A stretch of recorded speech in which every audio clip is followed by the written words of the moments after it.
the families you know that are in the school should be able to get their paperwork, I would think. And I don't mind having a higher bar for people that are getting an advantage, which it is. And so maybe we could just connect the two so people would understand just kind of what the possibilities are for their child to be in preschool. Because having been through the first year, that people were intensely interested, and I get it, that, you know, what are the chances that I can be in there? So anything we can do to give people more information at an earlier date, I think would be helpful. But I don't want to, you know, I don't know what the unintended consequences are because I hadn't thought of Julianne's consequence before, but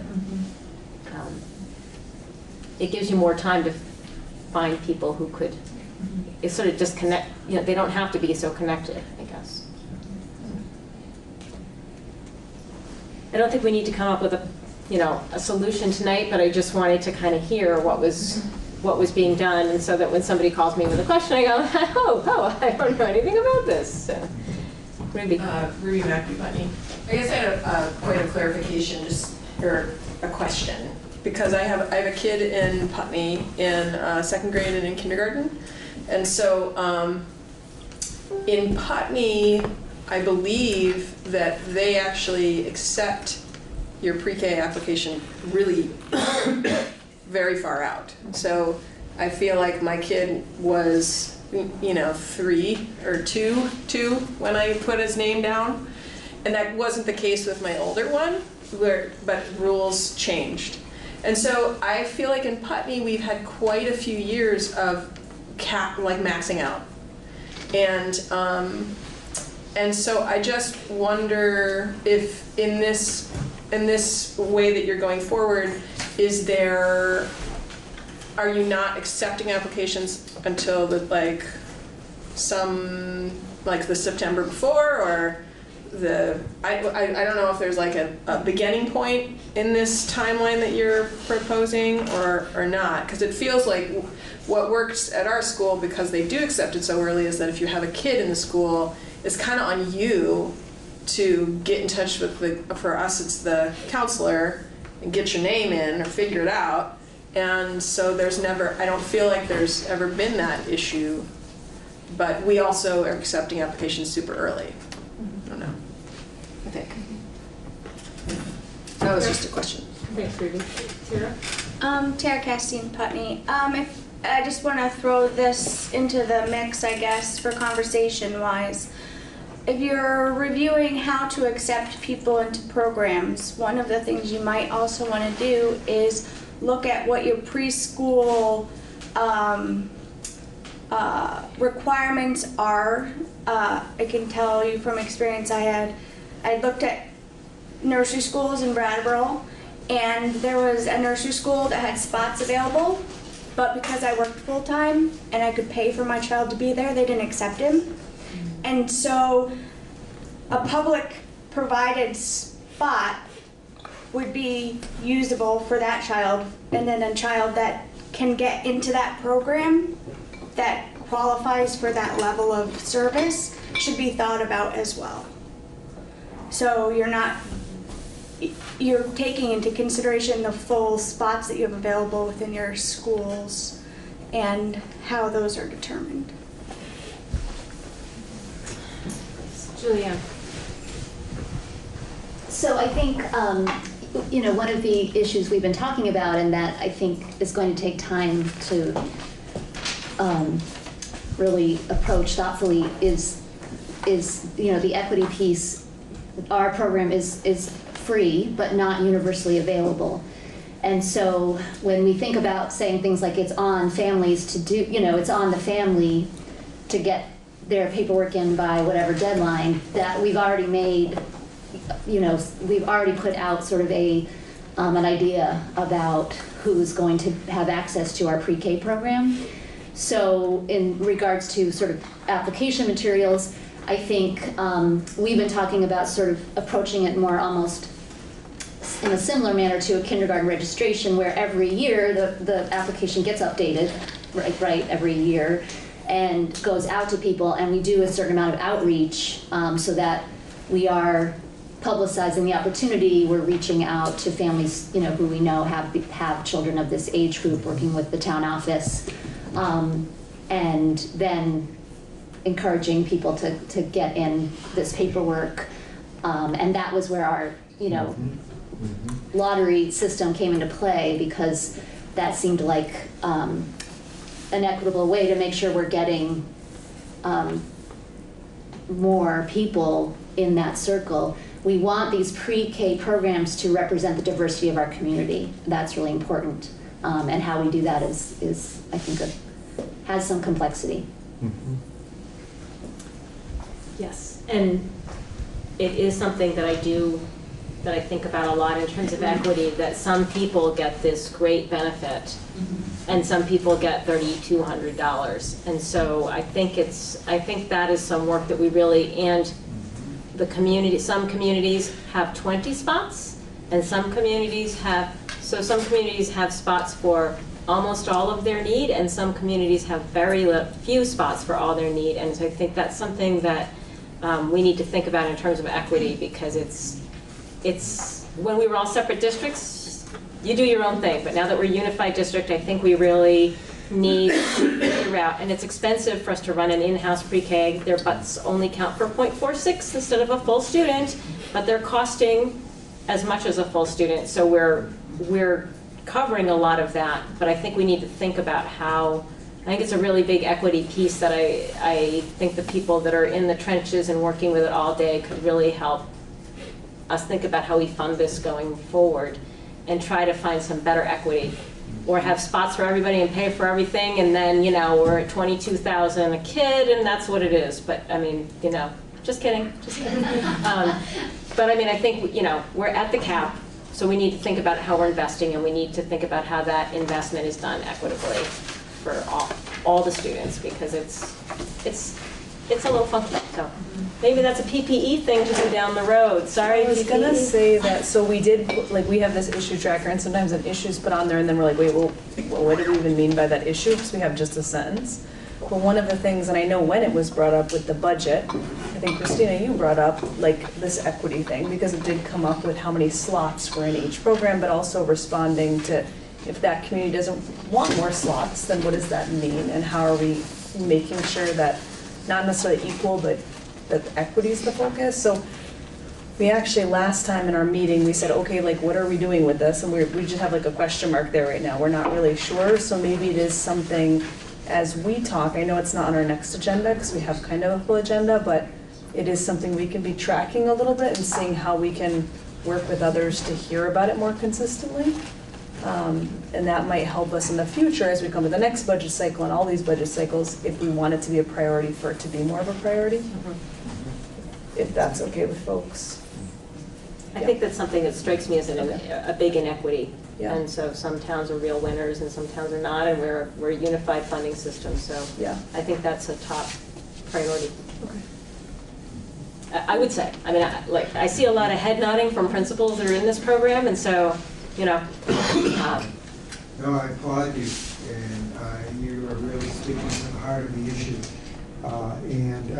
Janice mentioned that we met 2 weeks ago, which isn't completely accurate. Janice has taken the leadership in terms of our pre-K programs throughout the school district and looking for consistency and equity, and she actually brought us together beginning in September. So this is something that we have been grappling with, and I think we would all, and I feel confident in saying that we've come up with an imperfect solution for this year. And I just want to echo that, repeat that I applaud you in looking at this as an equity issue. Thanks for your good input and really thinking about how students who really benefit greatly from, all students benefit greatly from pre-K, but we need to find those kids that might not get it otherwise, and trying to make that happen, because that is really where that's good money, good education money spent. And especially when we think about equity and making sure all kids have access, really can benefit from it. So yeah, I love my PPE committee. I want to be on that committee so much. So it'd be good work for them. You could be a non-board member. I'm going to attend that one when I have a little more time. Definitely. We can write your all name the in. support we can get. You can have I can be the nerdy. You can have a month off. The nerdy spreadsheet girl will show up with, Yeah. with her ideas. That'll be nice. So, moving on, we got a couple quick things, hopefully. One quick thing. The auditorium dedication, I have a certificate that I can sign dedicating the Kramsky Auditorium, which will happen on either the 14th or the 15th of February. 14th. 14th, definitely. On good authority that it's going to be the 14th. Okay, Valentine's Day. So I believe they're going to work on a plaque as well, but this is That'll be in the summer because we are just announcing it at Bob Kramsky's last musical production of Oliver happening. What are the dates of that, Steve? The 13th, 14th, and 15th. There's a show at 4 o'clock on Thursday. There is a show 7 o'clock Friday night, and then matinee at 2 o'clock Saturday, and a big show at 7 o'clock Saturday night. Excellent. Thank you, Steve, for that public service announcement. Woo. Good at 9:30. We're just getting started. And your kids aren't going to school tomorrow. Oh, is that what that called? We've been doing a lot of work. No, it's not here, it's Not here? Chesterfield. Oh. It's here. It's here. Us too? We're close to. Oh, that was my copy. Oh, nobody's kids are going to school tomorrow. So I would You can look for stay out all night. I would look for a motion to authorize the chair to sign the dedication effective July 1 of the Kramsky Auditorium. So moved. Thank you. Any discussion? All those in favor of my signing the certificate for the dedication of the Kramsky Auditorium, please signify by saying aye. Aye. Nays or abstentions? Ayes appear to have it. The ayes do have it. Oh, look, it's signed. Speaking of signing, have you all signed the warrants as well? No, Christina has not. Oh, send them down to me. Thank you. I'll do this. This is really a fool's errand talking about leadership councils at 9:30 at night. So one of the things questions that's come up is how are we going to have board member attendance at leadership councils? And one idea I had would be that, and there is no requirement that board members attend every leadership council. We wrote it as such that there would be regular attendance, but sometimes that's 3 meetings a month. And when you put it onto the other 25 meetings you're doing, Sean, it's kind of a lot, You might want to eat sometimes. So one thought I had to kind of, and I'm open to other suggestions, but one was that you would have kind of your home district, not necessarily that you have a place you go to. So maybe I would be the BUHS Leadership Council representative. And I would plan to show up there at least once every 2 months. And then I would rotate to other ones so that I could hear what's happening in other schools and be exposed to them, but have my home district that people would know who I was, and I would keep track of the conversation. I would review the minutes when I wasn't at the meeting. And that way we could get the best of both worlds. But I think the expectation would be 1 leadership council meeting a month would be your commitment, is what we would add in. So, every other month you'd be showing up at your home district, and then on another month you would go check out what's happening in the fair town to my north, Putney, Vermont, perhaps. So, I'm open to other ideas if that seems like not a good one. Yep, I think that's a good idea. I think that given the time of night and the fact that we will have a few more and maybe different members, or some different members for sure, that we hold off on to sign this for the new board. Not for any reason except that they might want to change it, or it might not work for them. Okay. Anybody else want to? I want to make sure people are attending too, and I think we've sort of been covering that haphazardly, but now as some of the other ones are, hearing about it and attending, it's a little tricky. I know. I guess we can scrap it together for another couple months. I just want people to start thinking about it. You're right, 9:30 isn't maybe not the time to talk about it. So maybe we'll touch base on again next time. Does that sound okay, next meeting? Put it on for next meeting? I can see Sean's all for that. Well, I've been going to the Guilford ones, Yeah. and I've gone to 3 out of 4, and I sort of feel like it's a way for me to really stay with my town. So even though we were going to rotate, I'm really comfortable going and just being with Guilford folks.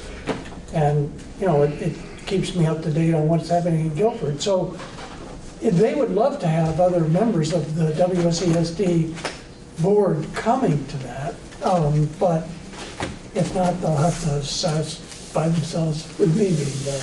Well, that was my compromise suggestion, was that you could be the Guilford person, and, you know, Kelly, you guys could duke it out, but you could be comfortable in a quote-unquote home district, because, I mean, somebody has to be BUHS, and that's nobody's home, but, you know, you could be comfortable in your home district, but that you would also, because Guilford would like somebody else to show up sometimes, so They that would. way this would kind of work They would. that way. Yeah, Kelly, did you? My only concern had to do with kind of scheduling and it's 1 o'clock on Friday. yeah, Doesn't work.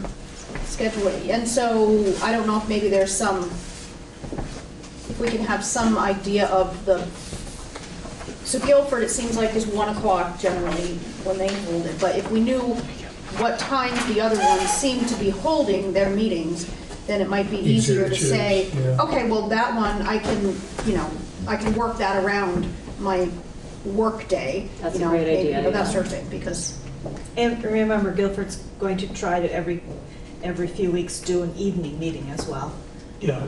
knowing that they won't get as many people as they might. Other schools may do the same thing. It may turn out to be a better model. And we also have the whole the section on the WSESU board website for leadership councils. We're posting notification of meetings there. So if you're wondering, when are they? Go on, and if you're able to go, you could stop it. So maybe I will try and put together a list of kind of when things are meeting so people are aware, because that's been an issue from like, oh, there's a Dummerston meeting, somebody's got to show up, and then we can set it up for after the election and just sort of hold it together for the next couple months. And I also had a request from leadership councils. They were interested in hearing from the board things that would be helpful to have leadership councils work on. So I'm going to put that on for next time, but if there's specific things, I mean, I think one of the things we're talking about is, you know, pre-K or after-school programs, or, you know, in some way that the leadership councils can work on projects that would, you know, with the Academy project, if there was a leadership council there, that would be really helpful to have them working on that particular project. So as we're looking at these things, to be thinking about how we can use them as a help to our work. Yes, Ruby. Ruby Putney. So I just wanted to mention that I think that in Putney we're very fortunate because we have many parents who attend regularly these meetings. So we as parents can always come, if a board member's not there, we can share an update which is on our agenda of what's going on with the superintendent search. And, you know, because some people will watch BCTV and some people will not, but we can give a report. And so I guess I was not aware, I have not followed, and I was not aware that there wasn't an expectation of a board member at every meeting, that was the goal. And I guess I see an immense value in having a board voice so that the people on the leadership council can ask questions. And certainly that would be an opportunity in a way to get, you know, if there's something that the board wants the leadership councils to focus on, that would be one way to disseminate it. But ultimately, just in the same way that I see Lyle updating you guys on administrative things like today, that would be an opportunity for the school board to update the local leadership councils on anything of interest to that particular community. So it's a little different in Putney right now, but who knows, things change. You know, if you don't have I mean, right now, there aren't any parents here other than Putney parents, so like that's kind of, we're at an advantage if, it's particularly if there's not a board member at all the meetings. That's just my 2 cents. Thank you for the 2 cents. I think when we looked at how we would manage this, and maybe with 10 board members, it will be a little bit more feasible, but, and maybe when we're a regularly scheduled board, it will be a little bit easier, but asking, and the times these things are meeting are often difficult to find somebody to go, so it's kind of a mishmash bouillabaisse of issues, as it was never the intent that you were going to have a board member show up at some of them, but you know, some of them are meeting 3 times a month. That's on top of the committees and the board meetings. It's a lot. So serve good snacks. There were some good snacks in Dummerston. I was like, oh, I'm coming to all these. Maybe get the board members there.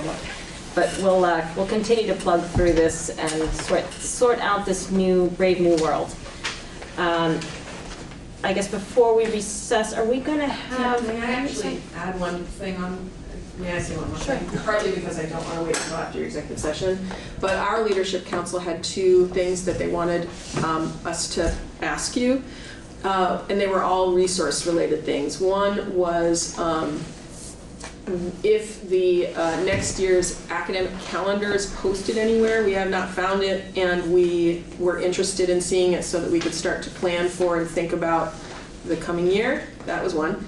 And then the second one was, is the ballot posted anywhere? And I realize we have somebody who is involved in the Communication Council who might know that, but for whatever reason, we were charged with ask them about the ballot because we'd like to start to think about how do we help people understand. The annual meeting ballot or the candidate? Election? I think the candidate one. Yeah. Oh, the candidate one. And it's, I mean, more than just the candidate, like, you know, just wondering when and where one would find a sample ballot. Town clerk. Yeah. But do you have any sense of when that's going to be? Their early voting starts Tuesday. They got them now. But they're not online anywhere that you're aware of? No. Sorry. I have no idea. I don't know if you can put ballots online. I have no idea. In the calendar, by statute, I must have it done by April. It's pretty much done. We're too early. Yeah, it's almost done. Thank you. Well, I was going to say if there's any other public comments on non-agenda items, but Tara? Going back to leadership councils, there was some questions from Putney the last time on people who no longer want to serve on the leadership council. Is there a formal or requirement for disengaging or not being an official member of that council? Therefore, you're not counted towards the quorum. And were they officially appointed? They were. We struggled last month with reaching quorum, but we also have quite a few people appointed, and you know. And some of them have expressed interest in not staying on the committee. So I guess if they could just submit their names that they want to be withdrawn, then we'll. So that would go to Lyle? Yeah, that would be the best way to do it, and then we'll just respectfully, with regret, accept their. Thank you. That makes it a lot easier. Yep. And when we end up doing more work with Leadership Council, we need to really find out about quorum, because it's a council, it's not a board. Yeah. So I don't know It's like- if there has to be a certain number for a quorum. So Just the Tim and I majority have of who reviewed. shows up. So Yeah. Tim and I have reviewed the guidance from the Secretary of State's office, and I mean, it was pretty clear. You're following Robert's Rules of Order, which mean and open meeting law. So that was their call on it, and I encouraged somebody else to write, but I've asked and it's been answered, so somebody but sometimes if you keep asking, you get a better answer, but I'm not going to do it myself. So if somebody else wants to ask and get a better answer, I will say that's new ruling, and that's a more recent ruling. But it was pretty clear, and Tim read through it, it was pretty clear language that this was a requirement. I think so, yeah. And it does not make it easy, but it was pretty clear. Good to be clear. You know, I wonder if it would change because they're advisory only. If a board has created something and they are going to advise a board in their work, the word is advise was in there, then they have to follow open meeting law, because the decisions that are made there are going to help us make decisions. I mean, when you think about, like, I thought of something this morning, I should have warned that thought in my head. I mean, it is getting a little into, but that was the guidance from the Secretary of State's office. And so and it was the person in charge of that at the Secretary of State's office. And they were an attorney, so I'm sure they're gonna say, you know, how attorneys can be at times, but that's the guidance I have. So if somebody wants to write a letter to the Secretary of State's office and get a better answer, Jenny Prosser. If Jenny Prosser is not there any longer, try somebody else. So, whew, pulled that out. Jenny's awesome. She's great, no, but she gave me she gave me guidance that's really hard to follow. So sometimes if you wait, when mom says no, ask dad. So if Jenny Prosser is no longer there, there's somebody else you can ask and get guidance that's a little bit easier. Just being a little flip, just being a little flip at 10 o'clock at night. So with that, is there any other public comment on non-agenda items? Then I would entertain a motion to move into executive session. Do we want to wait? I want to do the, I've got a. Oh, golly, I didn't write it down, sorry. So sorry. I would entertain, is there a motion on the table to move forward with the Academy project? Maybe. Sean had a motion originally, though. Oh, Yeah, but David was gonna. So you're going to withdraw your motion? He's going to Yeah. withdraw it? No, I wouldn't withdraw mine. No, this was to clarify, or I guess to add to the motion, Okay. would be to clarify what we're looking for, and so we'll give it a try.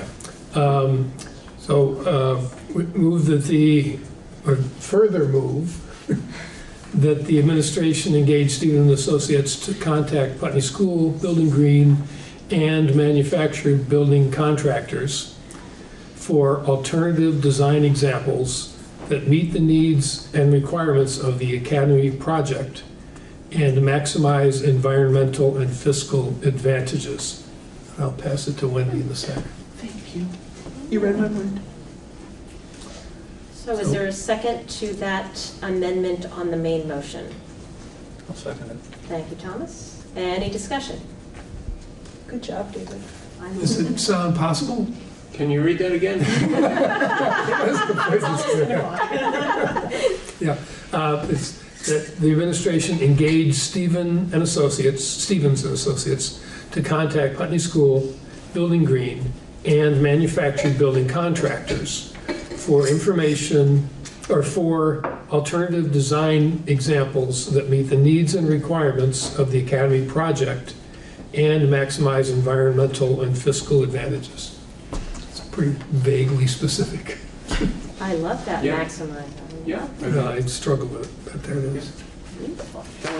I had written out a similar one, so I think Oh, great. we're on the same. Oh, Yep. I like that. So, any other discussion on the amendment to the main motion? Well, it might be interesting to think that that will add that'll have a monetary attachment to it. Is that correct? Because I think the initial just reaching out and asking for feedback, it will be a minimal, but then once we say, okay, to what extent is it viable? If it becomes viable, then of course I would expect there would be cost for the consultant to evaluate the various proposals and so on. But that's normal. That's the way. and they we'd get an estimate of what that would be Sure, prior yeah. to the expenditure. Yeah. Yeah, perfect. Any further discussion on the amendment to the motion? Are you ready for the vote? All those in favor of the motion to engage Stevens to speak with Putney School? Well, it'd be my motion first, and then... You do the amendment, and then you go back to the main motion. Oh, you do? Yep. Oh, okay.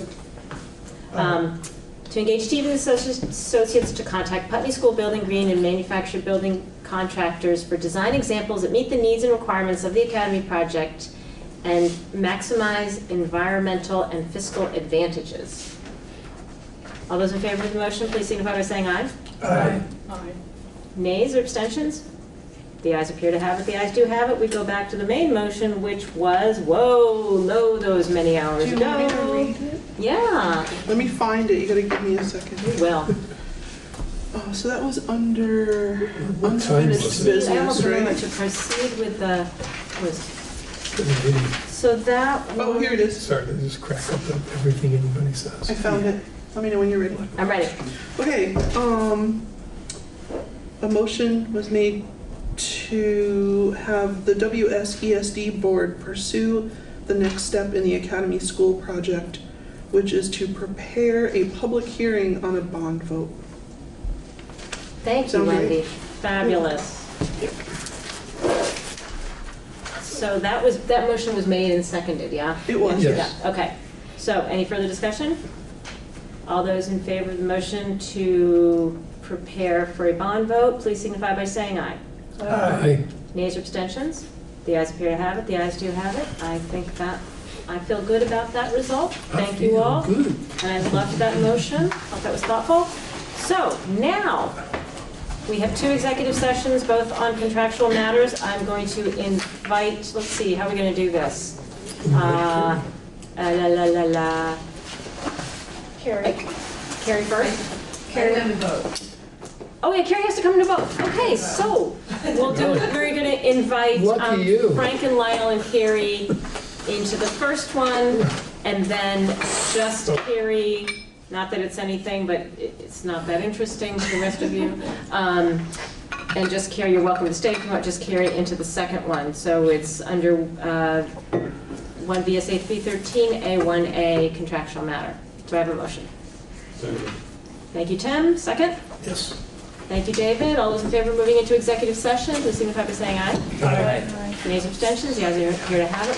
We can move into the conference room. Are you expecting a decision? We will, I don't think we'll have a decision, will we, Lyle? Definitely not on mine. Not on this one, Probably either. not. Not on the second Madam one. Chair, what about I did earlier. I said what time it was.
Take up JRH7, which just hit our wall late last week, and this is a resolution that's really been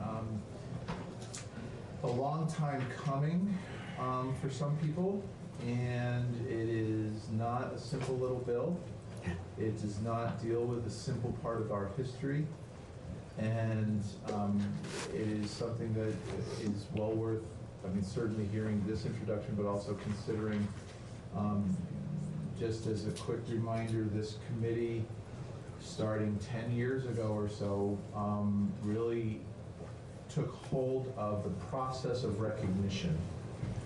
And and of state recognition, because federal recognition was not open to our Native populations. And so there was a real push and a real lot of work done over 2 years to come up with a program of state recognition that honored the tribes and the clans that were out in Vermont that would be considered, while also requiring them to do the hard work to show this government that they are who they say they are.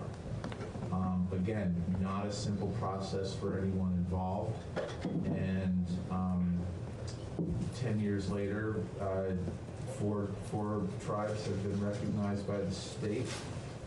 But the history goes back so much further, and in this case, to a darker part of our history. So that's why this bill stays in our committee, or this subject starts in our committee. And so we see GRH 7 and Representative Webb, who I've worked with for years. We came in at the same time, so a lot of these issues came up, not because Kate was, Representative Webb was in our committee, but because she had constituents who were directly impacted by the work we were doing. So if Kate, please just take us through, and then we'll have Attorney Chernick go through what this is as well. Sure. So I'm taking that off the screen because you said you didn't want to. Well, yeah, I don't want to go through the resolution. Well, for the record, I'm Representative Kate Webb from Shelburne, and I'm here to introduce JRH 7, a resolution apologizing to all Vermonters and their families who were harmed as a result of state-sanctioned, eugenically inspired sterilization. Yesterday, January 27th, 2020, marks the 75th anniversary of the liberation of Auschwitz. This occasion honors those who survived while remembering those who perished in the Holocaust. I mention this today because Vermont has its own dark history. Regardless of how difficult or painful it is to recognize these actions, regardless of the fact that we were not present and did not participate in this action so many years ago, our forebears did. Our institutions of higher learning did. Our legislature, of which we are members, did. It is the sins of the fathers delivered upon the next generation, and we are the next generation. We must honor the survivors of these actions and allow family stories to be told. Act 1, an act relating to ethnic studies, may well help to be that vehicle. A bill that we passed last year. For true healing to occur, we must acknowledge that this was what this was, and the great suffering that it caused to Vermont citizens of the state, a state who was charged to protect them.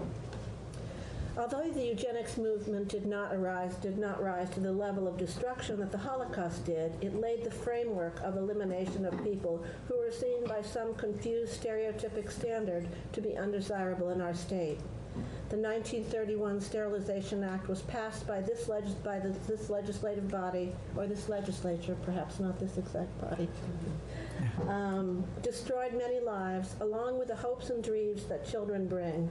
Without children to carry the Abenaki communities, in a sense, extinction continues to occur. This was ultimately the basis of the Indian Child Welfare Act, to protect their culture. The Abenaki people who spoke to developing this resolution did not seek to shame anybody, demand anything, or tear down Vermont institutions. Instead, they asked that we act upon this resolution because it is morally the right thing to do, and it promotes healing, and we must learn from history and never allow this history to be repeated. UVM realized an apology for their part on the eugenics movement had to be issued in order to start the healing process. UVM decided to partner with Chief Don Stevens and the Abenaki community to uplift everyone looking toward the future. Many of us participated in the June 21st event.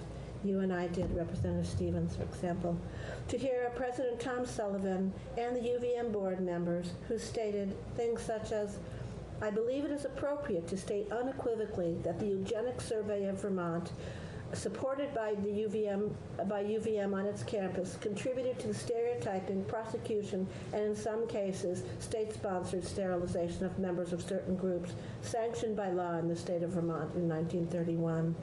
The destructive impacts of eugenics have been, through generations, a deeply painful experience. So let us move forward together as an educational community to ensure that such a grave injustice never be repeated by providing relevant, accessible, educational initiatives going forward.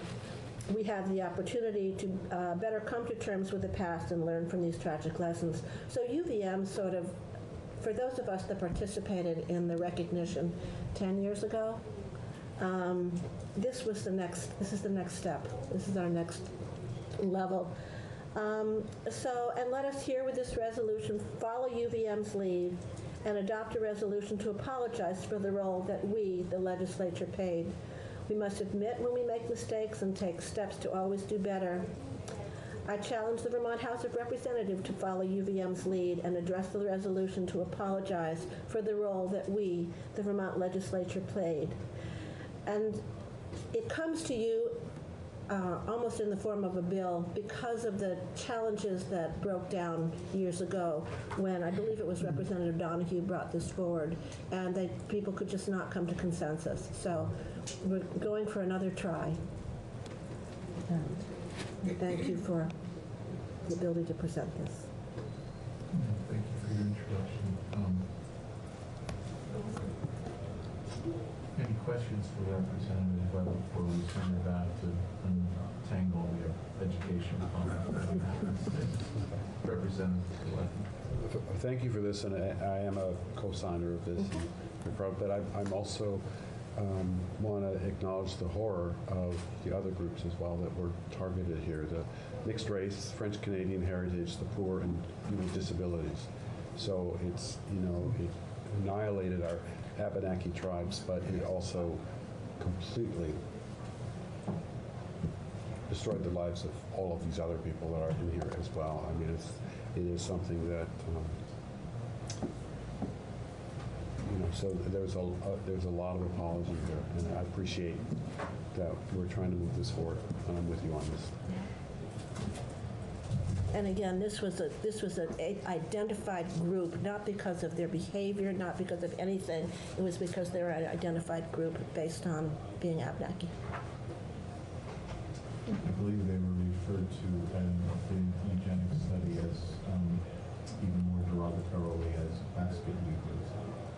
Sometimes that's just. I mean, we will. When we follow up on this, we will get a history of that movement.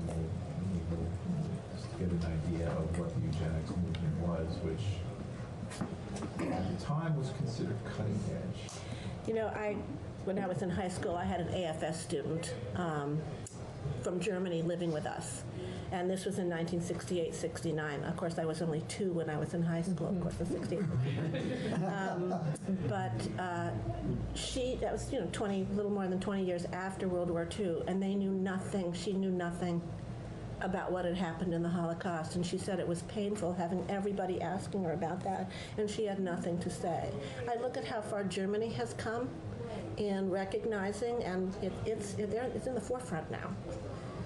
Of their conversations, and it's time for us. Thank you. Michael? Sure.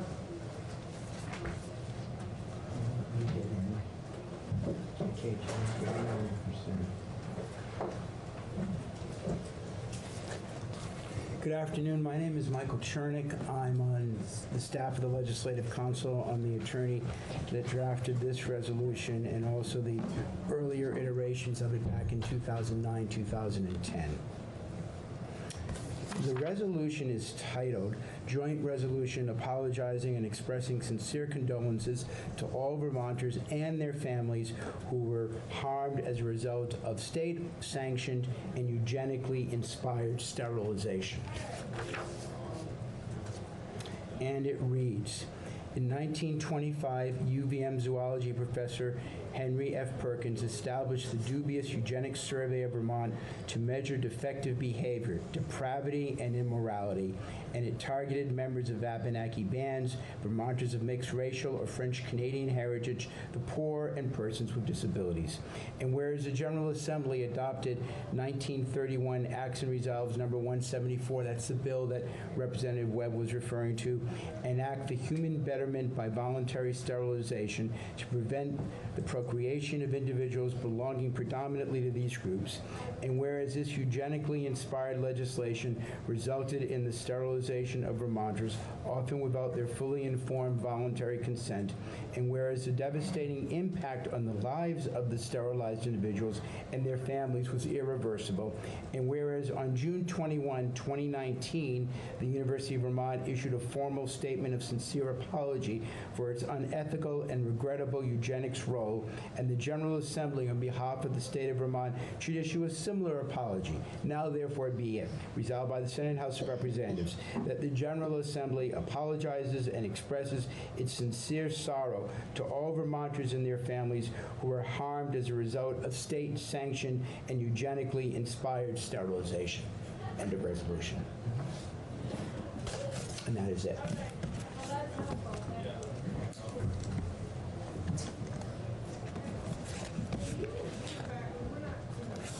Questions for Michael?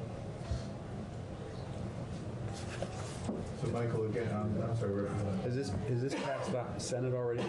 From the This Senate? resolution is new this biennium. There was a resolution in the 9-10 biennium, and again in the 11-12 biennium that never left the House, never made it to the floor. Okay. There were lots of discussions that went on at the time, as Representative Webb alluded to, and it died in committee. But this is the first reading that I have done of this resolution in any committee, in either chamber. It's a House resolution. And just as a matter of fact, a policy resolution can only have sponsorship from one chamber. Okay, thanks. And so just to be clear though, I mean, and this is clear, I think, through your language, that I believe that Representative Donahue was... She was the sponsor back in 9 through 11, yes. And her primary focus was for the depraved, however people were defective. I think there was a focus on mental health, but did not ignore anyone Certainly else. References to Abenaki communities were in the prior versions, in all the versions going all the way back to 9. There was always some reference to. But this is holistic. This is apologizing for the program. This version, the way I drafted it, apologizes to any and every group. It certainly highlights the impact on the Abenaki communities, on the French Canadian community, on mixed race communities, and on individuals who had various disabilities, be they physical or mental. But it's meant to be an apology to everyone who was impacted.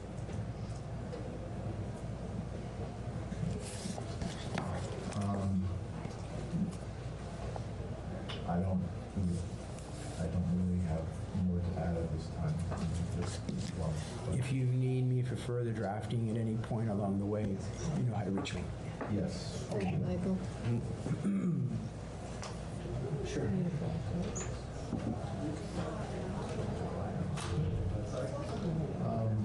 Still on the record, committee, any thoughts amongst ourselves right now?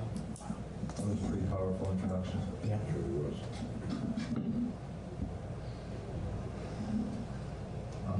I think, is this something, I mean, we'll discuss this further, but I mean, I'm inclined to want to do more research to make sure that this is the right thing to do or say, to go a little bit beyond my heart, and to get more background on what we're talking about, because I think for a lot of people it may not be the knowledge of what this was is a dark, it's a dark period of our life, of our state's history. But if this is something that we want to take up, then we can do the work on it and make sure it's not as broad to to borrow your concerns earlier, to make sure that it's as specific as we need it to be in order to feel like it's the right words to express our regrets. I totally support that. I totally support it too, and I'd like to know more about the scope of it, and if there were other groups not named in the resolution who perhaps affected. I'd like to know the history of it better. There is a history book called Reading Better Vermonters that was written probably 15 years ago now. We can find we can access that information, and that gives, and then there is this, and I don't ever want to use in the case of this to create balance. There's it's easy to say, but to be fair, in 1927 this might have been, and it's like it was a dubious process before it was accepted here. And so learning about what that means and what it did to unsuspecting people without their consent over a long period of time. I mean, I think that there were still some laws, kind of like what we find in some of the laws or some of the sections. There's DNA of this program in our statutes until the 70s. And so, while the program may have ended, there were pieces statutorily that were still in our work, in our statute. And it's just crazy to think that, but that's kind of what we're dealing with. John? UVM renamed their library. Right. They took Dr. Perkins' name off the library. Bailey or Howe, one of the two. I'm sorry? Bailey or Howe. Okay. I don't know which one. As part of this, so I think I don't feel like we need to do more research myself, but if the committee does, I think we should invite someone in from UVM who's kind of went through this process of what they did.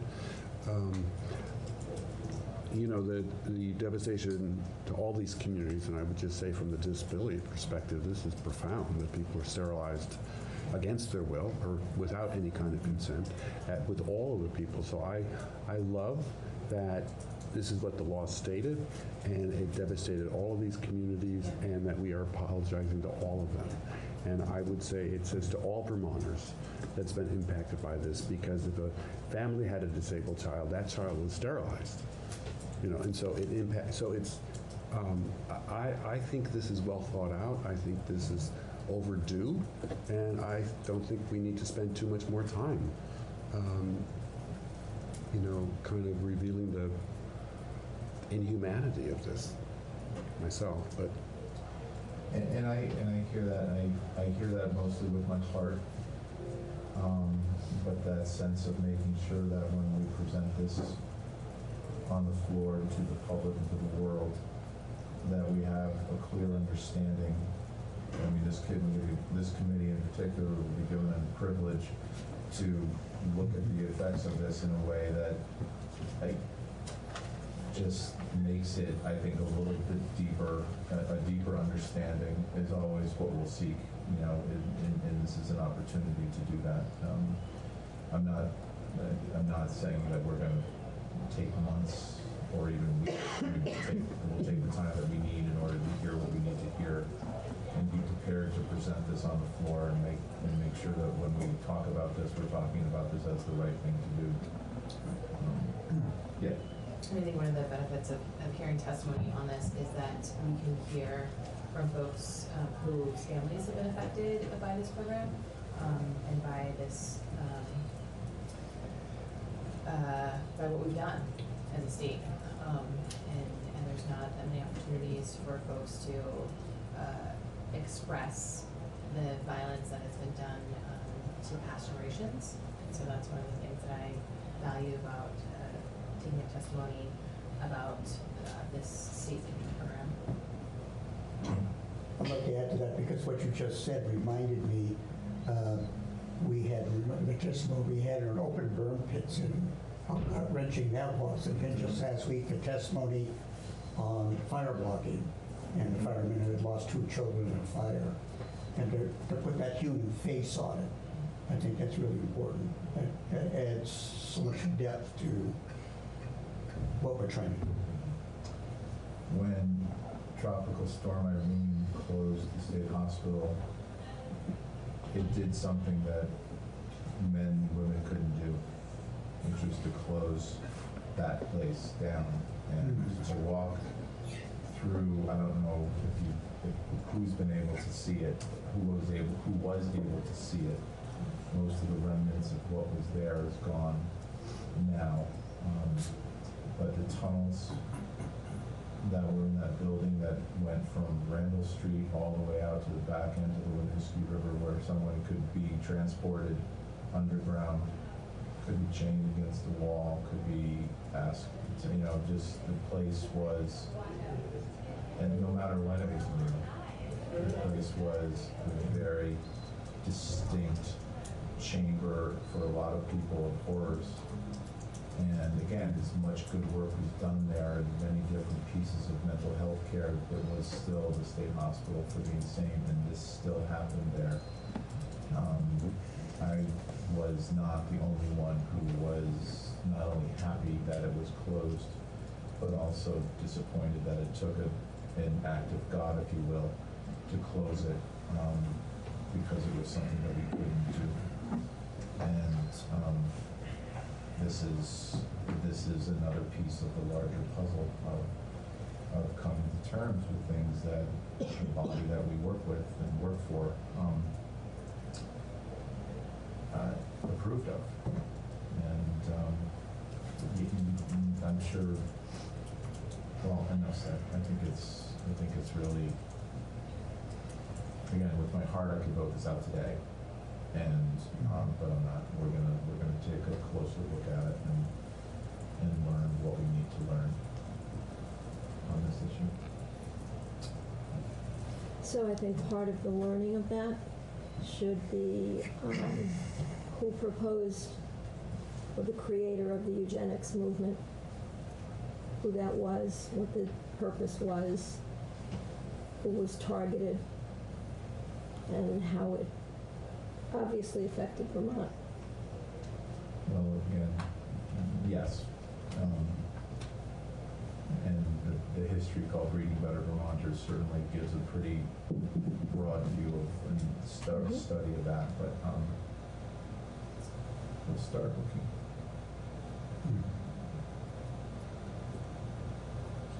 All right, with that, and thank you everyone who can hear the introduction. With that, I think we'll go off the record.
Welcome everybody.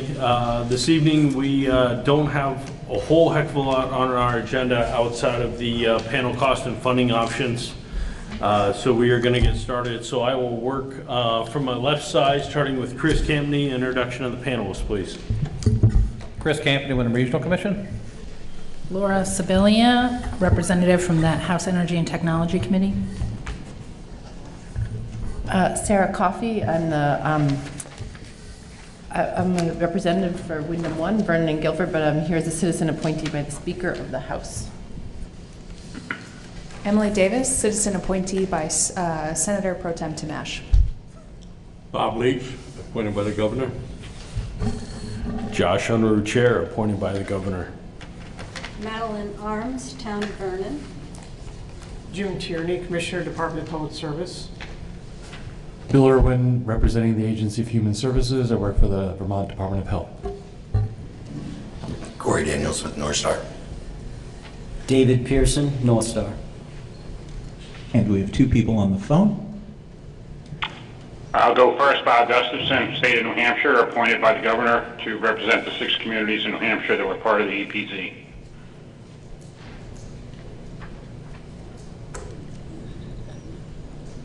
Second person on the phone, let's hear from you.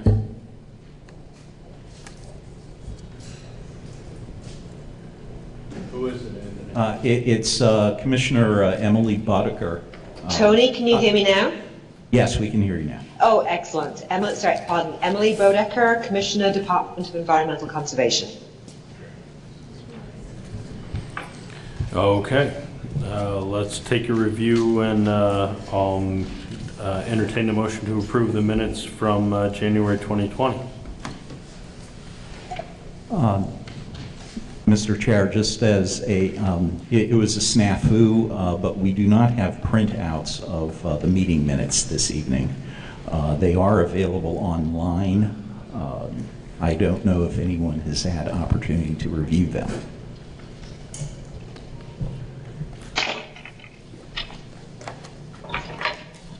Seeing that there's nobody jumping at the chance to review and approve January 2020, maybe we will move those to the next meeting for approval. Is the panel happy with that? I think it's fine. Okay, great. So we will begin our discussion on panel operating cost and potential funding options. I will open up the floor to Representative Sibilia and Coffey, as they have an option for us in this respect, and then I will turn it over to Commissioner Tierney to give her option as well. Okay, thank you.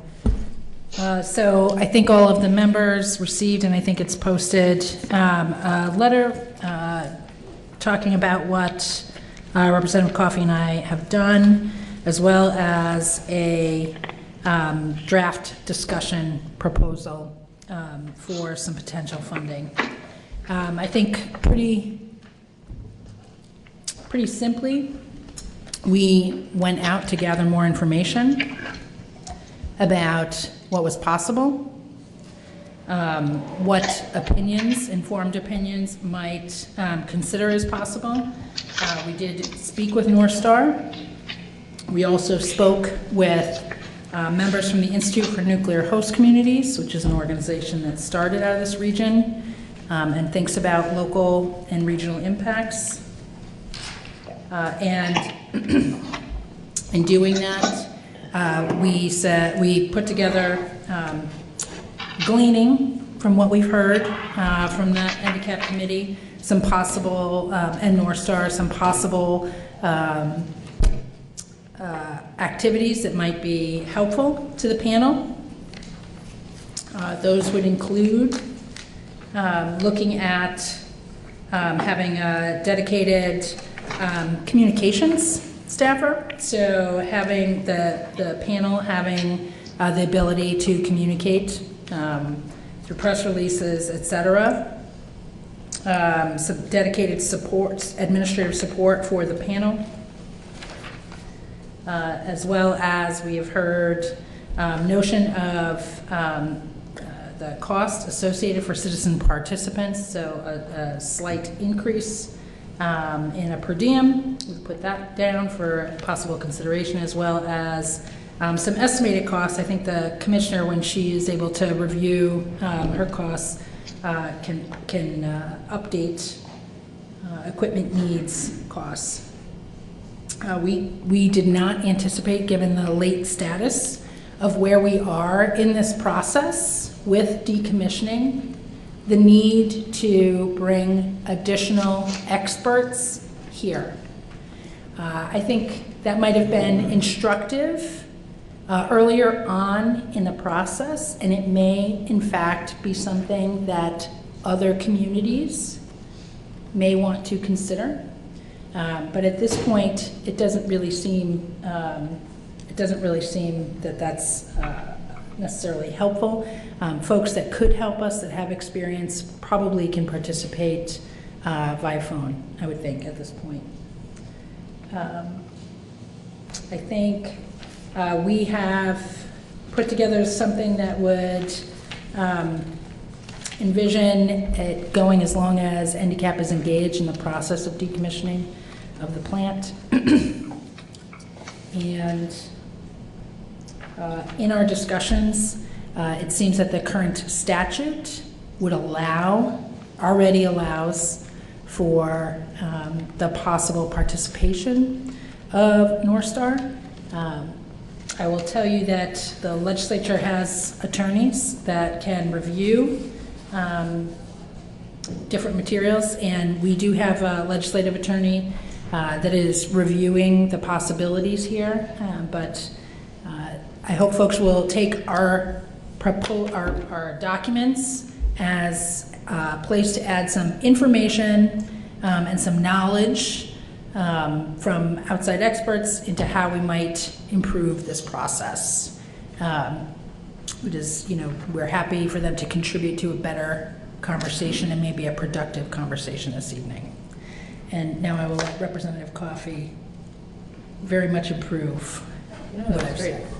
I mean, I think everybody understands, but for the public, you might know that understands the context for this funding proposal. It came from whether we needed to change language in statute. And just to give back up a step, is that in putting forward the changes to the statute regarding the composition of this panel, which had been the primary changes that the panel had recommended, the question came up about how do we fund this activity, and it's been a question that's come up because currently the Department of Public Service bears those costs, and so that's where this is coming from, and it's by no means seen as an end run around this panel process. It's just that we happen to be in the State House, and folks, some of the folks who work with North Star suggested that there might be a way to bring in funding that did not require a change to the statute. So really, we're bringing this here as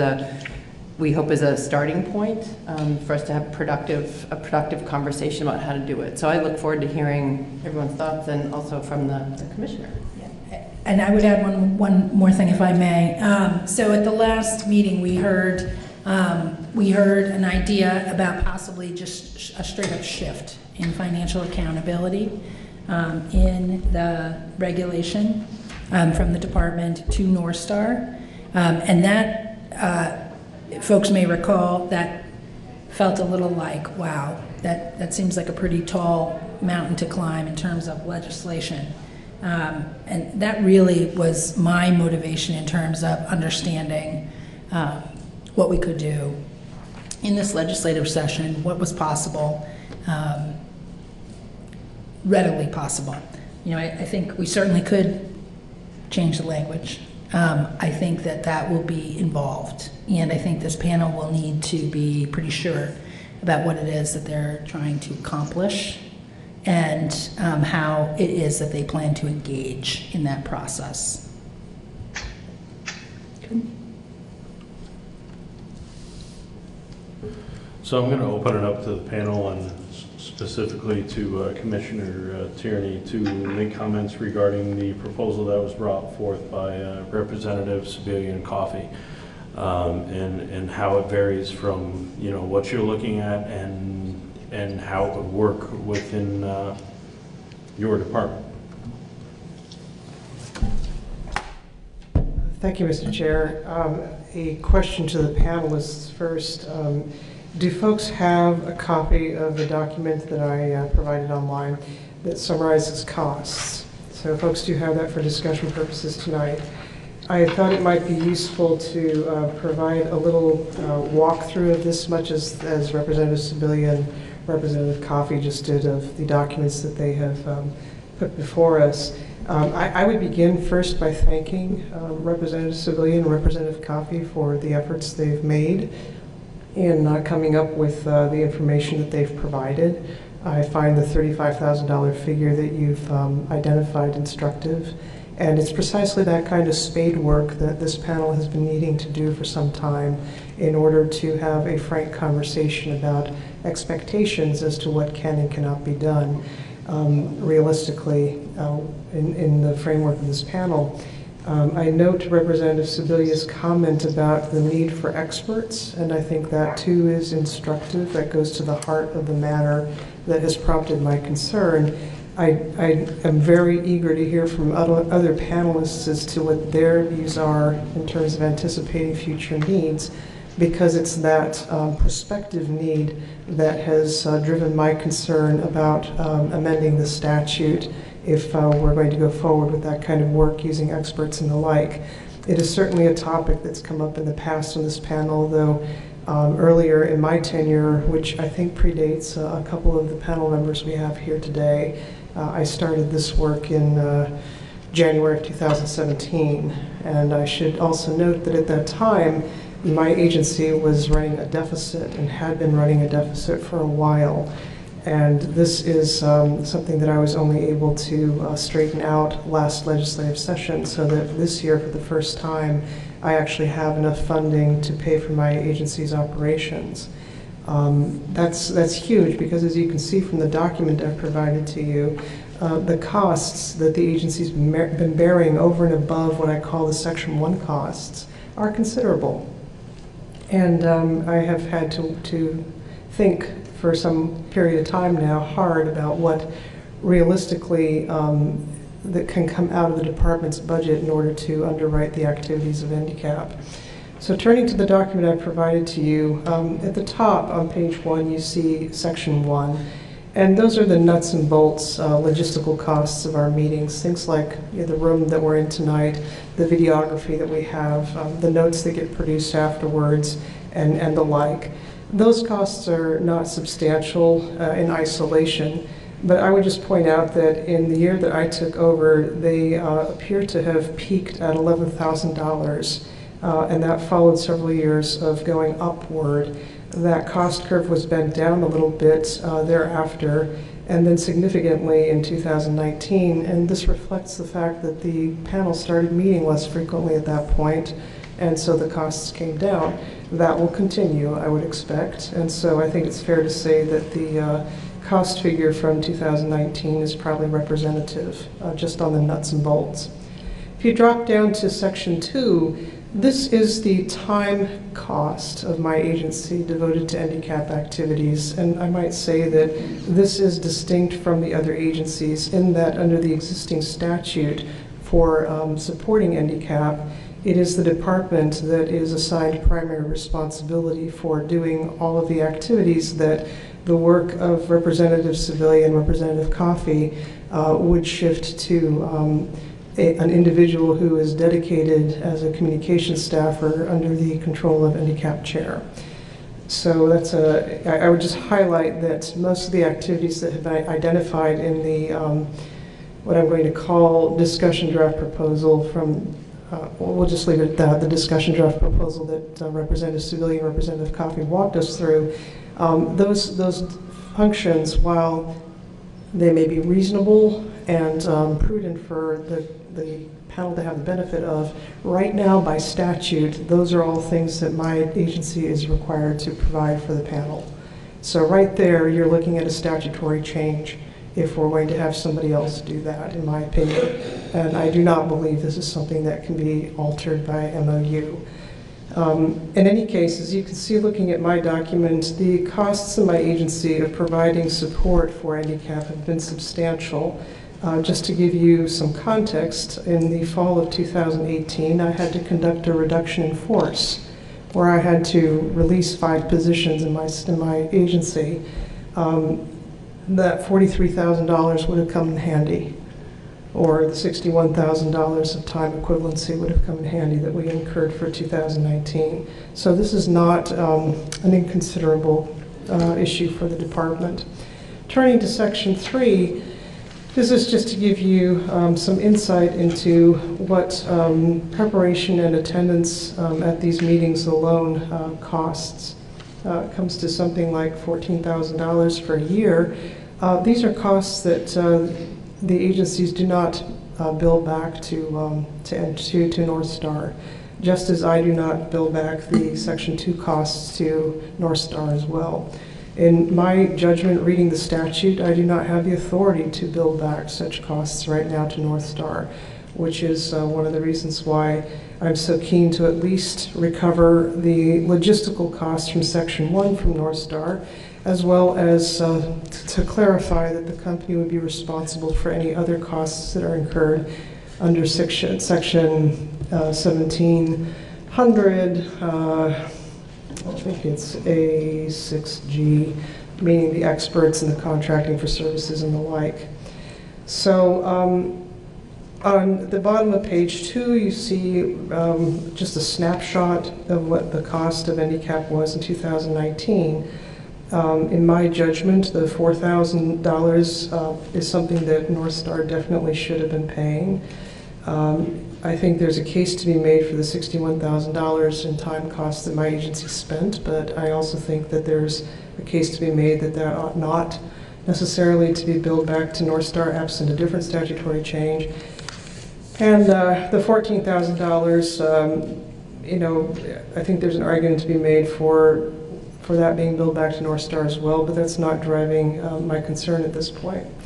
What really drives my concern, to repeat myself, is if this panel is to make use of the option that is reserved to it under 18 VSA 17 G6. This is on page 3. It's the middle statutory provision where I've underscored the language. In that section 6, it says hire experts, contract for services, provide materials and other reasonable necessary expenses of the panel. To be candid, and this is why I wanted to have the conversation with the panel, in my time as commissioner, this issue has not been forced because we've been preoccupied with reorganization, adapting to a new chair, trying to figure out what our issues would be. The settlement with North Star that resulted in the decommissioning process starting sooner than anybody expected was a real game changer. So this issue of where is this panel going and what resources does it need to get there has sort of been dormant under the surface. But we're there now because we're looking at amending the statute. As I have said at prior meetings, when you open a can of worms, which is what statutory amendment is, you are well served by getting it all done at once and not doing it piecemeal. And that is the spirit in which I came to this panel and said we need to have this conversation about expenses, which I've been trying to have for quite some time now. And I thank the panel for its patience and its willingness to convene tonight's meeting. I will also say that the process we've been through and the conversations that we've had have informed my thinking. I really do go back to Montpelier and reflect on what I hear here. It is never a meeting that I get over and then just go home and forget about, because I'm the commissioner of everybody, which is also the commissioner of this panel and the public that we serve. And it's incumbent on me to reflect on the things that I hear, so that while I respectfully have to disagree with the proposition that an MOU could be prepared that would allow Entergy to pay a certain amount that is fixed in order to pay for these costs that I'm concerned about, I can recognize that there's a limit as to what can be achieved in any one legislative session. So I have heard what our legislative colleagues are saying about what realistically can be achieved. And from my own view, I have looked at the existing statute and I have language that would amend the statute to the satisfaction of the Commissioner of the Department of Public Service, but I don't know that that would necessarily be to the satisfaction of this panel. And I'm happy to share that language with anyone who'd like to see it. But in a nutshell, what it says is North Star will bear the costs under 6G, and North Star will have an option of seeking review of the reasonableness of those costs from the PUC. And in the first instance, it would remain the Commissioner of the Department of Public Service who determines whether those costs are reasonable in the first case. So I do not see that as a complicated statutory amendment, but I do appreciate that I don't sit under the Golden Dome day in, day out, and I especially do not sit on House Energy Technology, so I must defer to Representative Sebilia's judgment as to what the likelihood of success is in seeking an amendment of that kind. I do give you this notice, if you will. If I have to accept that we will not be amending the statute on this particular issue this year, notwithstanding the panel's vote last time around that we did want to shift costs to North Star, it is very likely that the department will seek this amendment in its own right next year with the proper timing, because it is, in my judgment, a matter that needs to be addressed in this fashion. Turning to the materials that Representative Coffey and Sebilia have provided, the reasons why I don't think the MOU route would work are as follows. Looking at the existing statute, I don't see any authority for NDCAP to be entering into contracts or directing actions that would result in an MOU. NDCAP has an advisory mission. The ability to contract or to otherwise make arrangements for logistical support is vested in my office. And I take that to mean is that I would have to be the one who acceded to an MOU. As you well understand, I have a regulatory supervisory relationship with North Star. It is a relationship that seeks a constructive dynamic, and I should hasten to add that in my judgment, the company has been a good faith partner in what it's doing here as a decommissioning company. But if things go wrong or if discipline is necessary, that originates in the first instance in my office. And so to put me in the position, or to put my successors in the position of also being a counterparty to a freely entered into MOU, in my judgment, is not tenable. And even if it were something that I was inclined to do, I have serious reservations about entering into an MOU or a contract that effectively displaces statutory responsibilities as presently enumerated for my office. In other words, I question whether I could enter into a contract that hires an individual to do things that the statute says my office is supposed to do. Footnote there, I would take from the proposal the suggestion that perhaps there are things that my office needs to improve by way of the services that it's providing to NDCAP. And that's certainly a conversation I'm willing to have with anyone at any time. But I do not think the solution realistically is to contract for them elsewhere.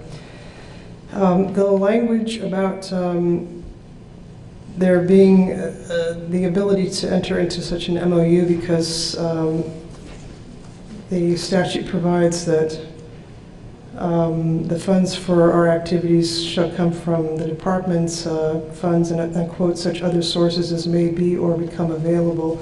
In my judgment, it is not in scope such that it would permit the MOU contemplated here. I read that language to mean that if the NRC were to approve decommissioning funding, for which you've heard me advocate, or if the legislature were to make an appropriation to support NDCAP, that those would be things that would be encompassed by that language. But an MOU for which I lack the authority to sign up, I do not feel falls within that scope.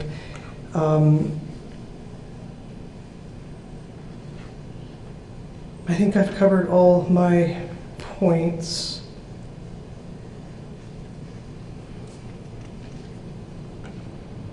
And I think I'll close my comments at this juncture by saying that I am prepared to accept that I am not going to be able to effect the change that I would like to see in this legislative session. But I underscore that that is not uniquely my decision. Tonight's conversation is about what this panel would like to see its future be, and for me to get guidance on that point. And now I'll yield back to you, Mr. Chair. So go ahead, Chris. I have a question for the commissioner. The cost increase under staff hours for 2019, can you shed some light on that? I don't doubt that, I didn't know like to what extent that reflected staff doing the work that the previous chairs had done, or what? That's exactly what it is. Wow. I think what you're seeing there is, for folks who were not on the panel at the time, you did not have the pleasure of working with Kate O'Connor, but Kate was a real dynamo, and we learned at the end of her tenure just how much she had been doing in her capacity as chair. And I think for those of us who are still on the panel, it was a real revelation to understand not only that she had been carrying so much administrative and frankly expense for the panel, but also we understood that this was not an acceptable thing to continue to expect from a chair. And Chris, you'll recall your tenure was vastly different in nature as a result, and I think for Mr. Unruh it would be the same. But that's what that jump represents. It was actually a condition of my chairing the... Indeed it was. The only other thing I'll observe, and I'm not disagreeing with the numbers at all. Not at all. I mean, because that's important to know how much the volunteer hours were contributing to the support of the panel. But in the earlier years, and Tony and Bill and the others who were here earlier on, when the commissioner was chair, did we not start doing reports until Kate was chair? I'm sorry, Chris. These are things that I wouldn't know anything about. Well, I was just looking at the numbers. Again, I'm trying to think about what I'm thinking about the cost and what it actually takes to support the panel. And what I was trying to remember was in the first years, I know the statute said we had to prepare a report. I'm not remembering if we did exactly or not, or who prepared it, if it was Tony or Chris or somebody else in your all's office. But of course, Kate was very heavily involved in not only setting the agendas, but even recruiting who was coming to speak. So I'm sure that took some time away from Tony. It's just, I almost feel like we should send another letter or something to Kate saying thank you. But I was just trying to think about those earlier years, because we had a lot of meetings in those earlier years, and there was a lot of work to be done. But did that still primarily fall to Kate once she was chair? Two issues on that point. One, it's entirely possible that the answer to that is yes, Kate did a lot of that. I wouldn't want to discount that. It is also possible that the records from that time are not as robust as they are now. Yeah. I can only, with perfect confidence speak to the records that date to my tenure. Okay. Commissioner, I can shed some light on that if Please it do. would help. To answer, okay, first the specific question on the annual reports. The history on it, the first annual report, there was one done for 2014. The the department subcontracted that out. If you remember, we had the Consensus Building Institute on contract for several items, and one of them was to finish the 2014 report. 2015, 2016 annual reports, Chairman O'Connor basically said, Tony, don't worry about them, I'll get them done. I didn't realize that meant that she was going to be doing them personally, but what I had expected was that there was going to be a small committee of panelists would actually work on it, but she was doing that herself. The 2017 report, actually, for those of you who remember David Andrews, I know he pulled a lot of that together. And then 2018 and 2019 was, 2018 you provided feedback on what you wanted as panel chair, and 2019 I pretty much ran with it on my own, offering an outline to the panel. Some of the other volunteerism, listening to Commissioner Tierney, I realized that very early on there was a discussion between the previous commissioner, Commissioner Recchia, and several senior Entergy staff to provide what was called in-kind administrative support. So for a while there, Entergy provided a note taker. It was someone from Entergy staff who took notes and was the primary generator of meeting minutes. But then when that person moved on from Entergy, there was no replacement for that. So that became a cost that the Public Service Department wound up picking up because, well, we needed someone and we needed a low budget staff person for that.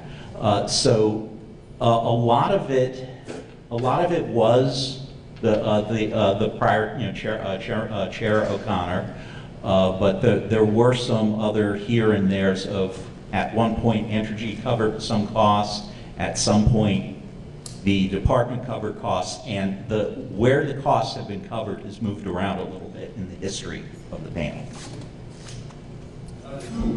I'll just wrap up that thing, just for the panel, I was just trying to offer some, or think through the history of how we function in our expenditures. So I would imagine that even though 2019 looks a bit like an anomaly, it's probably reflective of what it actually costs to operate the panel when you're just having quarterly meetings, and frankly, not really taking on that, not doing a very heavy lift.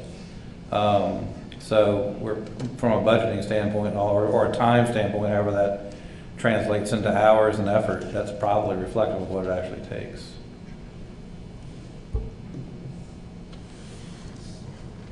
So let me throw my 2 cents in because I'm really good at that.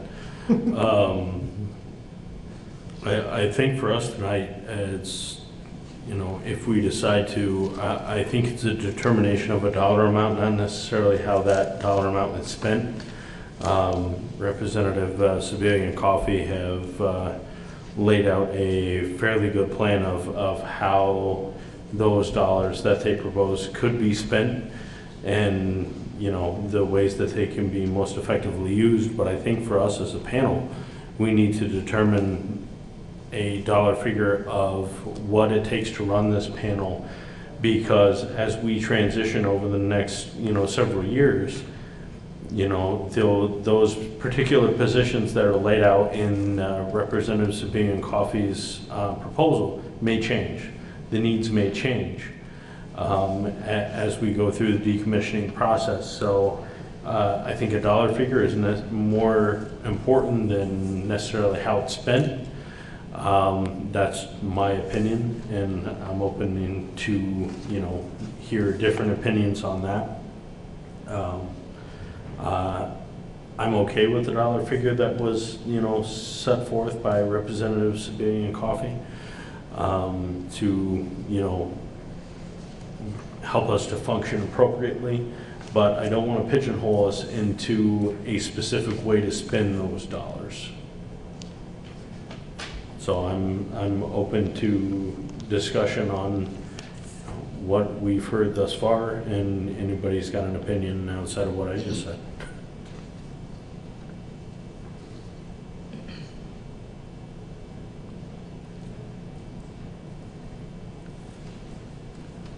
So I actually appreciated Chris's summary there, that the 2019 expenses as described at the bottom of page 2 of the Commissioner's prepared document is probably more likely the actual costs as opposed to those costs that are itemized on the document from our representatives. Given the ease at which it is possible to actually review and account for those costs in state government. So I would feel that we may be underestimating what it would require to sponsor 4 meetings a year if we were to stay with the 35,000 as represented in our representative's proposal. And I think it would be better to probably work towards the higher figure, which is approaching $80,000 as represented in Commissioner Tierney's document.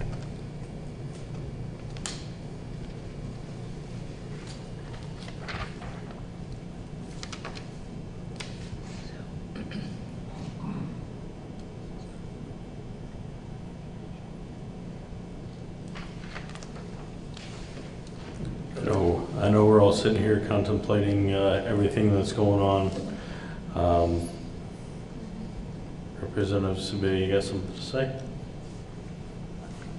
Well, I think I would most like to hear from other panelists if they have thoughts first. So I can wait. Tony, this is Emily Bodecker, if I could jump in with a question. Yes, please. So as I was looking at this, there's three things that I'm primarily evaluating. One is I think we need a permanent solution, a long-term solution, rather than trying to do something for an interim. So I'm interested in understanding how we can get to a permanent solution. And one hopes that we will continue to have good relationships with all parties involved, but money can get tricky at times. So I think a permanent solution, and by that one, which is, solid in law, is important. Who authorizes the costs for the panel, I think is really important. And so I too appreciated seeing what the panel actually costs, and would also be interested from some of the longer term panel members if some of the assertions about this being the right grouping of costs, that we wouldn't be looking for additional experts and things going forward. I'd just like to make sure that we have a good consensus from the panel for that. And so in terms of how we proceed from here, I would also like to revisit the question, I'm not quite where Commissioner Turney is, about ruling out a change this legislative session. I appreciate that there is a lot on the docket. There's some very big bills that the House Energy and Technology Committee has. But if there is a very simple change, the few lines that Commissioner Turney had identified, I also don't want to rule out that possibility of potentially taking this to the legislator, getting clear language in the statute, and having this resolved so we can focus back then on the core work of the panel. So if anybody has any comments and thoughts on any of the statements I just made, I'd be very appreciate hearing them.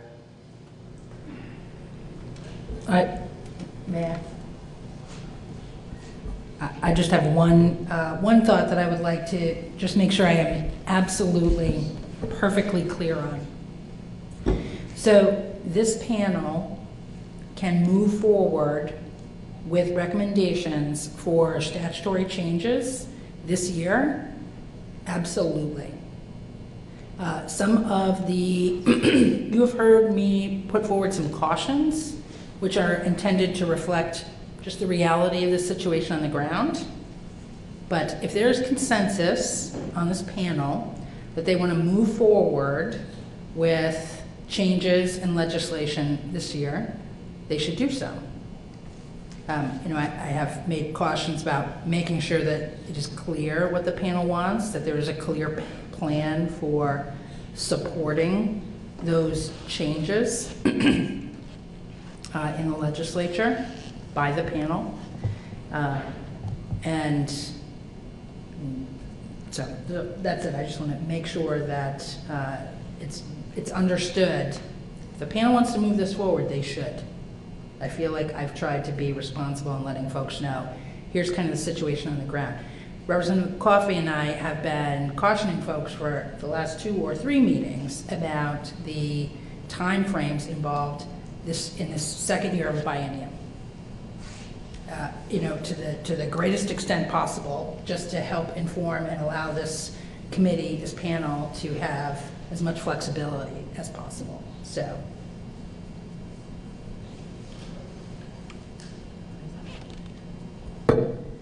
And so I wanted to say 2 things. One is also, if I agree, the committee is going to be taking this up. It does mean that it gets negotiated in that committee and in a money committee, and that the recommendations from this panel are not the only recommendations that might come to that committee. There can be other folks who might want to weigh in on that. But I think what I'd hope that we could figure out tonight is what are we really hoping for the support of this panel, and how can we get there?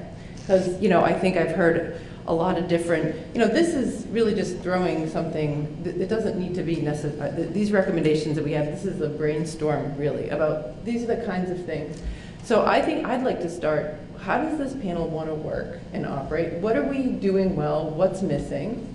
What are other, we've done a little, like the beginning of research. We got a letter from Ray Shaddis here about what they're doing in Maine. I really think this, because we're one of the states that's in the early wave of decommissioning these plants, and we have an opportunity. I mean, folks are going to be looking to this process as a model. So, you know, and is it the best use of, you know, our nuclear engineers' time to be setting up tables for a panel? I'm not sure if I, you know, as a taxpayer, see that that's the best use of somebody's time. So could we kind of get into this a little bit? Since this is our main piece of business tonight, it would be great to have a sense of the panel. What is it that we need? How much do we think it might cost? Build in some flexibility, and then whether the solution is whether we do it in statute or whether there's a creative way to do it. I think there's a willingness from North Star to pay for some of these costs. I don't really think that is the question. I think it's about how we get there. So I really would love to hear from other folks and other folks who have been, you know, I've been on the panel since September of 2019. So I want to hear from other folks what they think that we're missing. I mean, because I think we've heard from the public that the meetings are not very well advertised, you know, beyond what the Department of Public Service can do on its website, you know, and whether it's that we need somebody like a communications staffer or a part-time person or a very part-time person to get the word out on the meetings. Because I think it's really important that people know about these meetings and that there's participation from the public. See, I would, personally, I would challenge that particular line of thinking, because when this panel started, especially through the sale process, the meetings have been always worn the same way. And we've had several people throughout the sale process attend these meetings. Our meetings were full. We had 30 speakers, you know, times coming up and, you know, voicing their concerns to the panel. And we haven't changed the way we warn the meetings in the time, like as far as the time length that, you know, they get warned out and that kind of thing. As far as I'm aware, I don't think it's necessarily an issue of how the meetings are being marketed or put out to the public. I think it's just a lack of interest from the public to attend the meetings at this point, since the sale has gone through. That's my personal opinion on it, just basically from seeing where we started to where we are now, and the lack of public participation from the beginning of the sale process till now. And it doesn't mean that anybody's any more interested or not interested in what's going on at the site. It just means that less people are participating in the actual handicap meetings themselves. May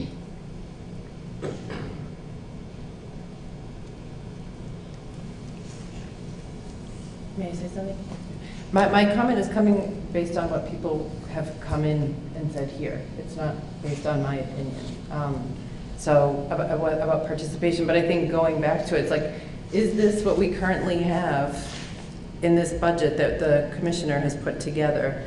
Is this sufficient to do what we need to do, the work that needs to be done, or do we want to be, I've heard, I mean, there are a few people who are not here tonight who have advocated for having folks come and participate in this meeting, or for as participating in national conferences. I mean, there's been a wide range of ideas, and we haven't been able to get to those ideas because there hasn't been the funding there. So that, I would rather have us have a conversation about that part of it for what we want to do. So I would add, I think the vice chair has often spoke to the need to have potentially additional experts, et cetera. I know this probably is not official. I'm certain that it is not official, and certainly she cannot vote.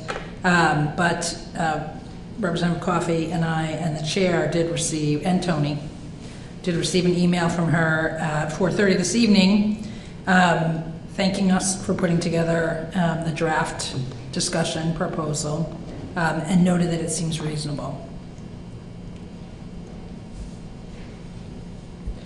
Mr. Chair? Going to go to Chris, and then we'll come back. So I'll just start with just what I think would be useful from as far as from a panel perspective, and this is regardless of anybody's proposals or anything. We basically have a roadmap forward about how the decommissioning and site restoration are going to occur, and we have reporting requirements in the board order that says what North Star and the state have to do at a minimum. And that all ties back to the March report, as I recall, to the state. And then I think the state is supposed to then provide like a report to the public. And what I was thinking in being involved in that docket around the sale was that a useful role for IndyCap would be looking at that schedule. And let me just tell for the panel members and the public who don't also know, if something goes wrong on the site, if North Star discovers something that wasn't expected that affects the timing of the decommissioning or the cost, they have to notify the state within 7 days. But I'm just talking about just the regular schedule. My thinking had been that a good structure would be plan a big, whatever, I don't know exactly what this means, but the big kind of annual meeting of IndyCap for like May or so, after the report's been in, after the state agencies had the chance to do some analysis, after North Star's had some time to kind of process what it all means.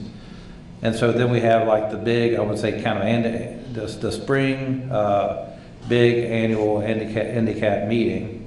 And then the meetings that would follow on after that are kind of check-ins to see how things are going with the regulatory agencies, with North Star itself, and if North Star's hear from the town of Vernon how they think things are going.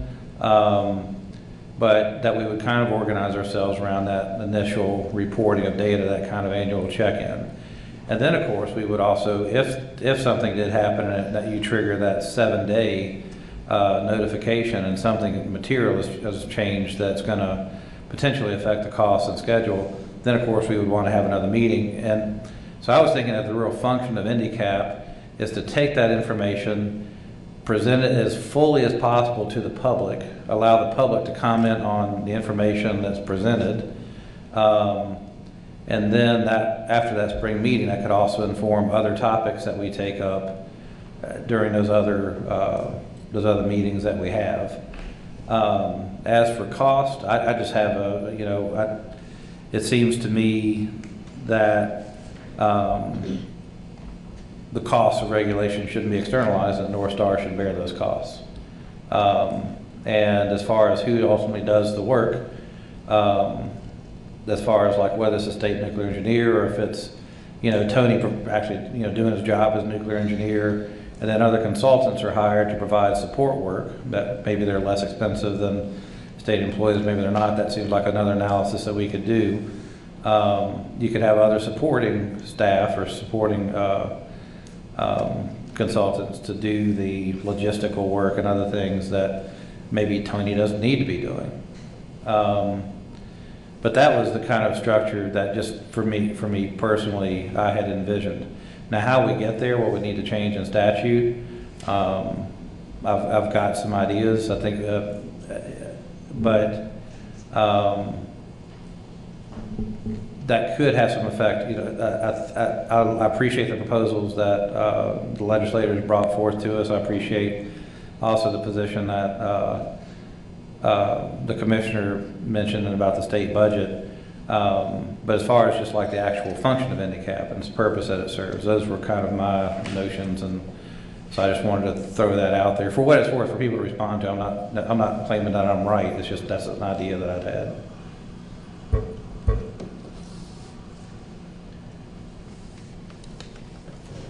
Thank you, Mr. Chair. A couple things. I thought what Chris just outlined right now is one very measured and clearly identified path for NDCAP to define the scope of its work at this time. And I think one of the things that's particularly appealing about it is that it meets the concerns that, or better said, the point that Representative Sibilia has made more than once about the need to ensure that a spotlight stays trained on the events through decommissioning, the progress of the company through decommissioning, so that the public has a genuine window into this. What I would add to Chris's description is this. It's one thing for this panel to lay bare or to make clear in a public forum what the current status is of decommissioning under the board order and the reporting events. It's another thing to provide a place for the public, having digested those events, to come back and to tell us what its concerns are. That too is a part of NDCAP. And it may well be that through those comments from the public, the panel develops questions or concerns that we can't sit here tonight and anticipate. Some of those concerns might, for all I know, best be informed by the assessment of an expert who could help this panel decide what advice it ought to give to the governor or to state agencies about whatever the particular concern is that has arisen. What has troubled me to date in my tenure has been the prospect that a decision about whether to retain such an expert would turn on whether I have money available in my agency. That to me is a very unfortunate confluence of events, and that's exactly where we have been for the last several years. And to my mind, it's a statutory change that removes that unfortunate nexus so that this panel, should the need arise, is in a position to avail itself of its ability to get expert assistance as needed. Turning to the particulars about who sets up tables and the like, I don't especially like seeing my nuclear engineer employed in this fashion, but those are the resources available to my department, and those are the duties prescribed under the statute. And so unless a change is made, I have to make do with those resources, and it makes even less sense. Mr. Lashinsky actually lives in Connecticut and is down here. It might be less costly, I suppose, to dispatch somebody from my agency who doesn't have the same hourly rate, but I have to figure out who that person is and what work I'm going to remove from that person in order to send them down here in advance of meetings. I suppose another possibility would be to turn to North Star to say, North Star, under 1702, I hereby exercise my authority to have you assist the panel by taking over those logistical arrangements. Those are possibilities as well. But it seems to me that it's the larger picture I've been concerned about, which is how to make sure that this panel is not starved of resources because a state budget is constrained. And to that end, I think a statutory change is needed. Go ahead. Make sure that panel member there gets his chance to speak. Go ahead. Yeah, exactly. I have, well, first off, I want to thank our representatives for preparing this discussion draft proposal.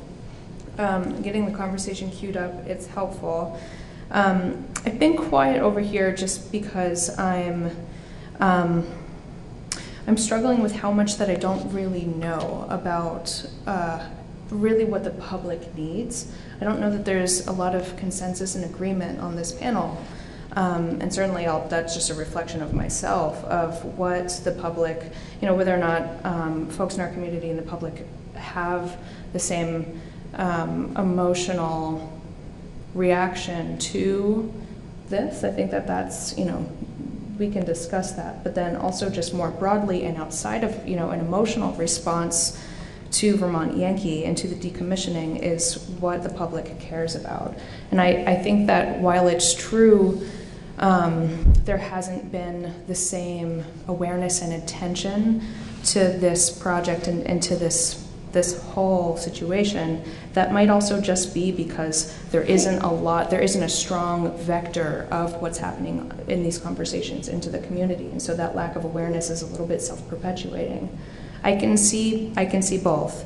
And so the root of that question and me not knowing what the public needs and what the public cares about here affects the whole question of what this should be and what should it become. You know, it leads into, you know, I think that the question is a good one, which is what advice we ought to give to the governor and what experts we might need to bring in to help inform not just this panel, but the community also matters, which is what the public needs and what's the best way for this panel to be a vector and a conduit to the public. So my instinct, like what I want to do is to know that. And yeah, there's my science training, which is like already designing the survey, the public survey in my head, which, you know, to bring to the community. And I don't know if that might be, I know that that's an extra step. And I appreciate what our representatives and legislators had done to identify, while it's true that, you know, we could at any point make statutory changes, and that might be required in the long run, but I also appreciate the move towards expediting a change that can still be helpful and supportive of this panel and our mission ultimately. And if it can be efficient and done quickly, that would be great. And so I don't want to pump the brakes and necessarily open this up if it doesn't need to be, but I don't know, right now I'm taking a big step back and really wondering at the root of it, what are the fundamental questions that this panel should be asking? And I'm continuing to draw some question marks. I just don't know enough.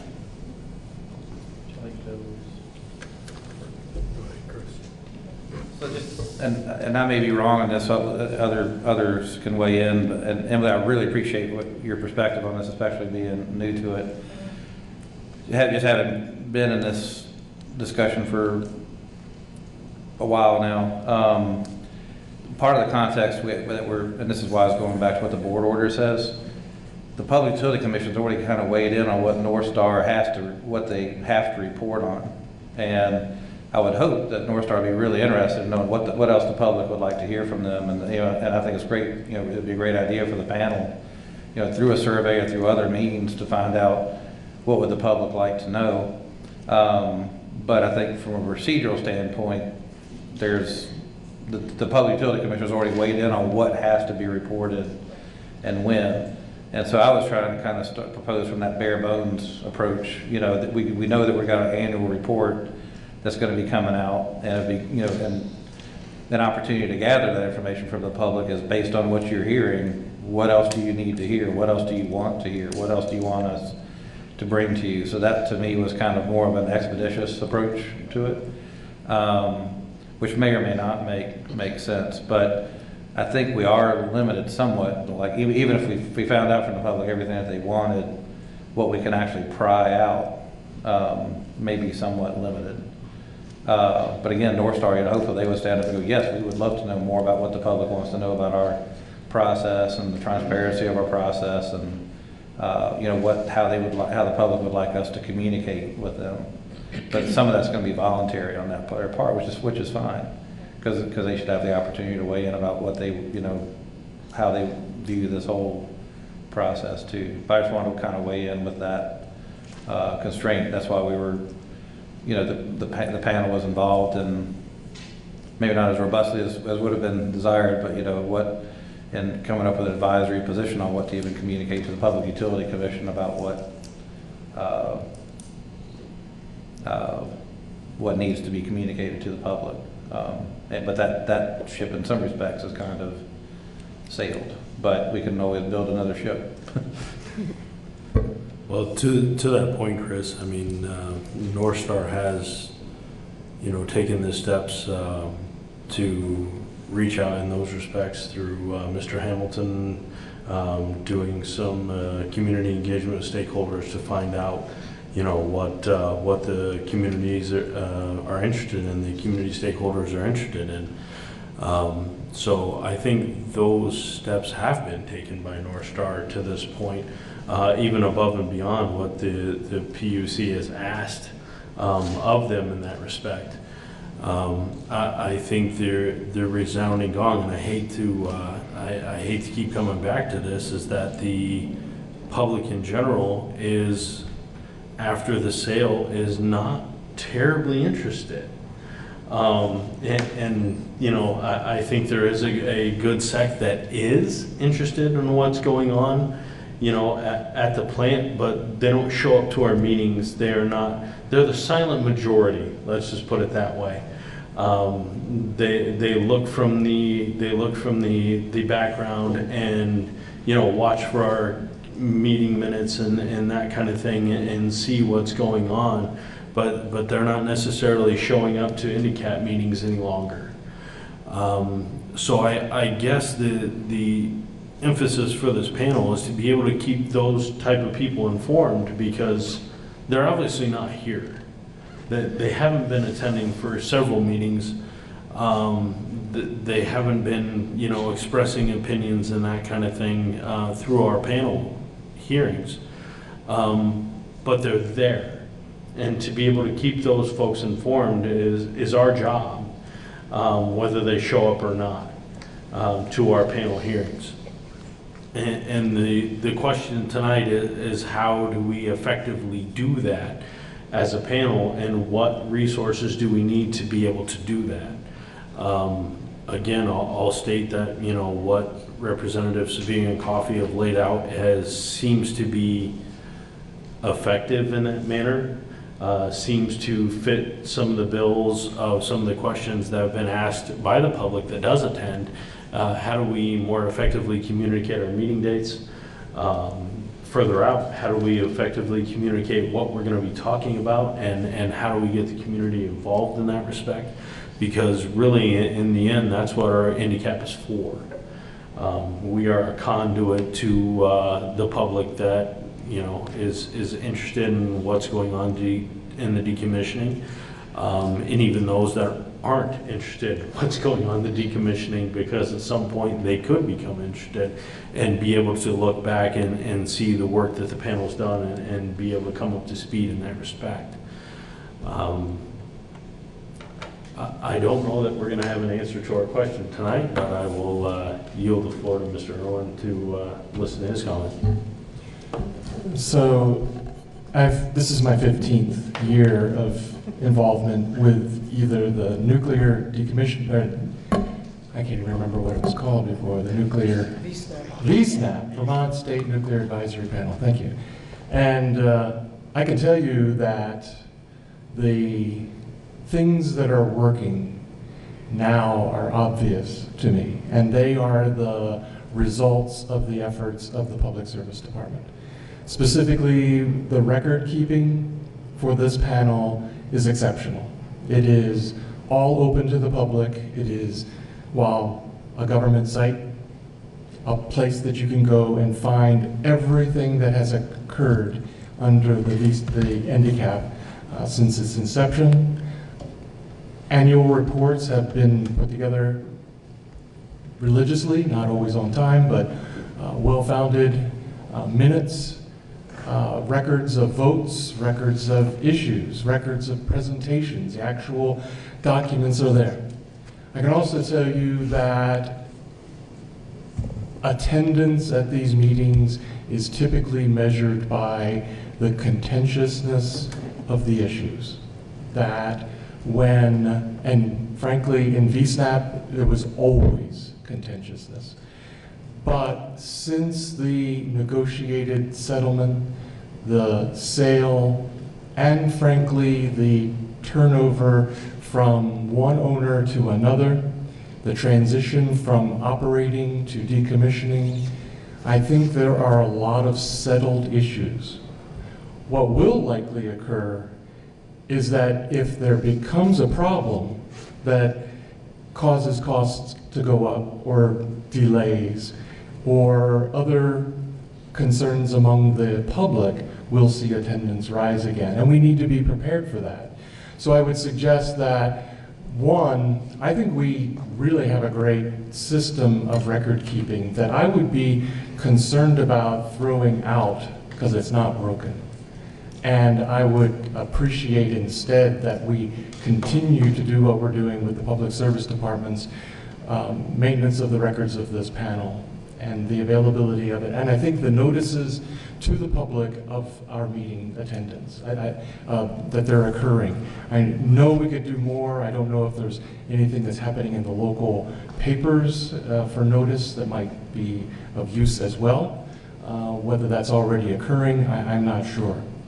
I appreciate your perspective, Chris, about a May meeting. I like that idea too, because I think there will be huge answers and questions in the March report. I know I can tell you as a state agency, I only have a timeline of work at Vermont Yankee that goes through December 2019 for the most part. And I'm anxious to know what 2020 has to observe as a state agency / regulator. And so I think there will be a lot to discuss then. And I do believe that the meetings in between those May kickoffs, if you want to call it that, are helpful to have each of the agencies and other stakeholders report on the status as we go from year to year.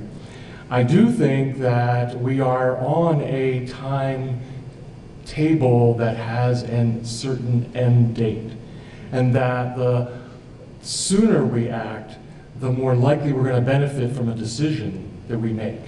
That if we wait another year for the next legislative session, we will be much further down this road that is rapidly moving. I can tell you, as someone who was at the site today, seeing what's occurred in just the last month, we are seeing rapid changes. We will see even more rapid changes in the coming months of 2020.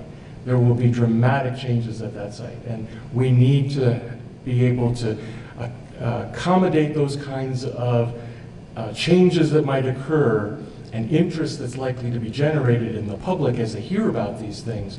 So I would, again, think of any sort of monetary figure or budget that might be associated with this to have some flexibility for where there were these kinds of dynamics and we needed to accommodate those. So I would say that, again, I like the estimations that were created by the Public Service Department because I know the care with which they were obtained. And I would put onto that some sort of language or a buffer or something to accommodate where there's likely going to be fluctuations over the course of time. And I would also say that I do believe that it could be much less expensive to have someone brought in to do the physical arrangements at the price much less than the state nuclear engineer, who I value immensely as someone who has toured the site with him numerous times to be able to look at highly technical issues that are occurring there. And it was a shame that we couldn't do more of that this afternoon because he had to come here and make sure that this meeting was set up. So I just wanted to make sure I covered everything in my notes here. And I think I have. Thank you very much. So I guess I will bring it back to the question at this point in my mind, and I could be completely wet, but is what is the dollar figure that it takes to be able to effectively communicate to the public as IndyCap? And not necessarily how it's spent and who it's spent on and all that kind of thing, but what is the overall dollar figure of what makes our jobs viable to the public? And I don't know that we can answer that question this evening. I really don't. But that's what it boils down to, how the dollars get spent in the end, whether they're, because it has to be fluid, whether it be a specialist that we need 6 months from now, or whether it's a specialist that we need 2 weeks from now, in the end, it's a dollar figure. It's not necessarily how we spend it immediately. I don't think we can put forth a proposal that says this is how we're going to spend all these dollars every single year going forward for the next 5 years, because as certain needs arise, we need to be able to flow those dollars to those needs, in my opinion. So I think a dollar figure needs to be reached, whether it be this evening or a different time. God, I hope it's this evening, because I don't want to do this again, honestly. But I think we have a very good start with what the Public Service Department has put in front of us, what Representative Sibelian Coffey has put in front of us, to be able to determine that dollar figure. And again, everything falls back on you, Commissioner Tarrant, how those dollars get spent. So I think it behooves us to determine that dollar figure this evening, and your department from there determines whether it's Mr. Lashinsky's time to set up tables or whether it's somebody else's time to set up tables. That's not in the purview of the handicap panel. That's in your purview of how those dollars are spent. What we're trying to determine tonight as a panel is what do we need as a panel to be able to effectively communicate to the outside world that wants to participate in this process. So I'm concerned about the notion of, I'm concerned about a few things.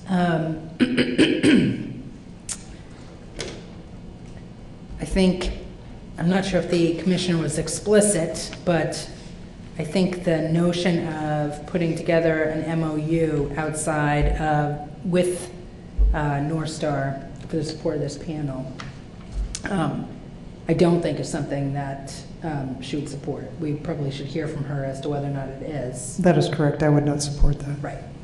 And so that then becomes the place where we get a little sticky in statute. And so if we put in a dollar amount in statute, that's just going to be, I mean, it's fine. We can do that. We can try that. I think that there will be, we have to figure out, is that a tax? Is that a fee?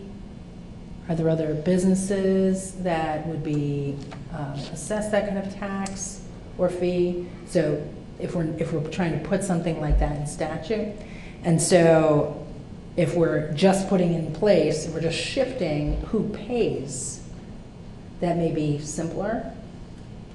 And although I think it still would have to go to, as Representative Coffey has said, it still would have to go to probably Ways and Means and Appropriations Committee. And I would expect, as I mentioned at the last hearing, that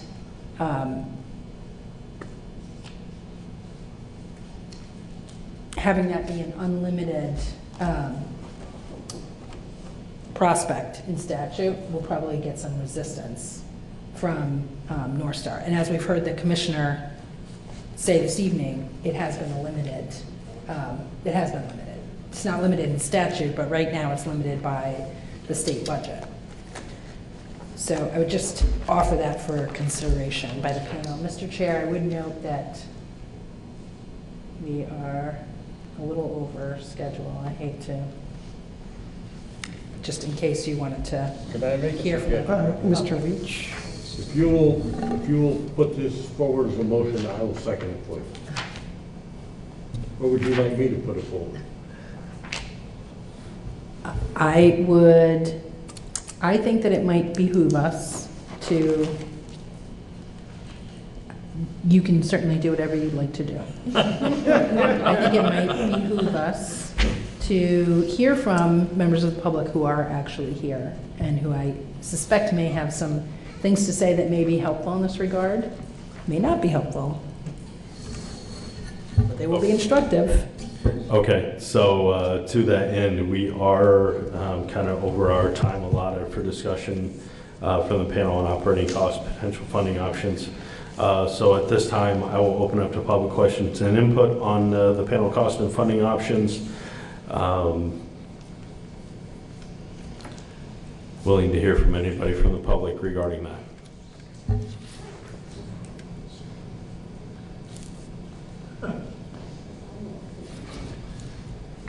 It looks like you're being coerced. Come on up. Good evening. I'm Chris Williams. I'm from Hancock. I work with Citizens Awareness Network, and I'm also with the Nuclear Information and Resource Service in Washington. I have a lot more questions than I had when I walked in the door. But after reviewing the materials earlier today, my thought was that perhaps the logistical costs could be assigned to Entergy, the non-controversial logistical costs. It's North Star.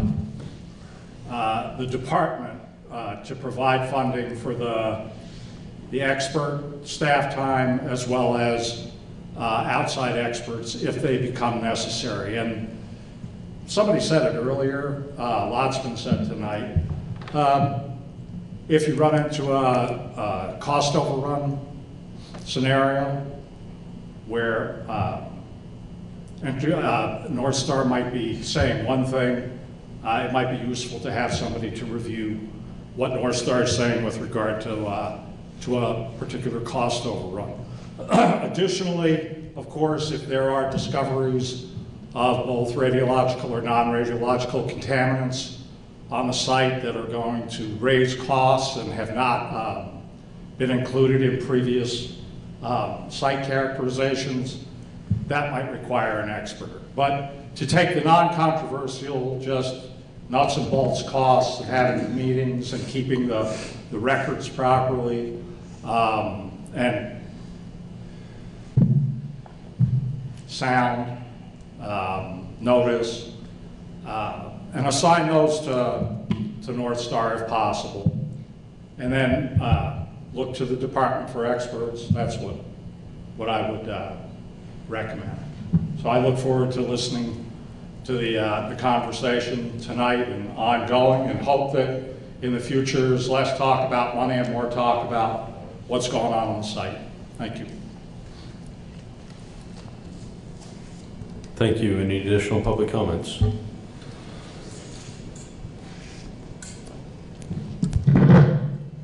Hi, I'm Ann Darling. I live in East Hampton, Massachusetts.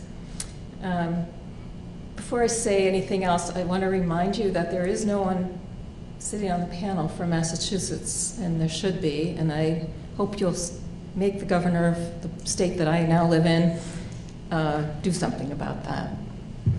Thank you. I want to kind of echo what Emily was saying about what I would like to see the panel be a vector and a conduit to the public. And besides putting things on the website, basically what gets out to the public is left to whether or not there's someone here from the press and if people read that story. Or if I write a letter to the editor, which I did a couple weeks ago. So, and it's true that people, what you were saying, Mr. Under, about people are not as concerned because people don't feel as threatened as we used to, or scared. Thank goodness.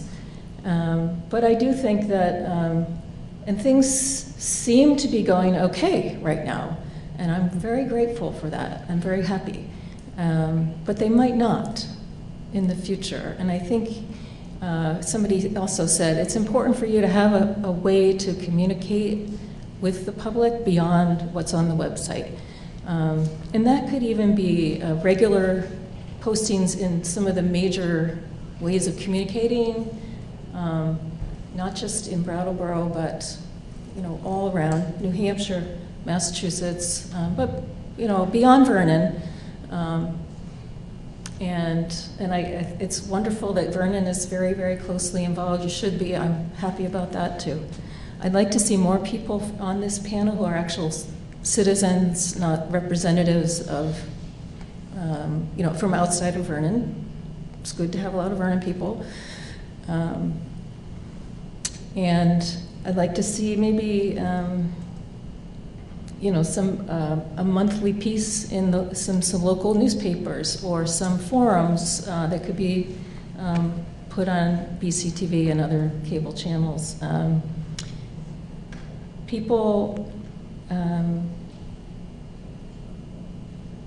I think people need to know, and you said it yourself, Mr. Unruh, that it's your responsibility to keep people informed whether they're here or not. So how much you do of that is partially a question of money. But I want to hear a commitment from the panel that that's what the money will be used for. I really do.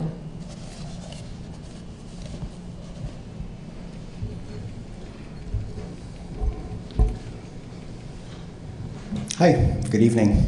I'm Clay Turnbull. I'm with New England Coalition on Nuclear Pollution. I'm a staff person and a trustee. And I was glad to hear that a report that Ray Shadd has prepared sounds like it was distributed to the panel. I just wanted to highlight a couple of lines from it. North Star will pay itself approximately 38% of the decommissioning fund to administer decommissioning activities. And there's a modest 10% overrun cushion built into the budget. In addition, North Star anticipates an end-of-the-day surplus in excess of $20 million to be divided 45% between North Star and Vermont Utilities. At Maine Yankee,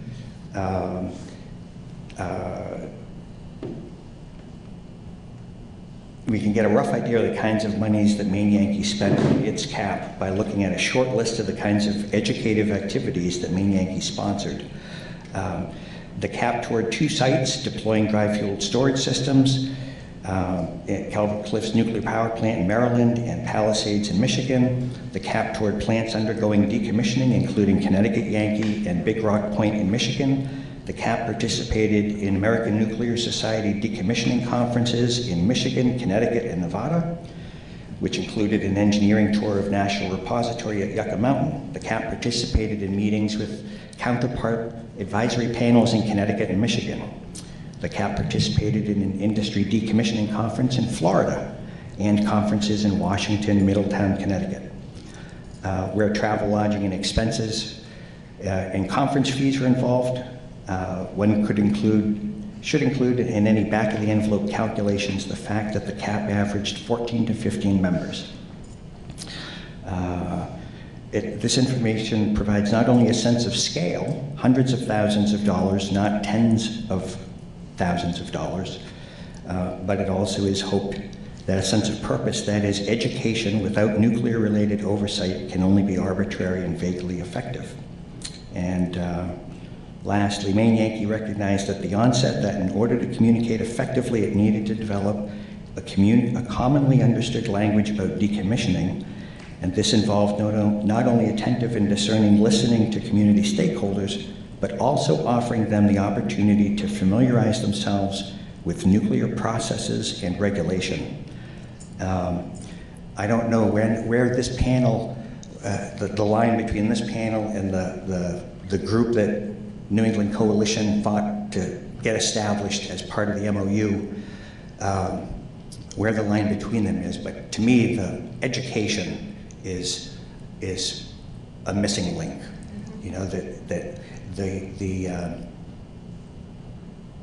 the company could be making more of an effort to provide some real education, whether it's to this panel or to the group that we're trying to fund. I think that the general public, there are people that want to understand the technical issues so that they can determine so that they can say, okay, I'm not just taking someone else's word for it. And I'm, you know, Bob Leach, you've got an entire career of education that lots of folks would love to understand. So, thank you.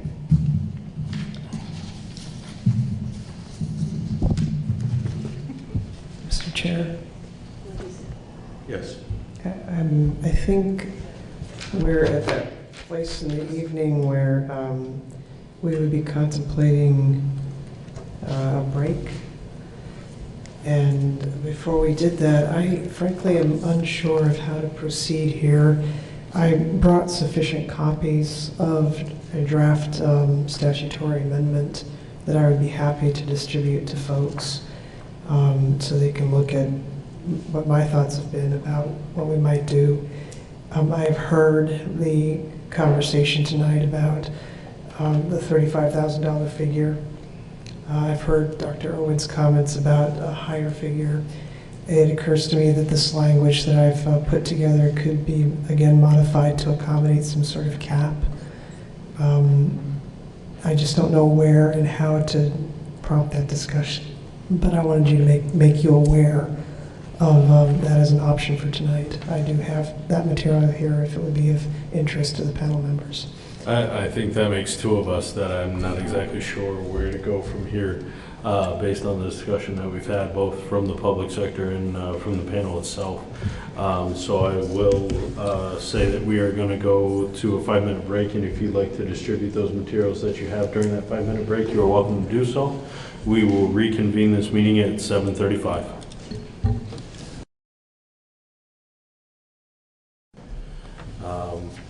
So we are going to head to additional panel discussion on operating cost and funding options. So during the break, Commissioner Tierney put out a proposed amendment to 18 VSA 1700 G6, and I will allow Commissioner Tierney to speak towards that amendment. Thank you, Mr. Chair.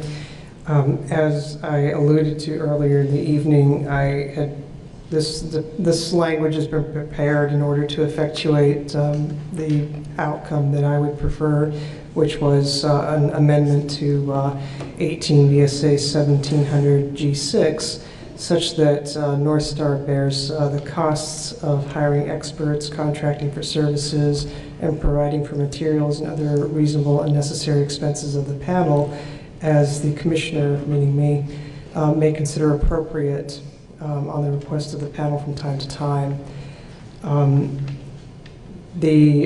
The idea is that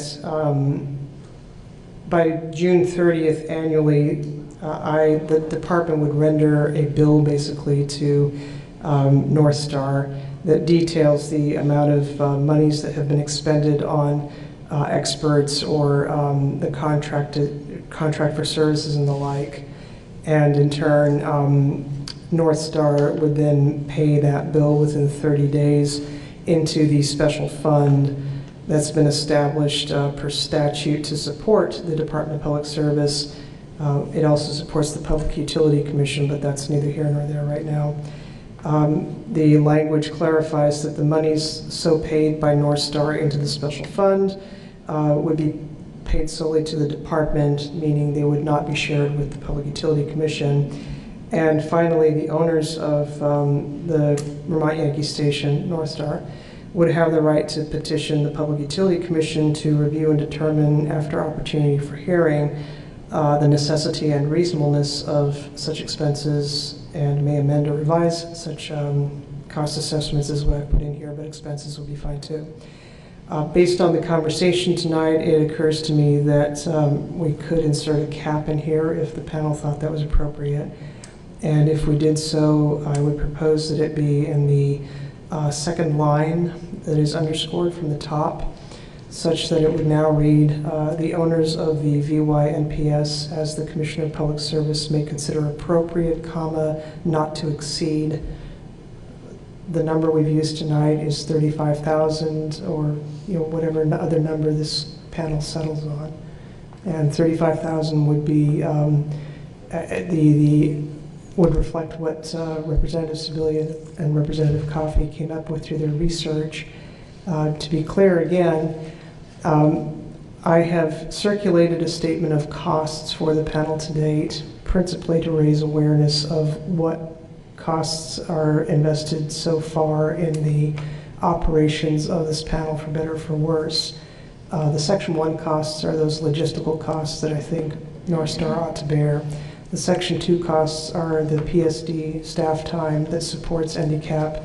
I'm not proposing that that be included in this amendment to Section 6G. I just wanted the panel to be aware that these costs are being incurred. And then the costs on Section 3, having to do with the agency participation, I think it would be fair to put that in, but not necessary. Certainly any per diem increase, as suggested by Representative Sebelian and Representative Coffey, would be something that would be fair to include under that $35,000. I do agree with Mr. Unruh that there's no need to specify what the $35,000 is expended on, because with the way I've put the language into the statute, I think it's pretty clear that it is supposed to go, the $35,000 would go toward hiring experts, contracting for services, and providing materials, and other reasonable necessary expenses of the panel.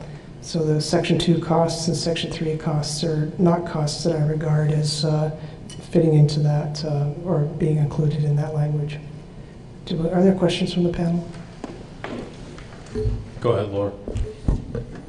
So I have a couple of questions. When would this end? Yeah, I think that's a really good question, and that's something that I was just discussing with counsel for North Star. It's a very logical question to be asking, but interestingly, it prompts a larger existential question for this panel. If you'll note, as we sit here tonight, NDCAP has no shelf life. So I don't think that it would be necessary for us to put an end date on here. I can certainly understand if there are folks who feel a need for that, but what you're really raising is the larger question of how long should NDCAP exist? I would say this would go on for however long NDCAP exists. So I would suggest a termination of, at the time that partial license termination happens. Because at the time, I feel that NDCAP no longer has a value. I hate to say that, but it no longer has a substantial value, I guess, after the partial license termination. Mr. Chair? Go ahead. If I may add one point to that, there's also the site restoration part of this process that is exclusive to the Public Utility Commission jurisdiction. And it would seem to me that if there's going to be a termination date, that it should also include that. So it's not just partial license termination by the NRC, but also when site restoration has been achieved to the satisfaction of the Public Utility Commission, in my opinion. Go ahead, Chris. Just briefly, I would agree with that. And another thing that, and not to draw out the conversation, I think it's something that could be figured out later on, but I believe, and Clay, maybe you know, or maybe the folk with North Star know, I think both the Yankee Road Cap and the main Yankee Caps still meet once a year or have some kind of annual something. And so those continue to exist. Now, I'm not saying whether or not it should, but it'd be worth talking to those communities about, is there utility once it's just the ISFC left on the site, is there value? And maybe that's not the Nuclear Decommissioning Centers Advisory Panel, maybe that's something else, but just wanted to put that out there.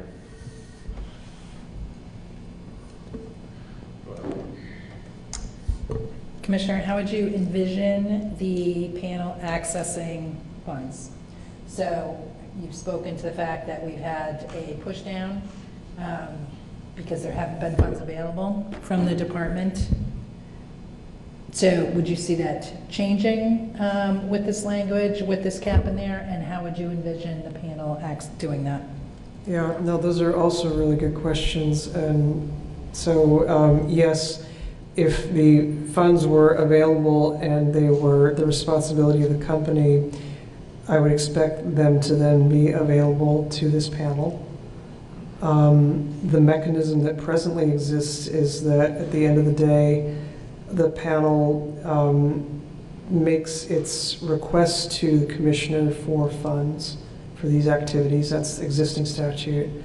And I use my best judgment as to whether to make those funds available. And what I have proposed here is that that would continue.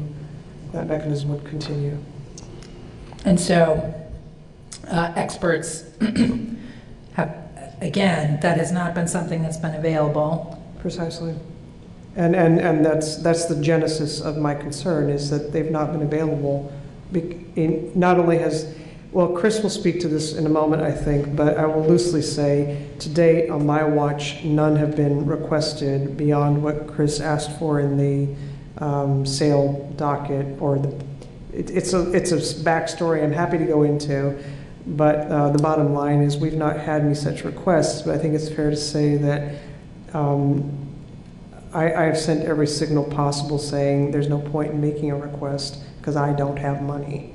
And that's just not good enough, in my opinion, which is why I've been so concerned about this issue. And I'm hearing that that might remain the same.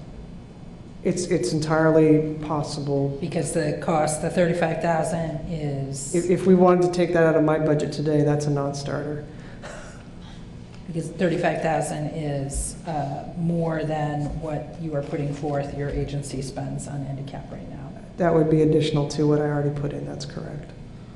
So it would not cover what you're currently expending. And I'm not asking to, what I'm looking for is for the company to be responsible for that $4,000 plus for the logistics, and then for whatever is left under this cap, that would be what's available to this panel for hiring experts and contracting for services. For instance, Chris mentioned not too long ago that there was a consensus-seeking process, I think, that my predecessor conducted.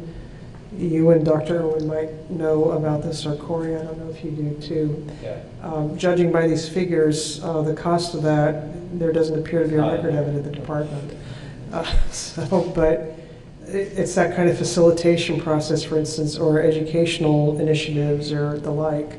Those are things that open up if there's money available to be charged to the company. Can I mention just one brief thing that may have to provide a little context too, which is when IndyCap was first started, and actually in docket and Public Utility Commission dockets before that, there was a concern about like when IndyCap was first created, it was envisioned that decommissioning wouldn't start for 60 years or so, and so there was real concern about the company funding that because it would be coming out of the decommissioning trust, which would then decrease the amount of funds available for decommissioning. So now we have a more discrete timeline, but I would say that it would be just in case anybody has any concerns about suddenly if North Star is bearing the bill, that suddenly folk are going to go crazy and want to spend all kinds of money. Well, we all have a vested interest in being very, very thoughtful about how those funds are used, because I think it's still coming out of the decommissioning trust. I think that'd be the likely source of funds, because that's the source of funds they have to use. So I don't know that that's exactly the case, but just in case folk remember those old arguments from back in the day about concerns about where the funding for a panel would come from, now at least we know approximately how many years we're looking at and what kind of budget we're probably looking at. So I have additional questions. Looking at the final line here, I'm not sure that it may be a typo or maybe a punctuation issue. The owners of Vermont Yankee may petition the Public Utility Commission to review and determine, after opportunity for a hearing, the necessity and reasonableness of such expenses, and may amend or revise such cost assessments. So is that intended to be that the owners of Vermont Yankee may amend or revise such cost assessments? No, it's for the Public Utility Commission. And- So I read that as. Yep, I can see why you read it that way.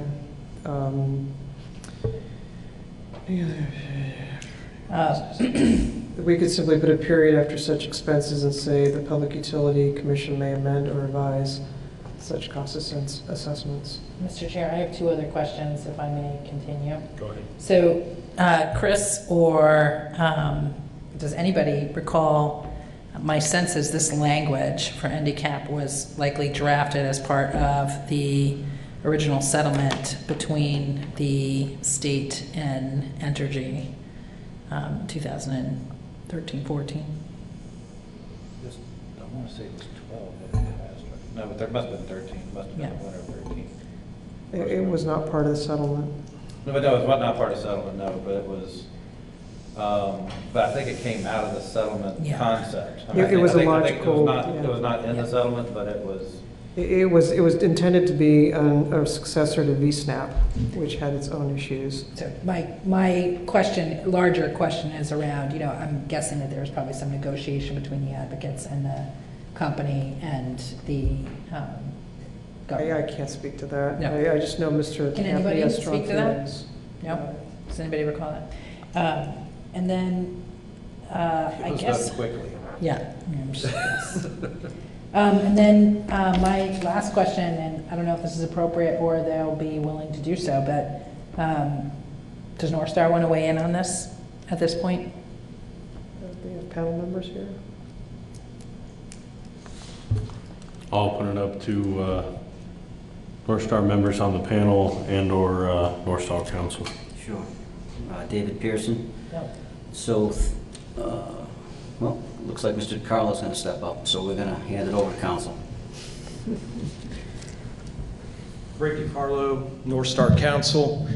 I think this is a potentially workable solution, but we'll have to internally confer and report back. Thank you. Thank you. So, Mr. Chair, I think my final comment would be one that I had suggested to you earlier. If there is consensus on the panel or some place on the panel, and the intention is to try and move this year, I would hope that there would be some consensus on the panel and that the panel itself would engage with the commissioner in moving this legislation forward. Sure. So kind of let me recap everything that we've been discussing since we received this proposed amendment. From what I'm understanding, as a consensus of the panel, and please correct me if I'm wrong, I will start at looks like the second sentence of the proposed amendment. Funds for this purpose shall come from the owners of the VYNPS, as the Commissioner of Public Service may consider appropriate not to exceed $35,000 annually and to terminate at the time of partial license terminations and site restoration is complete. That kind of seems like the general consensus of the board that $35,000 dollar number is acceptable, and that it is to terminate at the end of partial license termination and site restoration. And then at the bottom of that amendment, there add a period as of reasonableness of such expenses, period. The Public Utility Commission may amend or revise such cost assessments. Now I'm looking for a consensus on those particular terms of this amendment, please.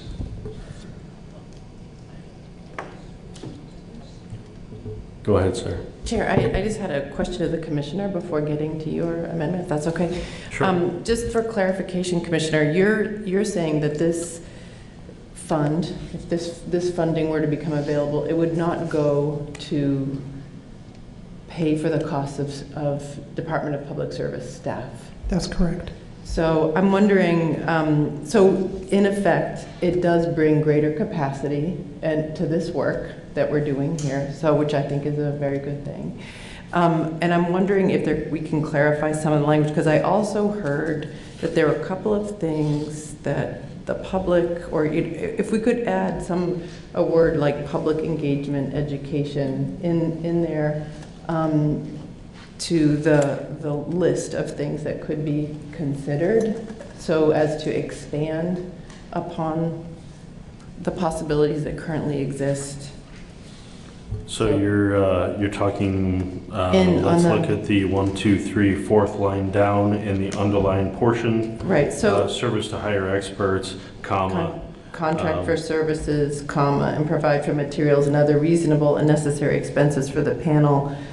If the rest of this panel were to agree, I just think it would be good to add some language around, because we've been talking about whether it's attending a conference or doing some broader public engagement in some way, right? I've heard that tonight. So I'm not always the best at wordsmithing. Okay, so service to hire experts, public engagement and education, contract for services, and providing materials and other, would that be satisfactory? I'd like some specificity.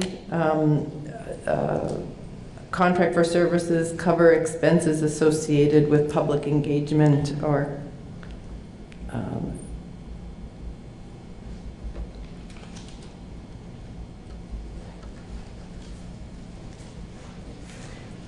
and education. I mean, May I ask as a point of clarification? I understand what you're driving at, Representative Coffey. In my opinion, that would constitute a reasonable or necessary expense if the panel decides that's what it wants to do, and the commissioner decides it's appropriate. Is it your concern that you'd like to have it specified such that it's removed from the discretion of the commissioner? And it's okay to say yes, I won't be offended. It's mostly more about the intention of adding this in here to just reflect that. So I don't want to belabor the point. And so my second point is to follow up on the chair's comment about how long this funding would last. If we look at the full statute, I think I would prefer something simpler that said that this would not to exceed $35,000 annually for as long as the handicap or the panel exists. Because I don't think it should be linked to what we think the process is going to be. The rest of the statute doesn't do that. Yeah. So my 2 cents.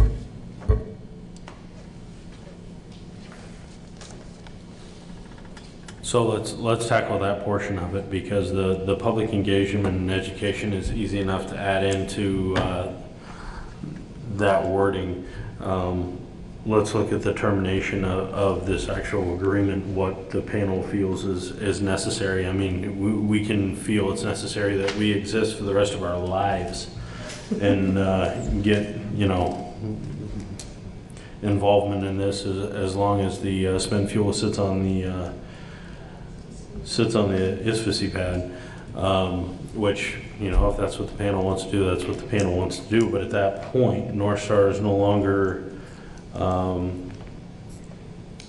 in my estimation, is no longer on the site, no longer responsible for the site, because they probably turned it over at that point to some other entity. So how do we, as a panel, charge a company that's no longer in existence in the state of Vermont to fund a panel that we decide, we're just going to continue this because we have this money, because we still have spent fuel on the pad? That would be my only concern. It seems to be fairly open-ended in that respect.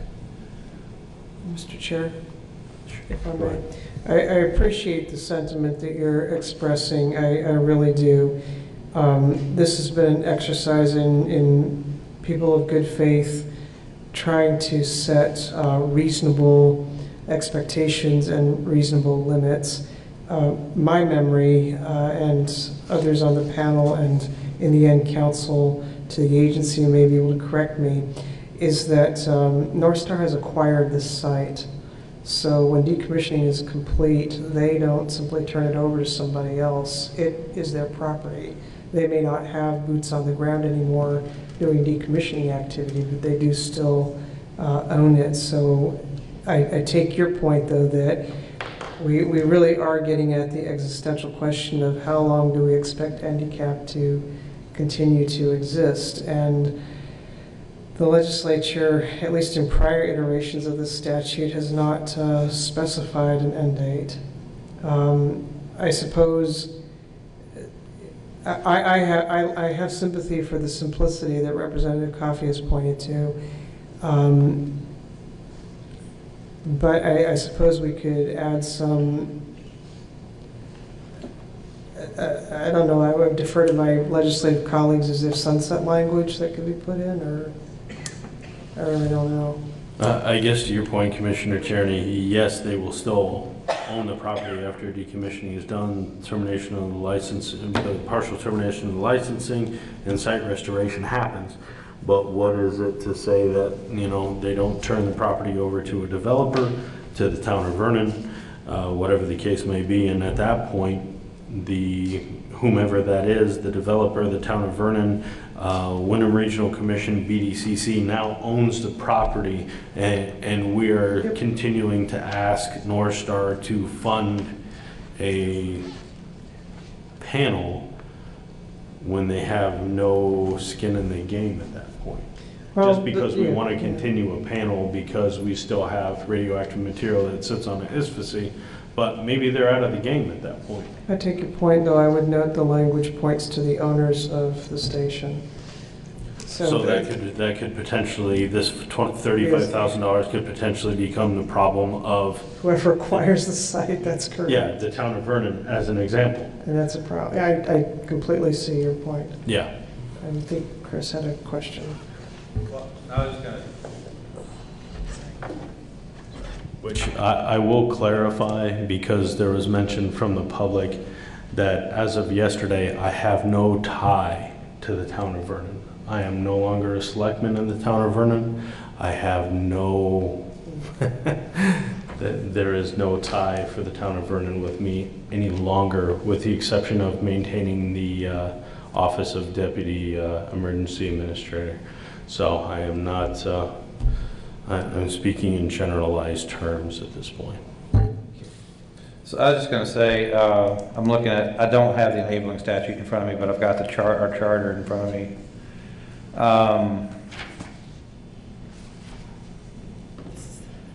And handicap, says, I think this is parrots the language, handicap shall advise the Governor, General Assembly, and agencies of the state on issues related to decommissioning. That's nuclear. Now, I mean, I would like to see it go through site restoration too, but you could logically say handicap would sunset upon the completion of decommissioning, and then maybe leave an escape clause like this could be reconsidered by the legislature at that time, but that may be the language that you use because that's the actual purpose of the, I mean, it's imperfect to me, and I would defer to the rest of the panel because it seems like it'd be worthwhile for, to have the panel in existence for the completion of the non-radiological decommissioning as well. And maybe that's, and I'd have to look into in detail at the enabling statute because maybe it talks about non-radiological. Does it? But anyway, I can, but that may be an approach to take, just reflecting on what it says.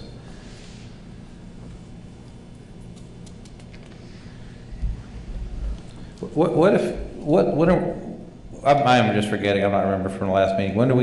Are we supposed to meet again soon, or is this? God, I hope not.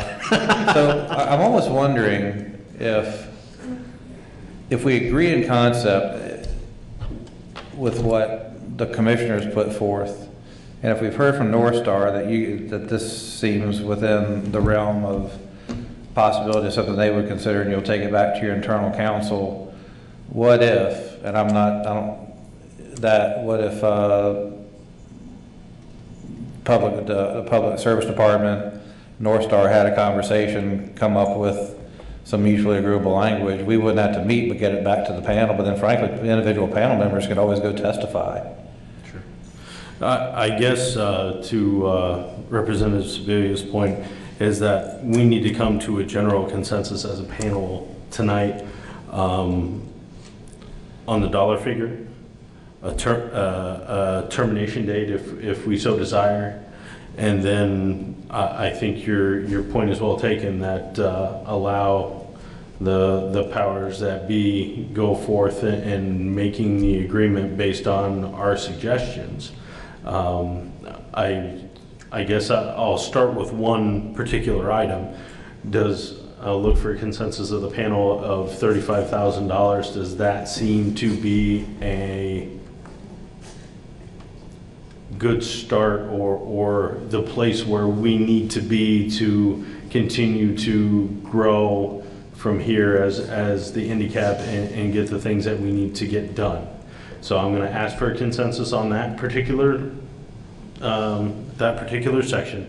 It is the $35,000 that was, brought forth to us by Representative Sebelian Coffee, acceptable to the panel as part of the amendment to 18 VSA 1700 G6. But So can you ask those questions? I think the frame that Chris has, like if that's a goal, is for North Star and the department to see if there is something they can agree to with the items that you're asking for consensus. Is that what we're doing, Mr. Chair? yes, Okay. that's exactly what we're doing. Okay. So May I ask for clarification on this, though? Yes. I have tried very hard to avoid being in that very position of it being North Star and department. Go work it out. That's exactly why I prepared this language tonight, so that this panel can decide whether it wants to move forward on this basis or some other basis. If we get consensus on the $35,000, that's a very clear instruction. If we can get consensus on end date being when the handicap, for as long as handicap exists, appreciating there are members on the panel who don't necessarily support that, but if we can get consensus on that, that's clear direction. If we can get consensus on the public engagement piece, that's clear direction. And then I can speak for myself and say that I'm happy to take this amendment, if need be, to the legislature, or our legislative colleagues could put this in if they're willing or not. But I don't see what my speaking with North Star is going to add to this. North Star can certainly testify in the legislature as it sees fit. And I have high hopes that, based on council's comments tonight, that testimony would be largely supportive, but I would leave that to you. I think that distance is healthy, in my opinion. So I guess that's my goal, is to hit those three things: the dollar figure, the termination, the language of public engagement. Get a consensus on those things, and I think what Representative Sebelia was kind of aiming at is that we come to an agreement on how that wording happens between your department and North Star. So the clear direction from the panel for dollar figure, for termination, for how public engagement should happen, and then you guys figure out the legalese between yourselves, because that's not our expertise as panel members, is to make those. That's the part that's making me uncomfortable. Okay. I would love to be able to give you all the legalese to make this thing work, but I don't know. Mr. Irwin, you had a question, comment? Just on the notion of the possibility that another property owner would be potentially saddled with the responsibility for funding the handicap. I wonder if changing the language from owners of the VYNPS to owners of the VYNPS license or licenses would help in that regard, because it's either going to be the license for the ISVC and the plant in decommissioning, which are two different parts of the Code of Federal Regulations, or it'll be just the ISVC. because the other part of the plant would have been fully decommissioned, license termination would have been completed. That makes a lot of sense to me. I'm not sure about anybody else. Go ahead. I'd like to, correct me if I'm wrong, Corey, and the license won't really be terminated.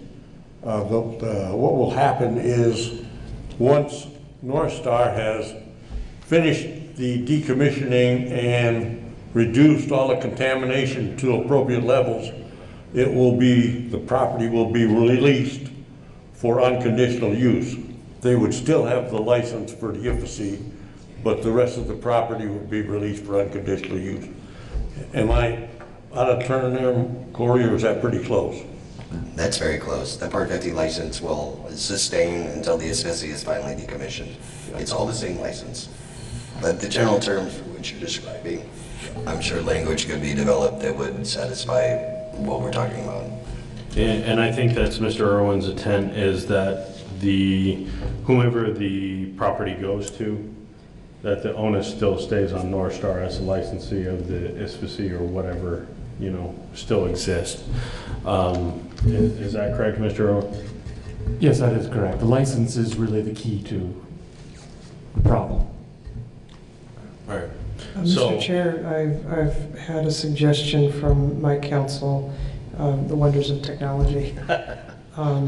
If we had a three-way involvement here where Ledge Council were involved as well in these discussions, that would make the department more comfortable, so that the legalese piece that you're talking about would be worked out between Ledge Council, North Star, and the department. That gives me some comfort. And I'm completely okay with that. So let me circle back to where I started. Sorry. No, that's perfectly fine. We're working through it. So as a panel, I would like to get a consensus on the dollar figure of $35,000 annually is acceptable to us to be able to move our work forward. And just give me a yes or no. Please start with you, Chris. Yes. Yes. Yes. Yes. Yes.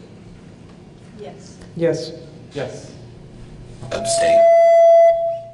Abstain. On the phone? Yes. Yes. Okay. So we have a majority in agreements on the dollar figure of $35,000 annually. Let's go to the easy part, the public engagement side of it. So adding the language, again, fourth line down in the underline, service to hire experts, public engagement and education, contracts for services and provide materials and other reasonable and necessary expenses of the panel. Noting that obviously this is how the money gets spent is completely up to the public service department. Adding simple language such as in public engagement and education. Is everyone happy with that, or general consensus? Chris? Yes. Yes. Yes. Yes. Yes. Yes. Yes. Yes. Abstain. Abstain. Okay. So we have that. Oh yeah, sorry, on the phone? Yes. Yes. Okay. So you have a majority agreement adding simple language regarding public engagement and education to the list of things that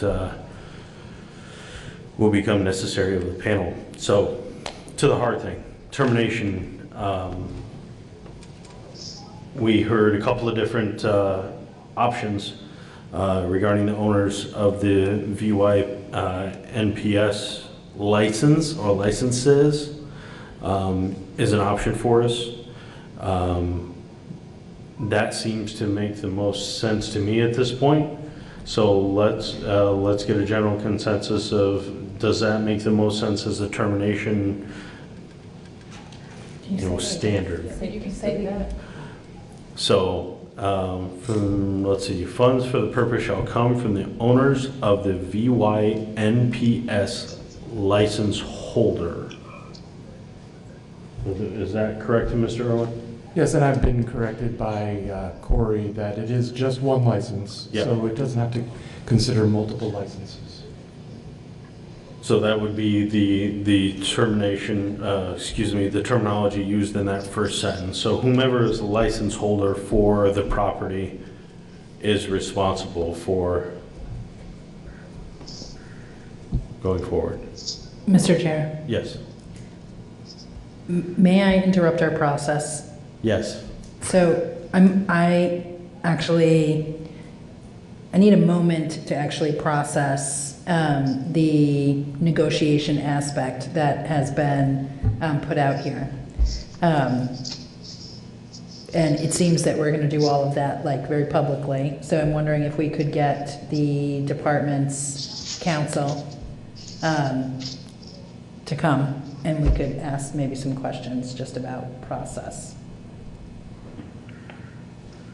I guess I'm confused. What are you looking The for a department is process on? recommending that, the department council is recommending that rather than having North Star and the department go and kind of fine tune this and bring it to the legislature, that the legislature and the administration and North Star fine tune this. And so I'd just like to ask him to clarify and kind of walk us through that a little bit. Because I've had no time to think about that or ask legislative counsel or anyone. So, and I'm getting, like we're kind of almost at the bottom of the slide and I'm feeling like, oh, we're going to catch this. Do we want to catch this? So can we ask? I'm certainly happy to ask Mr. Porter to step to the microphone, if that's all right with you, Mr. On the Road. Absolutely. Come on up.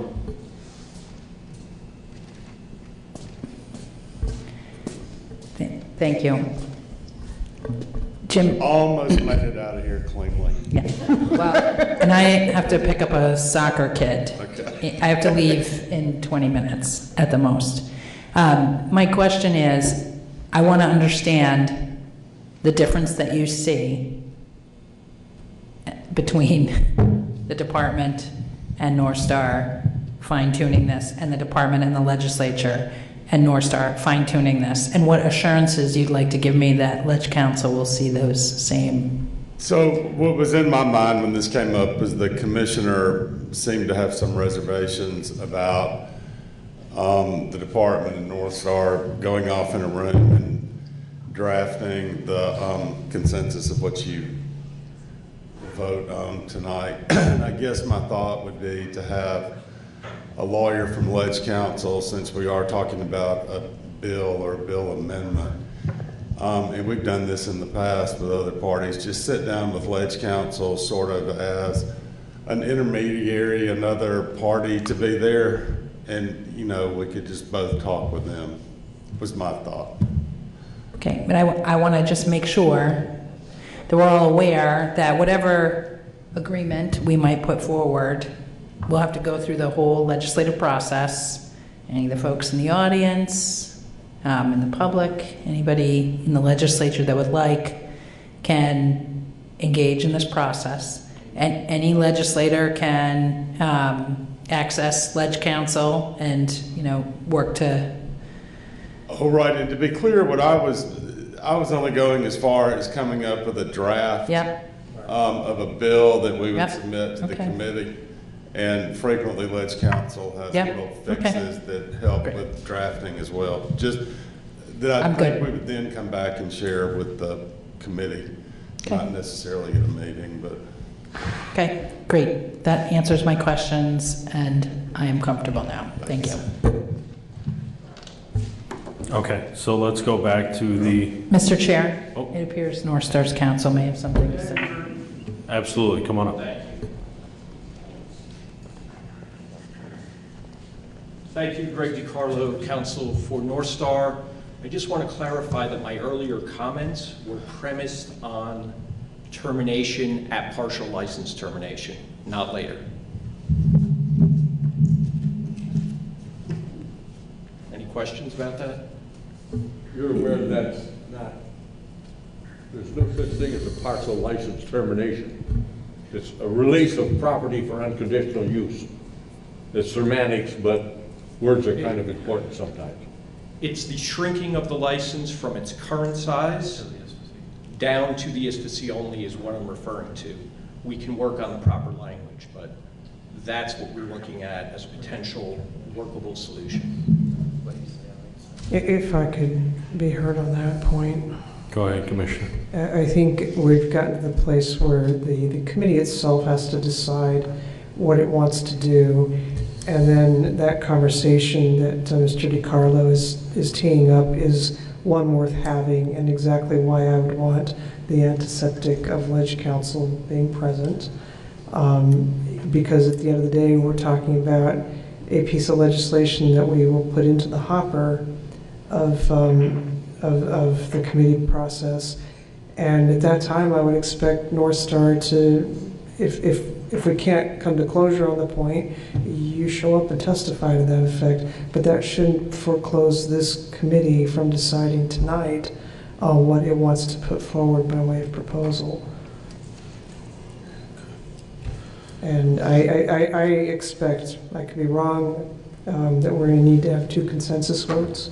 One's going to be on this termination that's tied to license termination and site restoration, and the other to the proposal from Representative Coffey that the obligation simply be coextensive with as long as NDCAP exists. Okay, I'm gonna abstain from weighing in on this last piece because I don't feel like I have enough information. So I guess, Chris, there's a couple different options on the table right now, and I'm just going to be looking for the board, and obviously, you know, feel free to abstain if you feel the same as Representative Sibilia, that you don't have the proper information to make a decision. So we have essentially 2 different proposals on the table as far as timeline goes. One from Mr. Irwin about license holders, and that, you know, this is kind of perpetual to license holders to the end of NDCAP, and 2 to the partial license termination and restoration would be the second option to put an end to this particular agreement. So I guess I'm looking to you to see which one you lean towards to get a general consensus from the NDCAP panel. So we'll start with you. So I have to start with a question. Because what I had originally thought was terminate NDCAP upon the, because just looking at what, I mean, at some level I'd like to change the statute to say site restoration.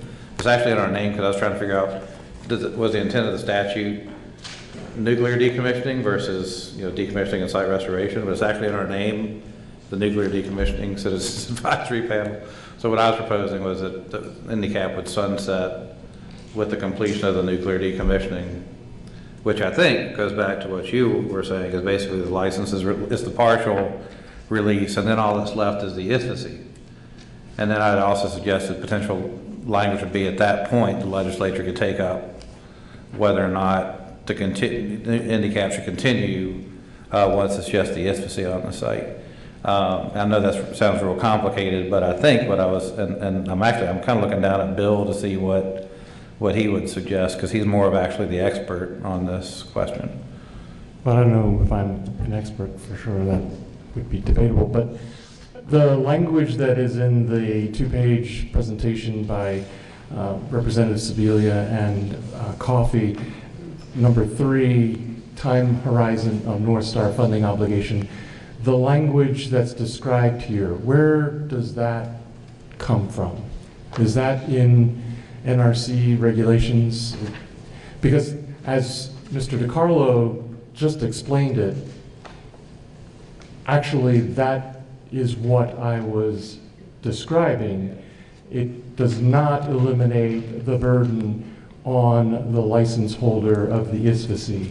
It just has narrowed it down to release of the rest of the site for the decommissioning purposes, which is everything but the ISFC. So I'm actually more comfortable with the original language as presented in the item number 3, time horizon of North Star funding obligation, than I was when this discussion started.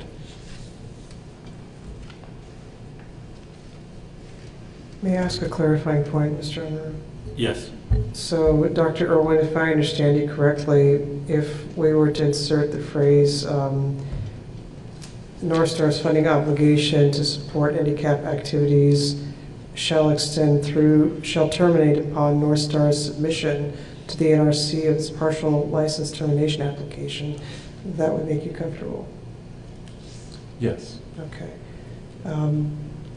I guess I'd put that out for comment to the rest of the panel. I could agree to that too. I would be comfortable with that too. Okay.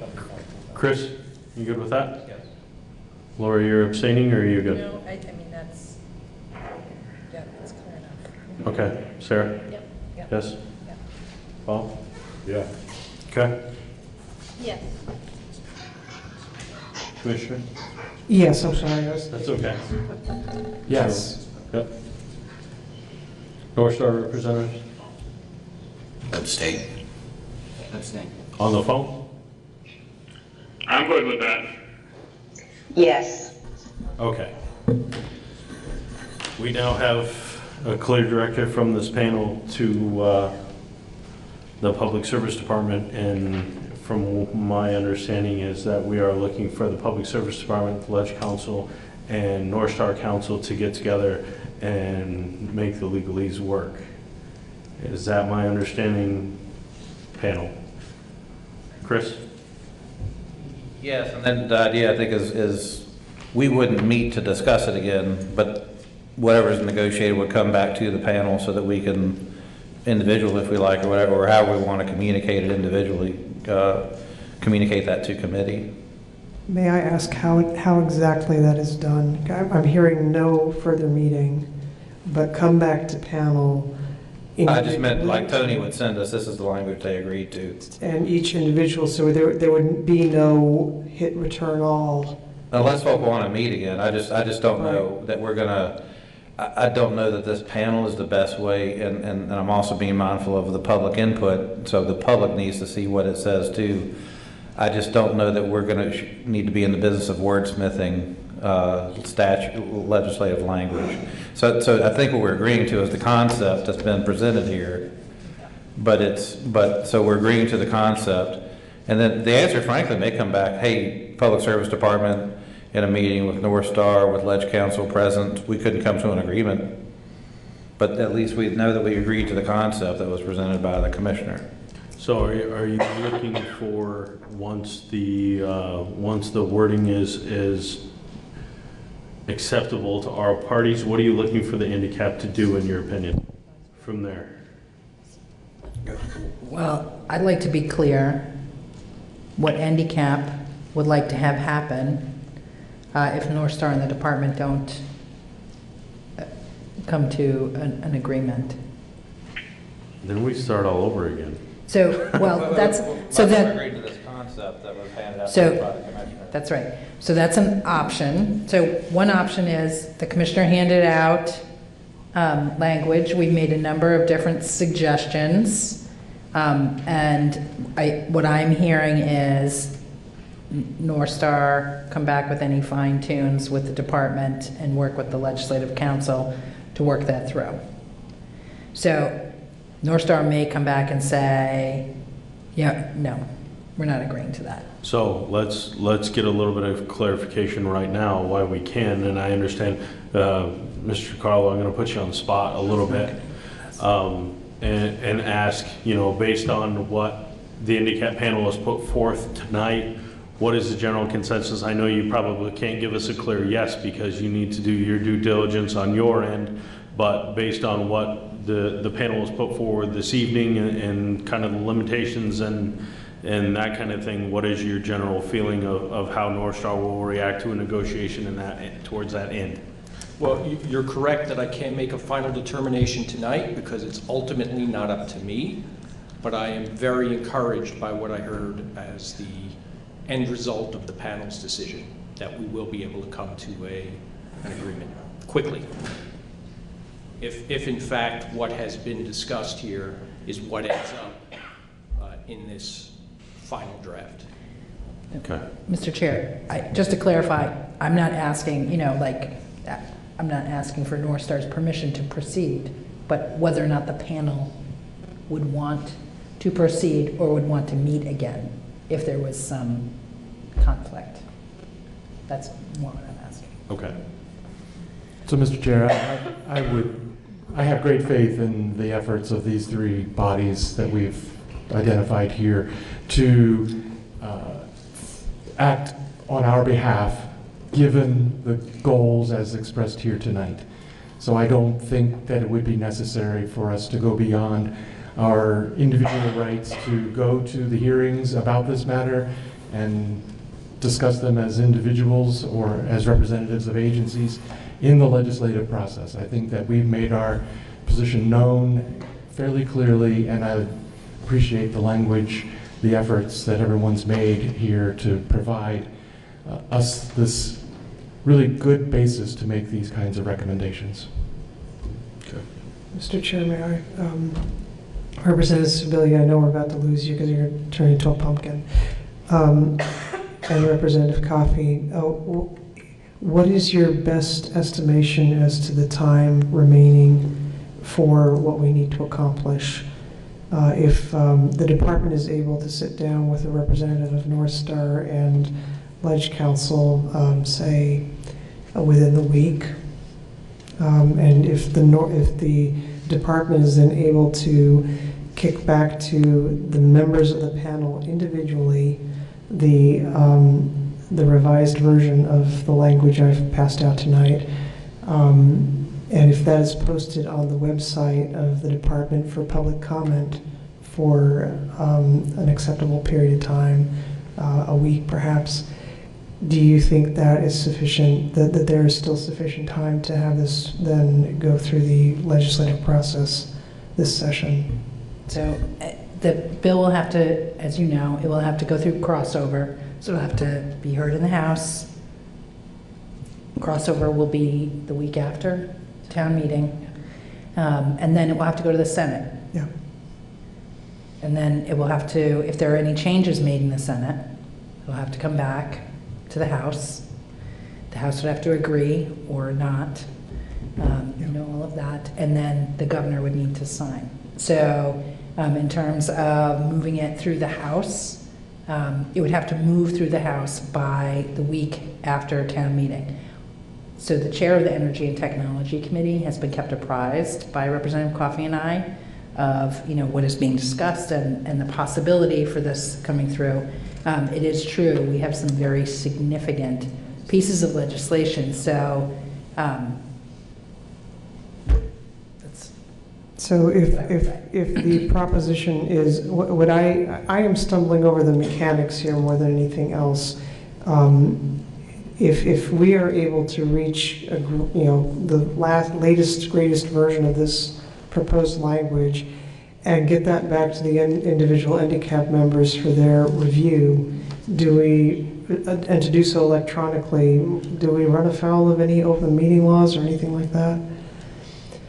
And so if Mr. Unruh gets sign off from all the handicapped members in a manner that is lawful, then, and in the interim, the department has posted this for public comment on the website, it would seem to me we should be able to get this into the legislature in fairly short order. Just for clarification, I don't think it's necessary for the handicap individual members to sign off on anything in particular. Okay. That helps me. Yeah, that's what I'm asking basically. But I think we've all expressed our opinion, and to Mr. Irwin's point, if we wanted to pursue it individually, we have that option. As long as it's clear that the representation that will be made in the legislature is that this final version, subject to the guidance you've been given, is the will of handicap. And I think I feel that we've done that tonight in a public manner. And I'm certain the minutes will be reflect as much. Will be, helpful. And in terms of public notice, Commissioner, I mean, the public can engage on this legislation. It's hanging on the wall right now. Fair enough. So we have the bill that is up on the wall in energy and technology now. What we'll be doing is making changes to that. Okay. So what I'm taking away from this is that the department has a mandate to proceed from handicap. meeting with North Star and Ledge Council to get the final version of this and get this thing rolling. Fair enough? That's my feeling as well. Okay. I feel I'm moved by the spirit to comment that I feel this has been a very productive meeting tonight, and I thank my colleagues for their patience and persistence. Absolutely. Do we have any additional input from the panel before I turn it over to the general public? Did we agree to this in concept? We should probably do it formally before Representative Sibilia turns into a Because the other ones we've we've gone through, you've got the yes, you want yes on this, what the commissioner gave us? Sure, with revisions, absolutely. So I would agree that yes, well, supporting the concept presented here by the commissioner. With the revisions that were made? Yes. Okay. Is there others? Yes. Yeah. Yes. Yes. Yes. Yes. Yes. Yes. Okay, great. Abstain.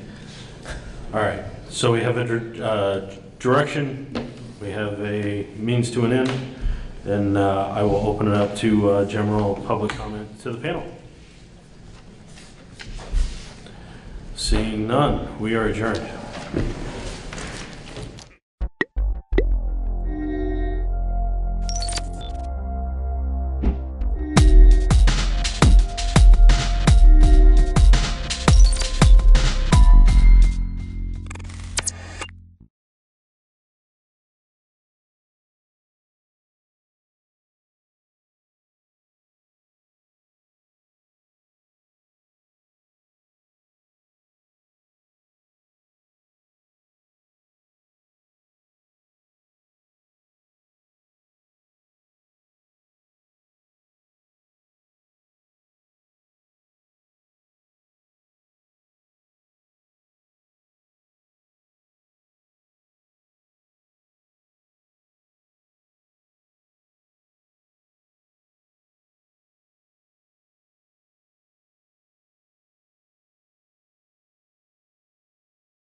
It is 7:05, and I'm calling the meeting of the Development Review Board to order.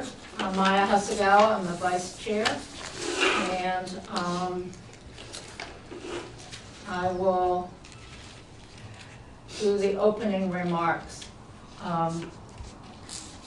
We only have one person here, but anyway, you'll have to listen because it's the procedure. Sure. It explains the procedure. At the DRB, we hear applications for land development in the town of Brattleboro and appeals of zoning administrator decisions. Procedurally, the Development Review Board operates on the record. Broadly, this means we take a clear record of testimony from the applicant and any interested parties and then issue a written decision with our findings.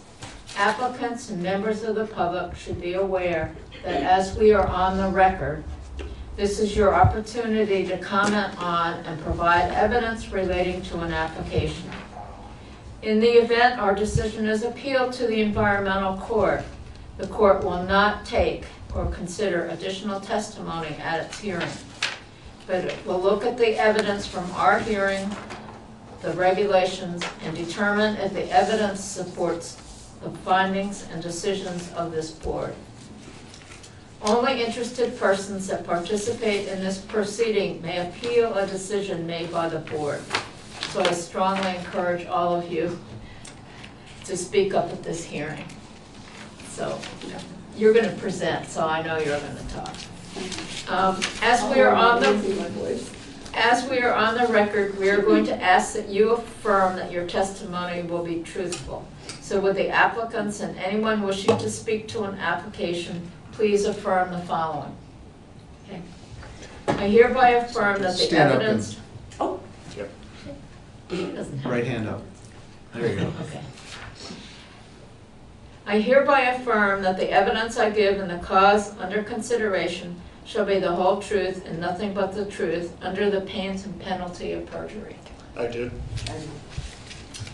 Applicants require a majority vote of the full board to succeed.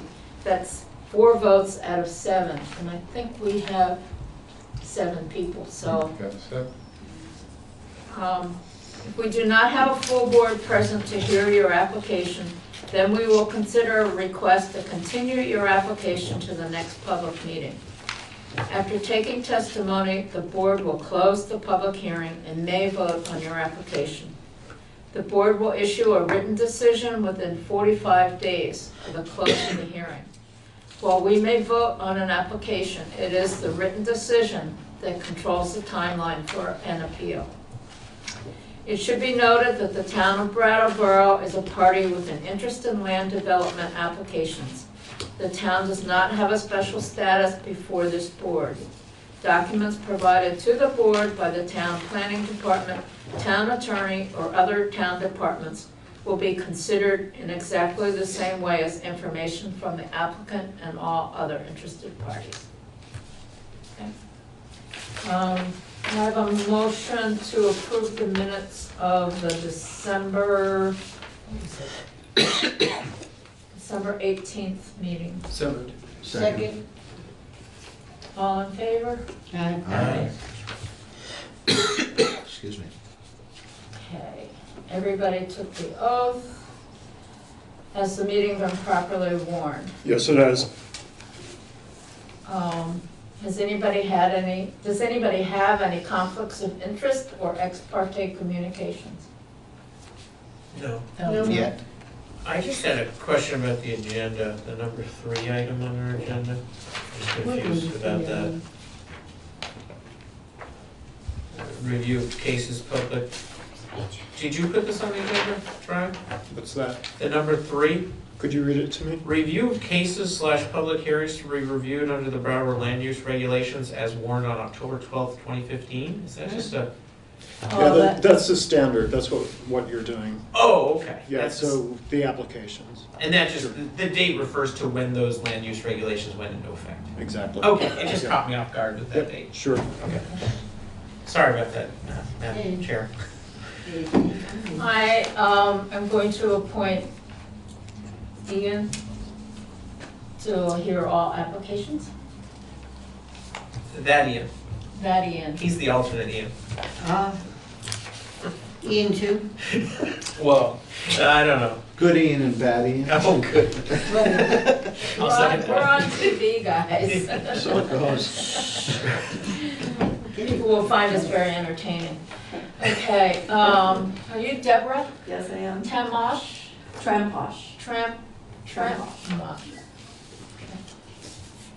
Okay, will you take a seat up at that table there? And the nature of that microphone is so that the television can hear you. I wasn't ready for TV. Sorry. Don't be angry about that. Okay. Okay, can you talk to us a little bit about your project and what you want to do and? Yeah. First of all, I'm losing my voice. I've got some lung thing, something moved into my lungs, I guess, and I work with children. You know how that goes, right? So germs are everywhere. So my voice is going, so hopefully it'll stick with me for a while here. So I purchased a duplex on Western Avenue. Excuse me, in September I moved in, and I'm from Portland, Oregon. So I drove across. Part of the reason I wanted to, well, there's a lot of reasons I wanted to move here, but part of the reasons I wanted to buy this place, which is, it's really quite a good deal and a nice place, was because the attic is a perfect space to have a small practice. And I am a Pilates and yoga instructor. Actually, currently getting certified in yoga, and I've been teaching Pilates for about 12 years or so, and also teaching yoga. It's a very sweet space. It's pretty small. You know, it's an attic. It's the 3rd floor. And I currently live on the 1st floor of the building, and an old elderly woman lives on the 2nd floor, but she's going to be leaving, and then I'll move to the 2nd floor and rent out the 1st floor.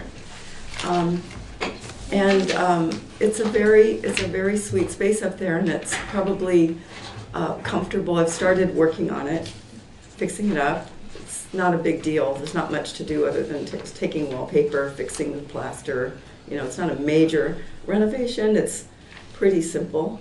And I've already talked to the fire department, to the assistant fire chief, about what I would need to do for that part of it. It's already been done. Well, it's going to be done, but I've talked to him about it. And probably, maybe, at the most, would be 10 people up there, you know, at a time, because it's not very big. So it's a small, my idea is to have a small studio where I would be the only one teaching. So it's a pretty small situation. And maybe teach like anywhere from 1 to 3 classes a day, because I'm not, it's just me, so, and I'm in my 60s, so that's my plan, that's my desire, and keeping it, you know, the parking is pretty easy on the street, you know, there's plenty of parking, and like I said, there wouldn't be, who knows how many people would come to a class, but the room can only accommodate to about 10. So really, for what I'm doing. And I've got other ideas about maybe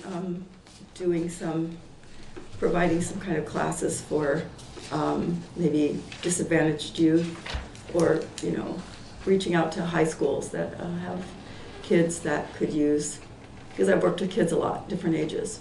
I work at the Montessori school right now with elementary and young kids. So maybe providing some kind of, in the future, some kind of classes that maybe, you know, as a sort of a community pay it forward kind of thing, you know. So providing for, who knows, I don't know what the situation is. I haven't actually spoken to any schools yet. That sort of thing I'm looking at, maybe doing. Because I love working with kids of all ages, and maybe there'll be some teenagers that could, you know, be interested in yoga.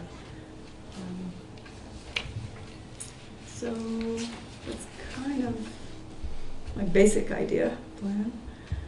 Not until I wouldn't be doing it until at least the summer or the fall. So it wouldn't be right away. It's a few months off. Yeah.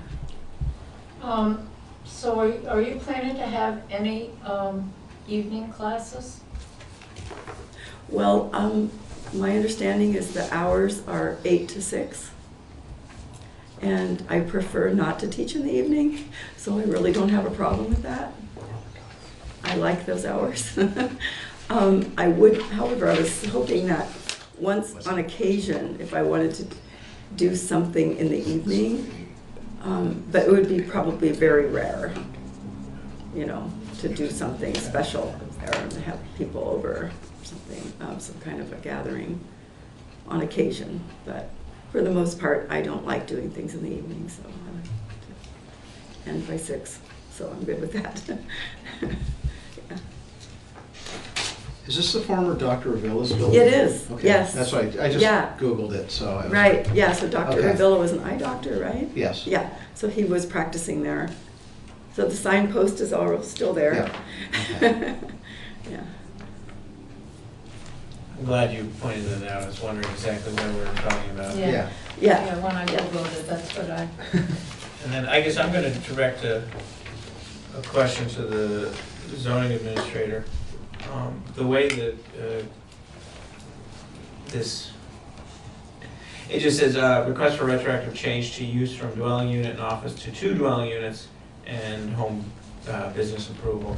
So that neighborhood, so to speak, that section of Western Ave, that's there's a number of properties that are sort of combination residential Yeah. and office. Yes, yeah, I'm just definitely. asking him because he kind of deals with that on a regular basis. Yeah. So. And so, to me, in one sense, my mind says changing, and you can tell me whether my thinking is correct, but changing from a dwelling unit and office to 2 dwelling units, I mean, to a certain sense, am I thinking that sort of a small yoga studio is sort of synonymous with an office, in a way, for that zoning area? Yeah, it's a smaller use, and it's kind of something that's protected by law as being a residential use, so it doesn't trigger some of the requirements that would come with a site plan approval. So, Okay. for instance, landscaping. Okay. So in a certain sense, you're saying under the regulations that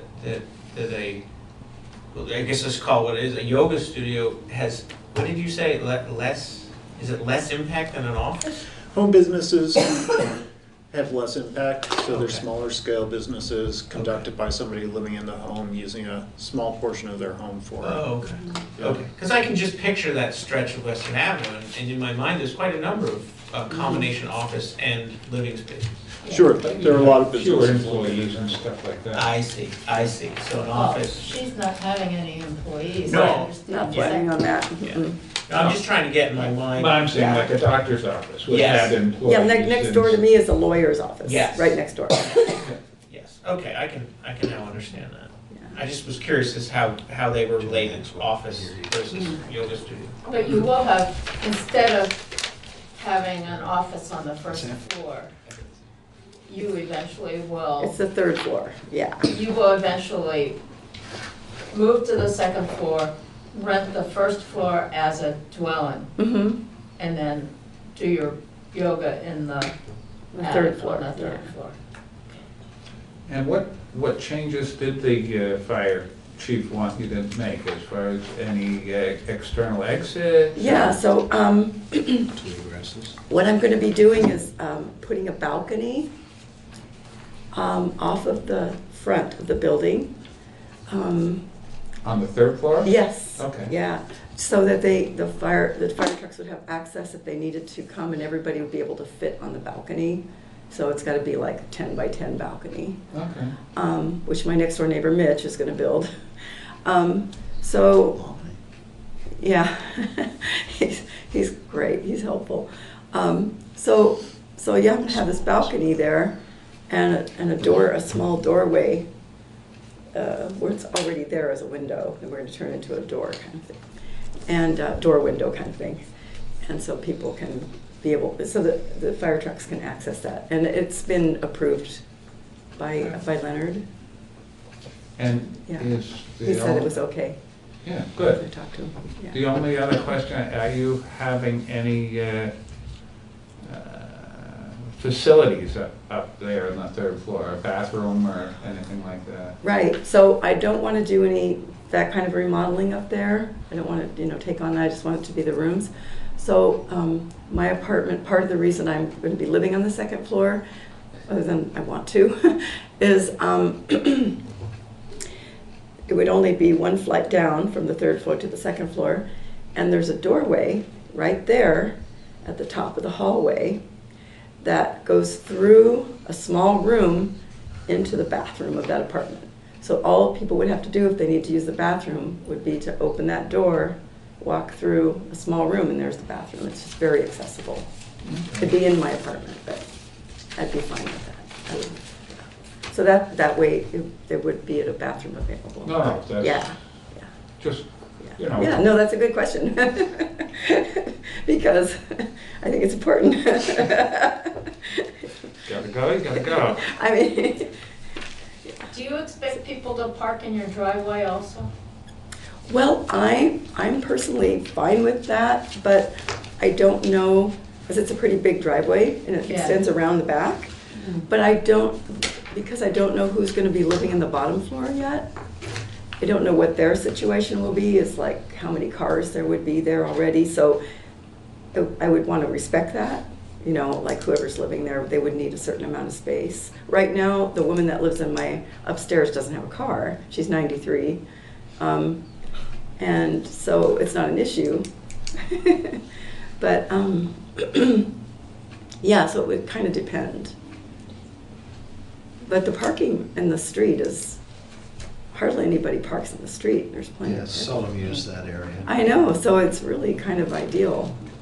So, What provision do you have for snow removal from the driveway and the sidewalk and so people Yeah. have access? I'm not currently plowing my driveway, having it plowed because I'm the only car, so I just park at the end. Because it gets expensive, can't really afford it.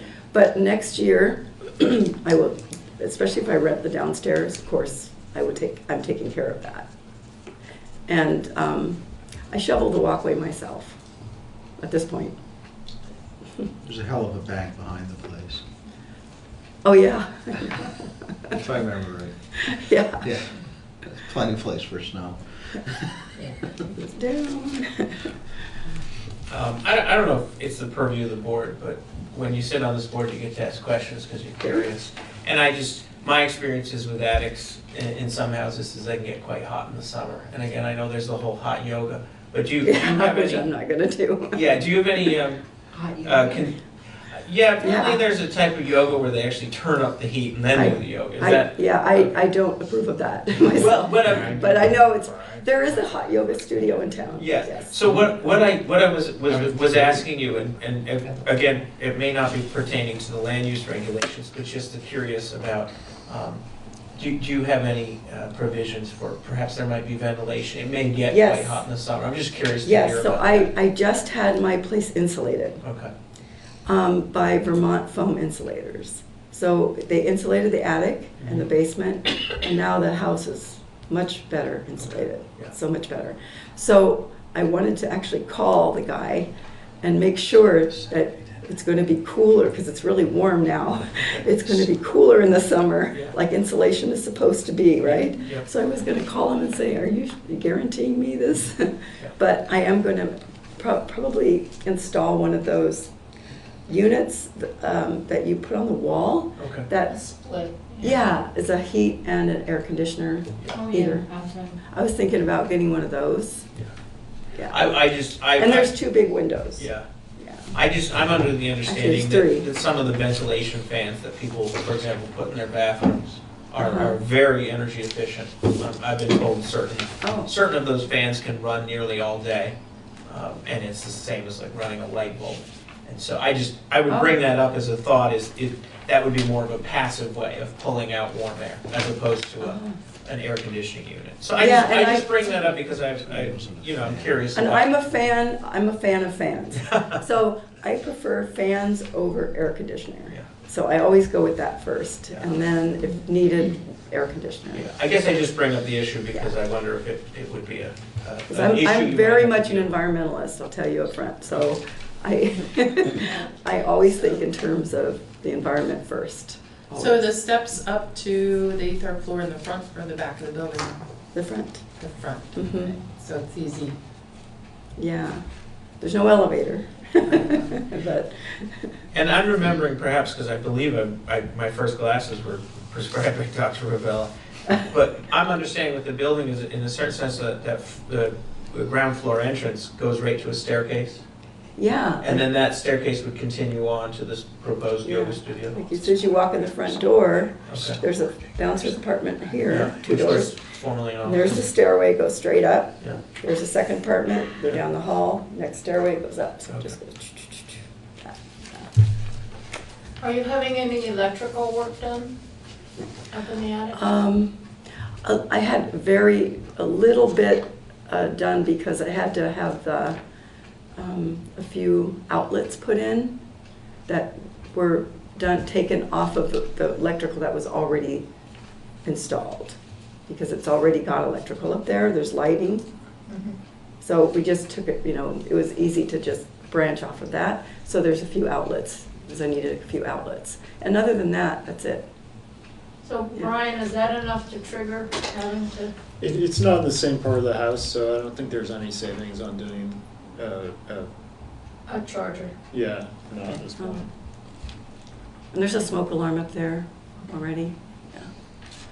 And you will need a sign permit, a separate sign permit. Oh, okay. And I Okay. believe Brian can approve that Yep. administratively. Okay. We can put that in as a condition if everybody agrees that. Didn't the doctor already have a sign there? Yeah. Yeah, and the posts are still there. Yeah. Right, so it would, Hang on that post, Yeah. I assume, yeah. Yeah. Anybody have any other questions? Got it. I'm good, thank you. great. Anybody have any other questions? Okay. Can I have a motion to? I move we approve it. We approve the home business permit and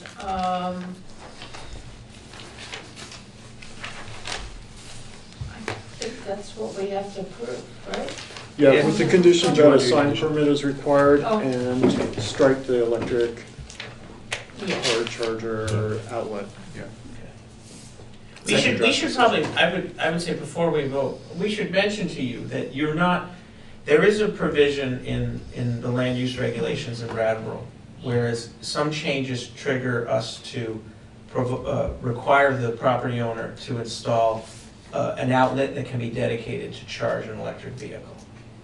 What's happened is your particular request hasn't triggered that requirement. Oh. But you mentioned you were an environmentalist, and it sounds like you may want to rent your property. So you could certainly talk to Brian, he can give you Yeah. information. But the idea is Brattleboro is trying to make sure that many buildings that have renters, that those renters have access to a dedicated, am I saying this right? They have access Yes. to a dedicated outlet. Well, so the they can. owner also. Yeah, so we just thought you'd be Okay. aware of that. Yeah. It's not being triggered in your case, but Okay. it may be something you might Yeah. want to do for your own sake. What if I want to get an electric car? For example. So I just thought I'd point that out to you. Yeah, if thank that's you. if But that's we're not okay with making the that a condition. Yeah. Great, great. Of approval.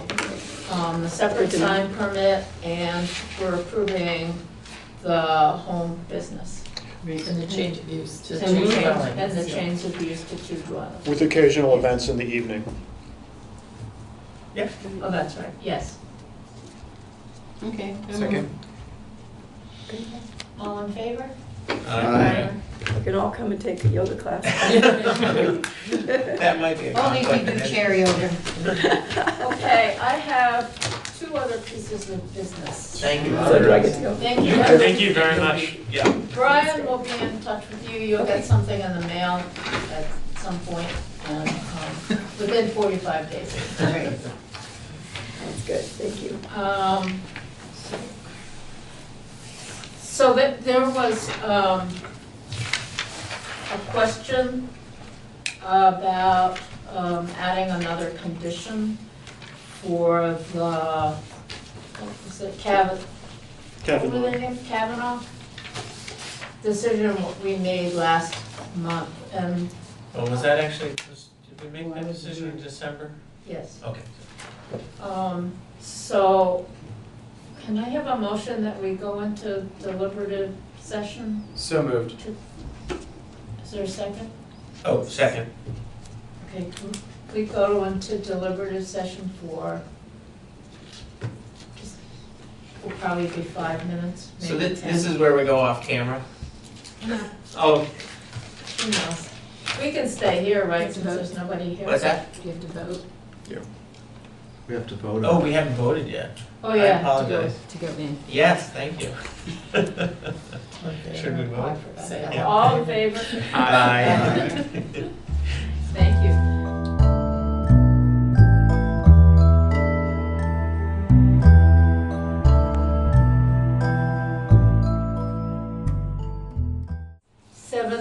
Can't see. 7:50. 7:50, and we're back from deliberative session. And there's one administrative item that I'd like to raise, which is there any objection to moving the March meeting from the 18th to the 25th? None. And the reason would be that James is gonna be out of town, we know, in March, and Brian is gonna be gone. Oh, where's your sidekick? You mean Andrew. Andrew? Andrew, yeah. Well, Doesn't he have a title? Does he have a proper He title? has personal autonomy. And he's a planning tech. Yes. yes. And he's been in the paper more than anybody else in the planning department recently. Yeah. Yeah, I'm fine with the 25th. So, Yeah. does anybody have any objection? I make a motion that we make our March meeting be the 25th. A second. All in favor? Aye. I make a motion that we adjourn this meeting. So moved. Second. All in favor? Aye. Even before we move.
Okay, I'll call the meeting to order. Welcome, everybody. Let's stand for the pledge, please.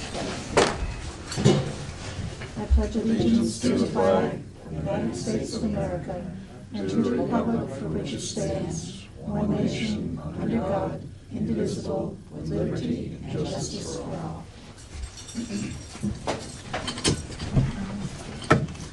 So additions to the agenda. We're going to need an executive session right before department committee reports. We need to add the treasurer under bills and warrants. Under new business, certificate of no appeal or suit pending, and contracts for evaluation of utilities. We need to table the emergency services billing and the approval of minutes because the minutes that were published were missing a couple pages.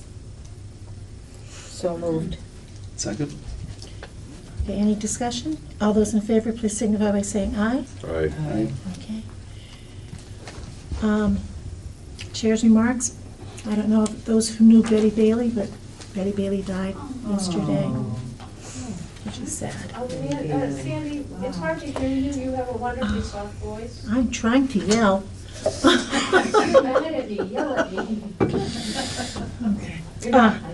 Okay, it's now open public comments, agenda items only. Can you hear me now? I don't see any. We have no guests, so I'll entertain a motion to go into executive session. Yep. I move that we go into executive session to discuss appointment or employment or evaluation of a public officer or employee, 1 VSA 3133A3. Is there a second? Second. All those in favor signify by saying aye. Aye. Those opposed? Okay. Sorry, we are in executive session.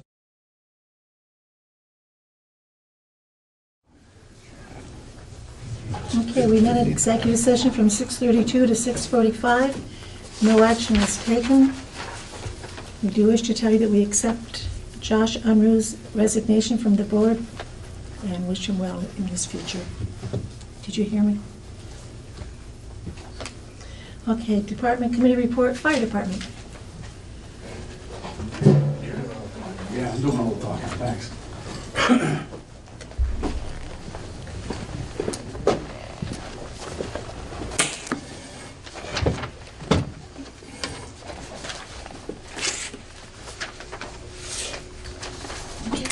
Hi there. Hello. So, we're coming to you folks due to the fact is that we'd gotten a notification a little while ago and we were hoping that the federal government would say, let's hold off a little bit longer. The LifePak 12 machine that we have, that we bring out on medical calls to do EKGs and other stuff, is no longer supported by the FDA. As of yesterday, if it breaks, it doesn't get fixed. So the concern is that if it breaks, we have nothing to take its place. And we had been working on this coming fiscal year, next fiscal year, with the capital plan for monies to replace the said machine with two, due to the fact of call volume that we've been watching the past few years. Due that this has come out and the FDA has said, no, we're sticking to our guns, we've come to the board to ask to look at purchasing the two LifePak 15s. I had done research and had gotten information, which I had sent to you folks last week with amounts, cost. The one that I recommend is from Coramed, due to the fact is that everything we are looking for in both machines and a service contract for $36,688 is the best way to go.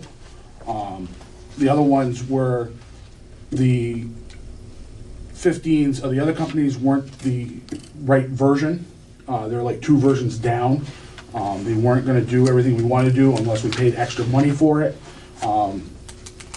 So that was the recommendation I'm coming forth with.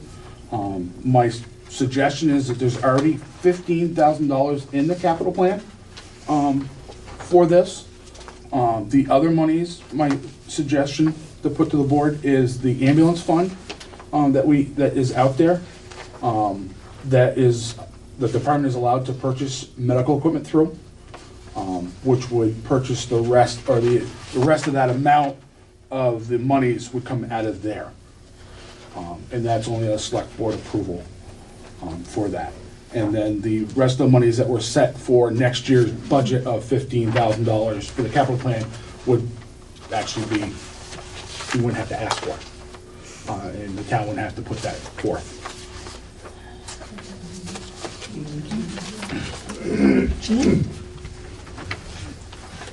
How many life packs do you have now? Right now, we have 1. The deal that came out this last week is that for $16,900 and something a piece, you got everything you wanted. And that's when I did some quick research and stuff, because we were gonna come to the board in the next couple weeks anyways. We had talked to Chris about this the past month or so. And this was the best deal out there. I've been trying to work with Rescue. They've been working on things because they also have Life Pack 12s that they're gonna have to look at replacing at some point. And they're still trying to figure out what they're gonna do. So, this letter is saying they'll support you through June 30th. No. No? If you have a contract. We do not have a contract with the company. Oh, okay. Yes. Okay. It's only with people that have the contracts through the company. So I'm thinking that this life pack is on the rescue vehicle? Yes. You would want 2 of them on that vehicle? No, the other one would be on the engine. We've been doing dual responses with calls. And with that, in the past, what the board had asked is, when we initially purchased the Life Pack 12, is we were looking for 2. But what we did is we purchased only 1 and looked at how the call volume was gonna go throughout. We've looked at the call volume. The call volume has shown that with the multiple calls we're rolling out at the same time, it is benefit to the town to have 2 Life Pack 12s, or 15s in this case. Tried to look on your website for your call volume, and it's That's a not- work in progress, so. Yeah, it's not updated, so it's hard to So know what that is. the EMS side runs roughly about 90 to 95% of the call volume in town. Yeah. So. And how many of those are actually at the same time, JJ? Off the top of my head, I couldn't tell you, but you're probably looking a couple times, 3 times a month that happens. Did you have more than 1 call that would require that machine? Yeah. This is an elderly population, and it's not getting any younger, and we're just. So if we don't know what Rescue Inc. is going to do, we have no idea that if we spend $17,000 on this machine, that when they show up, that they're going to be able to plug and play on their way to transport. Right now, they have 4 Life Pack 12s. The rest of the machines they have right now are Life Pack 15s. That's what they're looking at. They're looking at the cost-benefit analysis of which way they want to go. Do they want to lease machines? Do they want to purchase outright machines? That's what they're looking at. So everything that's there is still supported. They're just looking at which way they want to go with. They want to lease the Life Pack 15s, the additional 4 or 5 Life Packs, or purchase them outright. So you guys get toned for a medical call. Rescue Inc. is toned at the same time, correct? Correct. Within a couple of minutes. So chances are pretty good that, and I'm not giving you a hard time, but by the Nope. time you get your 15 lead or 12 lead hooked up, Rescue Inc.'s probably sitting in the driveway waiting. That maybe is once or twice out of the calls. They're not far behind. They're not far behind. All No. right, so I don't see the logical reason that you need two of these machines, and unless you can prove to me otherwise, I don't see why you need to have one on an engine and why you need one on the rescue when Rescue Inc. is toned at the same time you are. Well, let's say, and it has happened, and it's been happening quite often, and if you've been at the board meetings for Rescue Inc. You want to take that job now, JJ? I can. Okay. But they're running calls to in the area from Townsend. So I don't know if you want to wait for the truck from Townsend to get down here, which has happened quite a bit, or... But you're asking to dip into $17,000 from a different fund to have two machines when you have one now, and Rescue Inc. is responding. Does the Sheriff's Department have anything in their cruisers? They have an AED 500, which is going out of service. And are they going to replace them? I do not know. Probably not. Well, I don't think we can make that assumption. I think if they're carrying it now, they may. Yeah. It came from the fire continue to. department. So, Chief, what is your thoughts on one versus two of these machines? I honestly don't go on very many medical calls. A lot happen, at nighttime, during daytime. I think we should probably get some solid numbers on times when we've ran a call and had a simultaneous call. Yeah. I'm the chief. I've been, told to save money where you can. Obviously, it's a very important piece of equipment. Do I think we need to? I don't think we do. In Jay's perspective, being that this is Jay's job, day in, day out, his opinion's obviously very different. What does Guilford have? Guilford has a Zoll. And how many? One right now, where they're looking at purchasing the second one here shortly. As a second or as As a an second. updated model? They have a different setup than us. I have no idea. Oh, it's Don't down answer there it. on the ground. Don't answer it. It's right down there. Town office.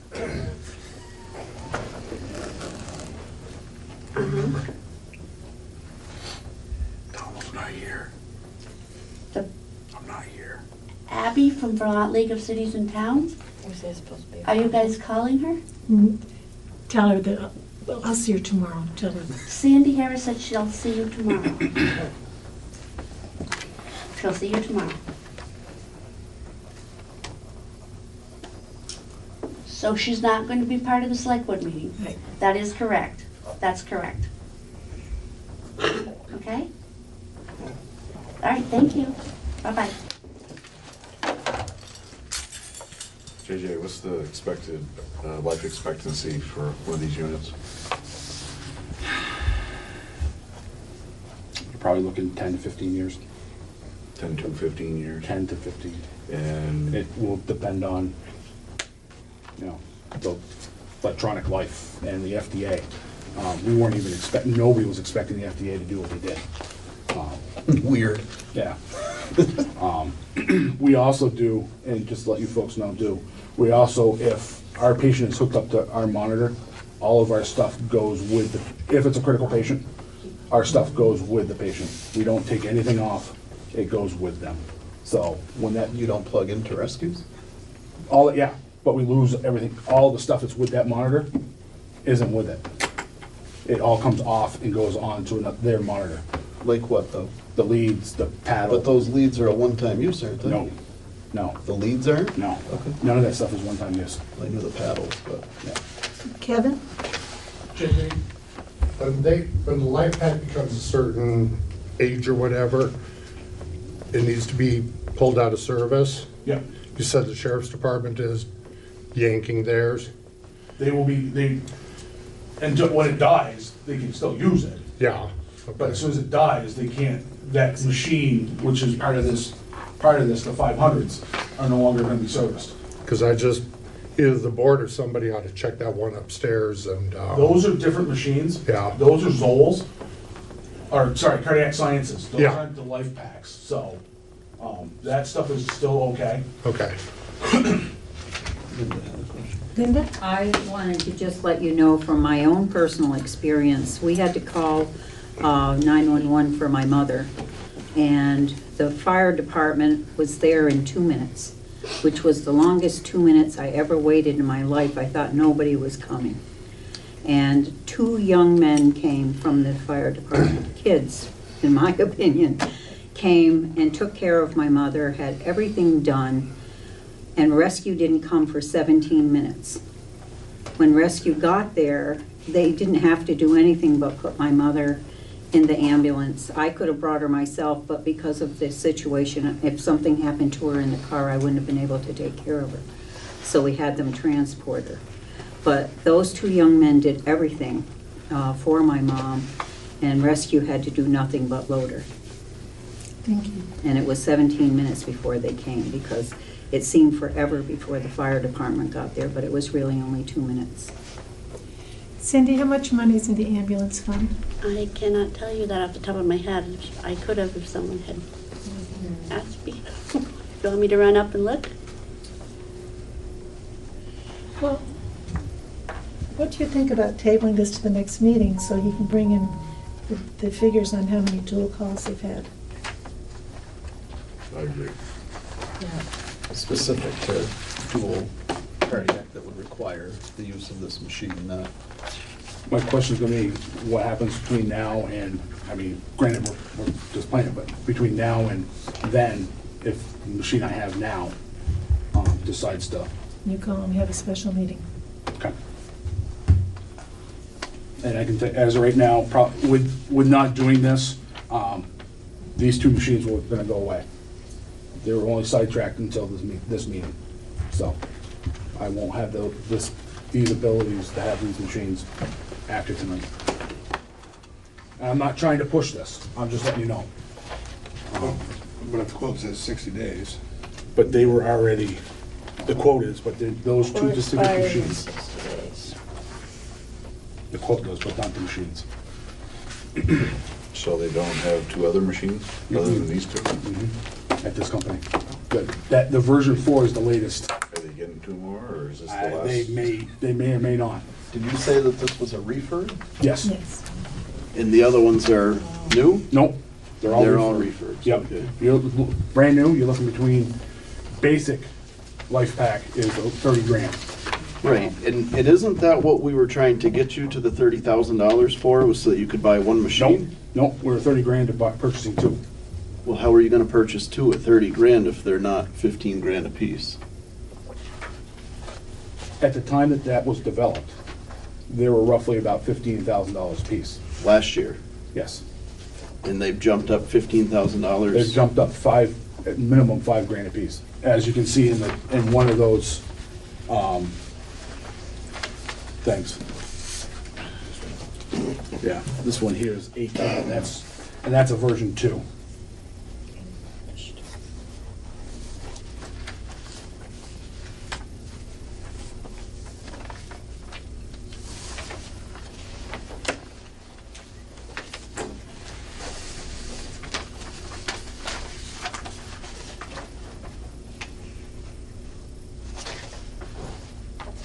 If you want me just to purchase 1, I'll purchase 1. It's just my recommendation. What does the board want to do?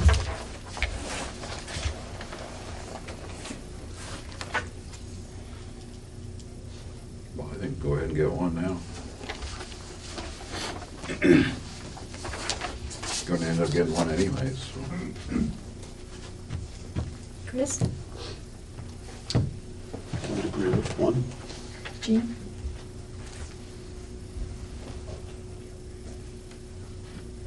And you're talking about using the ambulance fund money then, right? Because No, there's $15,000. Well, Oh, okay. yeah, we would have For to the use, balance. yes, yeah, for the balance. Okay.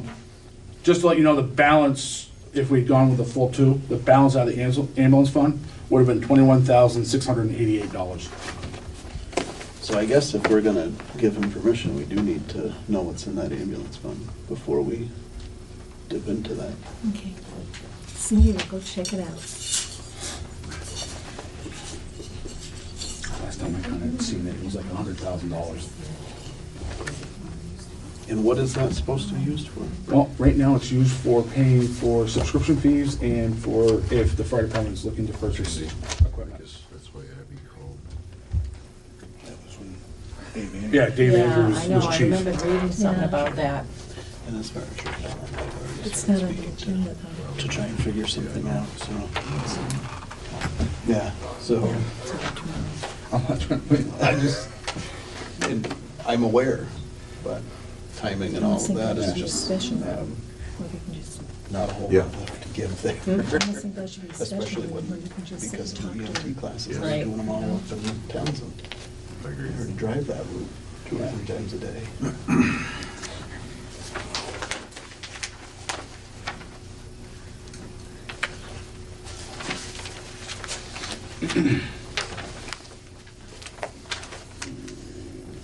But your thought is that Rescue Inc. is gonna stay with Yeah. this brand, yeah, the Life Pack. yeah.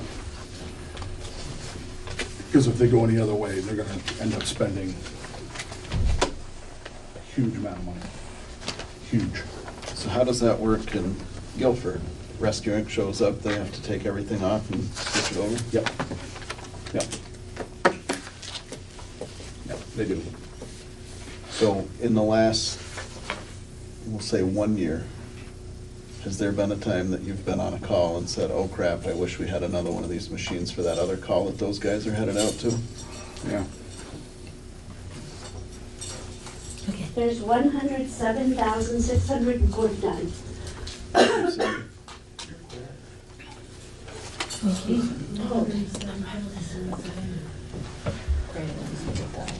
I make a motion that we approve the purchase of one of the recommended Life Pack, what is that, JJ? The LP 15? Yep. In the amount of $16,995. Are you wanting, there's also Yeah, there's a other stuff. service contract? There's also some other things to it. We have to add So the, that, yeah, all right. the 650 for the, which is the CO monitoring, especially for doing rehab for firefighters and stuff like that. That's an additional, and then it would be the $699 for the annual contract, service contract, PM. So if you divide the 36,688, it's 18,344, right? So I would make a motion that we allow the fire department to spend $18,344 in the purchase of one LP 15 Life Pack. Second.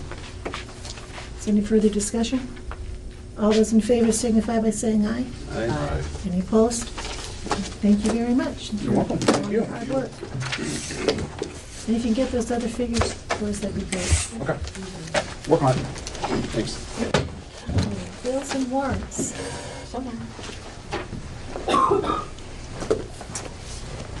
I move that we approve payment of the following warrant. 16T accounts payable, $1,809,158. 3S payroll, $8,011.57. 4S payroll, $8,436.85. And the accounts payable has school payment. Is there a second? Second. Any discussion? All those in favor signify by saying aye. Aye. Any opposed? Cindy? Thank you for adding me to the agenda. Thank you. At the last select board meeting, I had this, prior to the meeting, I had this handed to me. And I was asked to check and see if we were invested in these bonds. I checked with Gordon Christensen at Edward Jones, and he said we had approximately $2 million invested. So he provided me with some paperwork and stuff and suggested that I might want to have the town attorney look at it. So I sent emails out, and the 3 of you said, go ahead. So I did. I sent it to the town attorney, and he sent me back an email that said that this was a litigation and that he didn't think the town would want to invest the money. It would take the cost of taking the time for him to look into this, contact Edward Jones, and because there's a deadline tomorrow. So he kind of threw it back at me and said, contact Edward Jones. They may be reluctant to advise you, but they should be able to provide you with the information. So I contacted Gordon, and he came in this morning, and he looked at the stuff and said it's a conflict of interest for him to advise or do anything with this. That the paperwork he gave me provides all the information that I need. So I have to go through and figure it out myself. And what I found so far, I worked on it all day today because I talked to Gordon this morning. I worked on it all day today. I found $900,000 worth of bonds. They have to be electronically submitted by 11:59 tomorrow to the antitrust settlement litigation place. And I need to know if you guys want me to move forward with this.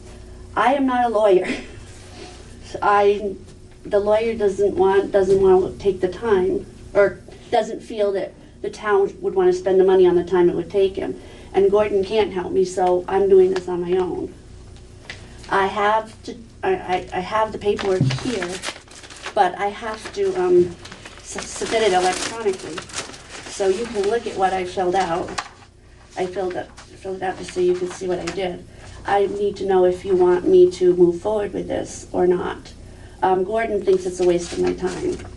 What But happens if we don't? I that guess we that's just, if there's a settlement with people that have these bonds, we wouldn't get any money from the settlement. Class action. It's a class action suit. If we submit this and we have all the, it falls into the parameters, then we would get some settlement. So, but you essentially, have you filled it all out already, so? I filled this all out. Yeah, so the time's already been. Right, what I'm saying is I'm not a lawyer, so I don't know. I did between what the attorney said and what Gordon sort of said, and I did the best I could. But I'm not a lawyer, and Gordon really said it should be done by a lawyer. But yes, I have it all filled out. I have to submit it electronically. What's the harm of doing? But once I put my name on it, it's under perjury of death and dismemberment. I don't want to be dead or dismembered. So Kevin, how's the life insurance policy? You good? Not good? Like I said, I think there's other money. I think there's more because it's from January 1st of 2009 to January 1st of 2019. And we've had some bonds that have matured. But when I called to find out from Edward Jones, Michelle, Gordon's assistant, said the bonds were bought through People's Bank. They can't tell us when they were bought. And I said, well, can you tell me, like, you get a bond, you get a 10-year bond or 5-year bond. So if you can tell me when the bonds matured, what their year was, I can subtract back. And she said they can't do that. So I think there's more there, but I can't find it. And we're now at tomorrow's the day, and I don't think People's Bank would have time to look through their records. We withdrew all of the money out of there. Can I ask what your suggestion is? I wish we had more time. I think, given that we have $900,000, it can't hurt for us to put it in. The most we can get told is no. The best that can happen is we get some money. Because I mean, the worst that could happen is you I get could dismembered. get dismembered. If I disappear, you guys will know why.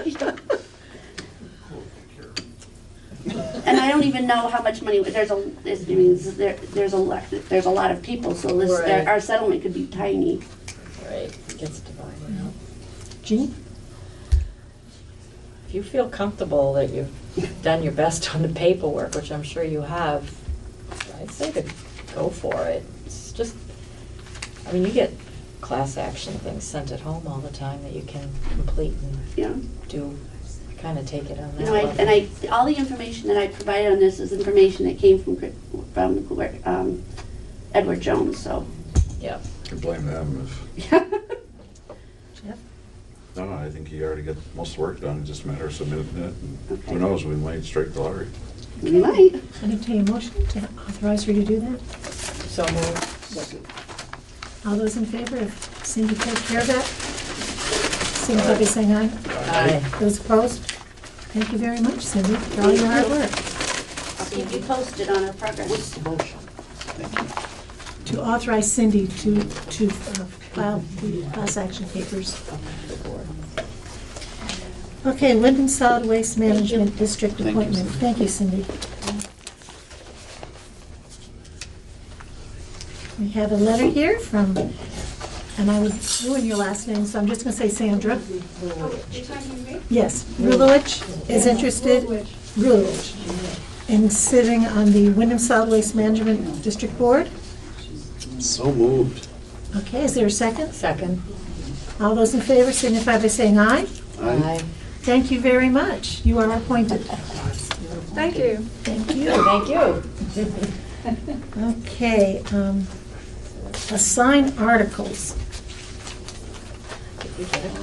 You have a copy of your articles. Yeah.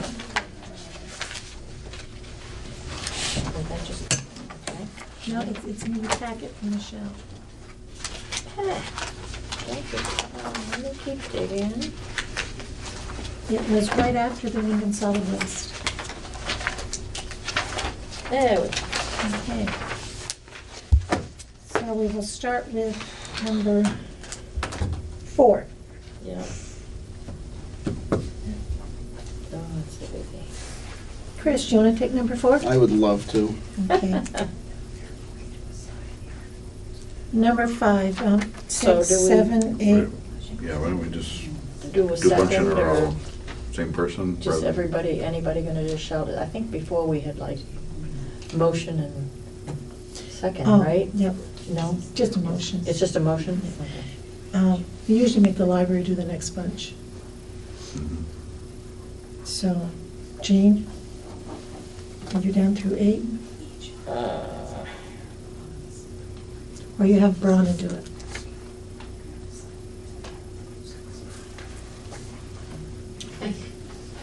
What did we do before? You did them before, right? Yes, I have. Okay. Last year Sandy did it. Our money article. Oh, that's right. But Okay. in the past, it's either or. In the past, trustees have done all of them. I'm not sure what you I want. think the trustees should do it, because we're a little Trustees. short-handed here. Right, trustees, And that's all the, okay. Fine. We're Thank ready. you. Marsh Fund and Memorial Day Committee. I can do those two. No, I'm on the Marsh Fund, I can't do that one. I'll do those then. Jean. I'll just take them both and. Thanks. The capital plan would be Linda. Yeah. Thank you. Want me to do that? I can do that. That would be great. Or Tom can do it. Okay. One of those. Curbside trash. Oh, gosh. Gotcha. All right, so you want 12, 13, and 14? Oh geez, now we're getting carried away here. Gotta go through 16 probably. Through 16, okay. Now I changed my mind. Sorry, I already wrote it down. All of those? Yes. Now I'm done though. You're a champ. That's all I got. Highlighters away. You have a highlighter? Yeah, you want one? Oh, no. I don't want to know. Okay. I don't know, I can do a bunch of the next ones. Okay, how Do many? 23. 17 through 23? Yeah. Mary Lynn will probably do the next one. Okay. Historians. I can. You want to do that one? Yeah. Oh, I just saw Carol jumping up and down over there for that one. Carol, did you want to do the historians? No, okay. Can you give that to Heather? I could volunteer her for that. Yeah, okay, why don't we put Heather down there? Do you want her to do it? Sure. I think it's better comes from. Well, now this is looking awfully unfair here. Oh, I think it's perfectly fair, Chris. I think it's wonderful. I'm not doing that one. The fireworks? No. I'll do the fireworks. Well, no, I'll do it and I'll speak to it. Okay. No, no. You want to? I'll do it. All right.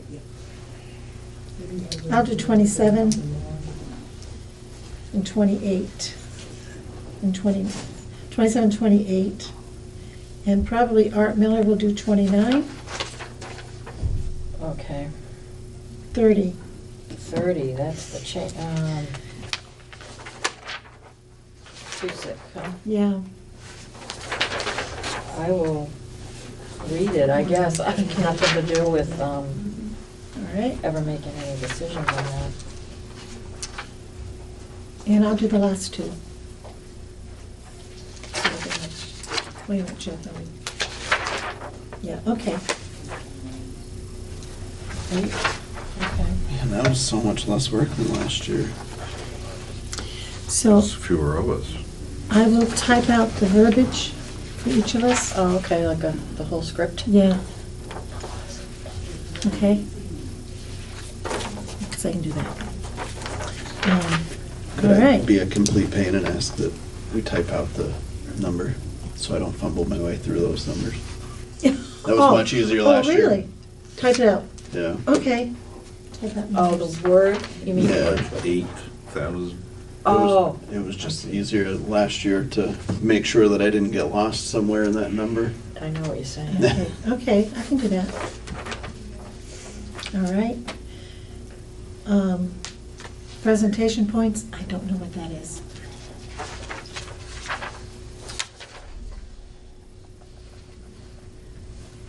I don't know if that's Seems like supportive that's- information Oh, for okay. any of those articles, I don't know. Or for things in the budget, Okay. which, I don't know, it Well, presentation, would that be coming from the department heads for their Probably. individual budget Okay. lines? And I will try to put a PowerPoint for Cindy. so they should. So you're saying like just for them to be doing that from the floor, not necessarily anything that's gonna go into the PowerPoint? I don't know, it hasn't, there's been school board, there's been, Seth has submitted Seth stuff. I submitted think stuff, they've yeah. always, If they or submit it, I they can have fit it been in. submitting it. Right, well, that's what I was gonna say, so Yeah. maybe we should put that request out there if they Right. want anything in a PowerPoint. To send it to me. Right. Yeah, because we do one that I used to send on to Okay. Michelle to have it come up at the Yeah. appropriate time. Okay. All right, next is an executive session, interim town administrator, not manager, discussion. Jean? Okay. Same one? It'd be contract. So on the other side? Let me see. Sandy, I'm sorry, may I ask that we jump to the public participation Okay. Yes. before we go into executive session? Okay, yes, we'll go to public participation, non-agenda items. Michael? I just want to express interest if you need somebody to fill that slot for the person leaving. I'm interested in it. I've been interested for a while. I just didn't want to run against any of you all because I respect all of you. But Thank you, Michael. thank you. Thank you for your interest. Yes. Okay. Is there a contract on the first page? Oh, okay, this is a two. No, the back one's. Yep. Subject for two, so all good. Right. So this and That one. that. Mhm. I move to find that, is this right? Yeah. You want me to do it? I move to find that premature general okay. public knowledge We can write of it. a contract for an interim administrator will clearly place the town or individual at a substantial disadvantage by disclosing this negotiating strategy. Second? Second, yeah. All those in favor signify by saying aye. Aye. I move that we enter executive session to discuss the town's contract for a town administrator under the provisions of Title I, Section 313A1 of Vermont statutes. Second. All those in favor signify by saying aye. Aye. Any opposed? We are in executive session. 3-minute executive session from 7:24 to 8:10, and no action was taken. Okay, enforcement of ordinance enforcement. Move that we table that. Second. All those in favor signify by saying aye. Aye. Okay, I missed that completely. Okay, move to table and ordinance enforcement. Okay.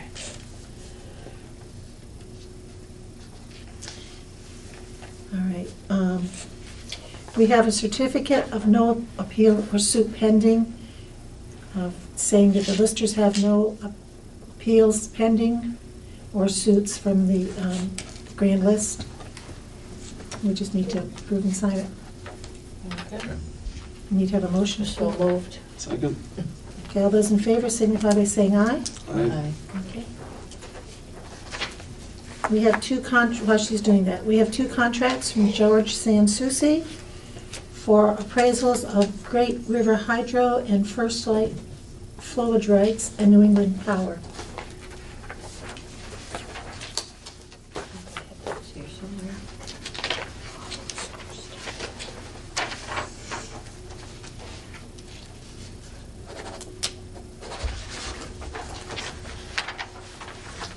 So what is your pleasure on those two? Will we sign them? Okay, is there a second? Second. All those in favor signify by saying aye. Aye. Okay.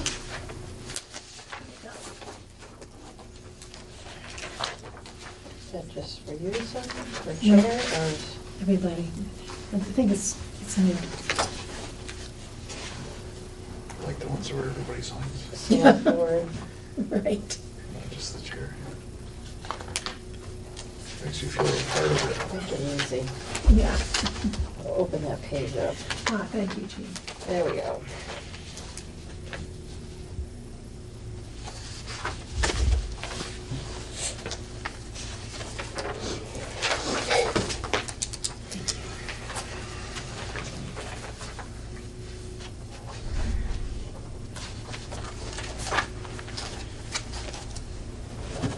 Carol, can you be the witness for these? Sure. Okay. Oh, this goes.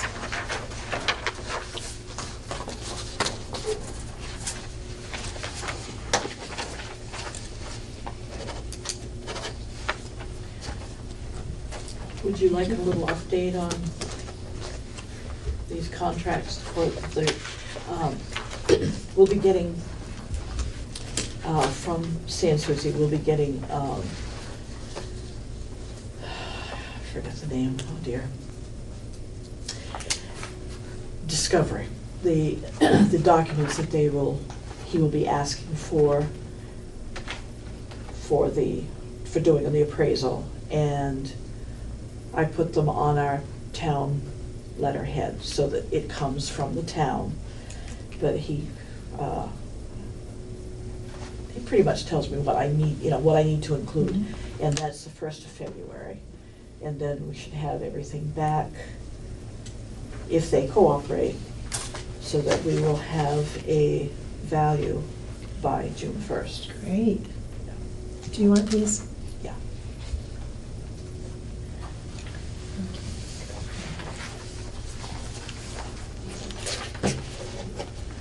Okay. Building report. Yeah.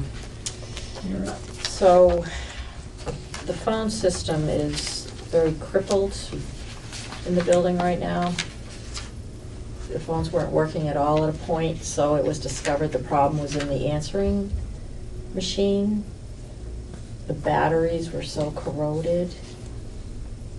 And when they were gonna pull the card to stop the answering machine, and everything was all corroded inside. So they kind of got things so that the phones are ringing, not correctly, but somebody will pick up the line. And we've got a part coming tomorrow morning to kind of patch this along, but it's an 18-year-old system, and I think in the future we're gonna have to look into taking care of that. So we can use the phone, but there's no answering machine. I don't think anybody gets like the prompts like they used to get. Yeah, that machine is out. So when somebody calls in, how do they get to the person they want to talk to? Does whoever answers the phone, then they say, can you? The phone in the library, it rings once and that's it. I pick it up, I have a dial tone. If I do catch it at the right time, it usually isn't for me. And we're not able to transfer calls, so I've had to ask people, do you mind calling again? And I won't touch the phone. It's like a party line, like the old days. Yeah. So that's just something down the line I think we're gonna have to investigate. So they're supposed to be getting some kind of quote and what should be done, so. Who's that through? Oh, Marty, and I can't remember his last name. But he's also our person that has done the fiber optic in the building. He said what he's gonna do for about $350, this part is gonna probably get us through for a year.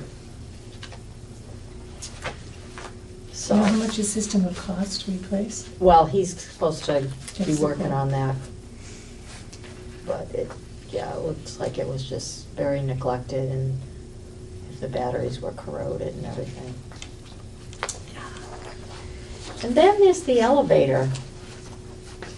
Cindy opened mail, and the elevator had been inspected. Well, they came to inspect it, but it did not pass because we either don't have an alarm on it or the alarm is not working. So she had gotten a list of places to call that work on those elevators. And she did contact someone who's gonna come down. The $325 is their call charge, and then $185 an hour to do the work. I am in the wrong You business. definitely Get in the elevator business. No kidding. So, Cooking for kids is nonsense.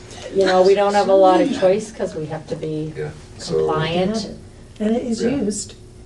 Yeah, so we're gonna be taking care of that. You gotta figure out where to find the money.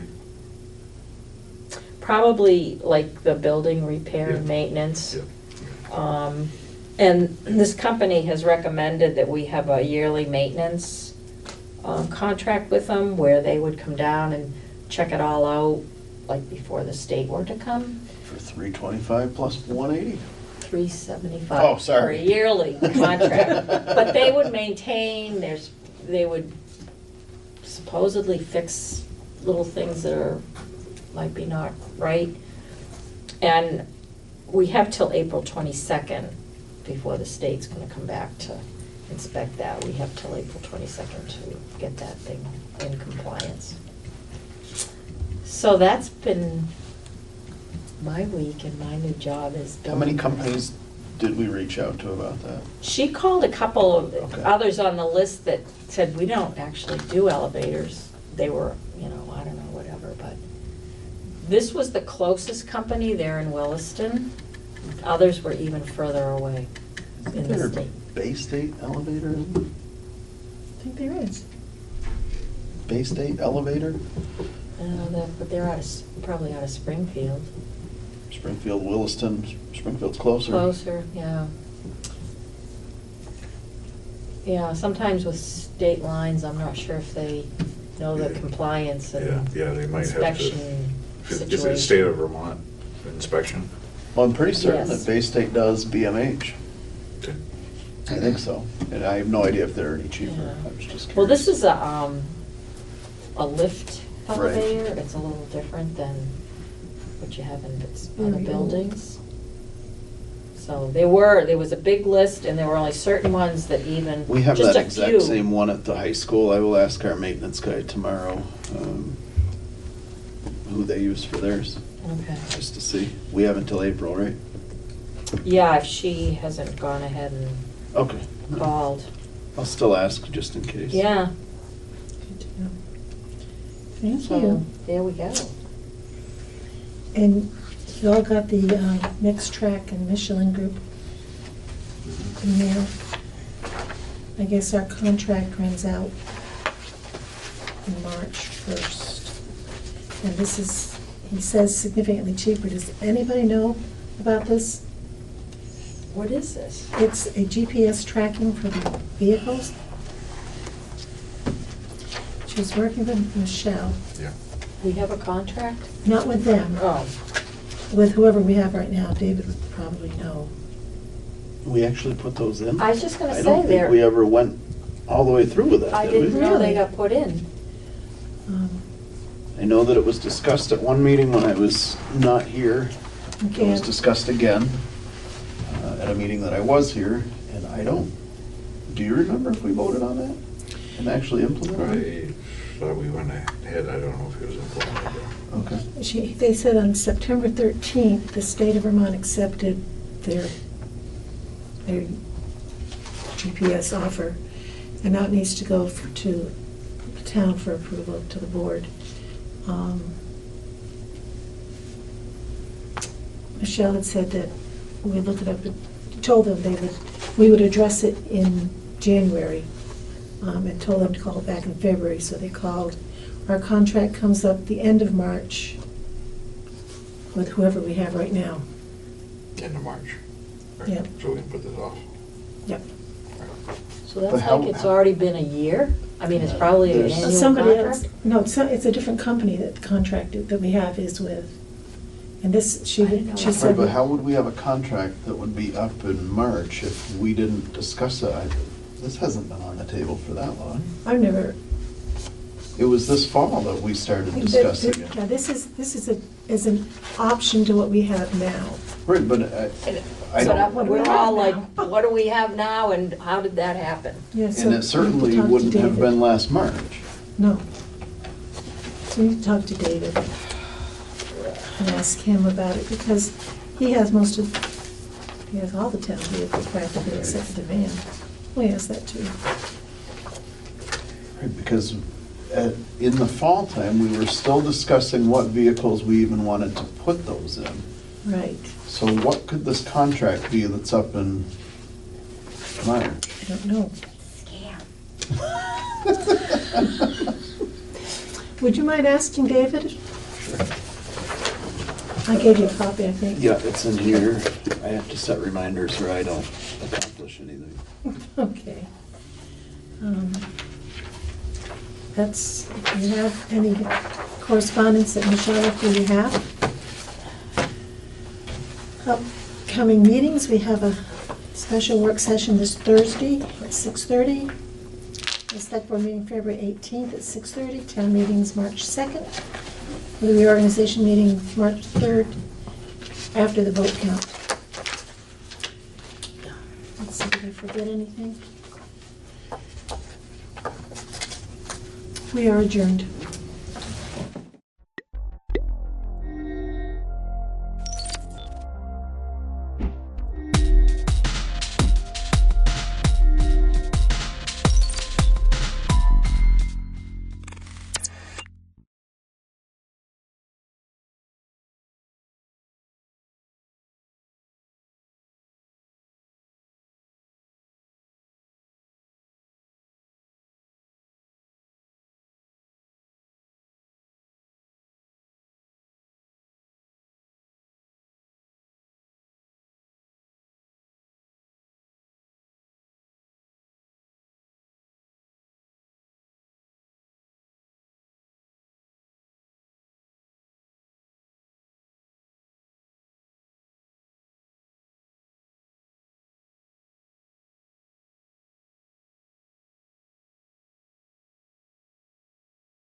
that the sun shines down its power to all the world and makes the wind blow strong as it will. I wonder how gentle rains can fall upon the land, so lovely earth can stay lovely still.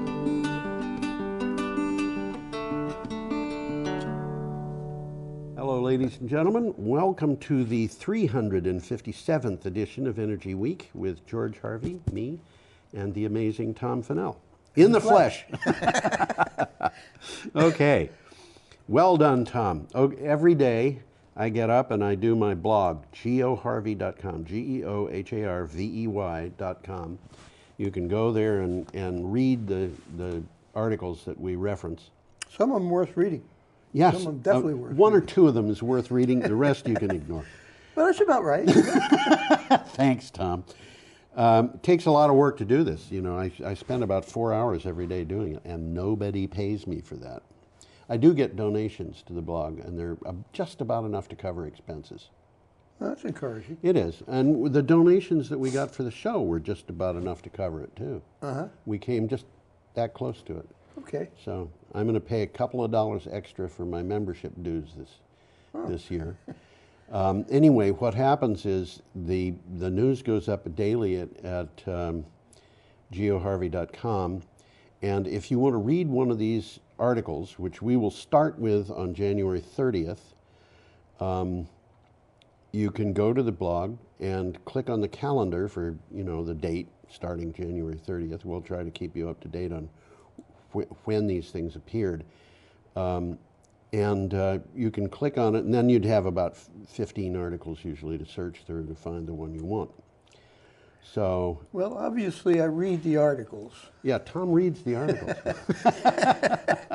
And some of them, as I mentioned, are worth reading, and I'll try and mention those that are. Yeah. Because some of these are long. Some of them are long. The long ones I do not read all the way through. Tom reads the long articles all the way through, and Yeah, I, on the 90% other of them, hand, anyway. have to look at about 400 titles every day to figure out which ones we want. And if you think about this, over the time that blog has been active, I've probably looked at over 1 million titles. I wouldn't be at all surprised. So there we go. Let's get started anyway, here. We got a picture we coming have a up of picture. an UPS truck. And I'm not going to make an appeal for money today, because this is, you know, we're into a new cycle. That's an UPS truck. That's an UPS truck. It's funny because I have, just to make it fit on my computer, I've shrunk the picture. Oh? So on my computer, it looks like a much lower, longer truck. Oh, really? It looks like here. It does not look like it's low and long. It looks a lot like those self-driving shuttles that we've had. Yes, it does. It's Yes, brown. it does. I mean, in terms of the shape. Yeah. Very much so. We'll be talking Yeah, about one of okay. them a little later on. So this is from Clean Technica. And let's... What? I'm trying to get somebody up here like me. Oh, there you go. There we go. Okay. Tom is the engineer who maintains this thing, which is why a lot of the time he looks like a deer in the headlights, staring in the headlights, because he has to look at... We've got monitors all over the place here. Yeah. Including one behind us, but we don't even look at that. Go ahead, Tom. Well, you'll look at the picture in the background, but it's a UPS truck. Yeah. And UPS orders 10,000 electric delivery veils from Arrival. Now, that sounds a little strange until you realize that Arrival is the name of a company. Yes, it is not a rival, it is Arrival. Arrival's electric delivery vans are priced about the same as conventional delivery vans. That's important. They're the same price, but have 50% lower operating costs. Now, that's significant. This turns it into, a squirrel could figure this out. Arrival's unique skateboard. The skateboard is the whole bottom of the vehicle. It's the motor, the wheels, everything. The skateboard platforms allow the company to create vehicles in any weight, type, size, or shape to match customer requirements. It's sort of like the old Beetle VWs. You could take the motor off I'm take the body off and still drive it. Yeah.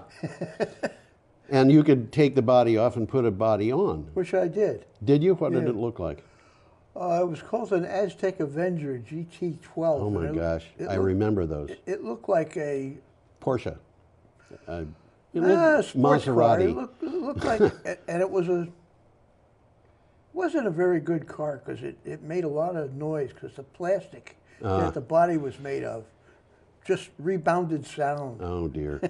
Well, there were a lot of those. There was one that yeah. looked exactly like an MGTD or whatever. Oh, there was all sorts of Mizugai, and of we're course- still driving one. Of course, VW did the same thing. They had the Carmen Ghia, which had the same. Basically, it was the same thing. car. Yeah, just put a different body on it. We are digressing monumentally here.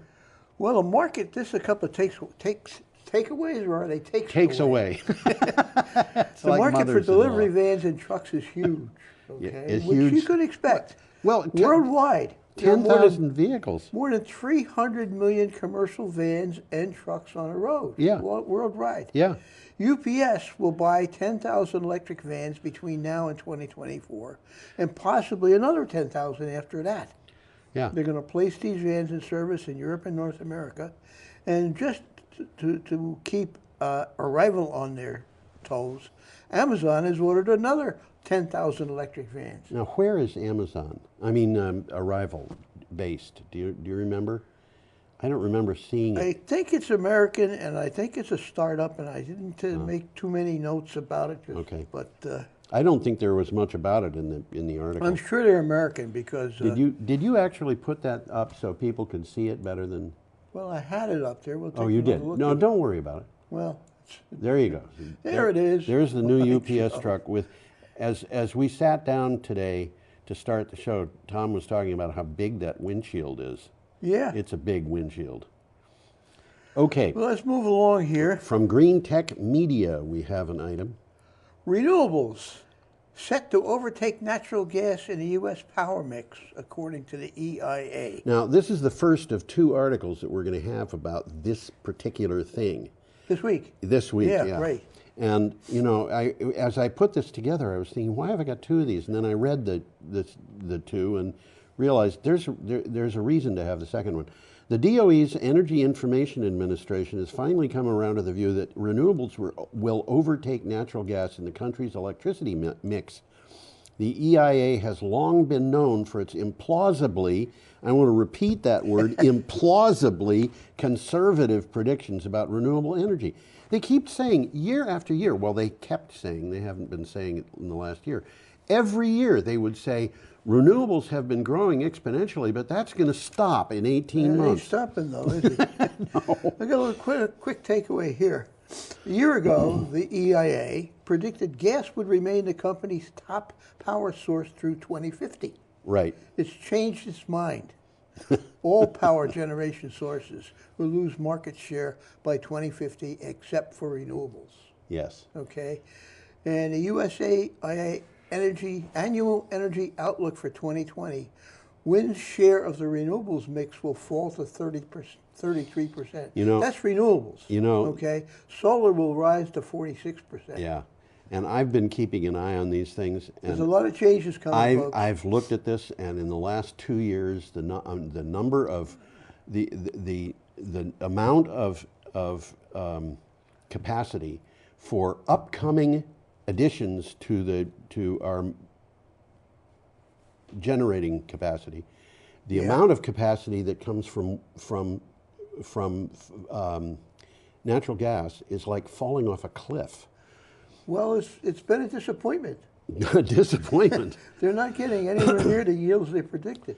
Well, not only that, but people are just not building natural gas burning power plants as much as they were. These well, they cost money to run. They yeah. cost more to run. And the capacity that's in line today is something like 50% of what it was 2 years ago. Yeah. So this is really, I mean, that's a 50% decline. But well, we'll be mentioning that again. Yeah, we will. Okay. There's a picture here I'll bring up. It's making steel. There it is. Wow, and that's if I can get this bright. Mouse here. There you go. There we go. Get the mouse up. There you go. And there is steel being made. Yeah, if you dropped your toast on that, it would burn. I think it would. I think it would get around pretty quick. Well, the article says a Nordic steel giant to use renewable hydrogen to produce fossil-free steel by 2026. That is significant. It sure is. This is excuse me. We've seen things about this kind of thing in the past. This is just another one of these, but still, it's really interesting, and it makes sense to look at. Momentum is growing toward the decarbonization of one of the world's most energy-intensive industries. Svensk Stål, which is badly pronounced, I apologize for that. Swedish steel. Yeah, is turning to renewable hydrogen to replace coal in the production of steel nearly 10 years earlier than it thought would be possible. Well, this is very interesting. I got a quick takeaway here. Yeah. The production of steel is highly energy intensive. Yes. Okay. Significant amounts of heat are required to melt the iron ore to produce the steel. Right. In addition, carbon is an essential ingredient. The carbon is added to the iron to make it steel. Yes. Okay, so they have traditionally used coal. Yes. For this purpose. Now they can't eliminate the carbon because then it wouldn't be steel. Yes. But they're eliminating the carbon-based heat. Yes. Okay? So the use of hydrogen for thermal heat dramatically reduces the amount of coal required. So this company, Svensk, expects to have fossil-free, carbon-free steel. They say carbon-free steel. They mean it has the carbon in it. Yeah. But it's not. They're not using. It's actually an alloy. Well, yeah. Between iron and carbon. Yeah. Yeah. It's a weird idea to think about. Why is it that you take something as soft as carbon and you put it into steel and it all of a sudden makes it into iron and it all of a sudden makes it steel? Well, you can think about that and ask yourself, why is it a diamond is so hard? Because that's carbon too. Carbon's a very funny thing. There's a bunch of images in this particular link. Yes. And it says here, well, this is from the images. Breakdown of the steel production process using thermal coal versus using hydrogen. So if you want to get technical, you'll go look at It's the an interesting article with interesting material with it. Okay, we've got an item here from Utility Dive, and this is one of the articles that I thought was really interesting this week because of its implications. Go ahead, Tom. Coal plants increasingly operate as cyclical, load-following power. That's interesting. Oh, man. You're going to explain what that means. Leading to inefficiencies and costs. Yeah. Increasingly, coal plants operate as cyclical or load-following generation units as the power market becomes more saturated with intermittent resources. Well, they traditionally didn't. You turned them on and you just left them run. Yeah. A white paper from the National Association of Regulatory Utility Commissioners says, well, these are the baseload power plants that people used to say and still do. We can't run without these plants because you have to have baseload to know that your electricity is going to be there when you turn on the light at 2 o'clock in the morning. But now we have different ways of acquiring baseload. And we don't, more and more, we don't need baseload plants. So the coal plants, in order to keep operating, have to stop operating as baseload plants and try to make sure that they can. Well, that's exactly right. I mean, the times they are changing. Yeah, and one of the things to remember here is that a power plant, coal burning power plant, natural gas burning power plant, any thermal plant, nuclear, is like a gigantic tea kettle. You have to heat up the water in it. Yeah. Well, it takes a long time to heat that water up. So they keep them running. Yeah, it's really, really hard to change the output of one of those things. I see nuclear plants come online after they've been down for a while for maintenance or fuel refueling or whatever. Sometimes it takes 2 or 3 weeks to get them online. I was thinking days, but you say weeks, huh? Not very often, but sometimes it takes a long time. Yes, it always takes at least days. So, we're up to Friday, January 31st, and we have an interesting picture here. Coming up here. This, to me, is an interesting picture. Yeah, that's Block Island. I've never been there, but I looked it up on the map. Yeah. Trying to figure out where they were taking this picture. Yeah. And one of the things that I find interesting about this, they took this picture from a long way away. Those wind turbines, it's hard to believe, but those wind turbines... They look like they're right adjacent to the island. Yeah, they're 3.5 miles from the island. Okay, so this is really a telephoto picture. Oh, man, was it. Big time. And it was a telephoto picture taken from so far away that it's got all 5 of those wind turbines. But just look at how small the boats are in the harbor. Yeah, you can see. They're tiny. So anyway, what do you got? U.S. government sees renewables passing natural gas in 20 years. Yeah, this is the second of the 2 articles that we had about this. For the first time, the EIA's default projection replaces renewables as the largest single source of electricity generation, with renewables surpassing natural gas sometime around 2040. But the renewables prices seem to make the report's projections obsolete already. Well, a takeaway from the article, these reports are very conservative. And they've Yeah, done I a guess. terrible job projecting the rapid growth of renewable power. Yeah, but you know, there's one line in That this. just came right out of the article. Absolutely, and there's one line in this article that's really important that people have to understand, and that is when the EIA is making the projection, it assumes, for the purpose of the projection, that the political environment will not change. So they're assuming that Donald Trump and company will be in charge of things for the next 20 years. Well, it's all a hoax, so why bother?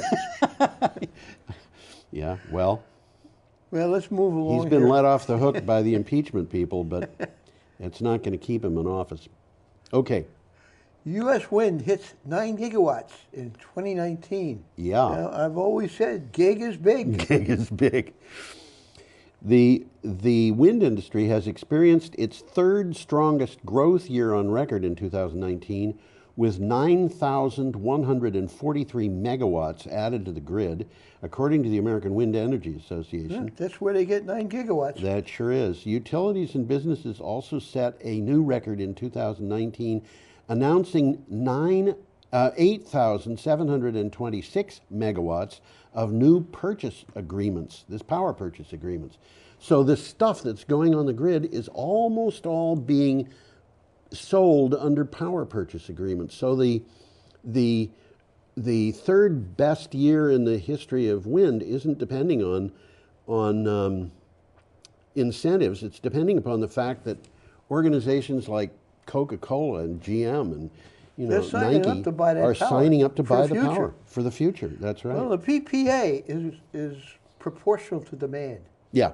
Okay, when more people need power, they buy more PPAs. Yes. Okay, well, a quick takeaway here. There's now over 100 gigawatts of operating wind capacity in the U.S. That's more than I would have figured. Comprising more, and you ready for this one? 50,000 wind turbines. Yes. In the U.S. Another 40 gigawatts of wind projects are either under construction or in advanced development. This is changing the whole picture. It's changing the picture. And a lot of that, by the way, is offshore. We're And starting much to more see, of it's going to be offshore Yeah. because it makes sense. Absolutely. I mean, we got a shallow Atlantic coast there. Yeah, that goes a long ways out. All the way down to Virginia is real shallow, and it is still shallow to Florida. Yep. And a lot of the Gulf Coast is pretty shallow, And too. the Gulf Coast is and Lake Erie is shallow too. That item, by the way, was from Renews. Renews, yep. So we got another picture coming up. We do. You want to put that up, Tom? No, but I will anyhow. I don't blame you for not wanting to put it up. What do you got for a title? Well, we were just talking about this before we started. Yeah. Canberra residents flee their homes as state of emergency is declared. This is from the Daily Mail. Out-of-control bushfires are forcing residents near Canberra, the capital of Australia, to flee their homes as a state of emergency is declared. The worsening erratic conditions have prompted authorities to release a series of urgent leave now alerts and to people in affected areas. And we will be saying more about this in the next item that's coming up. Well, this article is a long article. Yeah. There's 20 pictures in it. They're mostly fires. Yeah. There's maps. This is one of those links, I think that if you got time, pick it up and read it. 'Cause Yeah. It's very interesting. Yeah, I want to say, by the way, as I've been watching these fires, I've been comparing them with what has gone on in the past, because the Prime Minister of Australia, Scott Morrison, has been saying, well, we've had these fires for a long time. They've always been here, in fact. And Well, there's truth in that, but there it's is still truth in that. deceptive. There is a difference in these fires, and we talked about it last week. This is the number of acres burned is not the largest in history. Right. The number of people who have been killed is not the largest in history. But what we have been seeing in this particular fire season is fires that are so aggressive that they do something that they have never done before, which is to burn peat bogs and rainforests. They've got so they're burning stuff that's never burned before. yeah, you know, the gum trees that catch fire that are like gasoline-soaked rags as they burn. And the koalas and the koalas live in them. kangaroos. Eucalyptus. Those burn. They burn. They will not recede if they don't burn. And, yeah, that's you know, part of their life cycle. it's part of their life cycle. But this peat moss burning, that's a little bit different. Okay. Well, I got some takeaways here. Okay. For those who don't know, Canberra is the capital district. It's a capital city. Well, they call it the Australian Capital Territory. That's right. It's just it's the like, analogous to Washington, D.C. That's right. Okay? Yeah. It's located within New South Wales, but it's not New South Wales. Yes. Okay? It's near Sydney. It's got about 400,000 residents, so it's not a lot an of people. insignificant place. Yep. Well, the ACT is facing its worst bushfire threat since 4 people died and 500 homes were lost 17 years ago. Okay? There's a running narrative about that in the article. An extreme heat wave swept across Australia on Friday. Now, that's last Friday. High temperatures and dry winds expected to spark more bushfires over the weekend, which happened. Mm-hmm. Okay, and there's more than 80 blazes are still burning as of this article, which was a week ago. Now, we're up to Saturday, February 1st, with an item that continues this, and this is from the BBC. Yeah, we do. Australia fires. Residents are told to seek shelter in the Canberra region. A bushfire near Australian Capital Territory grew to more than 35,000 hectares, which is 135 square miles. So if you want to think about this... It's a 12-mile square. Yeah. On Saturday, as officials closed a major motorway, residents in some areas near the capital of Canberra were told that it is, quote, too late to leave, end quote, and they should try to seek shelter. In other words, the roads that they have to get out of where they are, where the fires... They're in fire. Have been cut. Yeah. They can't get away. Yeah. So they have to find some place, you know, to protect themselves. There's a 1-minute time lapse of the fires burning in Canberra. Okay, and this is what this is what they're being told. They're being urged to fill up their bathtubs, buckets, and sinks, so that when the fire arrives, they have access to water to extinguish flames and to drink. They can't even leave. Yeah. They're going to sit there and watch. Try putting out a fire in your house with a bucket load of water. It's not an easy job. However, I want to point something out, and that is we won't talk about it much this week. Next week we might. There's more stuff happening. There's more going on, and what has happened is the entire east coast of Australia has been hit by torrential rainstorms. Yeah, you were telling me before the show started. Yeah. So what'd you say, 7 inches of rain? In one town in Queensland, they had 7 inches of rain. Wow. And a lot of this area in New South Wales and Queensland, we're talking about, they had torrential rains a year and a half ago that were so bad that they couldn't plant their crops. And then that was followed by a year and a half of drought, which ended with these fires. And now they've got torrential rains and flooding again.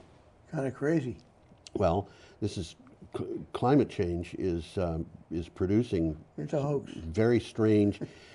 How the Chinese are having effects in Australia, I don't know, but Okay. Well, we got a picture coming up here. We do, and this is a picture of the Newport Bridge. Which has absolutely nothing to do with the article. Except that it was taken by the author. This is from Clean Technica. I've been over that bridge. It's a nice bridge. It runs along, pretty much along the coast of Rhode Island. The road does. Yeah. And it's a beautiful view from the bridge. Well, what it says here is, oh, by the way, it costs you $5 to go across the bridge. Senate Majority Leader Mitch McConnell, well, that's what you're supposed to say. Yeah, it is. Republican strategists praise carbon pricing as a way to win votes.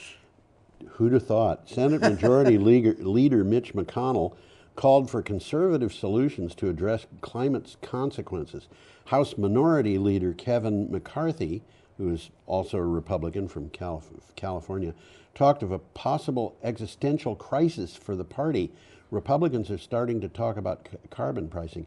The Republicans' leadership is starting to recognize that they have to do something about climate change. I think you're right. Even though Absolutely. it's a Chinese hoax. Well, this is kind of, how would you say it, cynical. But conservative solutions, call it a hoax and eliminate regulations. Well, carbon pricing, for what it's worth, is a market-based solution that offers a cost-effective and fiscally conservative This is option. what they say. It's a market-based solution. So it's not a tax. It's a market-based solution. Because they want a free market. So they're going to have a solution that works in the... Well, yeah. Playing games with words. I think so. Well, let's move along here. Yeah, another item from Clean Technica. Donald Trump's EPA, ruled by the swamp, is letting companies dump sewage in our rivers. And this is happening, and it shouldn't be. Yeah, well, let me read this first. The EPA under Donald Trump is now allowing cities to dump raw sewage into rivers. A New York Times article says the Trump administration has decided to reverse almost 95 environmental rules because it considers them too costly. Yeah, right. Yeah, tell people in New Orleans right. who drink water that comes from the Mississippi River that it's okay to dump sewage into the Mississippi River and see what they It say. makes it taste interesting. Oh dear. Oh man. Well, the rules, I got a quick takeaway here. Yeah. The rules that the EPA reversed protected more than half of our wetlands and hundreds of thousands of small waterways from pollution. And these protections have been in place since Nixon. Yes. So this is not even a democratic thing. This is stuff that was signed into law by Richard Nixon and some of it by A long time ago. Ronald Reagan. And they're trying to undo Richard Nixon's legacy and Ronald Reagan's legacy. Is this something that a real conservative would do? They would try to undo Theodore Roosevelt's legacy if they could do it. In fact, I think arguably they are. They're trying. They're trying cases, to. Anyhow. Is this really conservatism at work? I think it's money at work. Yeah, that's what I would say. Oh, we got another picture coming up. We here. do. Well, let's get a. This is get a look at what this in the article is called a sea can. Yeah, I was going to talk about that. It means Let's take a shipping picture of it. container. That's exactly what it means. It's a term that That's exists. an interesting picture, though. Yeah, it is. It's a term that exists in a country where people speak English, not American. Okay. This is from Canada. From Canada. Yeah. Well, a company braves high winds with high hopes of renewable energy in Nunavut. In Nunavut. Nunavut. Yep. Okanagan. Spearheaded by the Arctic Research Foundation, the project titled Nauervik Inuktitut for fall growing place consists of 2 sea cans. The picture's got one of them. Well, Outfitted to grow vegetables that proponents hope will ease Arctic food costs. They're powered by the wind. Now, they can't power these things with sunlight because they want them to run in the winter, and they're north of the Arctic Circle. 6 months of the year, there's no sun at all. So they have to run them with wind power. But you know, if you think about it, wind power is intermittent, right? Yeah. Plants do their growth intermittently. Yeah. Somehow there's a match there. I would think so. Well, this is a quick takeaway. In Nunavut, Nunavut, which is in far northern Canada. Yeah. And it's about as far north as you can get and still be in Yes, Canada. that's right. Power is generated from astronomically priced diesel fuel. You got to bring it up there. It has to be brought up there. And how do you do that, by the way, in a place where there's no roads? Well, the answer is you have to take it by airplane. Or dog sled. Well, you could take it by dog sled, but I think that would be even more expensive. Well, this entire project is run by wind, and there's only 6 months of sunlight available, so they can't use sun. So. Yeah. And I'll put the picture back up. Yeah. Oh, it is. The picture is still up. Yeah. Now, Duh. What this reminds me of is that I did an interview with if you go down to the co-op, there's a company that sells vegetables in plastic containers down there called Leaf, which is L-E-F with a whatever the bar is above the E. And what's unique about them? Well, it's a New Hampshire company. Okay. And they have a greenhouse. They might have more because I interviewed them, I think, a year and a half ago, and they were talking about building another greenhouse. And greenhouses, as you probably know, could go up pretty fast.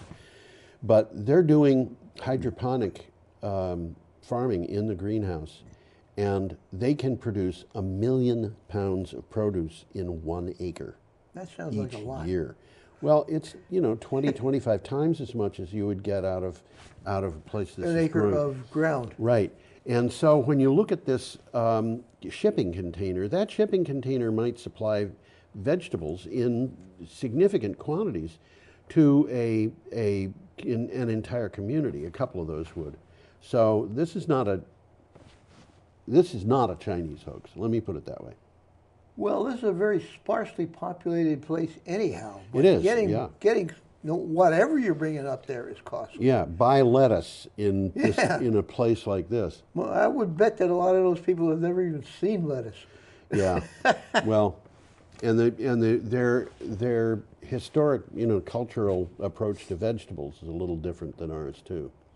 Well, these are what people we basically call Eskimos, and they have not been big on vegetables. No, they have not been, but they are big on fermented seal fins.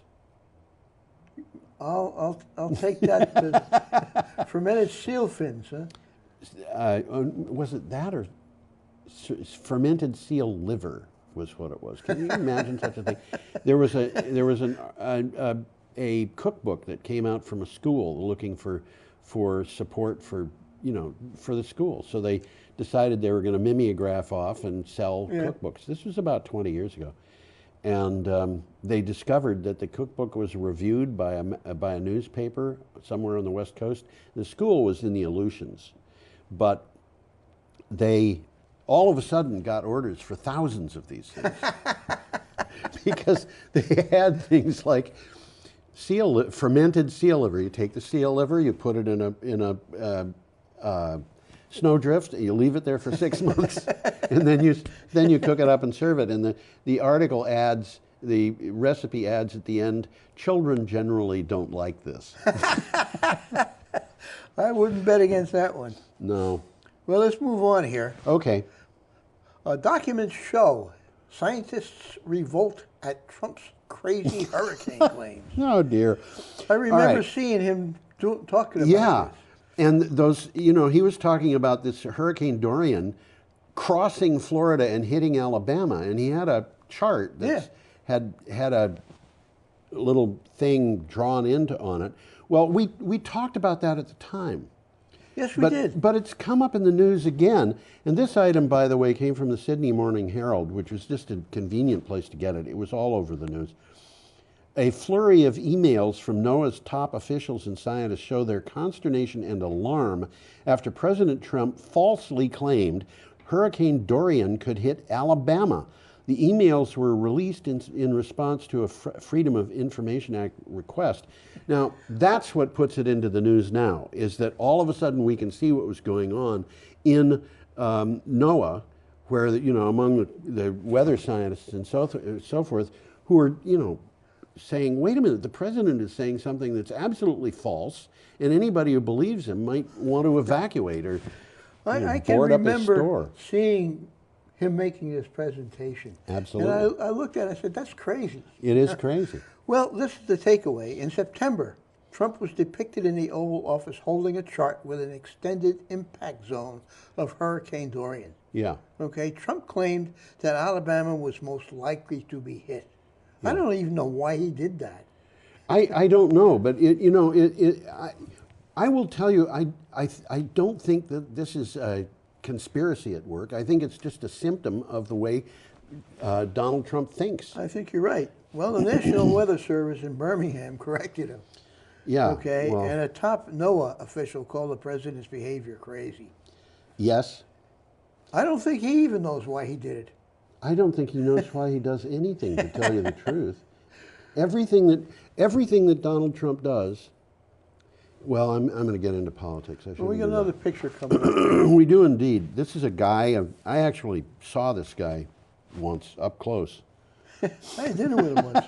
Huh? Did you? Yeah, a long time ago. He was mayor of Burlington. I remember when he became mayor of Burlington, and a couple of very conservative friends of mine were outraged that a major city in the United States had a socialist Oh mayor. my God.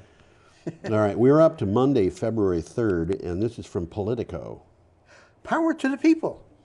Bernie calls for a federal takeover of electricity production. That isn't exactly what he said, but It's not, and you know, this is sometimes we have to correct these things. It's not what was said there. It may be that what they're implying in that title is actually less than what we're going to have to do, because at some point we're going to have to make up for lost time. Let me read this. Sanders laid out a $16 trillion climate change plan that would transition U.S. electricity generation away from fossil fuels toward renewable resources like wind, solar, and hydropower by 2030. That's far faster than any other Democrat candidate's target. let's mention this. This is a long and detailed article. It's interesting. There's a 6-minute long audio clip talking about it, and it's radical. It's but radical. It's interesting. But it's interesting, and one of the things that I find interesting about it is that if you look at this and you look at things that came from Mark Jacobson and things like that, it becomes clear that this could save us a lot of money. I think it could. Well, this is what he's trying to do. He's not. The article kind of implies, you know, he's trying to socialize America. Well, that's what the title implies. That's what it implies. This is what he says. These organizations, though Sanders wants federally owned utilities that already exist, okay, like the TVA, right, to build massive amounts of wind and solar power, right, on their own in their own territories. Okay? Yes. These organizations currently provide power from hydro dams to 33 states. They're doing this already. Yes. Okay, and they would be able to sell the increased green energy to local utilities nationwide. But nobody's making them buy it. They got to be competitive.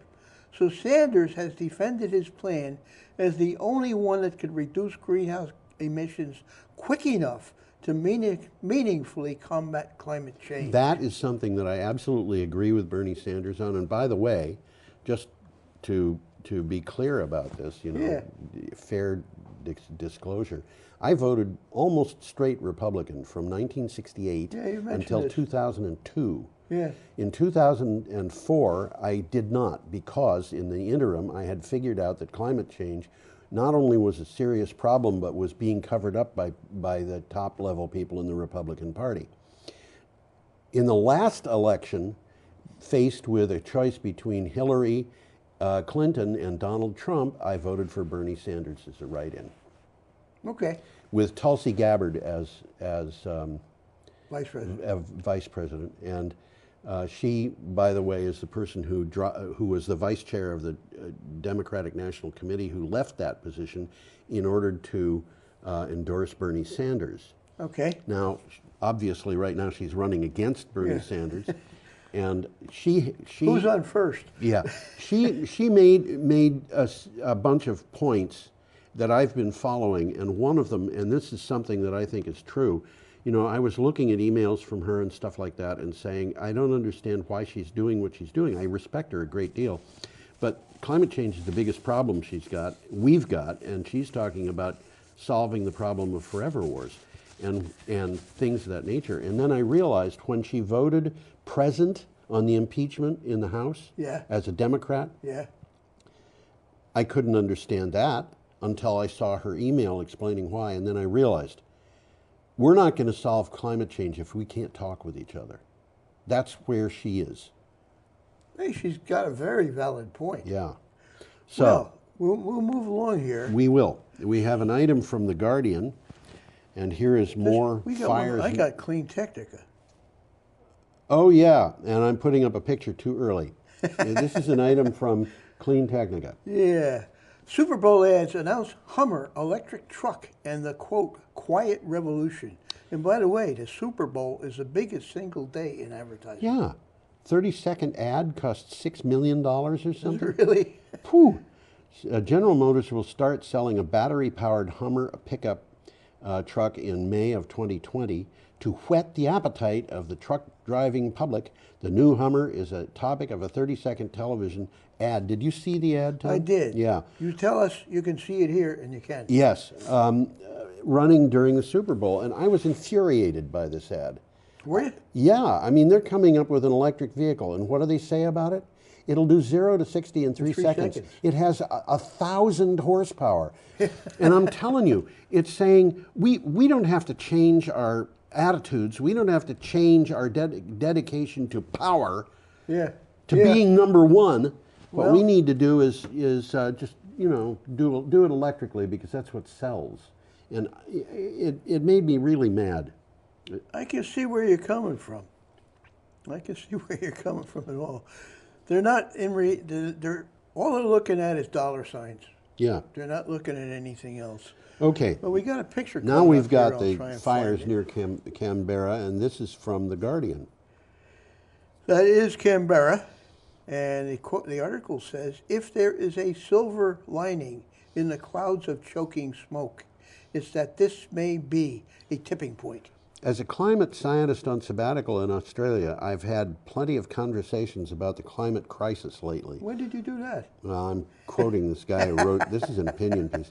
Although the Murdoch media make it seem as if there's plenty of debate, the reality is that most Australians I talk to get it. Well, Australia's horrific bushfires could be the catalyst that pushes the world to a mass recognition that it's time to act. You know, there was an article that I didn't put into for the show, and I don't even recall whether I put it up on my blog, but it was saying basically, in the United States, most Republicans want to deal with, they want us to move to renewable energy, but they are not willing to admit that there's a climate crisis. Puts them in a box, doesn't it? It does, yes. Okay. Are we done with that one? Australia's horrific bushfires could be the catalyst. It pushes. I said this, didn't I? Yes, you did. It's not a physical tipping point where the global climate undergoes dramatic, irreversible, and catastrophic change, but a psychological one. Yes. The fact that the bushfires tore through Alaska as we ended the hottest decade ever recorded is no coincidence. Oh, yeah, absolutely. Okay. Okay, we're up Tuesday, February 4th with an item we got from our friend here Clean again. Technica. Oh, no picture of Greta. No picture coming up. Yeah. No. Oh, you gave it away. Greta Thunberg, nominated for the Nobel Peace Prize. Wow, she's only 17 years This is the second time she was It's the nominated. second time. She was nominated last year by a Norwegian legislature. Yeah. This time, well, you're going to tell us who. Two members of the Swedish Parliament nominated 17-year-old Greta Thunberg for this year's Nobel Peace Prize. Thunberg started just 3 years ago with alone climate protests on Fridays at the Swedish Parliament. Since then, she has emerged as a world leader. Well, people know who she is now. They certainly do. Action for reducing our emissions and complying with the Paris Agreement is an act of peace. Yes. Okay, that's not me talking. Yeah. Last September, Greta delivered a strongly worded speech to the UN Climate Action Summit in New York City, in which she said, and I remember her saying this, "How dare you You've stolen my dreams and my childhood with your empty words. Yeah, absolutely. Okay, now we have Oh, we get another an picture coming item up here. from the BBC, a very colorful item of an oil It's an terminal. oil. It's an oil terminal. It's an oil. Yeah, This that's a I terminal, thought was isn't a it? really interesting article. It was something that I did not expect to see in the news. Coronavirus and oil. Why crude has been hit hard. The world's biggest oil producers could be about to reduce output as they grapple with fallout of the coronavirus.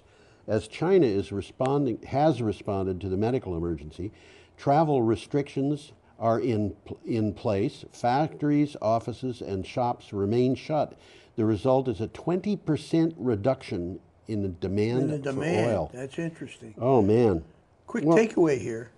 China is the world's second largest economy and a key engine of global economic growth. Yeah. Any negative impact in China is almost certain to ripple across the world. Which is why Donald Trump has got a trade war against it. Yeah. The cost of crude oil has hit its lowest level in a year after falling 20% since its peak in January. That's last January. And by the way, today in my news, there was an article that said that ExxonMobil has lost 41% of its market value in the last 5 years. Yes. Wow. And that's significant. It is. And I looked that up and found that, guess what? You know, there's a Dow Jones Oil and Gas Index. The Dow Jones Oil and Gas Index has lost 47%. So ExxonMobil is actually doing a little bit better than other oil companies. That's interesting. But, you know, I mean, they're in trouble. And the trouble... times they are changing. I guess. Okay, we've got an item from CNN. That we do. Scientists find another threat to Greenland's glaciers lurking beneath the ice. The warmer air is not the only threat to Greenland's ice sheet. A study published in the journal Nature Geoscience found that the ice is being attacked from below. Warm water, ocean water is moving underneath the vast glaciers, is causing them to melt even more quickly. This is Greenland. This is Greenland. Last week we talked about Antarctica. Antarctica, yeah. Something very similar, or at least they're trying to find out why it's melting so fast. Yeah. Well, there's an interesting 1-minute video here which depicts a bunch of sled dogs. Yes. Sitting in a lake. That's interesting. We actually had that picture at one of our shows. I think we did, quite a long time ago. Well, mass loss from Greenland's ice sheet is currently the single largest driver of sea level rise globally. Right. Okay, it is currently melting 7 times faster than it was in 1992. Wow. The ice sheet holds enough water to raise global sea levels by more than 24 feet. Which would put... Well, it's going to take them a long time to melt all of that ice. We're will. talking like 100 years. But, yes, we are. But, you know... But still, it's significant because every little bit counts. That's right. There was an article the same day about a guy who jumped into what they call a supraglacial lake in Greenland. I bet he was surprised. No, he wasn't. I was surprised. I mean, he put on goggles. Yeah. And he put on just ordinary bathing trunks. Yeah. He didn't have a wetsuit. No, and he just went into the water. The guy's 50 years old. And he said it was really kind of frightening. Invigorating. Invigorating, yeah. This is one of those guys who goes swimming in ice water. Yeah. You know. There's one every year. Yeah, he said that he saw that there were super glacial lakes, something like 65,000 of them or whatever, in Greenland, and he wanted to go and investigate. So he did. And he said, under the water, there are tunnels going through the glacier, and that water is able to move. Dissipating all over the place, huh? It's crazy. He said it was really frightening. Not because it was cold, but just because it was frightening to see what he saw. Okay, we are up to Wednesday, February 15th. We're just cooking along here. Yeah, we're cooking along. We'll have to go back and revisit some of these. Well, the Saugeen, or Saugeen, I don't know how you say it, Ojibwe Nation has saved Lake Huron from a nuclear waste dump.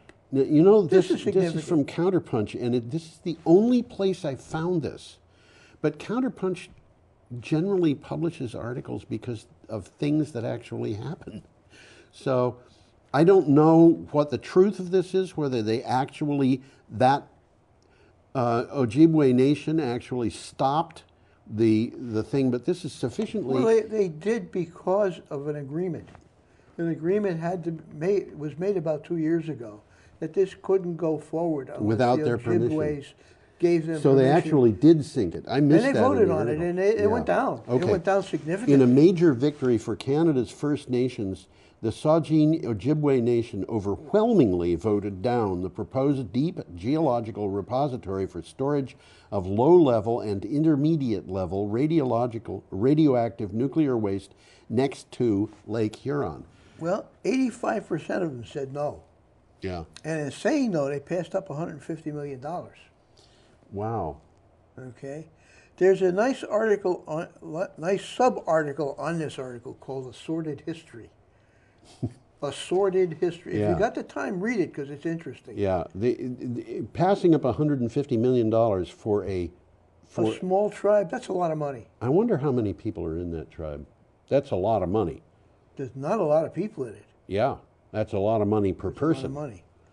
So, yeah. Well, the First Nations in Canada are starting to exercise their power as independent nations. Yes. They have that status in Canada, which they don't really have down here. They're supposed to have it. They're supposed to have it, but it's been diluted. The United States, as far as I know, has never been truthful in treaties with the American Indians. Duh. Didn't they make movies about that? Well, you know, there was a guy whose name was Christian Herter, and I think he was the Secretary of State for Franklin Roosevelt. But his family ran a company called Herter's, which went out of business, and then it was revived, and I think it's back in business now, in Minnesota, where they sold sporting goods, and they sold guns, and they sold that kind of stuff. You wouldn't believe what their catalog was like. It was unbelievable. They'd have an item about a silent dog whistle that they sold. Yeah. And they would tell you that you could do wonderful things with this silent dog whistle. And then right below it, Everything they'd have a thing saying... Everything but call a dog, right? Yeah. And then they would say right below it, silent dog, another thing for sale, silent dog whistles don't work. Use this one instead. This was the way they did things. It was hysterical. But anyway, Christian Herter said, anybody who trusts the federal government of the United States doesn't have to think beyond what it has done to American Indians to know that it can't be trusted. That's a valid point. You know, I'm not quoting him there. No, it's definitely a valid point. But that's the point he was making. Okay. Well, we'll move along here. We're talking about Indians again, but this time it's a different kind of Indian. Yeah. Thanks to renewable energy, electric bulbs will finally glow in 1,200 Indian schools. This is from the Kashmir Monitor, and you know, I have to check. That's Kashmir, India. Yeah, that's right. I have to check these news sources. CNN, I'm pretty sure that if I put a link into a CNN article, when a reader for the blog goes to that link, it's going to get there. CNN links are all pretty good. They're usually pretty good, but when we're talking about when I come across a news site and I don't actually know in my mind. You mean like the Kashmir Monitor? Like the Kashmir Monitor. Counterpunch. I didn't know. Can I rely on Counterpunch? Mm-hmm. The fact of the matter is I've seen things like the Sydney Morning Herald go squirrely because, or BBC, because there's an article. I put in the link to the article and the little blurb about it, and then for some reason I click on that to see what's going to happen, and the something article else comes up. Disappeared. Yeah. Something else comes up. That was what happened. Well, I had to check this Kashmir Monitor, so I'm sorry. I went on a little diversion there. Students in far-flung areas across the Kashmir Division have a reason to smile as more than 1,200 government schools will be provided with round-the-clock electricity from clean, renewable energy sources. Previously, only 36% of the schools had power. There's a quick takeaway here. Solar power will generate a kilowatt in elementary schools. and in secondary and high schools, 5 kilowatts. So where they didn't have any power at all. They didn't have any power at all. So all of a sudden they're going to have light bulbs. Yeah. You know, which are probably going to be LEDs. But, you know, I had to check this Kashmir monitor to make sure that people would be able to get to it. Yeah. And it seemed to work out. I think it was slightly a different article, but the message was the same. Really? I think so. Yeah. No, that's another thing. They changed these It just articles. had a different title. It was basically the same energy. Okay. Same. Okay, and we are up to our final item for today from the CNN. And this is a picture that reminds me of my brother. I'll have to explain why. Well, that's Billie Eilish. And Yeah. I didn't know who Billie Eilish is. Did you try to find out? Yeah. Did you? Yeah. I went to YouTube and I listened to her sing. Oh, did you? Yeah, she has a very nice voice. Cool. Yeah. Well, what the article says is from Billie Eilish, or is it Eilish? I don't know. Like E-I-L-I-S-H. It's E-I-L-I-S-H. I will say Eilish. To Maroon 5, green touring is becoming the new normal. Green touring. You're going to have to explain to us what yeah, they right. mean by that. Green touring has been around for decades with musicians including Neil Young and Bonnie Raitt among the movement's pioneers. But effects of climate change as the effects of climate change continue to intensify, the music industry is now making this approach mainstream. There are a bunch of musicians that this article talked about. There's pictures of about 20 of them. Yeah, who have decided that they're going to approach, you know, their touring Well, thing. I'll explain what they're doing. Yeah, go ahead. Okay. Green touring venues are banned from giving out plastic straws and are required to have water refill stations, which are expected to eliminate over 35,000 single-use water bottles. Mm-hmm. So they're doing something. Yeah, and in the case of Billie Eilish, whose picture you should put back up, she has made her hair green and she's made her clothes green and she's I would under say. green lights. My reference to my brother, I have a brother who lives in western New York State, and he has done something that I think he should be very proud of. He's a ceramics engineer. Okay. And he's lived all over the world. And he developed a filter that is ceramic. So you make this filter and you just put water through. The water actually goes through the ceramic because it's got pores. Yeah.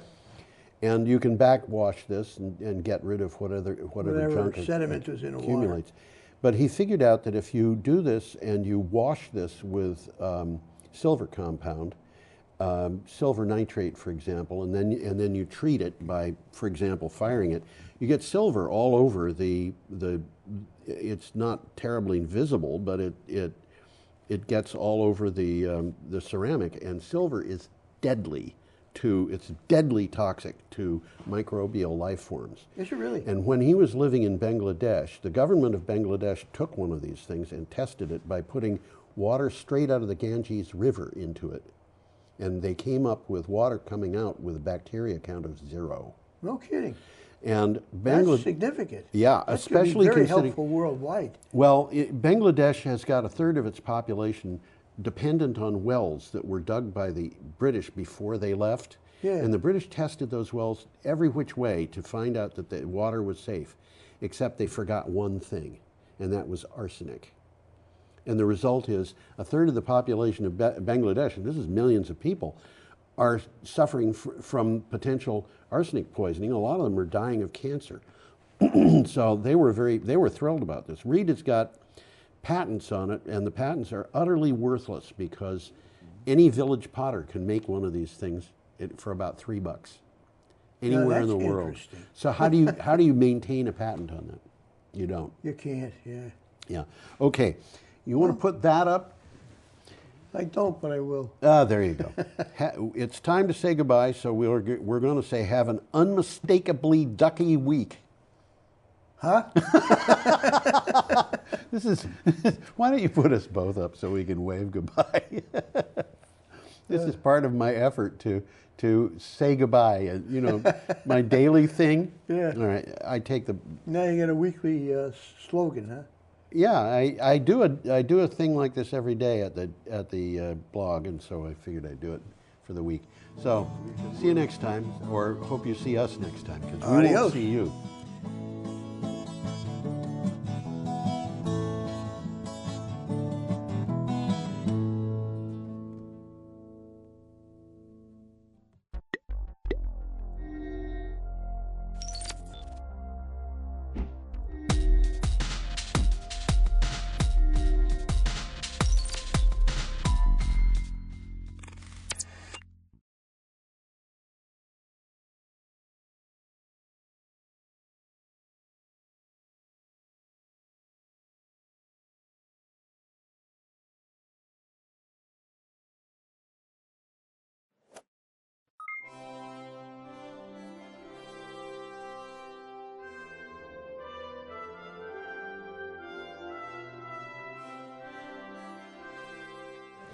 Come together again.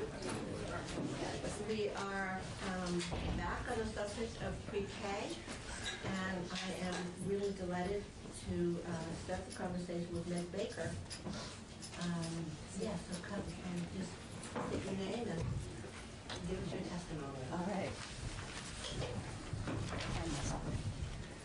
So thank you for inviting me here today. I am the Act 166, the Universal Pre-K Coordinator for Addison County. We have three districts, or three school districts within our region that have collaborated to form this position. So that's Addison Central School District, which is the Middlebury area, Mount Abraham Unified School District, which is the Bristol area, and Addison Northwest School District, which is the Virgins area. 17 towns, and we have roughly 430 or so children who are served by pre-K. Almost 80% of those kids are served in private programs outside of the schools. Currently we have, I've written 29, but in the past 3 days we've signed 3 additional contracts, so it's actually now 32 community-based pre-K programs, including center and home-based programs. So we've seen a lot of strengths for universal pre-K in our region. Locally, Act 166 has increased our pre-K participation. In the year before universal pre-K was implemented, we served 228 children between our 3 districts with publicly funded pre-K, and as I said before, this is now up to 430 children. We've also seen an increase in quality. We've seen the number of programs with a licensed early educator and STARS quality ratings of 3 or more has risen as a direct result of pre-K. At least 9 local programs have either increased their STARS rating or hired or filled a vacancy with a licensed teacher in order to be able to contract with the district. Right now, we have, and these are within our district, we have 14 licensed community programs, 3 home-based programs, and 6 school-based programs that are pre-qualified. One of the strengths that we've identified is consistency. Partially because of our regional administration, we developed, beginning back in 2015 and 2016, one central contract timeline and attendance and enrollment paperwork. And in the past year or so, I've been working with other regions in our state to further align contracts and practices so that we are more consistent with what's happening in Chittenden County and White River Valley, so that we've got a crosswalk and we are trying to refine our language to be more consistent. We found that meeting family needs, families appreciate the portability of the tuition and the variety of choices that are available. We have full-time, full-year programs. We also have part-time pre-K programs. There's schools, there's homes, and there's programs with a variety of philosophies. The information about children has also been helpful in terms of school budgeting and kindergarten transition, knowing more about the kids who are coming up. Another strength has been our increased public-private partnerships, thinking about awareness of early learning standards and child progress. We held a kindergarten transition summit a few years back and developed some coordination between pre-K teachers and kindergarten teachers around what does kindergarten readiness look like and what information is helpful to kindergarten teachers as children are moving up. So it's not just TS Gold child progress, but also who should this child be placed with, who shouldn't this child be placed with. We've looked at collaborative professional development opportunities. We've used some of our TS Gold data to think about what is the data telling us about where we need to spend more time. And as a result of that, we've formed some professional learning communities and communities of practice. We're offering professional development on the pyramid model, the social emotional pyramid model, to our private programs. We've also offered some mathematics. And as I mentioned before, regional administration has been a key component of that. We, like others in the state, have seen some limits to the universal pre-K law. One of those pieces does have to do with capacity.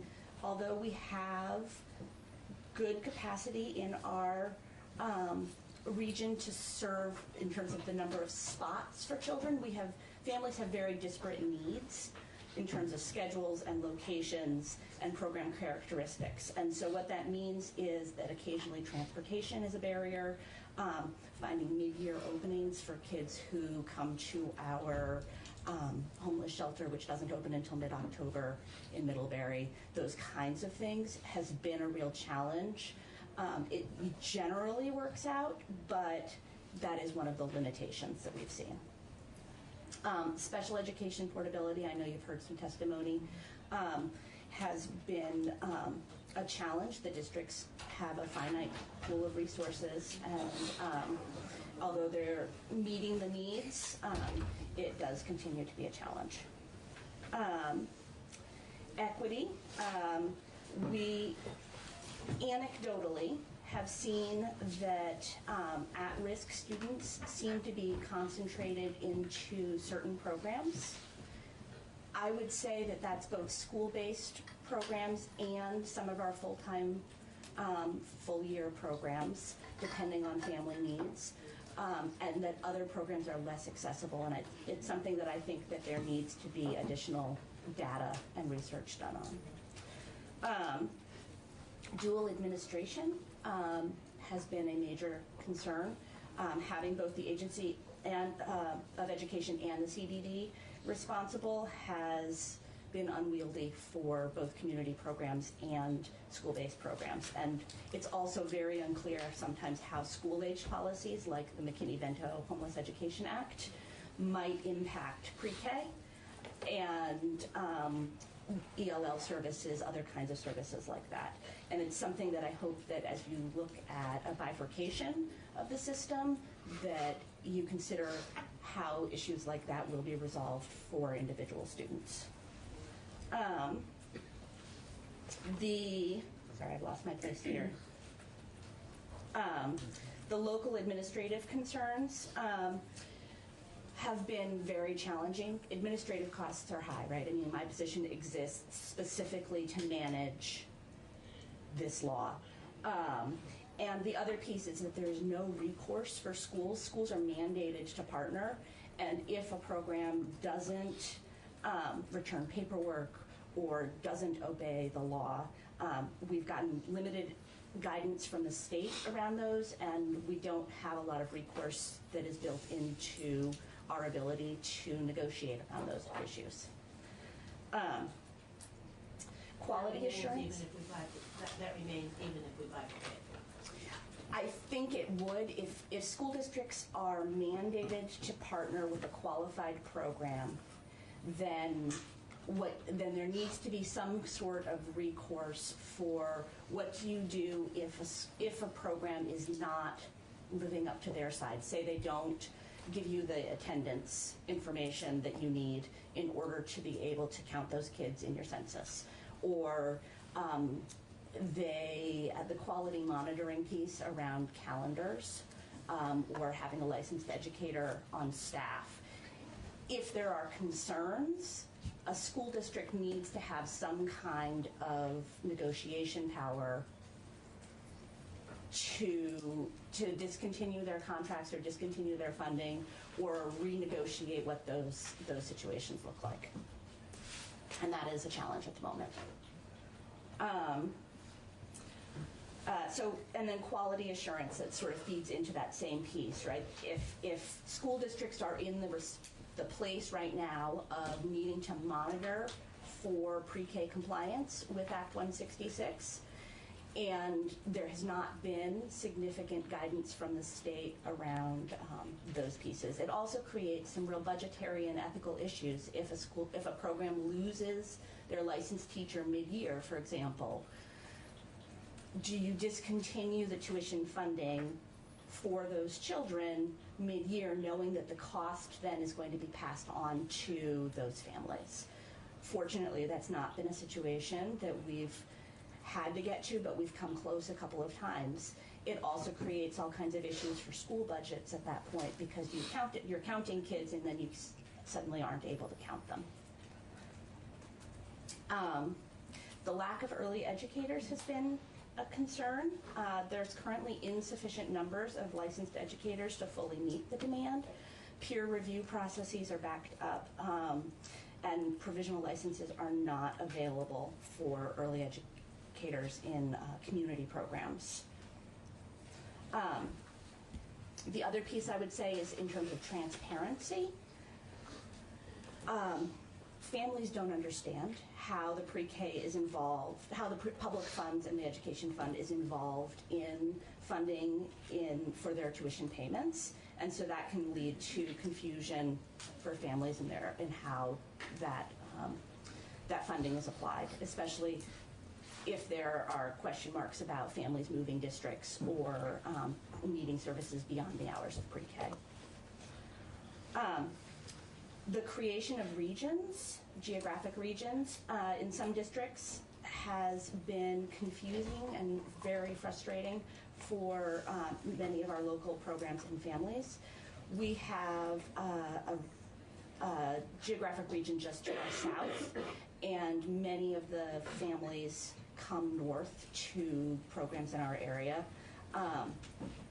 And a number of those families have been denied tuition to programs in our area. And what typically happens in that situation is the families continue with that program, and either they're paying more or the private programs are using their limited resources to provide scholarships for those families, and or a combination thereof. So just to clarify, these are people that are outside of your district, and the district down there So they has set a reside. region that did not include yours. That's exactly right. So the region just to our south, which encompasses a little bit of Addison County, so the Leicester, Brandon area, they have a geographic region where students may only be served within their school district. And families can request that the funding be delivered to private programs up in our region, and that has not happened, to my knowledge, ever.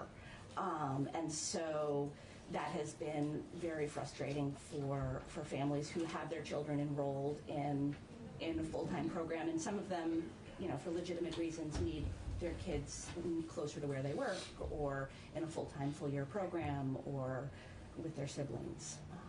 So that has been complicated. The other piece around limitations is the hours of pre-K. Most early childhood educators would agree that 10 hours a week is insufficient to fully meet learning goals and to see significant progress. a challenge for working families as well. If there was a weighting or tuition system that promoted a minimum of 10 hours a week, but incentivized a more full-day program, that might be something that would incentivize more full-time programming. 5-year-olds, there's been a lot of back and forth about kindergarten eligible children. I would love to see, because I think that there are situations in which children do need to be retained for an additional year in pre-K, and that the schools should be involved in that decision. I'd love to see a retention policy, right, that is comparable to what we might see in a kindergarten through 12th grade. So if it's not limited to, currently we have the language that's limited to an IEP, as you're saying. So in most of the situations that we have had kids retained, they've had an IEP. We rarely have kids who are on a 504. But there are some situations in which children with late summer birthdays, for example, might benefit from an additional year in a less structured environment. And similar to retaining kids in other grades, there are times that I would recommend that for a pre-K child. As opposed to 2 years of kindergarten. Rarely do we see 2 years of kindergarten. But I think that 2 years of kindergarten might be the right choice for some children. It's also, kindergarten programs are more structured than pre-K programs. And in the same way that if a child's not ready to move into that level of structure, it's possible that a district might want to keep them in a pre-K program. And then the last piece is, there's been a lot of back and forth in terms of requirements at the state level. There's been statewide memos, there's been no offense to anybody in the room, but lots of legislative conversation about pre-K, and that's made the whole system feel pretty unstable for districts and pre-K programs alike. And so I think that has been a real challenge. And in general, knowing how we're going to move forward and having some guidance around creating those needed policies is a key and critical need from this point forward. Very stop you on that. Yeah. You sort of list 3 areas of uncertainty that are hanging out there. Mm-hmm. One of which is legislative conversations about potential changes. Yep. Where does that rank in that list of 3? I would say the things that have caused the most immediate furor have been the statewide memos from the Agency of Education that have come out that have changed things immediately. The things that create the most long-term instability, right, that feeling of I don't know where we're going to be next year, that's the legislative piece.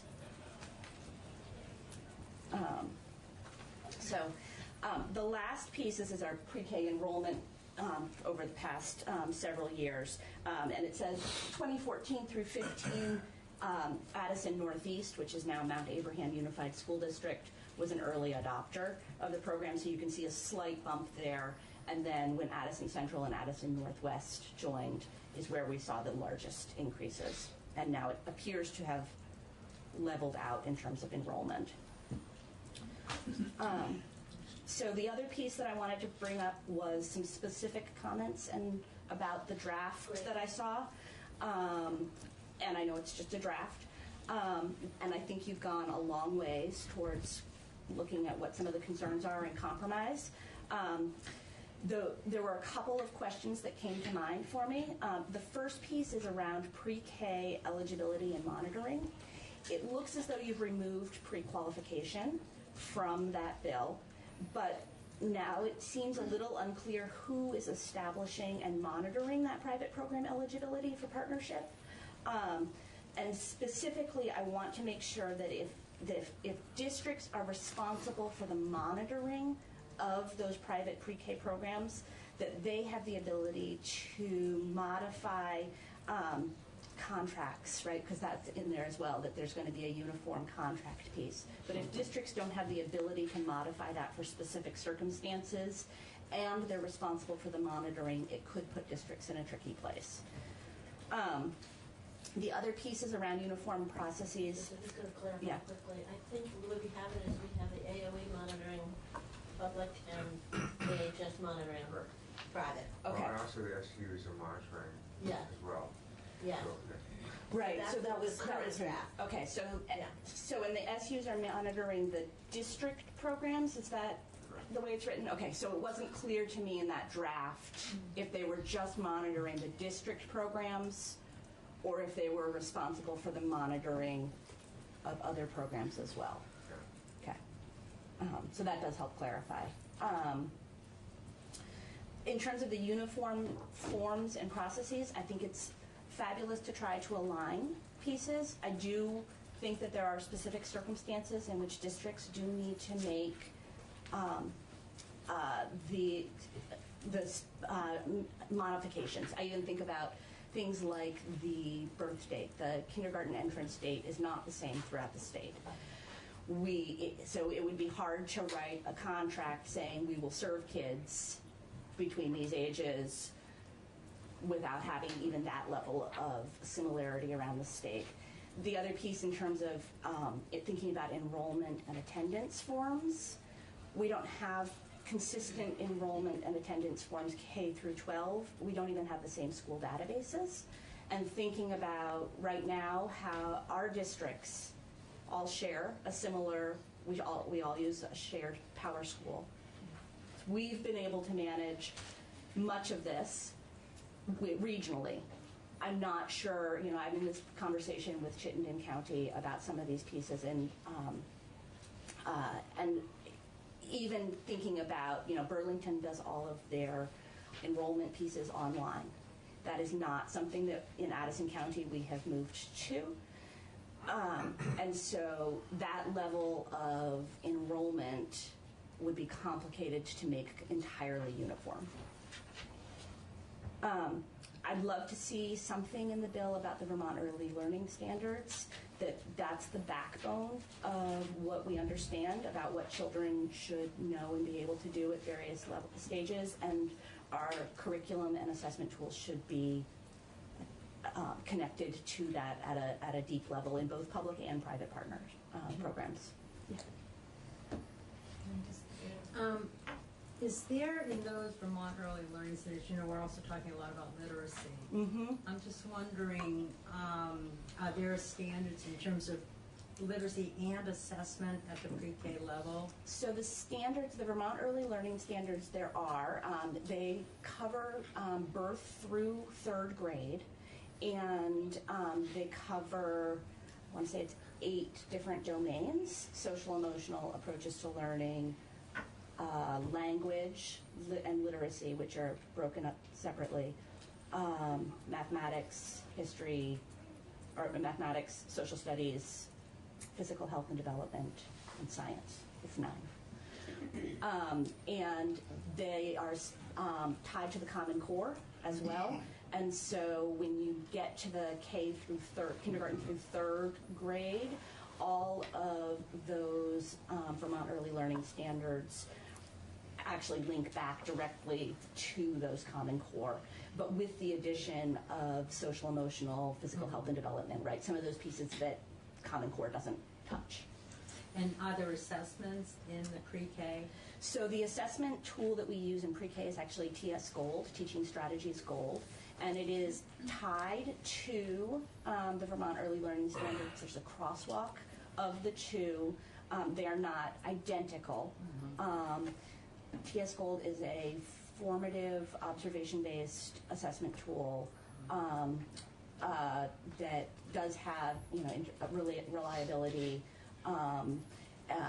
inter-rater reliability testing, and so forth. So it is you can use a portfolio and observations and other documentation to demonstrate kids meeting those goals. And struggling readers, possibly, because they're so young, but they would be at least looked at, they, be noted on those assessments. That's right. So when we right now, districts can look at those TS Gold, and in fact, I recently ran those reports for all of our pre-K programs. And I can look across those and note when there are kids who are not meeting those expectations and address that with the program. Occasionally, there are times where those results lead me to have a conversation about making a referral for early intervention services, that kind of thing.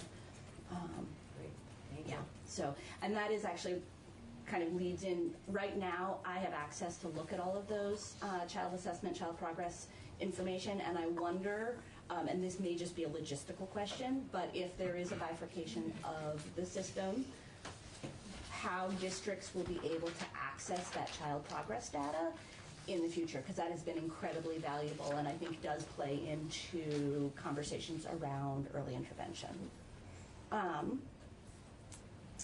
And then the last two questions I have, one has to do with the grievance process. I'm wondering, there's two paths that you can take, and I can see that if there was a private program that had a grievance with a district, that district might similarly have a grievance with the private program. And right now, there's the two different agencies that would become involved, and I'm wondering how that grievance process might be worked out between those two different agencies. And then the last piece has to do with ongoing alignment of systems in a bifurcated system. So if we are setting up two different systems for public and private early childhood programs, we're really relying on ongoing alignment and agreement between those two agencies. And I think that it has the potential to bifurcate the system in inequitable ways for those families, children, and programs. So if this is the way we move forward, it's going to be incumbent upon the agencies to demonstrate how they are going to work together to coordinate those coordinate and align those systems. And to be perfectly honest, how that would be different from what's happened over the past couple of years. So. Thank you, Meg. You're welcome. I'm assuming we have a few questions. Kathleen? Your final point, could you elaborate just a little bit on maybe give some examples of inequities that you could see evolving? And then totally unrelated, I needed a little bit better understanding of the problems with special ed portability, which was many bullet points up. Yeah. Okay. Okay. So in terms of the alignment of systems, I think we in the field have had less guidance around most topics than we would really like. Certainly there have been times that I've contacted the Agency of Education, the Act 166 coordinator, or others, and asked for specific guidance on how to handle a residency situation, for example, with a child who is maybe homeless and being served under McKinney-Vento. And there's been a general sort of either inability to answer some of those questions or an inability to get together with the other agency to get a timely answer. So I think that because there's so many parties involved at a state level, it can be challenging to get those answers in a timely way, or even at all.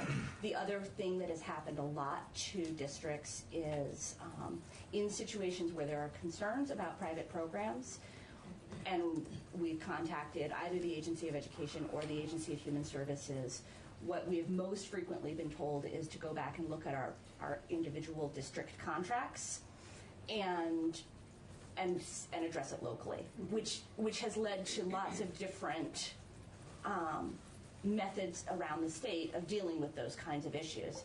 I'm lucky at this point that we've got a solid network of Act 166 coordinators around the state, and so we're usually at this point calling one another and saying, have you ever seen this before and what did you do? So at a local level, we're handling those, but it has led to inconsistency across the state. And in terms of the special education portability, I would say we are meeting. I don't oversee the special education piece, so I would defer that to our directors of special education. But I would say we are meeting the needs of the families, but we have a finite pool of resources to be able to do that. And serving children out of district is not currently a possibility. It's not allowed. This is the part I think there's a little nugget here I don't understand. So financially, we are not able to send our staff out of the district. The logistics involved of getting outreach staff to Burlington, say, are not feasible. Federal law allows you to if you don't use the resources within the district, it's called giving up your free and appropriate public education, your FAPE. So, and districts can decide how far they will go. So if your child needs those services, but you live in Ripton and work in Burlington. Okay. You would need to return to the district to receive those. So you wouldn't necessarily have to give them up. Right, but you would have to find a place in district.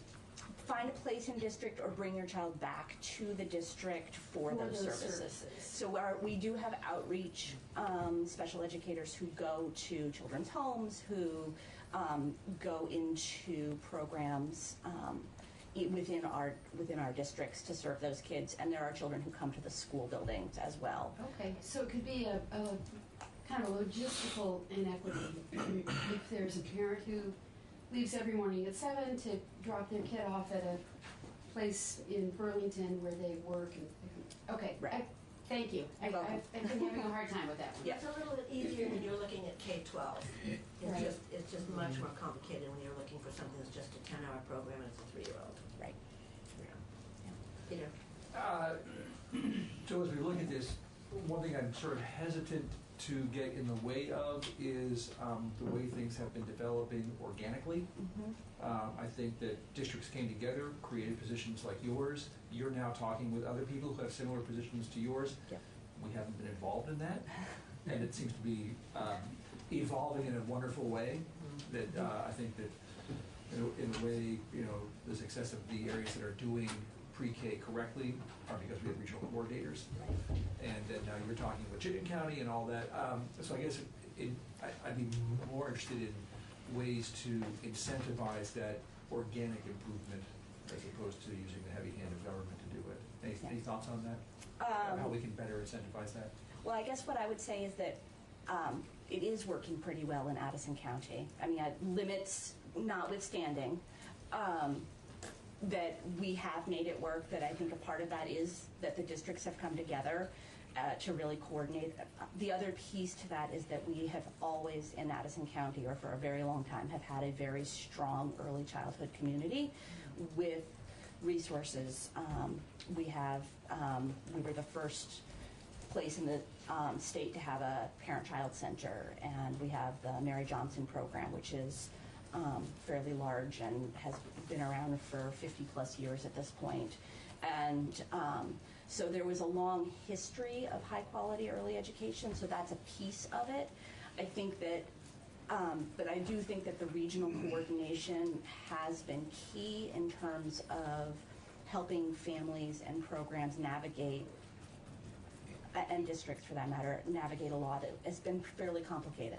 I think we'd be interested at some point in talking with regional coordinators to find out how they set that up, and how we might be able to find a way to help other districts with a similar kind of model. Ours was set up in a conversation between Building Bright Futures and the districts themselves. it was before I was hired. So shortly after this law was passed, and as they were thinking about how are we going to enact it. So I had a question about the licensed the lack of early educators. So currently you're working with 32 programs. Yep. You said, and that would include programs that are in districts, that are at centers, and that are in homes. That's right. And so each of those different environments has kind of a different requirement for the teachers and Yes. for the hours of direct instruction. So I guess the question that I've been kind of trying to probe a little bit is if those 32 programs, if that capacity were to migrate into, let's just say, a purely public delivery system, what would that do to the number of educators? Would that actually make it, for just as an example, would that make it harder because you've got more direct instruction, you need more educators? Or would there also be a countering effect that those people, like budgets aside, that those people would be compensated more in line with the rest of K-12 public teachers? I'm just kind of wondering, is this kind of a zero-sum game? Is there something we can do that would be dynamic, that would kind of help to, and I guess on the other question, what if more of these programs came into the smallest programs where you had the least direct instruction required? Does that somehow help to alleviate the shortage? I'm just kind of wondering where the sliders are in that kind of... Yeah. So in Addison County, a few years ago, we created a mentor teacher position. Mary Johnson, it was an initiative that we developed where Mary Johnson hired a teacher and sent that person out into some of the local programs that didn't have licensed teachers. So we had, at that point, 3 home-based programs and 1 center-based program that mentor teacher was supporting, and that those programs were contracting to pay for. And that person received what I would say was a reasonable wage for that, but it was complicated to administer that piece. Since then, we still have a mentor teacher who visits 2 of those home-based programs. One of the home-based programs closed, and the last one they had a teacher who was in process with licensure, and she finished her licensure and is now their licensed teacher. So I think the real complicating factor with early education is that for so long there wasn't really a point to having an early childhood teaching license, because there was no pay benefit. And so now the field is playing catch up in a lot of ways. There still isn't equity in wages in the private field, in the private sector and the public sector, or in benefits. And so I think we would need time to be able to get there. The other piece that I'm not sure about is 10 hours a week is a really that's a hard position to fill, right? You're not going to necessarily hire a teacher for just those 10 hours. But the realities of childcare being what they are in the private sector, you're not going to be able to afford the wages full-time for a teacher based on those other 30 to 40 hours of private tuition. I want to, I'm just looking at the time, and I want to make sure that we get Janice Stockman in, and then it might be that we would be directing questions to both of you. So, Janice, thank you. And do I just go back here? Yes. Thank you so much. You're welcome. Hi. Hi. Welcome. Let's see. For the record, can you say your name? I'm Janice Stockton, and I'm the Early Childhood Coordinator for the Wyndham Southeast Supervisory Union and the Wyndham Southeast School District. Thank you for inviting me today. So my job title and my job is a little bit different than Meg's. as the early childhood coordinator, I oversee early childhood special education and public pre-K, our partnerships, and I also serve as a resource to our public pre-K classrooms in our school district for coaching, for resource support, and to navigate the morass of legislation and regulations and policies and programs that govern early childhood in our state. Wyndham Southeast is a small district compared to what Meg represents. We're Brattleboro, Guilford, Vernon, Dummerston, and Putney. Although Vernon is not technically in our school district, it's part of our supervisory union. I'm in my 11th year there. Prior to that, I was a consultant to the Child Development Division in the Head Start State Collaboration Office, and during that time is when many of the discussions around public pre-K were happening, and Act 62 was the former legislation that allowed and made kind of pathways for education dollars to flow out to community private programs. At that time, I wasn't a policymaker, but I was at a lot of meetings, and there were many discussions about how to distinguish between the kinds of programs that would qualify for this high quality pre-K education and how to distinguish those from the ones that met the minimum quality standards that were put forth by our Child Development Division's program regulations.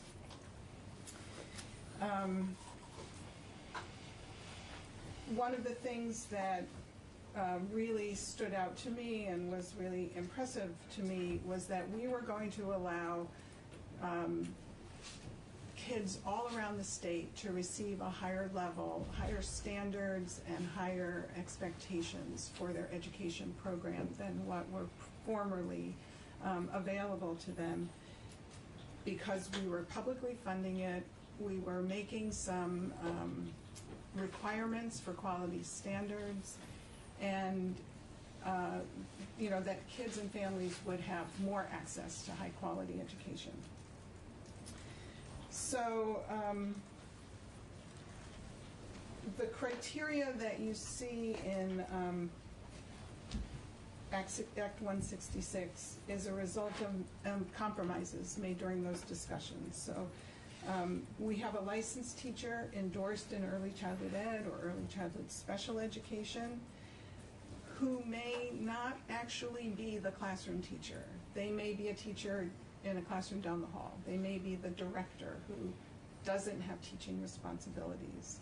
They had to have STARS levels, 3 or 4 or 5 stars, a curriculum that follows the Vermont Early Learning Standards, and using ongoing progress monitoring tools using the state-approved assessment teaching strategies goals. While I support a lot of the changes that your draft legislation is talking about, I hope you don't change one thing, that universal pre-K or UPK represents a higher standard than what's available if there were no pre-K legislation. So I'm going to tell you what I think is working well in Wyndham Southeast, what changes I would like to see that could improve pre-K, and then I want to give you some of my responses and reactions to the draft bill. So what's working well? We have 312 preschoolers enrolled in pre-K in our district. We've seen an increase every year that we've been doing this. So 312 is the most that we've had. We have 4 public classrooms serving children who are 4 years old by September 1st. All of these classrooms offer a full day, so in excess of the 10 required hours. They're there for the same amount of time as K through 6. Just 4-year-olds. Just 4-year-olds, right. We have 18 partnerships with private early childhood programs, 17 centers, and including Head Start, and 1 family child care home. We've not limited our pre-K region, and our neighboring SUs have not either. Another real positive thing is that families have choices. Just like Meg described, families can choose programs with a specific educational philosophy. They can choose programs that are located near where they work or where they live. They can choose public school, a private independent program. They can choose a part day, a full day, a school year, a full year. And that has really worked for families, and I think people appreciate that. I would say for the most part, pre-K has increased the quality of early education in the community because of those standards that they have to meet. We have more licensed teachers now than before we started. However, not all of those licensed teachers are actually teaching in the classroom. Some of them are the administrators of the program, and we'll talk more about that later. The tuition reduction for families is significant, and it allows more, it's the thing that allows more children access to pre-K. Some children are even able to access a 10-hour limited, 10 hours a week program at no cost to their families. Even though most families need more than 10 hours, and I will talk about that later too, some are able to access just the 10 hours, but not every private provider offers that limited program. Another benefit is that we've created a professional community of early childhood educators across the public and private settings. We developed bridges between both sectors that have mutual benefit. Our schools know more about the kids that are coming into kindergarten, and private programs feel elevated because of their partnership with the school district, which offers them professional development, access to the local standards board for teacher license renewal, and a voice at the table at our school board meetings. That was something that was initiated last year. So actually, prior to our merger, the private providers were coming to school board meetings to give a report, a monthly report. We believe across the board, across both sectors, that children and families need both strong early childhood programs in their community and strong public schools. And so pre-K has been a way for us to work together on that. So there are some changes that I would like to see happen, much of which you have addressed in your draft. I think the first one is I really like the idea of separating out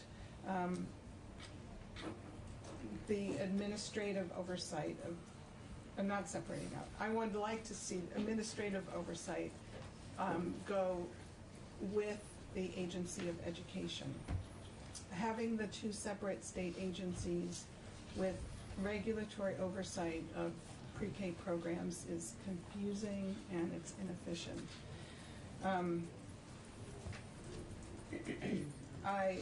I understand that there are capacity issues at the Agency of Education, and so I hope that with more responsibility for AOE to oversee all of pre-K by itself, those capacity issues will be addressed.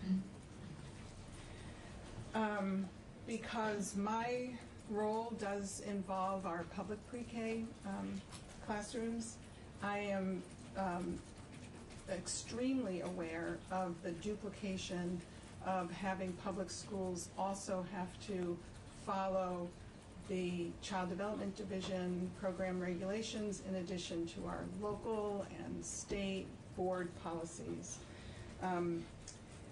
I would recommend that for the public programs, we just start with a clean slate and then add in regulations that are critical to maintain health, safety, and early childhood program quality for the benefit of kids and families. I think the current regulations from the Child Development Division are a good place to start for health and safety standards, but the majority of the regulations are duplicative, they're unnecessary, or inefficient for school systems. And it's burdensome and onerous for public providers to comply with the current regulations and leads to duplication of effort. Professional development is one thing. The staff and student files, where they're kept, fingerprinting and background checks. These are all things that have created a lot of hair pulling and extra work. Sometimes the regulations are even in contradiction to negotiated contracts for teachers and paraeducators. So I would say release the public providers from having to comply with those regulations. The most significant factor in effective early education is the teacher. And teachers with professional credentials and specific knowledge and skills about teaching young children are more effective than those without those equivalent credentials. I believe that every child that receives public funding for pre-K should be taught by a licensed teacher. I don't have data to show you, but I go into lots of classrooms and I see the difference between classrooms that are managed and taught and by someone who's with a teaching background. That's not to say that there aren't excellent early childhood educators who aren't licensed teachers, but finding a way to acknowledge and recognize their skills and bring them to a level of having teacher certification is something I think that has been a strength of our system in the past, and I would hope to see that continue.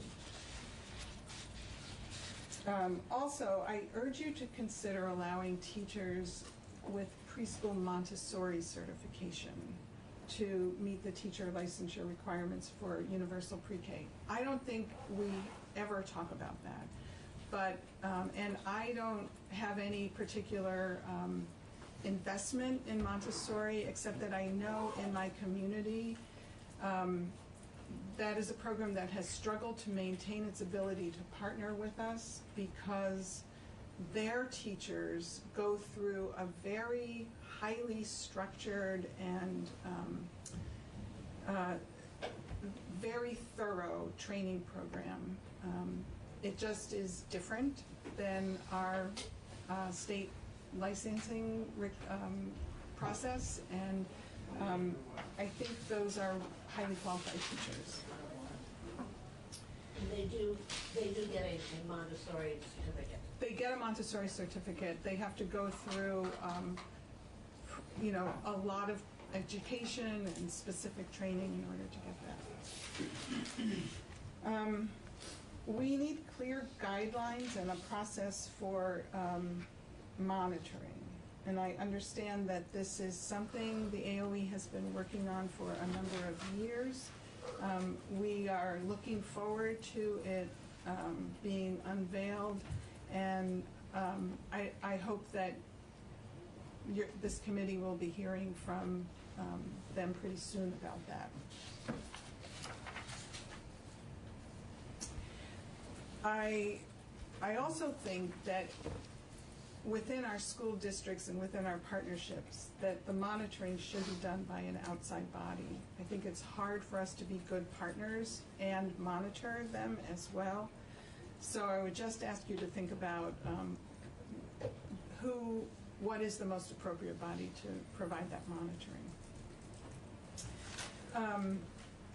I too feel like 10 hours a week of pre-K education isn't enough, and I don't have the evidence or the research to cite saying how much is the right dose or what's too little, but I just anecdotally and given people's families situations, 10 hours is not enough. We don't, maybe when I was in kindergarten, maybe we had 10 hours of kindergarten, but I think we even had more then.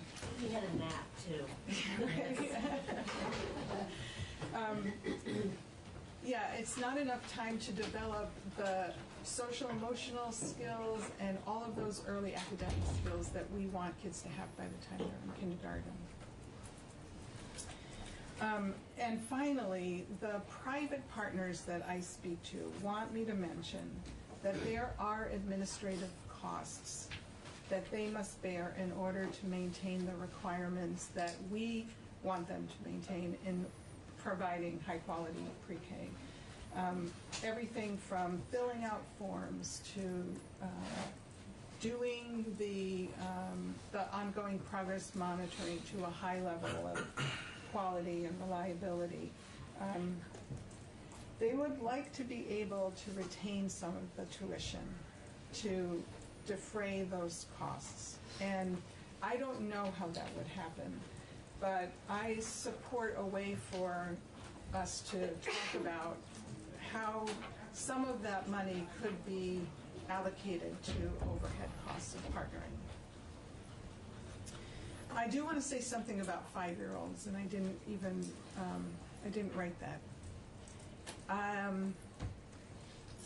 You were talking about that a little bit before. I personally support the idea of 5-year-olds being in kindergarten, and I wouldn't want to see our school districts saying this child or this child should be retained in preschool. I think our schools should find ways to accommodate learners who are struggling, and I think our schools are doing that very well. I also think that with the partnerships, with vibrant partnerships, we should be able to accommodate kids' needs in whatever setting or whatever at the appropriate grade level. And there is a complication when it comes to special education. So if we are saying a 5-year-old isn't ready for kindergarten and they should repeat preschool, maybe there are some developmental delays that have yet to be identified. And if we keep 5-year-olds in preschool and then discover that they need special education and they turn 6 at some point during that year, then our early childhood special ed system isn't licensed to serve them beyond the age of 6. So I think it's very complicated when we're talking about that. So my reactions to the draft bill, thank you so much for taking out the word pre-qualified. It's confusing. People don't know, are they pre-qualified, then they are going to get qualified? So thank you for taking that away. I'm a little confused about the organizing structure, and maybe you can help me understand it. So I read that AOE is responsible to administer pre-K, but the public programs go under AOE for monitoring, and the private programs go under the Child Development Division, or AHS, for monitoring? All of the oversight, as it currently stands, in draft, whatever draft it is that we have. Mm-hmm. The guidelines for running your pre-K program and a public program are under the Agency of Education. Uh-huh. And if it's a private program, it's under AHS. Mm-hmm. And then we're looking at what can we make sure gets drawn back and forth between those two. And it's complicated, and this is where the draft is right now. Okay. This is not a done deal. Did I explain that correctly, would you say? Okay, I'm looking at our council over here. I think that could work as long as there's a strong umbrella over it that is AOE's responsibility. Because I don't really think like a legal counsel or anything, but those are education fund dollars, right, that come out of education. And that definitely remains a question that the committee will be looking at, because at the moment it's bifurcated completely. Yeah. There's a conversation that will emerge. Okay. We'll look at that as well. Great. I want to make sure that we have a little time on also where we've got some other folks. We have some people. Tiffany and Andrew, are they anyone? No, not. Okay. So I think we can keep going. I just have a couple of questions that we are going to be thinking about. One is the current legislation says that it has to be a licensed teacher, not the licensed teacher that's in the building, the licensed teacher that's teaching class, teaching for those hours. We also hear that we are understaffed at the moment. We don't have enough early childhood educators or special educators. How long do you think it would take? I mean, how many programs for you right now would you say? I'm just going to ask you 3 questions all at once, but I guess what I'm just trying to get to is, how is your area doing in terms of having licensed teachers already teaching in the private programs versus they're in the building. They're coming, maybe they're supervising, maybe they're teaching for part of the time. Yeah. I would say that probably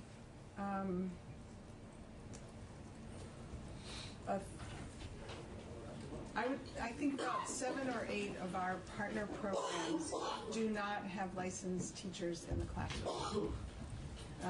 For the most part, they have licensed teachers as the director or the administrator. Or they might have a teacher in one classroom but not in the other. So there would be a ramp up period. Yeah. Yeah. And I think that, I think there were more vibrant initiatives to increase the availability of supported peer review with a provisional license. And actually in my district, our superintendent does sign off on provisional license occasionally for private. I'm willing to do that. I know, and it takes a bit of convincing, and the candidate has to prove their commitment to following through on it. But I feel like this may be beyond the bounds, the scope of your committee, but we are never going to get to the place where we want with results for young kids if we continue to have inequality in qualifications and compensation for early childhood educators. So we just need to figure that out, and it's hard. It's why we haven't figured it out so far, but those struggling private programs are not going to make huge gains that we want to see unless they can pay their teachers, unless they can find a teacher who's willing to work there and then pay them at an equivalent rate to somebody who's working in the public sector. Actually, a technical question. If we take UPK vouchers aside, does this goes to both of you, does a 4-star or NACE certified private provider have to have a licensed teacher in the classroom? No. No. Okay. Not now. Right, but they do in order to receive the voucher. And this is sort of contrary to what you actually said. I'm really glad you said it because it made me think more about it. But whenever we've gone to visit a private 4-star NACE certified center, I always ask, okay, you know, could I ever tell the difference between when pre-K is going on and when childcare is going on? And the answer is universally no. You were always watching high-quality childcare, which then makes me wonder about the necessity of having a licensed teacher. I mean, if you already are reaching 4 stars or NACE certification, are we adding an unnecessary level by saying, and you have to have a 10-hour-a-week licensed teacher on premises? I don't think it's an unnecessary level. I think the STARS and NACE accreditation value structural elements and reward them with that level of accreditation. And the structural elements like classroom size, materials, those are really important too. The environment is really important.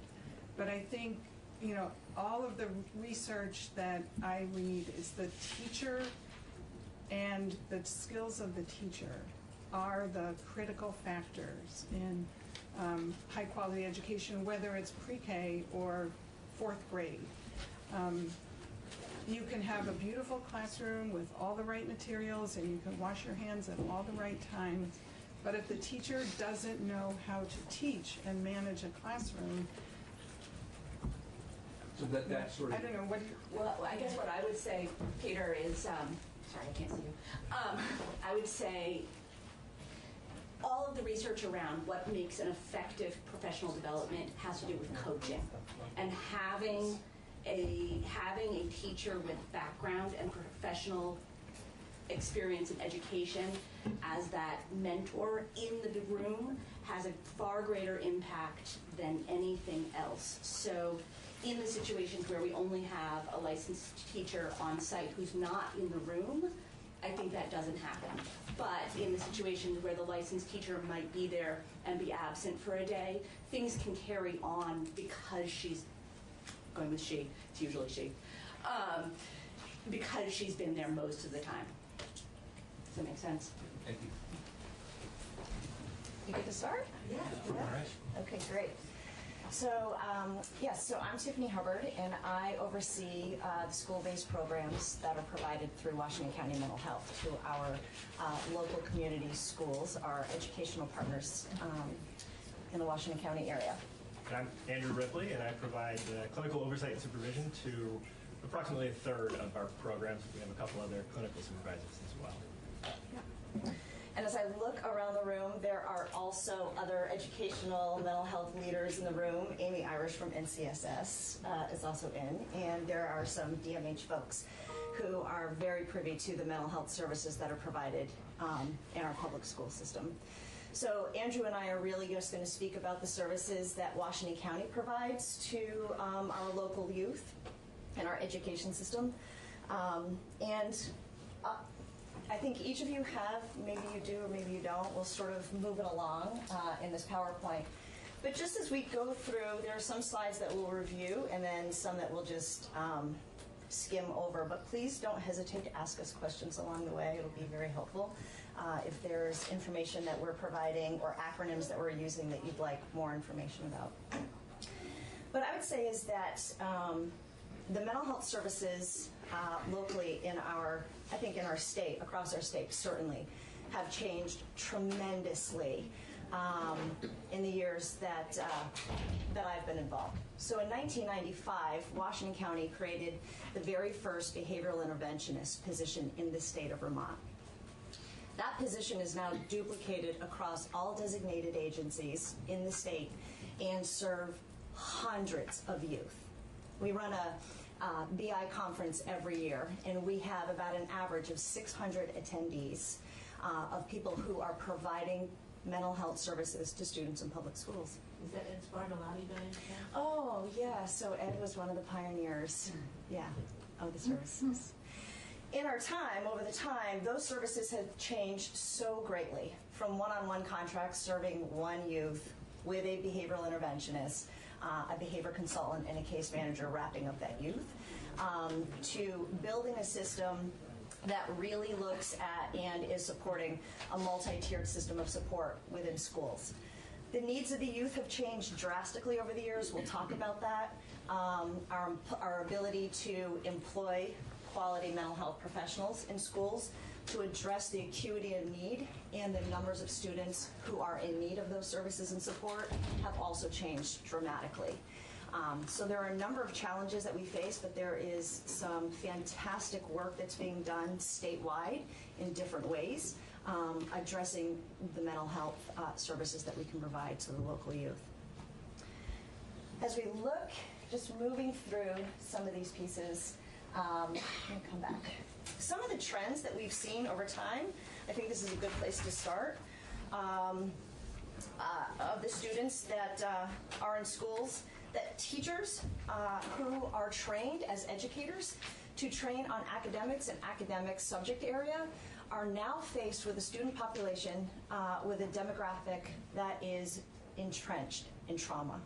We're talking community trauma, family systems trauma, and that trauma is manifesting itself every day in school in the form of aggression, isolation, self-injury, mental illness, for young children all the way up through elementary, middle, and high school. At this time, we serve a greater number of youth in the programs that we oversee, and we'll talk in a moment specifically about those numbers. Pre-K through 4th grade. The population in K-1-2 is our highest population of the students that we serve. Some of the things that we see on a regular basis for the students that we serve is substance abuse and abuse as as a family factor. It's almost a contributing or almost a universal contributing factor for children that are in the services that we're providing within the schools. There's an increase in mental health need in the caregiving system, poverty and economic stress. There's an abundance of DCF involvement. Many of the youth that we serve have been either in residential placements and or on track to either be hospitalized and or placed in residential care based on their level of need. When we look at some of the lists of the trends that we're seeing, this wasn't the presentation of the youth that were referred a number of years ago. They were more developmentally delayed. They were children who had significant learning impairments, who their behavior presented in such a way that created some difficulty in their ability to learn. So 15 years ago, 20 years ago, we would get contracts to help support students in school around managing their behavior so that education staff could then teach them the necessary skills. Now, we are working with children who come to school with far more in their backpack every day than the books and the pencils and the paper that is going to and from school. So you want to say about that, Andrew? Yeah. So just a little bit of my perspective. I started this work about 12 years ago. I had not long before that completed my undergraduate degree at UVM and taught at an international school. And I really started to miss Vermont and my family and the connections and the cold weather even, the changing lengths of day, the whole nine. And so I moved back and I was looking around for teaching positions, and this was about 2008. And it was really difficult to find a teaching position at that time. Teachers weren't retiring. They're like, we need to kind of hold on. So I continued to look around, look in the area where I'm connected. I'm from this area, and landed in what was then called TAPAS. So that was the one-on-one BI program that Tiffany's talking about. I worked in one of these schools that was entrenched with this trauma. The young kiddo that I was supporting witnessed to domestic violence, substance abuse, parental incarceration, a lot of risk factors kind of stacked up against him. Today, kind of fast forward a little bit to now, and I'm overseeing a lot of the clinical work that's happening within these programs, and like Tiffany's saying, the level of acuity has just continued to rise and increase, which is really changing how we're working with these students and the teachers and schools that are supporting them. The kid that I worked with so many years ago, one-on-one, would now almost, I can say with a pretty high degree of certainty, would not have been given a referral for one-on-one services. They would have been referred to one of our less intense programs that serve kids with ratios of closer to 10 to 1. So mental health professionals embedded kind of in the schools, working under our clinical oversight and supervision to train and support teachers in helping these students. And so that kind of is the position that I'm coming from with all of this. It's a really, we're doing a lot of things really right. And I think we still have a long way that we can go to continue to kind of build and support these communities to get through and past all of the adverse events that are occurring in these kids' lives. The list just delineates just a few of those. When we speak about the services that we've provided in time from the position that Andrew was referring to, we currently in Washington County alone have 40 clinical staff that oversee 350 youth receiving mental health school-based services. 49 of those staff, or 49 staff in addition to the clinical staff, provide one-on-one services to youth. And those 49 youth, those 49 staff are serving some of our most, or the most intensive need youth in the community.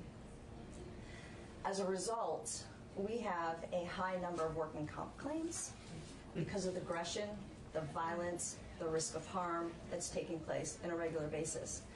The behavior that we once were addressing in school, which was oppositional defiant disorder, ADHD, distraction, has shifted gears so significantly. Violence, physical intervention to keep the student safe, our staff safe, education teams safe. The involvement with law enforcement that's in school around some of the level of need that's incredibly disruptive in classrooms and the school community are just some, to name a few, of the changes that we've seen manifest over time.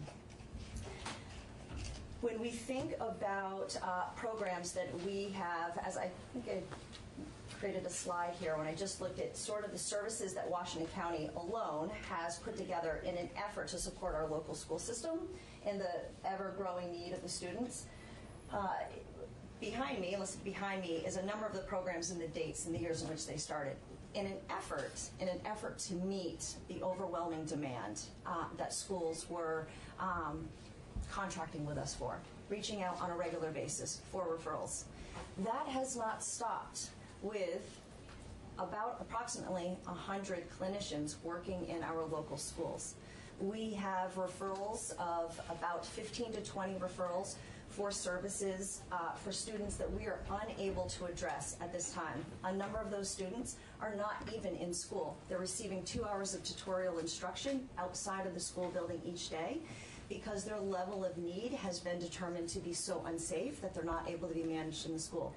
These students are receiving tutorial services in local police stations and local libraries, wherever the school or the educational teams and administration can find space that's available to offer that tutorial service, all while waiting for mental health to be able to pick up the referral. Some of the challenges for us to be able to pick up those referrals is staffing. We currently have about 40 staff vacancies in school-based services alone. And yet we still serve over 350 students locally in our community. There are, at this time, 2 active PBIS clinician referrals. That particular program here, the Positive Behavioral Intervention and Support Clinician Program, created in 2019, was created under the idea of doing more with less, providing more mental health services with fewer number of professionals to serve as many kids as we possibly could within a school system. In 2013, we started with 1 clinician. We now have 13 clinicians with 2 to 3 referrals waiting for us to hire those clinician positions. That is proven to be incredibly difficult for us because they require a master's degree and specialized training and support and applied behavioral analysis to be able to work with and provide the mental health needs that these students require. And our ability to pay those positions in a way that's able to maintain them and sustain them is so incredibly limited. As a result, a number of the qualified staff are hired by the public school system because they can make more money to work through the school system, and yet the need of the students are so intense that the school system needs the designated agency to provide the designated agency services. And yet we're having a very difficult time hiring and maintaining the qualified staff to provide that set of service. So that is an ongoing challenge that we face on a regular basis because the acuity of need for the students that are being referred require the psychiatric oversight. They require the mental health services support through counseling. They require the respite services that the designated agency has that's able to be provided. For us, within the school system, we provide a lot of the behavioral support, run a lot of mental health groups, and can push counseling services in, but it's not meeting the need of the students that are there in terms of numbers. So we battle every year vacancies. We battle the ability to be able to pick up all of the referrals that come our way for students who are not in school at this time, waiting to be educated based on our ability to provide staffing to some of the youth. So just a little bit about that positive behavior support clinician position that I think is so powerful, and I think it's really important that we continue to pursue and kind of develop that program. The professionals who fill those roles are collaborating with their local school teams to kind of build and support the systems that are designed to meet the needs of every student in the school, right? So they're kind of informing that universal level of social emotional learning within these different schools, and then they're working in a more targeted capacity with the students whose needs aren't met with that universal level of instruction. So we're helping bring schools into using best practice and kind of helping shape and mold that along the way, and then providing those kind of targeted services that bring in the psychiatric support, the additional case management that comes with these positions, and the needs of those students over time. So I wasn't the first one, but I was the second, right around the same time. The needs of the students when I first started were very different than the needs of the students whom I'm overseeing now. In 2013, 2014, the internal systems within school communities weren't robust enough to kind of support all of their students. And so that's why we had all of these referrals coming in. And I think as we help develop those systems, schools are able to meet more of the need, but it's still not enough. And so the referrals that my clinicians get are for pretty aggressive and intense behaviors, really major mental health diagnoses, developmental diagnoses, and those children bring with them this huge set of complex challenges with trauma, with their disability, and then even within the schools that are supporting them, trying to understand how do we make this person a part of our community? How do we keep them a part of our community? Within our programs, we have a saying called, within multi-tiered systems of support, there's universal, secondary, and tertiary levels, and we have what we call 2.9ers, right? So those are the kids at the very top of that secondary level that 10 years ago, those were tier 3 students. And they were served in an individual capacity with a one-on-one interventionist and a case manager and a behavior consultant. And now we're asking our school-based clinicians to work with these kids with less resources, both that the schools have, and when we're able to find the folks to fill these positions, they're just kind of overrun sometimes with a feeling of urgency and need to help all these kids, because I think that's really why everyone gets into it, is to help the kids. So one of the, what used to be one of the unique sort of makeups or infrastructures for how we provided services in Washington County that has now been duplicated also across the state is that we provide a significant level of wraparound mental health services to the youth. So the wraparound being a case manager or a clinician, as well as a behaviorist and an individual who provides that one-on-one capacity. Much of the case management work or the school clinician work is spent in the homes, in these children's homes, working with their families, supporting that family system. The family system varies by a significant degree for so many of the students. We have, last year we served one of the highest levels of homeless population that we had served in my 20 some odd years of doing this work. We had youth every day that we would have a staff that would meet the student at a parking ride where that family was living, homeless in their car. So when we picked the children up to bring them to school, for many of them we were going to a parking lot to pick them up from their car where they were staying for that evening.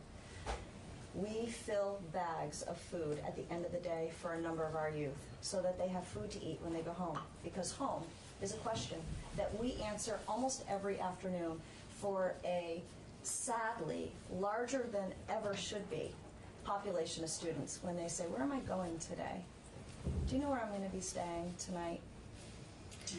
Feeding these students, picking them up in parking lots from cars that they had slept in, helping them get items out of their bags, their backpacks at school, and pulling out jewels and pulling out bags of marijuana and picking up the Bacardi, the empty Bacardi rum bottle that fell out of our preschooler's bag on Tuesday morning at school is just some of the stuff that our staff are working with these youth on a regular basis. And yet these students come to school and there's this overwhelming expectation that they are going to attend and they're going to learn and they're going to follow instruction and they're going to walk perfectly well in a straight line and they're only going to raise their hand and they're going to respond when called upon. And that's just not how it is, right? It's just not how it is. Our Beckley Day program, I just want to jump to that really quickly. In 2010, as in an effort to not to reduce the need for alternative school placements for some of the youth that we were supporting in school who were boarding at the ER, waiting for placements at the Brattleboro Retreat, at Barrett Center, at NFI for assessments and evaluations. We created the Beckley Day program as part of our school-based mental health services and support. It's a crisis stabilization program that, in an effort to keep youth in their community and to provide them with a high quality of education and mental health services. At our children's department, we provide a program, a crisis-oriented program that provides stimulus control, educational, social, emotional, and behavioral support in an intense way through the Children's Division around wrapping youth up and keeping them within the community without needing to have them be hospitalized. That program has the capacity to serve 12 youth. Those 12 youth come with 12 behavior interventionists, a board-certified behavior consultant, a program manager, a program clinician, and each of them has assigned a case manager. That program, in terms of its staffing, has increased dramatically over the last 9, now 10 years that it's been in place. Because the youth that were coming to that program and or who are referred to that program, the amount of home support that we provide to those youth in their home to stabilize their home in an effort to allow them to transfer from one environment to the next, a school environment, a mental health environment, and a home environment that allows them conducive to build skills, both academic skills as well as social and emotional skills. Requires such significant oversight based on the behavioral presentation that we see of these youth. We have, on average, anywhere between 6 to 8 referrals for that program that run every single month that we are unable to staff. So when you think about the level of youth that are generally served in a hospital setting, in our effort to keep them in the community, that both are not able to be hospitalized at this time because of the wait list and are not able to be served through the Beckley Day program, they are pushed into their educational system And these students show up in public schools every day. When they can't, they receive that tutorial service outside of the school. The pressure for us to be able to serve those youth, because none of us want to know that there's children that are not being served, led us to move all the way down to this base piece, to this pod model, was to create a service provision that would allow us to serve more youth with the staff that we currently have available to us. So we moved away from what once was individual service contracts for one youth, when schools would need to refer to a youth to mental health, to provide mental health services. And we now bundled a contract where school systems can purchase a set of professionals, mental health professionals, that we then place into a school system that have the ability to serve up to an identified amount of youth based on their clinical capacity and need. This was in a response to mental health's needing to do more with what service, what staff, what qualified staff they had available. We started the first year with about 7 pods, 8 pods. And in our second year, we now have 10 pod contracts. So there are, in the 8 supervisory unions in the 27 schools that we support, we have 10 pod contracts where school districts or a supervisory union are purchasing a set of mental health professionals to be placed in their local school districts.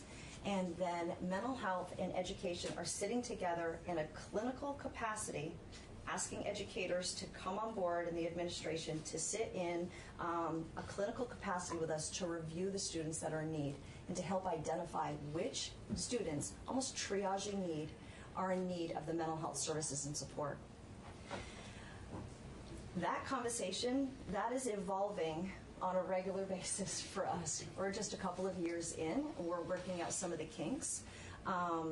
We're finding some challenges in that the clinical teams that we've placed in the school are feeling a bit overwhelmed with the need, that are seeing the students in the school, classroom teachers coming up to them in the hallway saying, please, what do I need to do to get a student on your team? There's a student that's moving, but I have 4 students that need to come on in. So we are stretched regularly to try to still, even with this new effort, to place a team of up to 8 mental health professionals in a pod in a supervisory union, still to be able to stay on top of the need. When we look at schools, services that we're able to provide through the designated agency, as well as what the local education agencies are able to provide if they do the services on their own, when they look at the children that they have for services, that they have for need. We've just lined out here, and this is not a closed list, meaning there are far more. We just hit a number of the bulleted ones. But here are some of the services that the schools are able to access when they receive mental health services for their youth in school. So their efforts to be able to, or when they have to decide, can we get a child into the mental health services? Is there enough staffing available? Is there enough resources available? If there's not, then here's how we serve them. This is what we have available. We're constantly juggling how we provide the mental health services to the robust population of students that are in school that are on our wait lists regularly. And the challenge for the school systems is that there's not enough service and support for all of them. So we have to be able to do what we can do for those who don't, make the cut for the mental health services. So we're constantly looking at different ways to provide those services and how we can help meet the needs. I'm going to move back here just a little bit. In 1997, we created what we still refer to today as a governance board. And this is unique to Washington County at this time, although I tout it as much as I possibly can across the state. Since 1997, all school administrators, SPED directors, building principals, and myself, the children's director at Washington County, as well as the director of Choice Academy, which is our alternative school, come together once a month. And all of us sit around a table at a conference center for about 2.5 hours, and we talk about the needs of the students in our schools and how we can build programming and how we can provide services to meet and address those needs. That has proven to be incredibly effective and beneficial to so many students in our area. That is how all of the programs that you've seen listed have been created over time, in collaboration with our educators around here's what we're experiencing, here's the presentation, how can we partner with you, how can we get some of these needs met.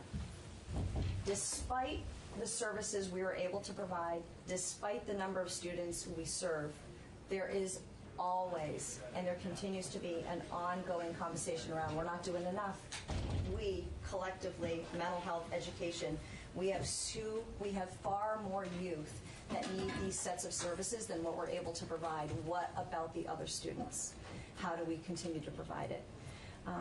As we speak, as I'm here today, I'm not in our governance board, which was today for this month's meeting, where they're talking about building, where some of the conversation is talking about building alternative programming within the public schools, because our ability to serve them outside of the school is compromising school budgets and their ability to provide educational staffing.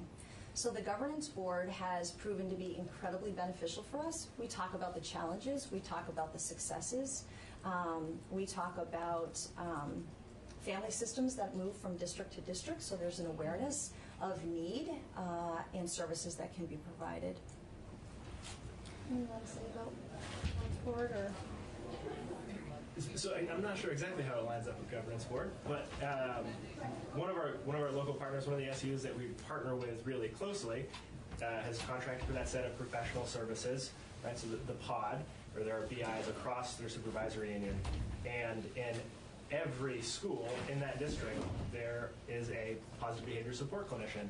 And so seeing how the programs can kind of work together to meet the needs of the entire supervisory union has been a really eye-opening kind of experience, and is an ongoing challenge to find the right people to do it. It takes a pretty unique set of skills to be able to build an alternative program within a public school. How do you prevent students from needing to be outplaced? You support them earlier and better to the greatest extent possible. You support the adults who are interacting with them and learning how to do that. And when I think about this SU, we've recently kind of undergone some changes in how we're structuring our PBS clinicians within some of their schools to create more of a fluid K through 12 or pre-K through 12 model to allow for some of the things that Tiffany's talking about, following a family when there are multiple students who are being referred for these more intense levels of service, so that there's a unified point of contact. There's not a loss of information when a student goes from an elementary school to a middle school just because they're changing buildings. They have the same team, the same set of connected professionals to continue to support them. And it's a pretty powerful thing to witness when schools come together and they have a list of students that's a mile long. These are small communities, and the numbers are really staggering. And what the schools are doing, and what we're trying to help them with, is how do we do that triage? How do we look through this list and say whose needs can be best met with which supports? How do we get the most help for the kids, the most right help? Because it's not all the same. So how do we get the right help for the kids and as many of them as possible? And kind of helping schools and learning how schools think about that and witnessing their process and taking part in it has allowed me to really see the extent of the mental health crisis that is essentially within these communities. I'm mindful of the time, and I want to make sure that we have time for our committee members to ask you questions. Yeah. So I don't know if you're... Yeah, that was a great time. Yeah. You ready? Excellent. Representative Kublai. It's stunning to hear your testimony on the number of children that you're trying to serve. How many statewide have you connected with other mental health services? Do you have in that terms number, of numbers, a guess? So I don't have those numbers exactly, but Could you just state your oh, name? for the record, Tracy Mungin from the Department of Mental Health. But that's certainly something that we can get for you. Would you Yep, do that absolutely. for me, please? Yes. And for the committee, thank you. And one other question, your governance board, again, what is the makeup of that board? So the makeup of that board is the Director of Children and Youth Services from Washington County, myself, the Director of School-Based Services, and the Director of Alternative School Placement, and then all the SPED directors, and in some districts where the SPED director can't be represented, the Director of Curriculum and or a building principal represents the schools or the SU of the students or of contracts that they have with us. Any law enforcement? There is not law enforcement. And why would there not be? Because the way the governance board, there's not a reason for them to not attend. We've had broader-based meetings where law enforcement has participated. Most recently this year, we have the district director of DCF participates in our governance board. But for many years, it was the collaboration between education and mental health and the provision of the contractual services that we were providing to the schools. Have you heard of Project Vision in Rutland? Project Vision in Rutland? I'll see if I can get some information for you. It's made a significant difference. Nice. In our community. Significant. And particularly with drug-related issues. Yeah. And children. Great. Law enforcement sits on it? Absolutely. As the collaborative part of it is the Rutland Hospital, the school system, police departments, the sheriff departments. Right. I mean, it's amazing how many people have come together and have made a significant difference in housing and a multitude of different things. I'll see if I can't grab you some. Yeah. Thank you. Thank you. I would look into that. Yeah. Okay. Project Vision. You can look it up. Yep. For each school in which we have a clinician, each of them sits in the school's EST team. And there are law enforcement officers that sit in many of those EST teams, but those are smaller, the more school specific versus the broader, looking at the entire county and the services through the county. But yeah, thank you for that. Act 264, 1988, set the relationship between the designated agencies and the school. Do we need to haul that out and dust it off, or is it working well? So I sit on the Act 264 committee for the state. And I have for 8 years, I believe. We talk about this regularly at the Act 264 board. And Tracy, if you were just going to say something, feel free to jump in. Each of the youth, all of the youth that we serve, have a coordinated services plan. And we have the reviews every 6 months, and we use them actively. And there's been a huge push and proponent of that, really driven through the Federation of Families, as well as the Act 264 board, to take a lot of data to make sure that across the state, because it's an entitlement, that every youth has the right, or family has the right to a coordinated services plan and its annual review. We do use those, at least in Washington County. I can speak to our designated agency significantly. It's helpful to bring everybody to the table. I was on the child trauma work group a few years ago. And one of the things that we were looking at was that 264. It got lost somewhere in the Senate, I think. I don't remember what happened to it. But I do remember hearing that there were some schools that had to deal with more than one designated agency. And sometimes they had a great relationship with one, but it didn't work as well with the other, and then there were criticism about the school, but in reality it was that complexity. Any thoughts on, I think if they said we could just have one designated agency. Yes. That we worked with, how well that would work. Yeah. So I can see where that might be the case. I mean, we certainly, and we have for years, Washington County has crossed county lines. So we provide, we have 3 pods, 4 pods, I'm just thinking clinicians off the top of my head, 2, 4, 6 clinical staff, probably about 24 BI staff, and 2 clinical coordinators that oversee staff that work outside of Washington County, work in the Caledonia Central Supervisory Union area. So that would be an example of a school system who would have both Northeast Kingdom and Washington County. And so if we open a case, if we're providing services and those students are identified through our designated agency, then we would run the CSP.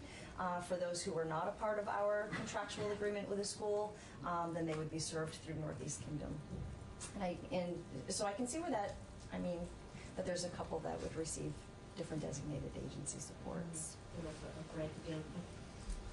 Just a quick one. My favorite topic are prisons and Woodside.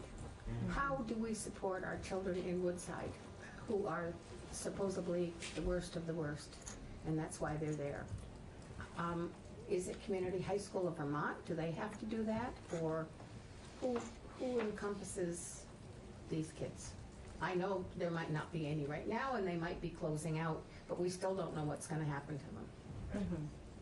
Help. I know there are great conversations in the state. There's also a significant amount of conversation that's taking place within our agency around how we support some of the youth that are either being discharged or will be leaving Woodside. I think those are the same student. That's what I'm trying to. I think it's important for us to say that we serve a similar population to the youth that are residing at Woodside right now. There are still a number of those youth with similar presentations with legal charges and family systems that look quite similar to those youth that are in our community right now. So how we talk about providing housing, residential care, mental health wraparound services and support, providing services to education systems for these children's education. Certainly those are conversations that have started to be dabbled in at our governance board. And I'm certain that they will likely continue as time increases. I worry about those children. Yeah. Yes. And it's one thing, it's a horrible thing in the high schools, but I also worry so much about the ones that have been removed from that setting. Yeah. That very first student that I worked with 12 years ago had 3 younger brothers, and one of them went to Woodside. One of them is currently served in an unidentified capacity. He's in high school now. And so I think the best tact is prevention, right? How do we stop the kids from having to get there? And it's with those community-based supports. It's with the intensive in-home push-in parent training, with the behavior intervention, with the school staff training. It's like, how do we make these kids feel like they're a part of our community, like they're connected, like we all feel like we're part of communities, because when you're a part of something, you're less likely to be disruptive towards it. And so making those kids really be a part of the community, I think is the best way to help the kids that might end up in Woodside, is to how do we stop them from getting there. Thank you. Peter. So glad you brought up the issue of prevention. So I'm going to give you kind of a pick one or the other. Just take your time. Sure, you know, I'll split the difference here. We're talking about a universal after-school program, funded with all the receipts from marijuana sales. If we go down that path, if you had the choice of putting all that money into high-quality early education, childcare, or is it after school, which do you think would be the more effective use of that money? Oh, that is a...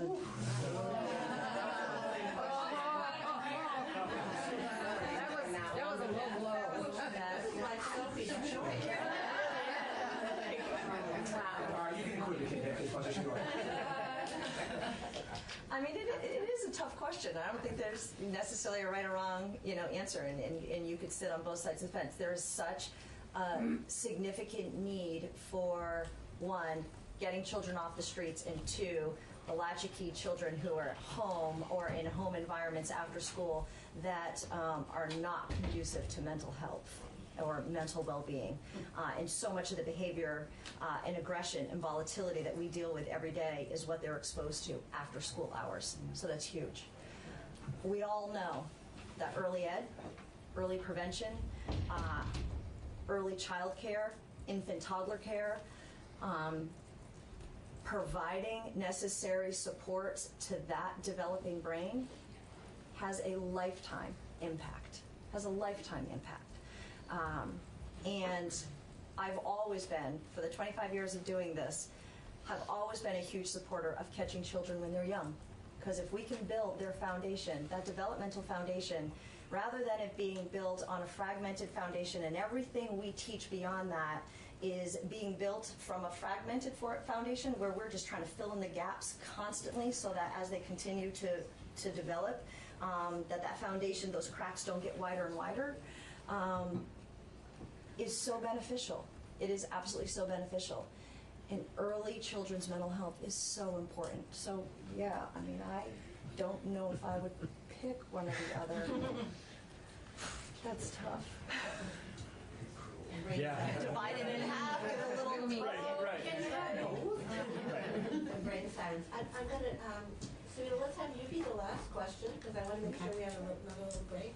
Yep, I'll make this quick. I just want to make a statement just about what you just said about the developing brain. I just read a study that trauma increases the size of the hippocampus in our brain, which is in charge of controlling emotions and attention, and it never grows back down. So I really supported getting in really early with families because I think once that happens, once that hippocampus increases because of trauma, it's really hard for a kid to master the skills they need. The other question I have, I don't know how to, I was a school guidance counselor, and addressing mental health when I left was one of the biggest dilemmas for me in terms of, but it sounds like you're developing like this pod system sounds fabulous, you know, in terms of it, where it's evolved to, but I'm just wondering in terms of the other children, the children that don't need your services, do you feel like the children that are struggling with mental illness have a big impact on other kids being able to access their learning?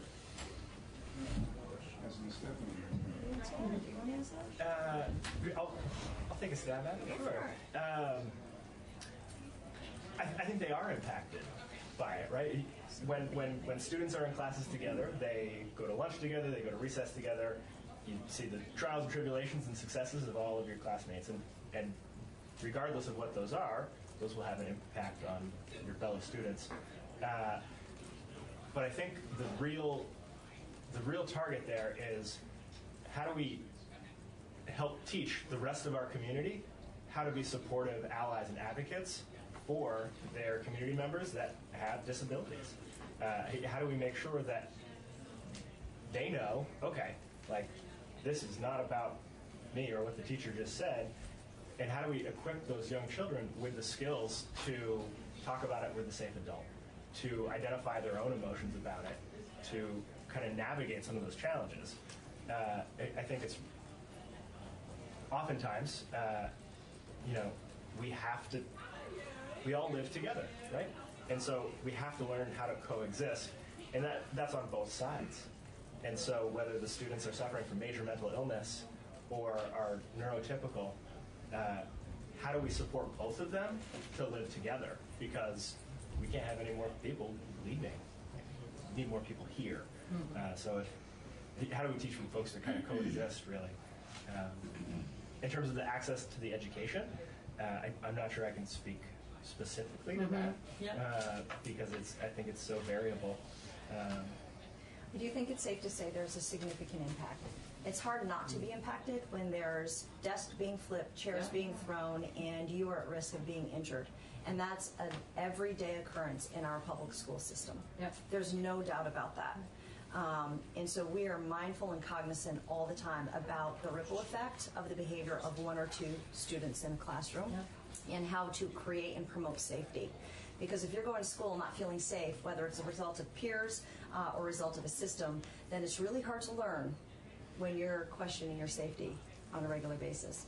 And if I could just say one piece about the developing brain and the hippocampus. Yes, while indeed that is true, There is such plasticity in our neurology, and for that, all of us should be incredibly grateful. The work that all mental health clinicians do on a regular basis for young students and adults alike are creating new neural pathways so that they can learn new ways to respond, to regulate, to monitor, and modulate their behavior. And they can learn it with repetition and routine, despite the life experiences that continue to be thrown at them. So the brain's ability to change and adapt is also as true at later years as it is in those early developmental years where trauma is changing the way it is initially designed and developed. Thank you very much. Thank you. Thank you for your work. Thank you. Take another break. We'll come back. Before we break, my name's Amy Irish from Northwestern Counseling and Support Services, and I would love to put a shameless plug out here since you're all at the table, that every year the Success Beyond 6 BI directors for the state of Vermont and all the designated agencies put on a BI conference for all these BIs that you hear us testify about every year. And the last 2 years I've sat as a chair for that program, and I've sent letters to each of you and emails inviting you to that conference. And I'm going to do so again in August, and I would really encourage you to come. Senator Ash came last year. We've invited the governor this year, and we're seeing anywhere from 500 to 600 behavior interventionists that are working in these public schools. And sitting on this committee, I think it's really important for you to be a part of that and see what that looks like. So I will send that. And you did. Yes. Thank you. Thank you. Thank you so much. Okay, thank you so much for coming in. This has been quite a topic that we've been finding ourselves wading through, and very much appreciate your testimony. So for the record, could you tell us who you are? Sure. I'm Beth Cobb, Superintendent at Essex Westford School District. And I'm Jackie Tolman. I'm the Director of Learning and Instructional Impact for Essex Westford. Thank you. Right. So we are going to explain what we are doing in Essex Westford School District to meet our literacy needs, what we've done, and our plan to move forward. Our testimony that we turned in to all of you is really the why behind we're doing it and states some research. So the impact and really what has hit home for us and the impact of literacy and how important it really is. So we quoted and have some in there. So we began our looking at literacy. We are a newly formed district. This is our third year, and I am the in my third year as superintendent for Essex Westford. I came from the Bradford area superintendent. Very excited to start with a new district and really hone in on the needs of all our students in the district. We created, through a large needs assessment, created our continuous improvement plan, which we actually call our instructional strategic plan as well. The continuous improvement plan is the AOE's name for it, but we believe it really guides and does everything that's our plan. That's our plan forward. We made some pretty bold statements in our aspirations and measurable outcomes looking at our data. So the one that we will focus on today, because you want to know about literacy, is that by the end of third grade, all students will read on grade level. So it's a bold statement to make. We had pushback in the beginning for people saying, well, how are you going to do that? And shouldn't we say, and from teachers, shouldn't we say 80%? And my comment is, what do we do with the other 20? So you're leaving 20% behind, and what if your child was in that 20%? So we really went full force. We're questioned about that by the board last night even. You know, how long do you think 100%? So that is our statement, and what it's really done for us by stating that has had us very extremely focused. We have really dove into our achievement gaps in literacy and have been presenting that to the board. Our achievement gap is large for those that are on an IEP and those that from our racial communities. And so we know we have that. I feel like it's the first time that we have really dove into that and pulled that data. And it's hard to see. It's courageous conversations around it. But we're doing it. We are doing it, absolutely. So Jackie joined us this year and has done a phenomenal job on getting us focused on that measurable outcome. So I'll be quiet for a minute and let Jackie talk. Yeah, about so what we're I doing. think to what Beth was saying, one of the most critical components of achievement of a goal, especially one such as lofty as this, that all children will read on grade level by the end of grade 3, is to really look at what your current reality is and paint an accurate picture of that current reality. And so as Beth mentioned, what we've done is we've looked at multiple sources of data. And on one hand, where people might have said in the past, well, 75% of our kids at grade 4 are reading on grade level, and so, we're above the state standard in reading on SBAC score, so, that's good for us. But then when you disaggregate that further, you look at our gaps of upwards of 60% of our kids, dependent on demographic qualifier, are not reading on grade level. And that trend actually goes third grade through our high school. And so again, a demographic should never define a destination. And so that is what we are saying in Essex Westford. We are getting away from that idea that just because you might come to us with this specific characteristic or this, this will be your fate. But to do that, right, so how do we do that as a system? So we really are paying close attention to our data, and we're paying very close attention to the technical skill sets that our teachers need to analyze data, and not just the 30,000-foot data, such as SBAC and what that gives us at the state level, but our tri-annual local assessment data, and then we are further developing our data literacy colleagueship to look at the ground level data. And we are developing a system in which our teachers at each grade level are going to be looking at data on a bi-weekly basis of what is actually happening for their kids in their classrooms. So with the intent of closing that achievement gap through data analysis at a time when there's actually something that we can do about it, versus waiting sometimes months, sometimes years, for our kids to get the intervention that they need.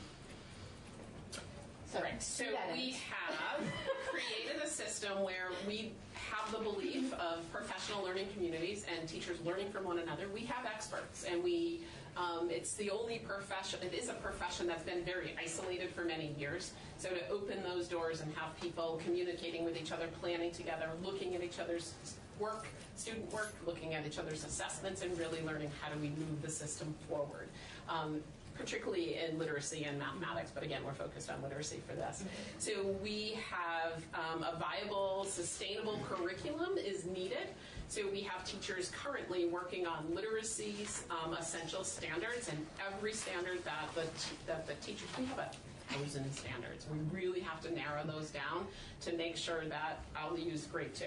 At grade 2, every student meets the standard in 3 or 4 within reading. The others are great to know, but we are going to really focus in on certain standards, so that, and when those students don't get that standard, the classroom teacher will try other strategies, intervention within the first instruction, and then if that doesn't work, call on others to help with an intervention system that is woven around the data.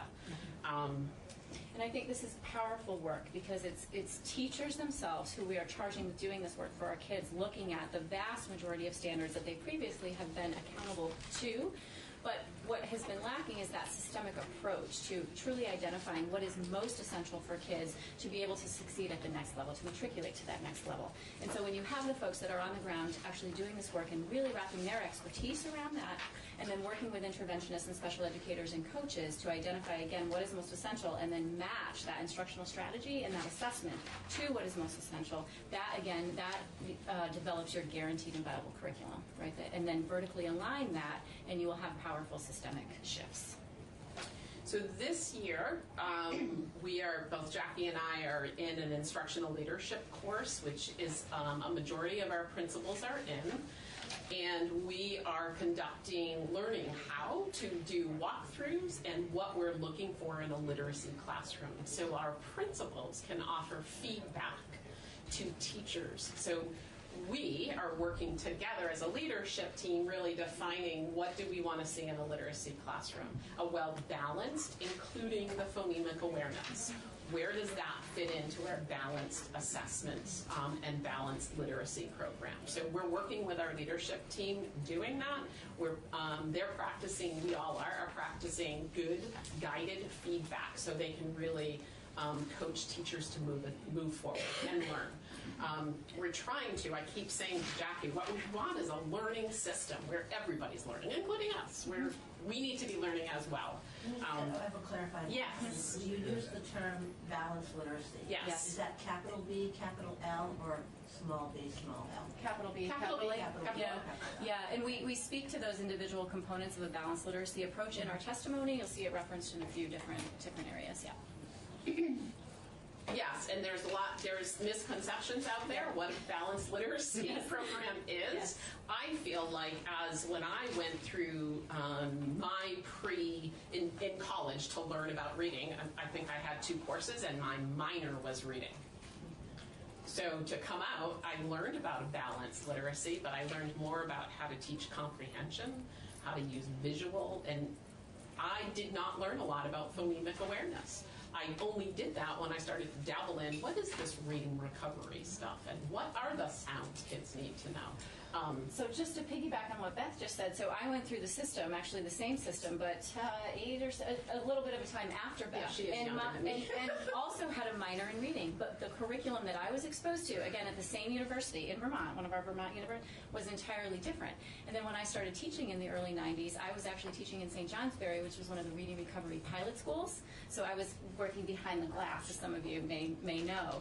But then to think about how the pedagogical shift over the years, and really what it comes down to is that balanced approach and truly analyzing data so that we are truly identifying instructional strategy with a skill gap. And teachers need the deep pockets to be able to do that, and they need to have that immediate opportunity for professional reflection and growth so that they can meet the needs of our kids. So along with our principals learning about what is needed in literacy, our teachers, we have some literacy really focused professional development happening right now, and Jackie can speak to that, where we found need is in some of the phonemic awareness when we looked at data. So Jackie's going to talk to. Yeah, so we have one of our schools is actually partnering with the Stern Center. So all teachers K 1, 2, and 3 are working very closely on and the principal and our literacy coach analyzing data and then matching that data with the appropriate instructional strategy, specifically around phonemic awareness and phonics. Now, we have multiple schools that serve children K through 3 in Essex Westford, and at some of our other schools, our instructional coaches that are focused on literacy are also doing phonics pilots, if you will, with classrooms at various grade levels. We're beginning to do the work of analyzing program versus preparation. And what do our teachers need? And teachers are identifying that they need this skill set, and they need this opportunity to practice that skill so that they can then meet the needs of our students. One of the plans that we have to continue to grow our capacity, our collective efficacy in Essex Westford, is to have teachers self-identify along the balanced literacy curriculum where they feel they need the most support. And then we will then create that professional development opportunity within Essex Westford to truly build that capacity. So yes, we are partnering with the Stern Center in one school right now. We're also doing the work internally in hopes to build that collective efficacy for all of our teachers so that they can get to the table and they can have those colleague-to-colleagues discussions around what is most effective practice.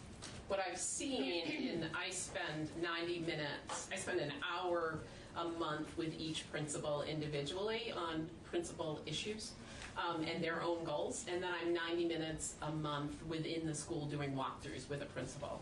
And what I've noticed in those walkthroughs and those that really focus on the phonemic awareness is unbelievable, and the teachers' confidence in the skills that they now have that they can look at. So within the balanced literacy and teaching comprehension and word work and all of that, we're giving the tools to teachers now to know what to do. And so when I speak with teachers that are learning with the Stern Center, they feel like they have the tools now and that they don't need to send their children to someone else. Yes. No, I can do this, which is really powerful.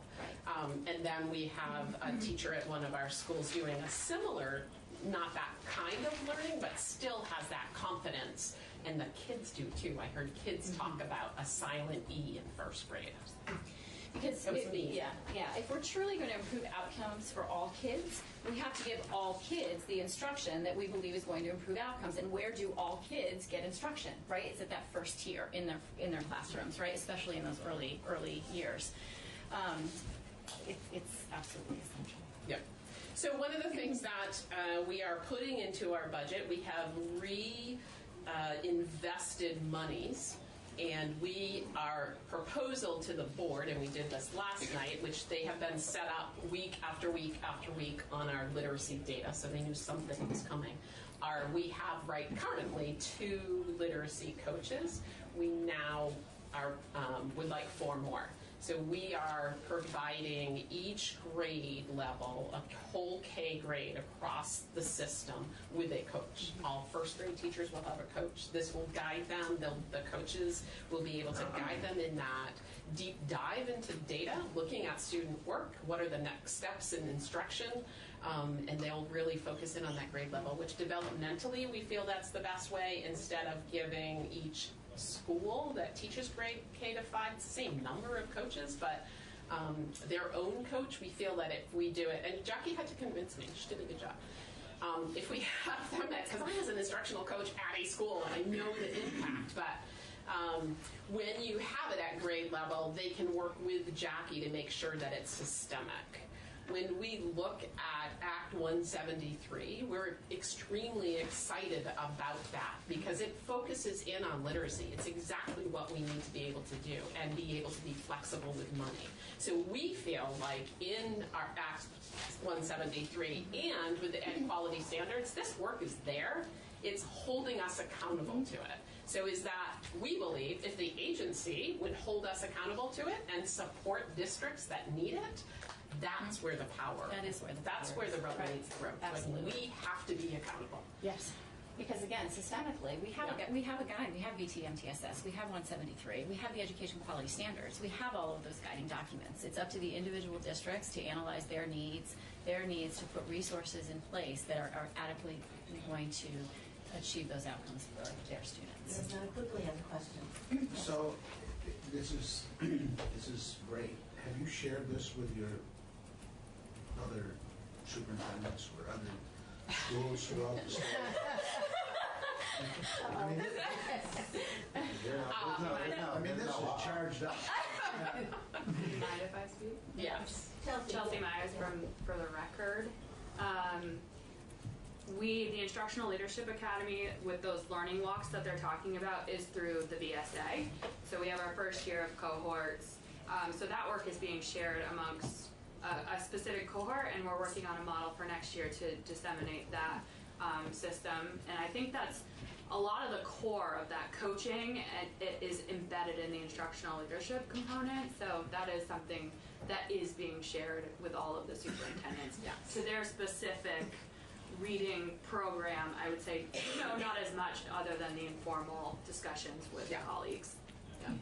Our supervision and evaluation, which we revamped, and it's called the professional growth model, is based on principals giving feedback to teachers and being in classrooms. And that's really hard when you have social and emotional learning things happening over here and they get pulled. So we've made a real focus on helping our principals to be the guiding. Teachers are #1 impact for kids. Principals are next. Right. We all need to hold each other accountable so kids learn what they need to learn. And I think it's really important to state that we are not going to remediate ourselves or specialized program ourselves out of the achievement gaps that we have, not only in Essex Westford, but in Vermont in general, right? We really have to look at what's happening again in that first instruction. What are all kids getting? What are we guaranteing that all kids are going to be able to know and be able to do as they matriculate through our school system? And that's really where the rubber hits the road. Representative Elder had a question. Oh, yeah, I was just, and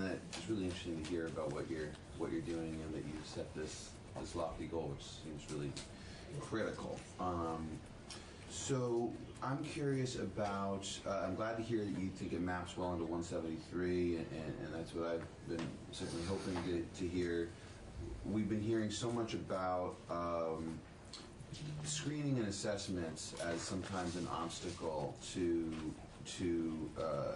getting certain kids certain additional supports early, and that there's seems differences of methodology, differences of opinion in terms of what assessments might be most appropriate, and then what remediation steps might be most appropriate to follow up on that assessment. Kind of leaving the remediation out of it, can you talk a little bit about screening and assessment and how that works in for pre-K and kindergarten age kids? Because I'm assuming we want to get to this point by grade 3, we can't start in grade 2. Right.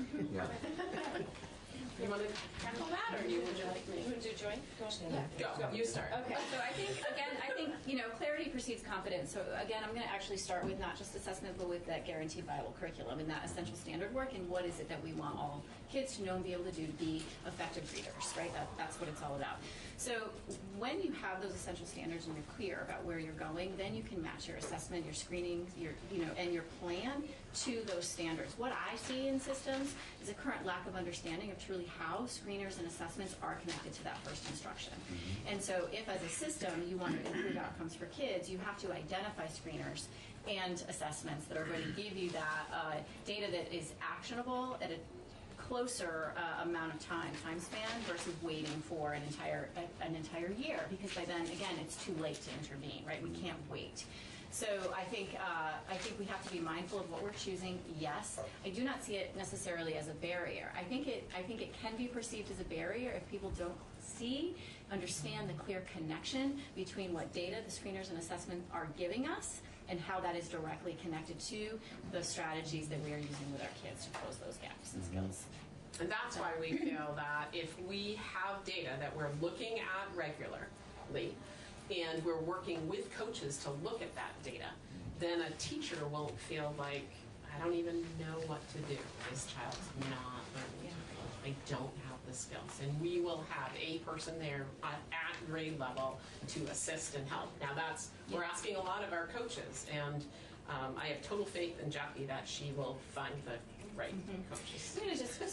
For instance, actual example from the field, SBAC data, so third grade SBAC data, we often look at that. It's used to report to our boards, sometimes to administrative teams. It's the 30,000-foot view.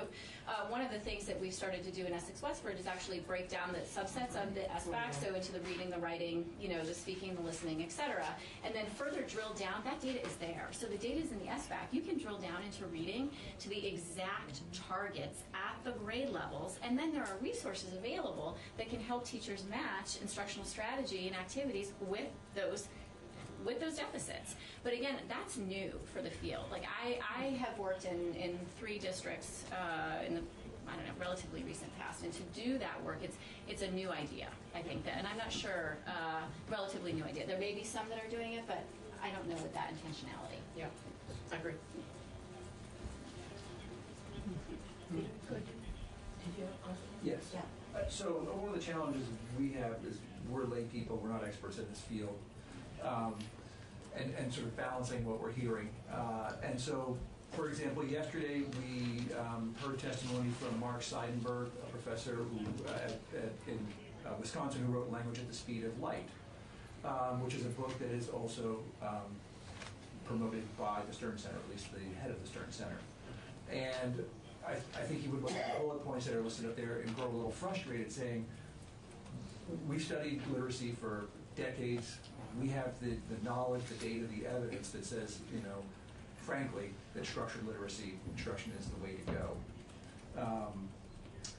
And so, one question is how, you guys are on a balanced literacy track. You have the Stern Center in there. They sort of promote this track, and how that all sort of comes out. But also, I guess the bigger question is, the statement that the research has been done, the evidence is in, we know what works and what doesn't. Why do we continue to study it? You folks are on the ground in the classroom. You have a real-world experience, and I just really hear how we resolve that conflict. My gut reaction is we can find research for anything we want to promote and do. So I feel like we were, when I went to school, it was Dick and Jane, whatever those books were, Sally, Dick, and Jane. And Spot. And Spot, I loved Spot. So we were over here doing that. And Puff. Yeah, I don't remember Puff. So that was like one end of the pendulum, right? And then we swayed to this whole literacy or this whole language and forgot about, we used to call it sounding out a word, right? And then it was like we were forbidden as a teacher to say sound out a word. We know there's sounds in letters. What are there, 44 sounds to our alphabet? We know that. We forgot about it, though. So it needs to be, I believe, that when we say, when I think about a balanced literacy, I picture a balance.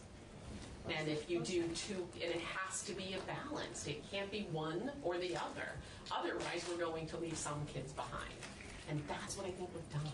We have to deepen the pockets, if you will, of the educators that we're charging at the first tier to meet the needs of these students. So I'm never going to say that there isn't a place in our curriculum, in our instruction for that approach, that structured literacy approach, absolutely. But it has to be in balance, and it has to be, and the biggest factor in that balance are the needs of the kids in that classroom. So while that approach might work absolutely fine for one cohort, it may not work as well for another cohort. And again, if we don't balance the approach and ensure that our teachers have access to the level of expertise that they need, we are going to continue. If we go too far down this one path, the fear is that we will then now develop an entire other cohort of kids down this path that we will then need to pay attention to. Whereas if we truly balance our approaches and truly look at how we're analyzing data, what are we using for assessments, and what are we expecting all kids to know and be able to do, we will then create those systems that will have that collective teacher efficacy, which more students will be achieving. Now, I'm just going to speak from a little anecdote. So I dug back into my own research with a reading minor and working with children in special education and as a first grade teacher. And my binder of how to teach reading is thick. It's 30 years old now, but it has in it multiple tabs, and the tabs are labeled phonics instruction, comprehension. I have a whole language tab. I have a fluency tab, right? And it's an eclectic blend of strategies within each of those tabs to meet the needs of the children that were in my classroom and on my caseload. And that is what has worked over time. And I have supervised, I've been a principal, and I've supervised multiple classrooms, curriculum director now in a few districts, and I've seen that when we truly create these environments where teachers can be vulnerable and can say, wow, this is something that I need to know more about so that I can effectively meet the needs of our kids, like that's where the power is. So acknowledging that there are thousands of instructional approaches that can be combined to meet the needs of learners. And we have to acknowledge that, I think, as a system. Our Vermont MTSS guide is phenomenal. It's phenomenal. We should be held accountable to using that. It should be our educational Bible right there. I wish I had brought my copy. Beth knows. So my copy is cross-referenced and color-coded with professional learning community ideology, right? Act 173, education quality standards. It is color-coded as far as how all of this links and how it fits together. And how it fits our and how it fits, and more importantly, yes, our social emotional initiative, how it, all kids on grade level. So we've done that work. Yes. The MTSS field guide, yeah. And I present that. It's it's connected. So we've heard from the Champlain Valley, which is a large school district, well-resourced. We're hearing from Essex Westford, another Chittenden County large, well-resourced, surrounded by colleges. So I'm actually not so worried about you. My concern has to do with, so you guys are pulling together, I'll say a balanced program with a small b, that is including the elements that we know must be involved in teaching literacy. But we have other districts that are still struggling with Act 46 and are trying to get a divorce.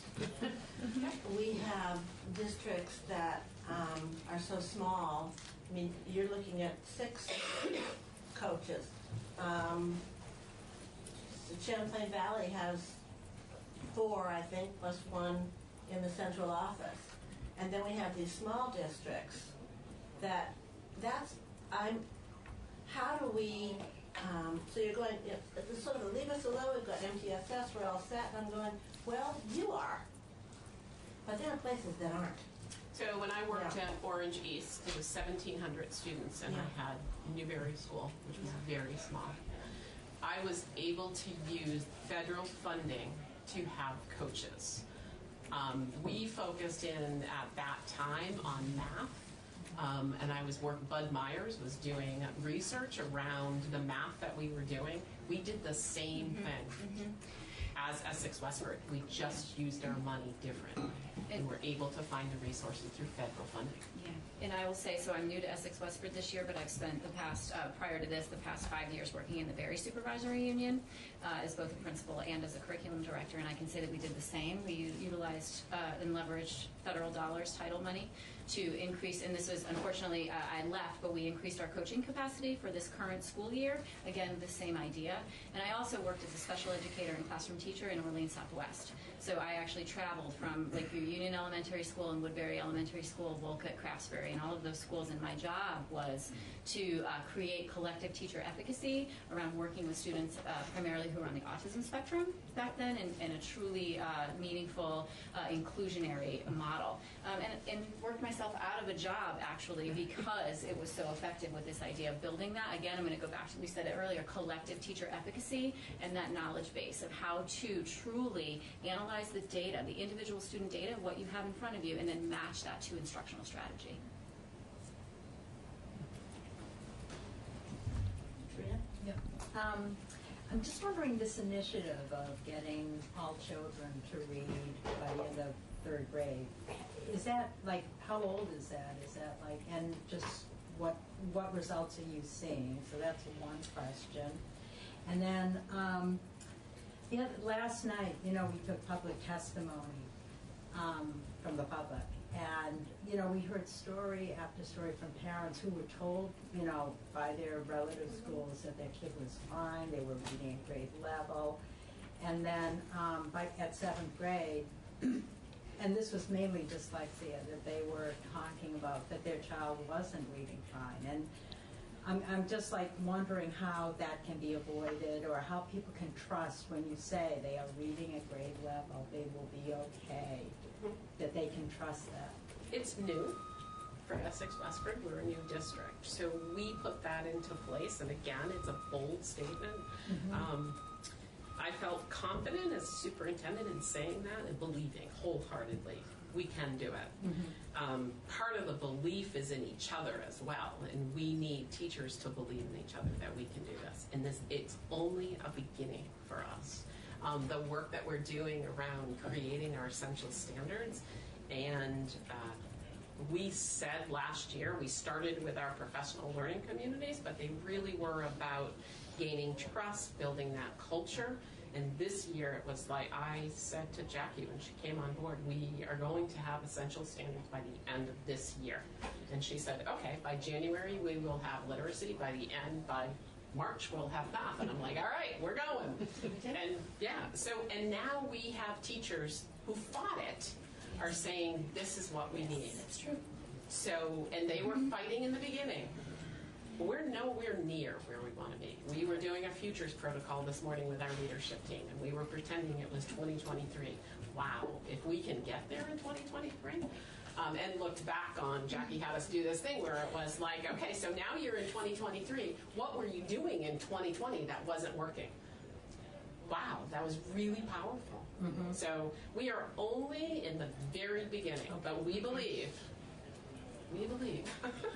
that we will do it. We have a huge commitment, and our teachers are getting on board. I love that you're using data. Yes. As a school board member, it was just show me the data that the kids are reaching proficiency, let's say 70%. But I also agree with you. When I left education, you could drill down, with that data and get the resources and the specific skills that the kids needed. So I'm just really so excited to hear that you're utilizing that. Well, we also have opened up our data system, and I kept asking when I first was superintendent there, like, why are we looking at this data? Like, why? You can't because of FERPA. No, we can. These are our kids. Yeah. So we opened that up, and now we're like, what is going on? So that is new for our system to do, and I feel badly saying that. Like, why? Why? So I'm just going to look over to Ted and just Fisher from the Health Education, just to remind you that we are desperate for data around the state. We are not, we of course can't drill down the way you can with your data. Right.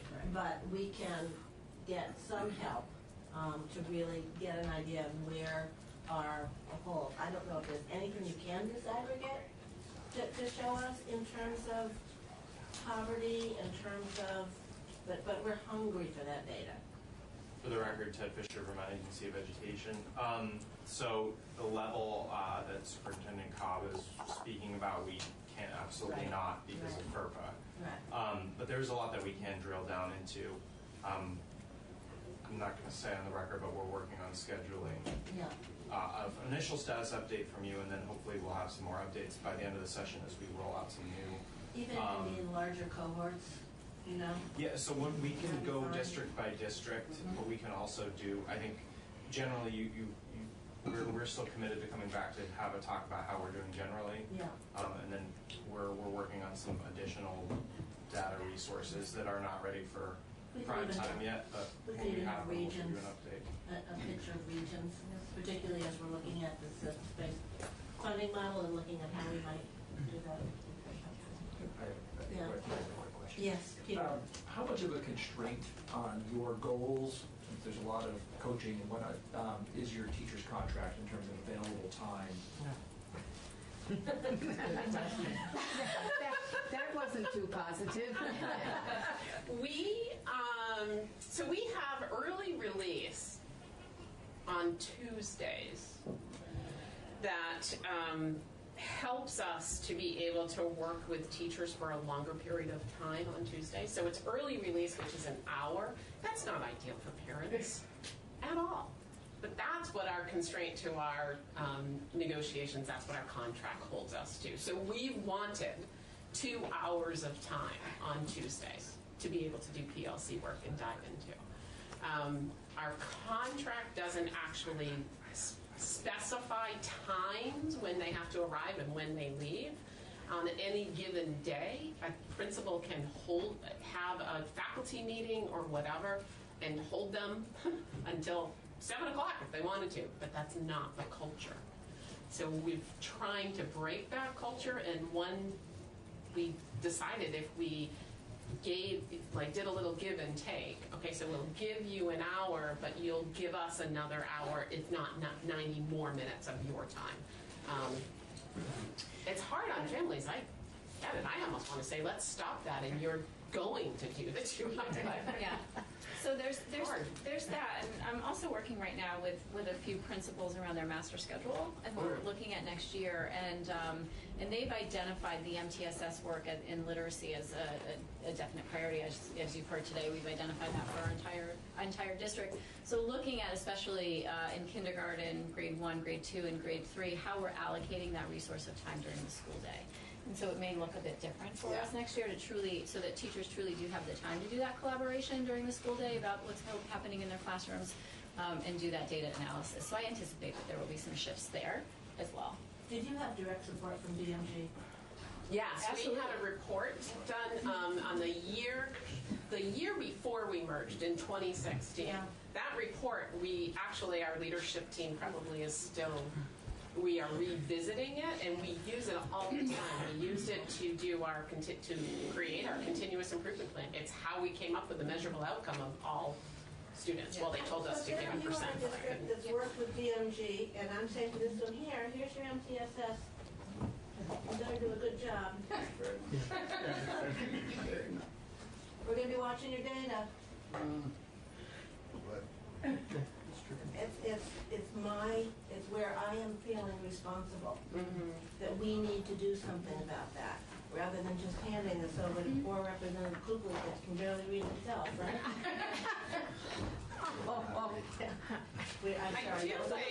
I do think it is about that systemic support, though, and creating a network so that whether you're a superintendent or a curriculum director, a special ed director, a classroom teacher, what have you, what we're talking about is creating that collective system efficacy, and we're all learners, right? We're all figuring this out. But I think what we've done in Essex Westford is we've identified where we can go to get the additional support. Like I say all the time, I'm not exactly sure about this, but right? you have to start somewhere. So I think, again, systemically, we can think about what are the resources, where can people go to? Can the agency help in that way?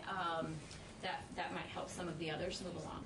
So one of our interests is how do we get that systematic coaching? I do think at the agency, someone that has a strong literacy knowledge, along with how do you move a system forward? What's that systemic, what's change all about? What's transitions? How do you do that?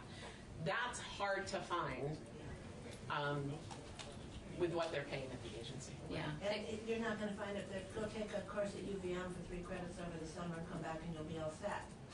Well, it's about that system analysis and then that cultural and technical piece and marrying that to the individual needs of the district. Which is what DMG is talking about. Yes, absolutely. Yeah. Dylan. Yeah, and I know we're getting tight on time, so sorry to throw this one out there, but we've taken some testimony and asked about definitions. They're very important. So the different proposals have evidence-based structured literacy instruction as a definition. Another contemplates research-based. Another contemplates defining dyslexia. And I'm wondering, I mean, to the extent that we're looking at that big picture of how are we going to do it in all of our districts so all our kids have the same opportunities and the same support to achieve success, do you think the definitions work, or do you think that there's some caution there around how we define those terms? I think that, especially around dyslexia, not that there isn't a need, right, for our teachers, again, to increase their level of effectiveness and perhaps working in some areas, you know, with children who have this diagnosis. I know that the most recent diagnostic manual, I think DSM-5, has done some work around dyslexia, and they've now, I have it pulled up on my phone. I have a good friend of mine is a researcher at Harvard, and I was just talking to her about this on the way here. Like, I actually saw it yesterday. Did you? Okay. So she was, you know, and so I was talking to her, and she said just, you know, cautionary in that, again, that idea of sort of pigeonholing us into one where DSM is actually broad in the definition of the specific learning disability at this point.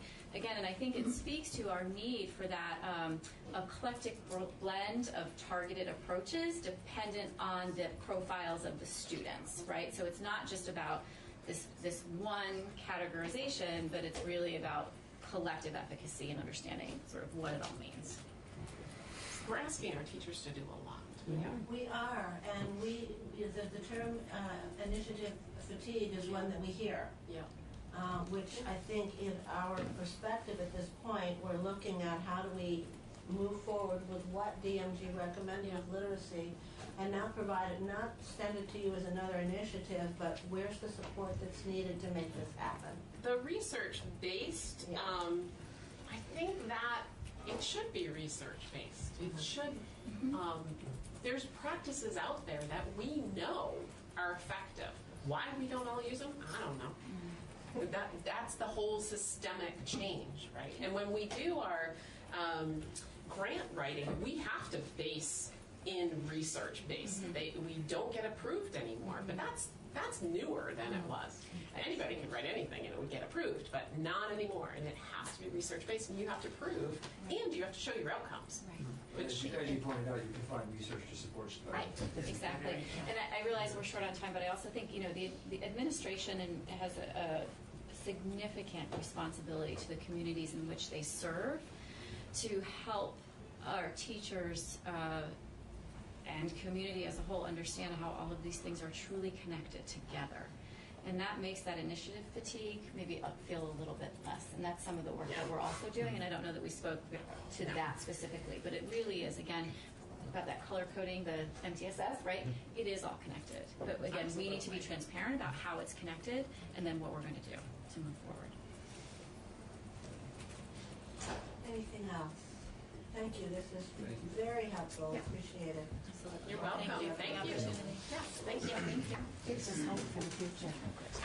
Okay, I don't think we have the students from the independent schools, from public schools. They're at lunch. Good luck. I'll see you soon. I'll try to contact you if I can play. Oh, my goodness. Wait a second. What I just heard. Oh, you did it? You did it again?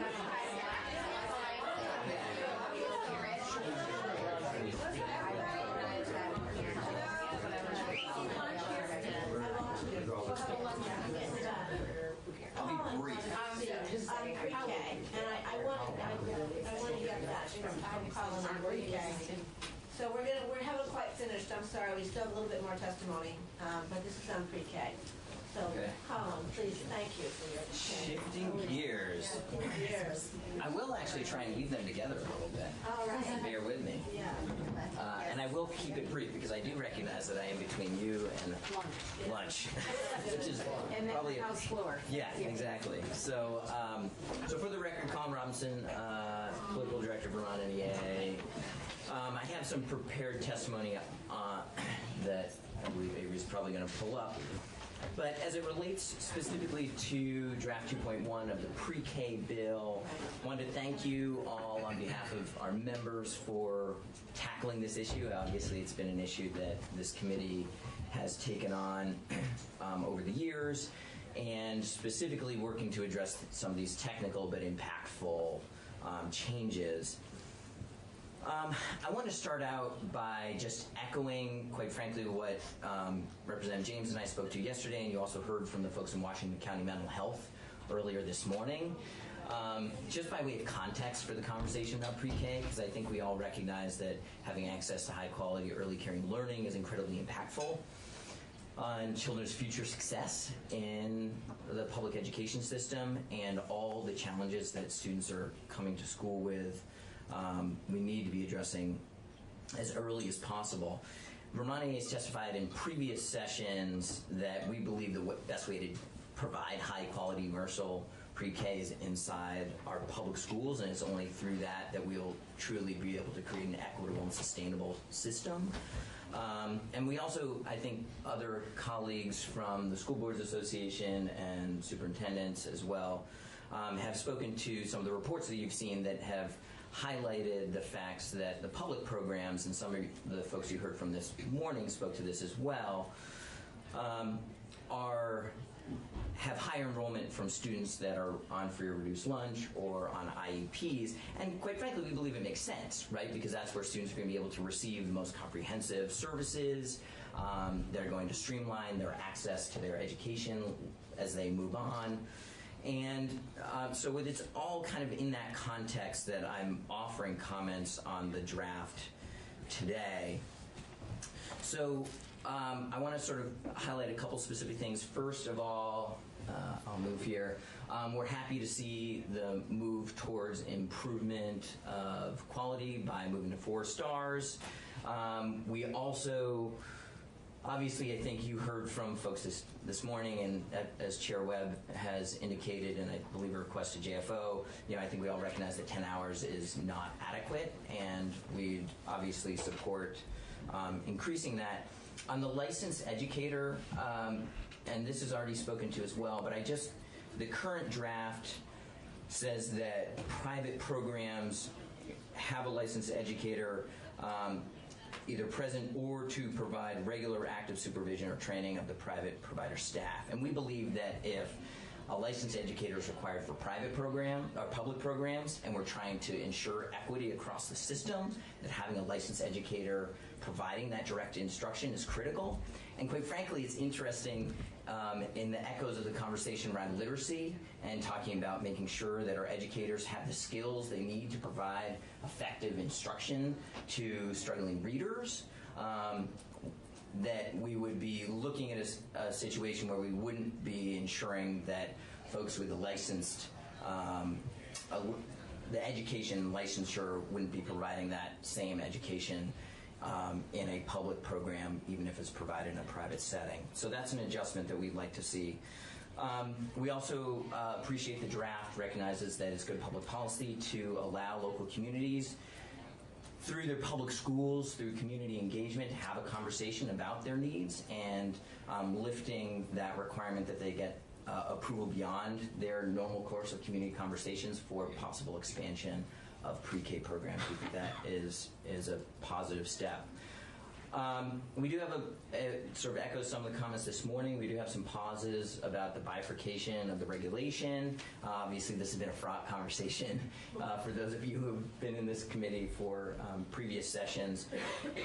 And we, on a fundamental level, believe that this is a public education program funded through the education fund, and therefore For some of the reasons that have been echoed previously, we believe that the best place and the most logical place for this is within the Agency of Education.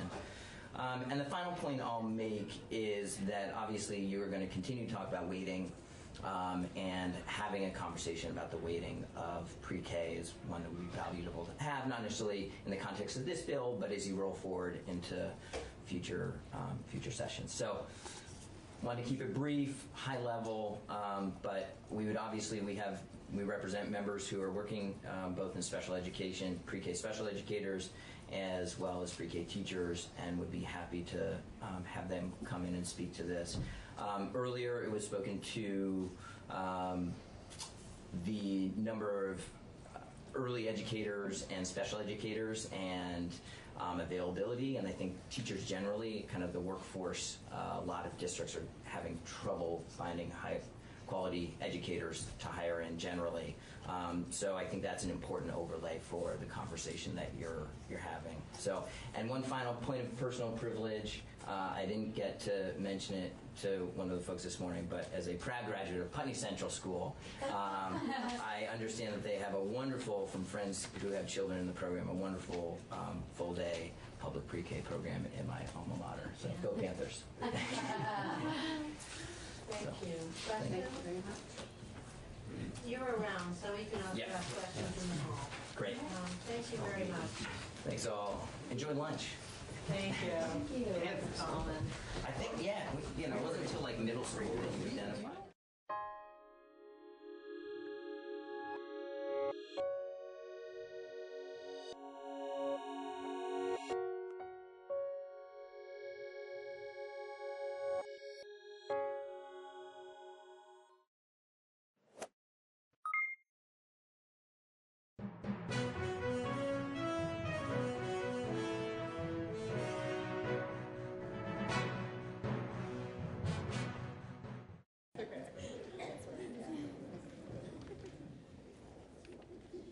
Hello, good morning everyone. My name is Kate Ogden.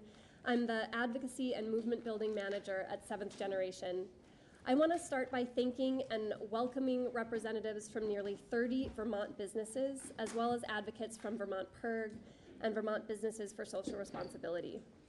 Your presence today is a continuation of a proud history of participatory democracy in our state, and a recognition that our voices are needed now more than ever to tackle the climate crisis.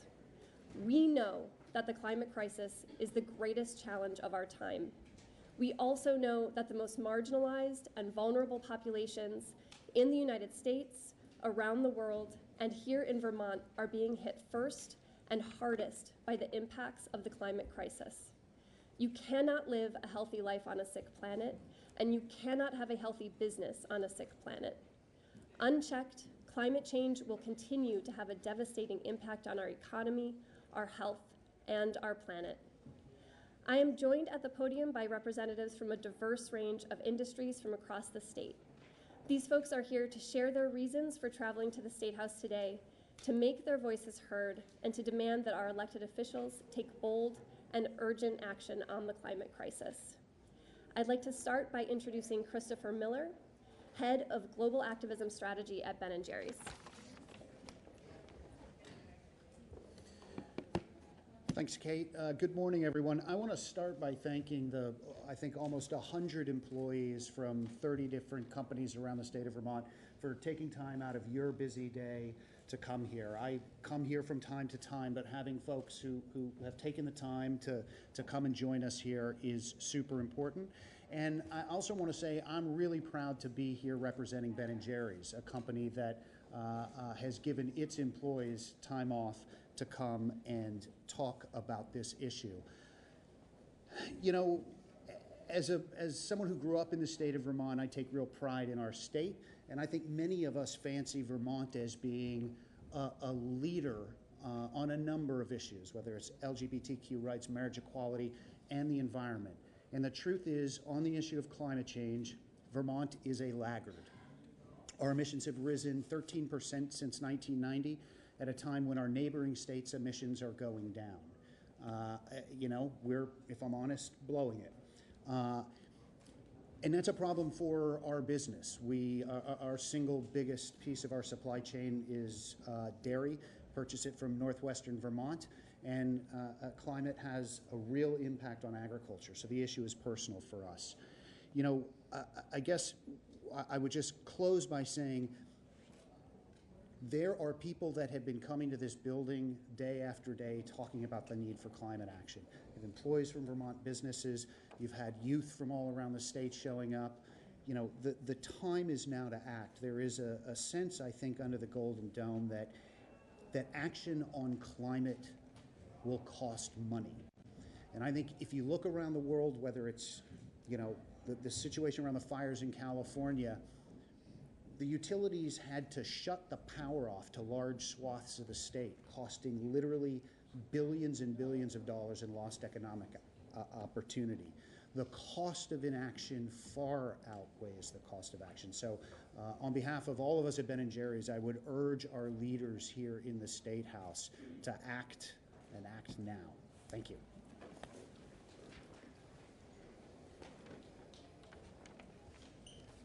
Thanks, Chris. Next, I'd like to welcome Marina Wojciechowski, Vice President of Sales and Community Outreach from Vermont Craft Mead.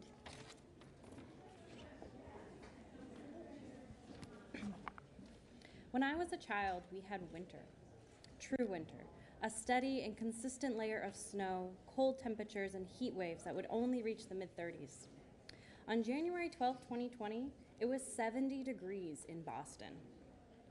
While some met the sudden temperature spike with excitement and cheer, I met it with dread. That's not normal, and we need to make sure it doesn't become the normal. As a B Corp company, we are constantly striving to better ourselves by meeting the highest level of environmental awareness and consciousness. But we are only able to accomplish so much without the government's support. I urge you to think about the consequences of delaying action on climate change any further.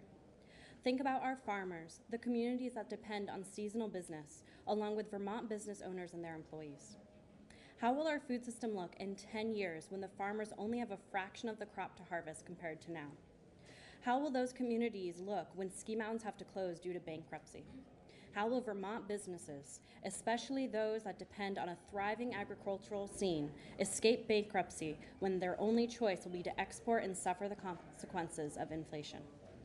I want my future loved ones to grow up experiencing Vermont the way I did. Not vicariously through tall tales from long ago. I want them to be able to go to the farmer's market and stand in awe by the beauty of the local produce. I want them to be able to skip the day and go shred on the mountain. I want them to be locavores like I am. But none of this will be possible if change is not enacted immediately.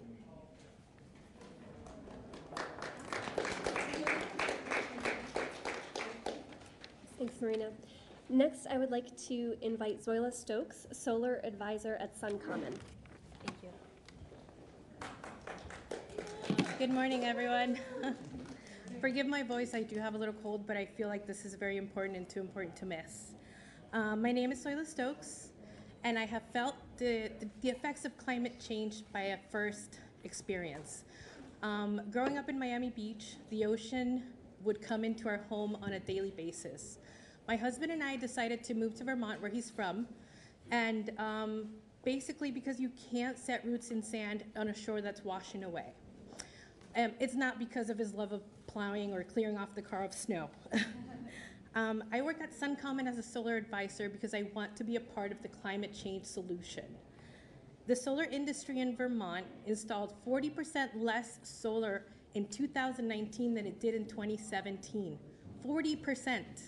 And trust me when I tell you that we actually do work. It's not for lack of interest, and it's not for lack of trying. My team is pushing hard. We're pushing hard as fast as we can, but the policy changes have hampered our efforts. Vermont should be setting the pace. We need bold climate change action now. We need to set the bar where we need to have it at 100% renewable by 2030. What are we worried about? Creating cool new jobs or enjoying the benefits of lots of energy money in our local economy? I speak to Vermonters on a daily basis, and one of the stories that sticks out the most is from this gentleman in Hardwick, At 80 years old, he decided to go solar, not for himself, but for the benefit of his grandchildren. If an 80-year-old Vermonter can invest in solar, I ask you, all of us, our state's elected leaders, to do the same. Lean in, be brave, and be bold for our future. Thank you.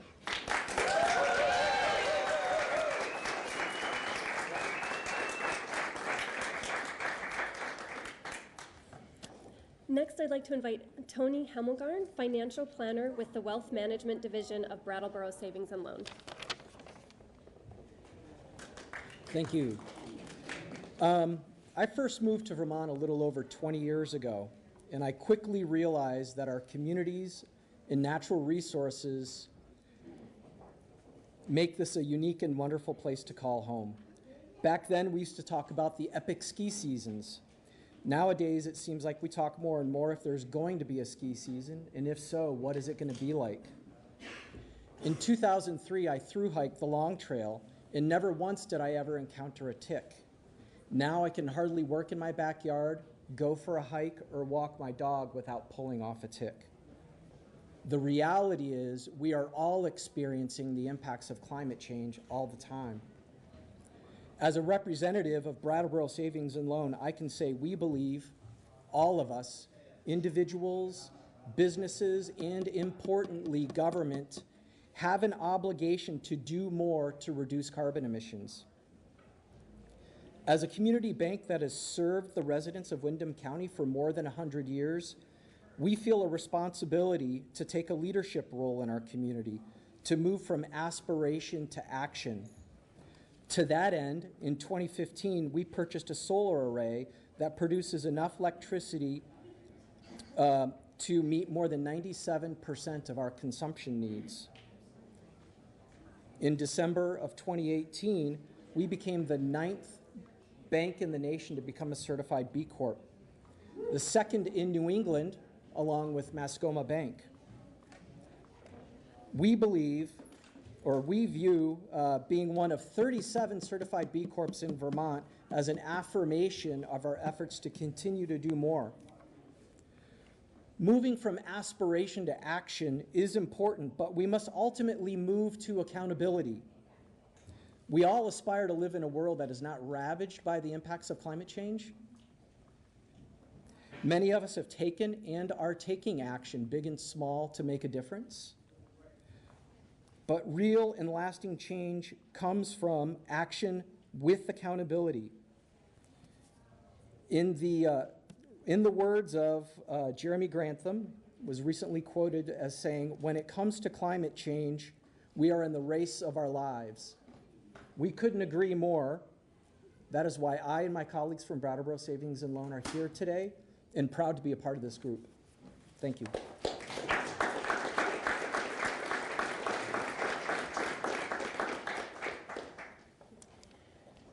And last, I would like to invite Jen Swain, Global Senior Sustainability Manager at Burton Snowboards. Thanks, Kate. Burton Snowboards was founded in 1977 in a barn in Londonderry, and Vermont has remained our home base since. We now have 400 employees at our headquarters in Burlington, Vermont, and 1,000 around the world. These roots and our shared values with the Green Mountain State are a proud part of our company culture, and it's part of our identity as well. But Vermont has fallen behind on its existing climate commitments, and we're concerned about the outlook for the environment and equity in this state. Burton pioneered the sport of snowboarding. It still remains core to our business, and climate change is a direct threat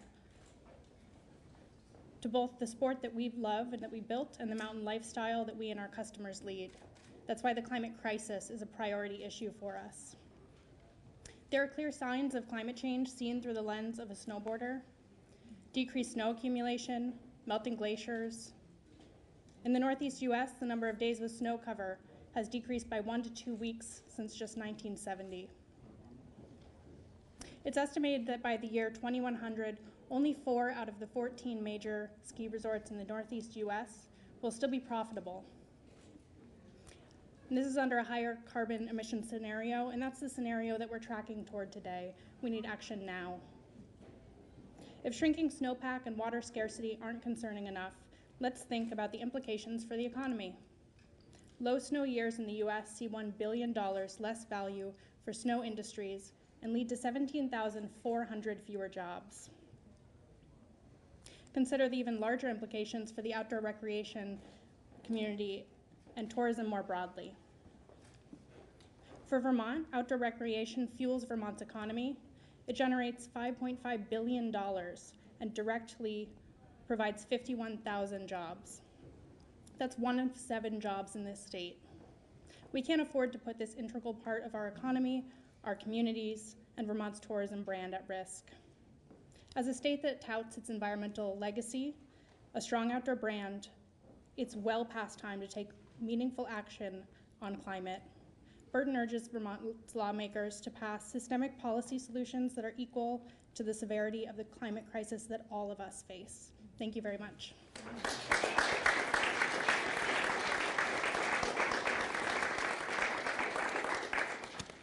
I'd like to thank all of our speakers and also everyone who came out from the Vermont business community today. This group of folks has dozens of meetings set up over the next 2 hours, and unfortunately it is a very tight schedule, so we're not going to be able to take questions, but I do want to direct any follow-up to Samantha Sheehan. Thank you so much for coming.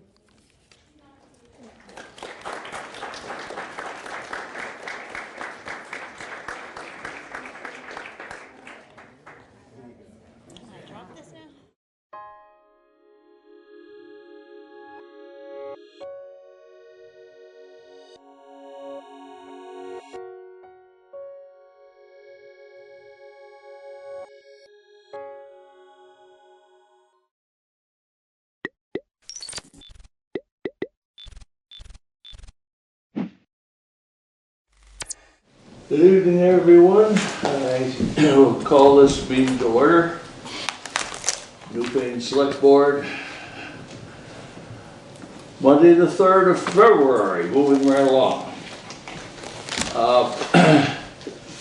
As far as the first item on our agenda pertaining to additions or amendments to the agenda, I would like to recommend that we move Mr. Fisher up on the agenda so that he can get out of here. Not that I don't want to let everybody else get out of here, but.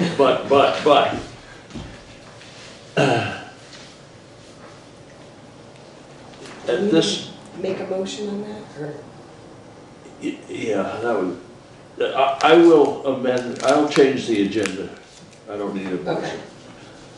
You can. I'll go to jail for it. I would like to go through the minutes of January 21st. Does anyone have any comments, suggestions, additions, or corrections? Yeah, motion. I make a motion to accept the January 21st minutes. There's a motion on the table. All in favor of it, please say aye. Aye. I'd like to cover road business too, Jay.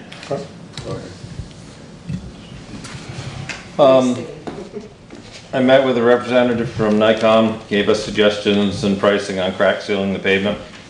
We also prioritized the road sealing, the crack sealing in town for the next couple of years. By doing this, we should be able to get a little longer from the pavement. The sand salt shed project should be on the agenda for review at the next meeting. We received the AOT environmental approval on the Depot Road box culvert, so things are moving a little forward at least. So last week, Wade from VLCT came to the garage and did an inspection. He's made suggestions for us to complete like he did with the office in Waynesville Hall. One item he wanted was the load rating posted on the upstairs parts area. The engineer had done this when the building was completed, so we just need to locate it and post it. Another suggestion is VLCT's online training, which I've been completing. There are, I don't know, 15 maybe different ones. They're an hour to an hour and a half each. So I'll keep working on those. Is that for the road foreman specifically? No, it's, well, different kinds of stuff. Town garage stuff, you know, machine guarding, PPE, protective equipment, Safety stuff. compressed gases, because we have tanks for the torch. So we have to have all of those, and then I have to turn around and explain some of that to the guys and document that we talked about it. And Right. so. Jeff Nugent from Wyndham Regional Commission has loaded the erosion and inventory, culvert inventory onto my iPad so I can use it while out and on the road. It works nice because you can actually locate their segments where they start and stop, and you can actually see the notes from culverts as you're going over them, what they are, so it should be kind of handy. And that's it. Any questions, anything for Jay? So have a motion, please. Make a motion to approve it. I second. Is there discussion on the motion before us? Hearing none, all in favor of approving Jay's report, please say aye. Aye. Opposed? Abstentions? Thank you. I would now entertain a motion to go into executive session with our attorney and our administrative assistant on a legal matter. I make that motion. Second. All in favor, please say aye. Aye. Opposed? Any abstentions? Apologies to everyone else, but we got to get this one going. Thank you.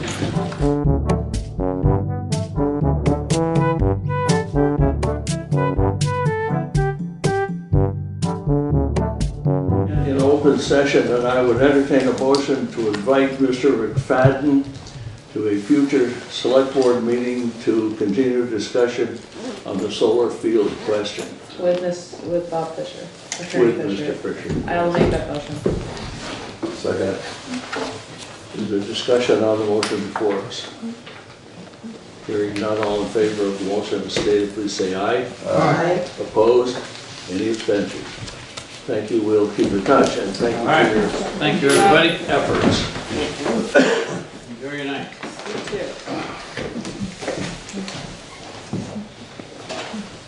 Back to the agenda as original. Administrative Assistance Report, please, thank you. The town report was sent off to the printers on Friday. I will have the proof back by February 11th to make any changes needed. Town report will be delivered here by the 20th and need to be mailed no later than the 22nd, which will be 10 days before town meeting. On Friday, January 31st, I received an email from Wyndham Regional Commission.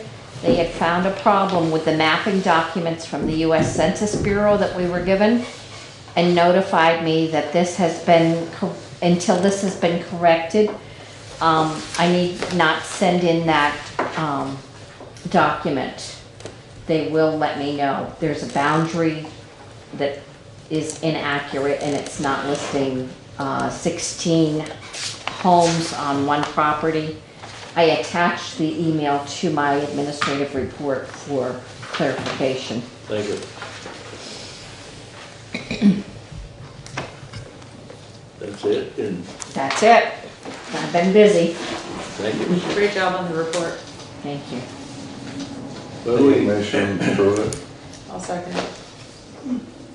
Discussion on the motion before us. Hearing none, all in favor, please say aye. Aye. Opposed? Any abstentions?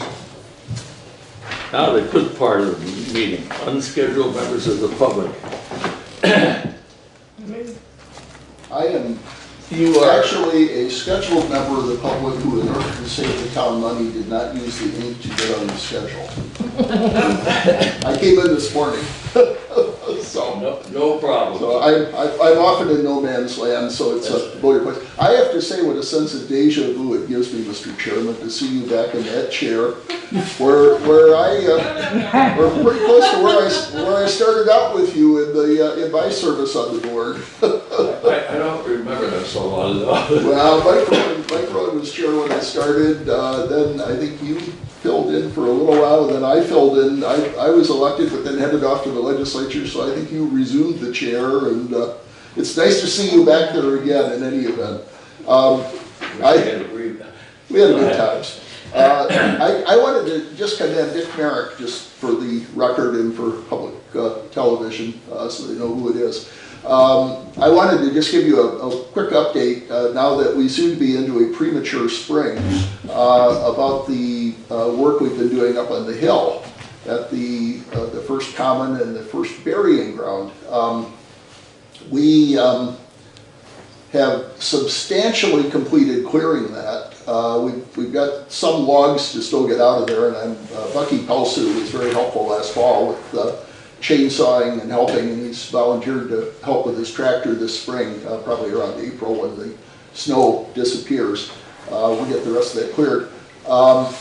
We enlisted Gary Katz to make some more sign containers. He had made the one for the front of the common.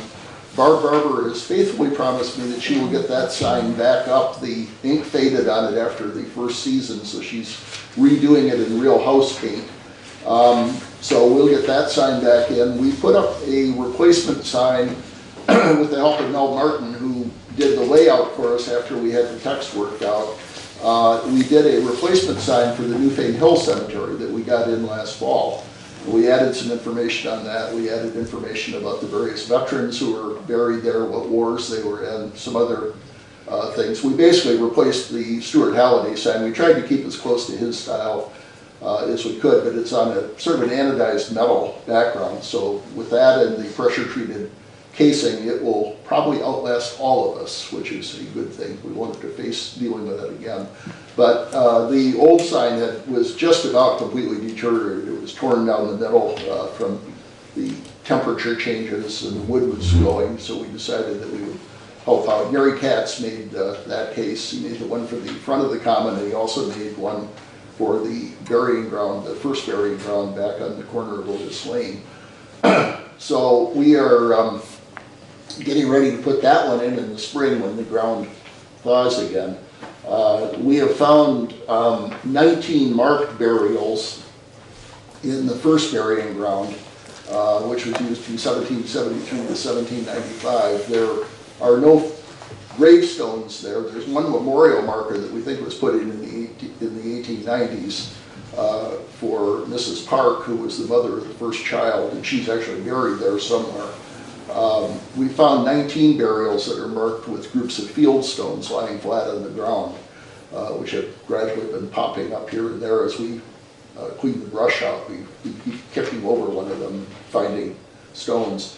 So that's kind of the snapshot. I brought along a copy, which I assume you can have copied and each have a copy of the text of the sign that's going to be up there, which I thought might be of some historical interest for you. We know 7 of the people who were buried there from various, or 12 people I should say, from various records.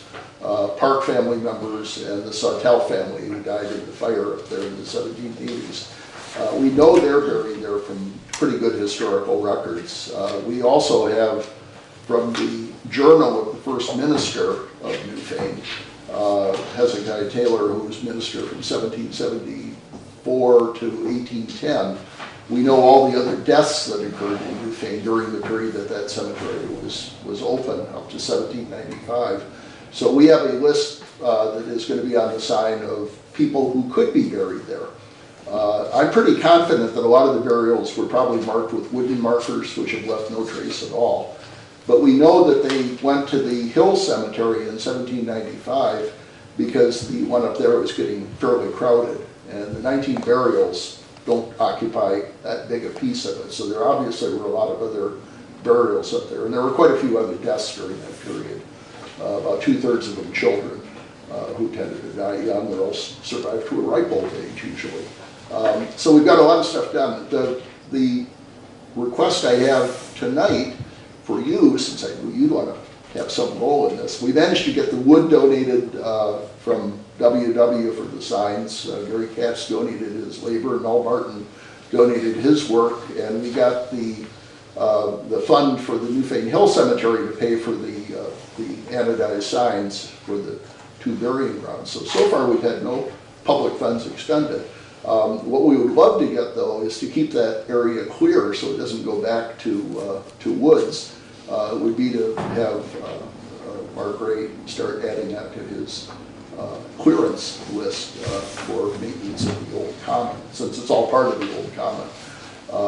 It goes back to the jail area. For those of you who haven't been up there, and if you're interested, I'd be happy when the snow melts and it dries out a little to go up there with you. We've cleared out the area of trail back to where the first jail and the jailkeeper's house was in a well.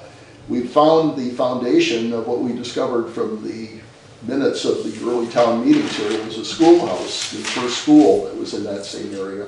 And then we cleared another trail back to the corner, and we've cleared the entire first burying ground, which is about 2/3 of an acre. So the goal now is to keep that from going back to the jungle it was, where literally when we went in there, I wouldn't have been able to see any of you if I was sitting here and you were there. It was just totally overgrown. So we'd like to get Mark to add that to his list. I'd be happy to meet with him in the spring and show him, you know, what would need to be. It's basically weed whacking a couple times a season to keep it from growing back up. So that's one thing. The other thing that maybe in the future is I would kind of like to see if I could find a place that might be able to give us something like a taller version of the markers they use for veterans' graves, and you know, the post with a little medallion device on it. So we could have something that says, you know, the burial of one of the first settlers in Newfane, because these were really the founding people of Newfane for the most part up there. It was used in the period before there was a cemetery down the hill, before the one up behind here by Mantell's, which dated a little bit later. But this was the first burying. It's one of the first burying grounds in Vermont, as far as I can tell, from the old cemetery association. So it's kind of an interesting project, but we'd like to keep it. We'd like to keep it from going back to jungle. So. Could I ask? That's my pitch. Couple quickies. Sure. What's the approximate size of the area that you would have Mark work on? It's probably under an acre. I'd say it's a little bigger than the area he currently does, but most of it is cleared enough so it really just requires some weed whacking to keep it down. We've grubbed out a lot of the roots of things, so hopefully that's going to keep it. And I want to actually continue doing some of that, take out some of the smaller stumps so that they don't keep putting up a lot of growth. But it's not a huge area, and some of it's relatively clear anyhow. The area sort of in front of the jail gets very little growth. It's fairly heavily shaded by mature trees. So that area gets nothing. A good bit of the burying ground, which is, as I said, maybe 1/2 to 2/3 of an acre, half of that or more is ferns, and I wouldn't touch those. I'd leave those as they are. So you're probably talking 1/4 acre there at the best. Of course, the basis for my question is our budget's all set. Yeah, right. But maybe we can be flexible enough to take this under our wing, even with the current budget, and then. My guess is it's somewhere around there from the standpoint of the budget. I mean, I'm just throwing it out. Yeah, no, it's a very valid question. I have another thought too. Have you thought about writing grants though through the town to be able to maintain that? I'm not sure who we could preservation get to fund it. Usually, you know, when cemeteries are created, there's usually a fund created to but I'm a saying perpetual fund. State of Vermont, they have a lot of different grants here. There might be. I don't know of any offhand that we fit, but there could be. There might be enough interest in town or in the county to work on establishing a fund that would work for the future, right? Yeah. Right. Yeah, and idea. That's not a bad idea at all. And I don't think it would have to be a huge fund to generate enough to pay for clearing it 3 or 4 times a year, maybe. What was I went up there, I saw a lot of it. What was your other question? I saw a lot of clearing. I was like amazed. Yeah, it was. How much had been cleared out. It's pretty much all been hand clearing too, because it was so thick that you couldn't. I was thinking there was a lot of older people too doing that. Speaking as one of them. Boy You've really done a great job with that. I made the comment when I did the little walking tour that I wasn't English, but I left 40 pounds up there. It's a good job for Boy Scouts to. Yeah, that would be the sort of thing. You know, we wanted to be careful of it as we worked on it, that we had people who knew what they were doing. We'd like to actually, we've had one conversation, I think, Laura Bacon, with the state archaeologist about the possibility of looking at doing a dig up there at some point in some area, maybe try to find where the refuse heap was for the jail and the school, and see what's in there, and have some museum quality items, hopefully. Yeah. So far, we found some shards of pottery and 2 or 3 buttons, but. Maybe it's another Oak Island. On the potential markers for supposed veterans, I wonder if there might be some help from one of the service organizations. Well, these are burials of, we don't know who they are. Yeah. We know who 12 people are who were buried there. We don't know if any of these markers are for them, but I don't know of any offhand who I've identified as a veteran who are in there. They're early settlers, but I don't know of any of them that I found any link to the only French and Indian War veteran we have in Newfane is Luke Knowlton, and he's buried in the Newfane Hill Cemetery. And I did discover that they didn't know that he was a veteran, so I talked to Bob Litchfield, who puts the flags up, and said, you probably should add Luke to your list, because he's our earliest earliest veteran. Well, certainly these people wear their own Department of Defense. Yeah. There are 2 militiamen who the Centennial History of Newfane says are buried about 1,000 feet from the courthouse in the woods, but their graves were lost even in 1875 when they wrote the Centennial History. So we know there are 2 militiamen from Fort Dummer who were killed in an Indian skirmish who are up there, but we don't know where they are. So we give a mention in here, and I'm not sure I want to indicate too clearly where they are, because somebody will go up there and decide to do a dig of their own. So anyway, that was my reason for being here. Thank you, appreciate it. Okay. I'll tender this to you and. Okay, or give it to the boss. Okay.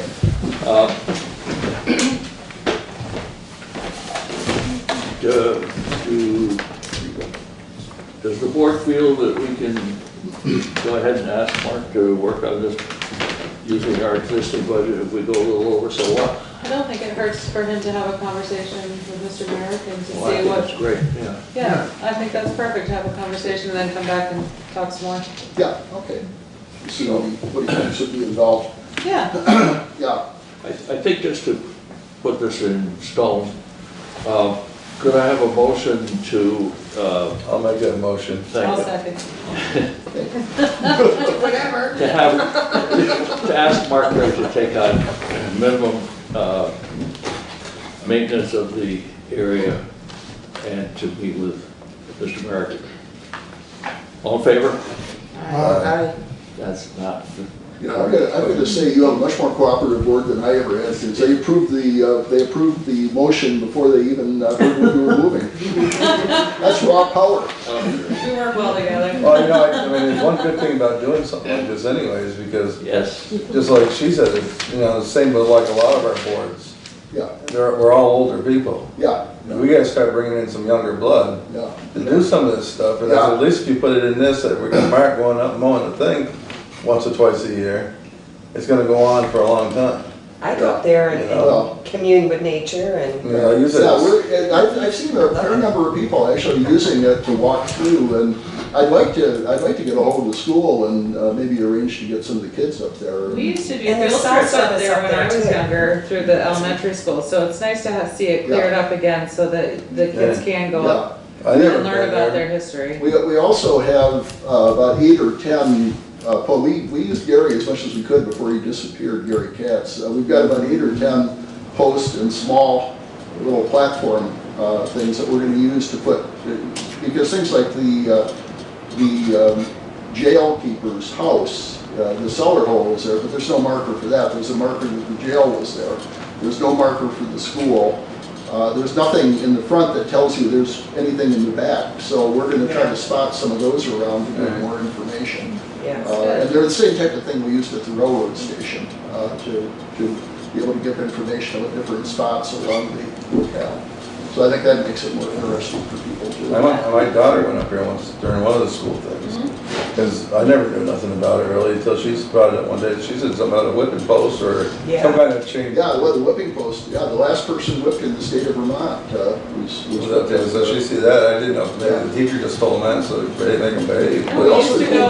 I went to New Brook Elementary School, or it was New Fane Elementary School at the time, and we used to go up regularly for field trips to learn about our history. The early history. Seymour stores up there. I see that. Yeah, and kids I think enjoy that, and they learn history in a way that's powerful as opposed to memorizing dates. And well, that's one of the things she remembers every time we go by it now.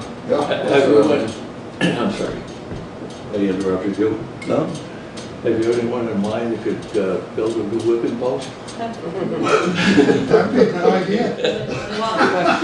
The danger is who they decide to use as the whippy. I used to be a living history tour guide for the Philip Schuyler Country House. So I'm totally into living history and telling the history. Doing that is in costume. Yeah, that. Well, I would point out that the history of the 250th anniversary of the formation of the town of Newfane was coming up in 4 years. And we've already started having a little bit of conversation in the Historical Society about that, but we ought to wake up on that one, because that really shouldn't go unmarked. Yeah. The other thing is that I also was involved with an old cemetery in Saratoga Springs, New York. And all the founding fathers were buried there. And we had an author or a playwright actually create a play, and I presented it to the public of all the different people that were buried and what their history might be, and different, they came out from behind the stones, basically, and told their stories. Yeah, so you can find somebody to write a little play. Yeah, and some groups have done that, and have done it as as fundraisers for that matter. Yes. Around the autumn, around Halloween, Friends versus Michigan had a very successful. Did you do it on site? Yes. Oh, that's great. Yeah, you do it right at the location, and we certainly have a lot of interesting stories. So if there's I'm sure there's a writer out there who would love to do that. Do the scripts. Yeah. Thank you, sir. A lot of ideas. Thank you. Oh, I'm sorry. Comment? Before you leave. Yes. I quickly Googled grants for cemeteries. I 20 plus, then I Googled grants for Vermont cemeteries. I'd if you've got somebody who's Googleable on your group, I'd suggest that's an avenue for the future. Yeah. To take a look. And involve the community in what's going on with the kids, as you were saying. So. Get more people into it. Yeah. Right. So it's the Vermont Preservation Trust. Yes. And a lot of grants for preserving cemeteries. Okay. And also doing the sonograms under the ground and finding where burials can be that you're not aware of. Yeah. Roger Albee had thought he had some sources for that as well. For that, we may up the number of markers we need though, so we have to be careful and keep the balance. Thank you. Okay, take care. Suggest metal. Thank you. Suggest metal markers. Thank you, Linda. Not wooden. That was awesome. So another 200 years we can find people. Okay, the next item on the agenda doesn't need much, except that there is a hearing as required by law to be held by the select board.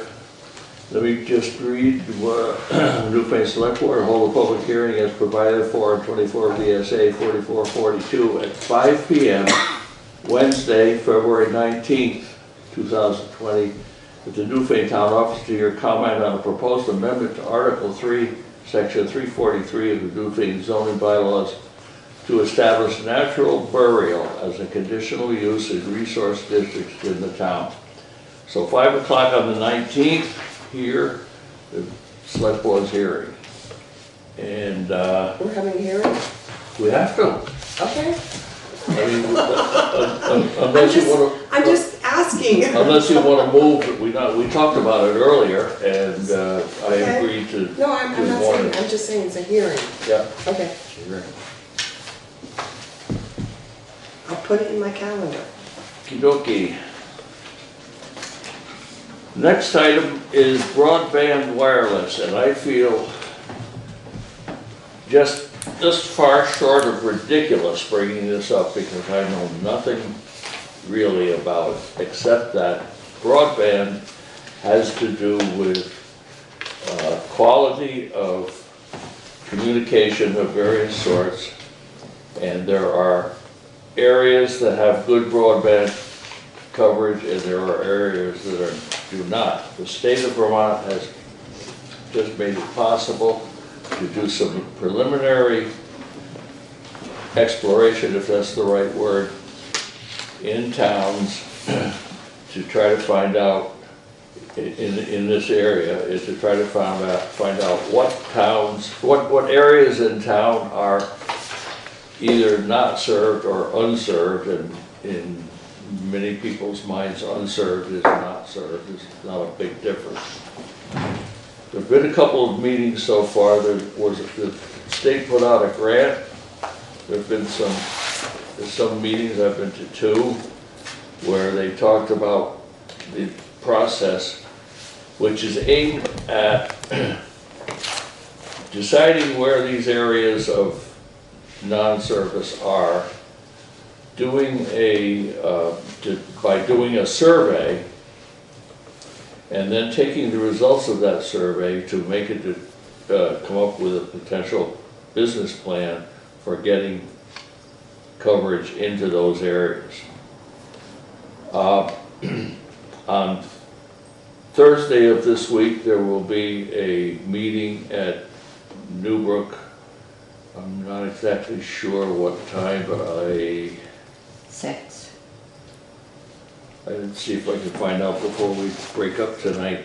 I believe it's 6 o'clock. I think it is too. I probably have it written in here. It's at Newbrook Fire Station or the school? Fire station. Fire station. And that meeting, I understand, is to be dedicated to the survey. Which brings us to what I think is Newfane's biggest problem. How do we get everyone in the town of Newfane to, one, get a survey, encourage them to fill it out and get it back so that the next step and possibly the next steps can be taken. I think we put it on front porch with a link with a copy of the survey. Yeah, but people can the send problem is that people without broadband, without connection, don't go on front porch. Unless they're at work. So the planning commission did a survey a year and a half ago. We had a response of 151 respondents and would have had more if we had known that there's a switch that you can, we do Survey Monkey is what it's called. And there's a switch that you click and you say more than one person can answer the survey on the same computer. So we had couples that only one person really could answer. So I think we would have had probably about 175 if instead of 151. What we did was we placed the survey in both post offices. We did door-to-door mail that told people where the survey was, because that can just be a flyer and that's cheap. That's $150, I think, for the whole town. We did that. We did the $35 ad on the bottom of the page on the Commons and the Reformer. We did the signs, the sandwich board signs. At the town hall. And we also had a community forum that told people what was going to happen. So we did every way that we possibly could by mail, by And the other thing we did was we let people, you could either fill it out by paper or you could do it online. And doing it online, anybody who wanted to, they could do it on and if by paper, then they drop it off at the town office, and then Angela and I went through and entered the results from that. And it sounds like it's going to be a pretty simple survey. I know when we did our survey, one of the big things was that people didn't have broadband and they didn't have cell service. So I volunteer to help on that. You've just been appointed chair. I second that.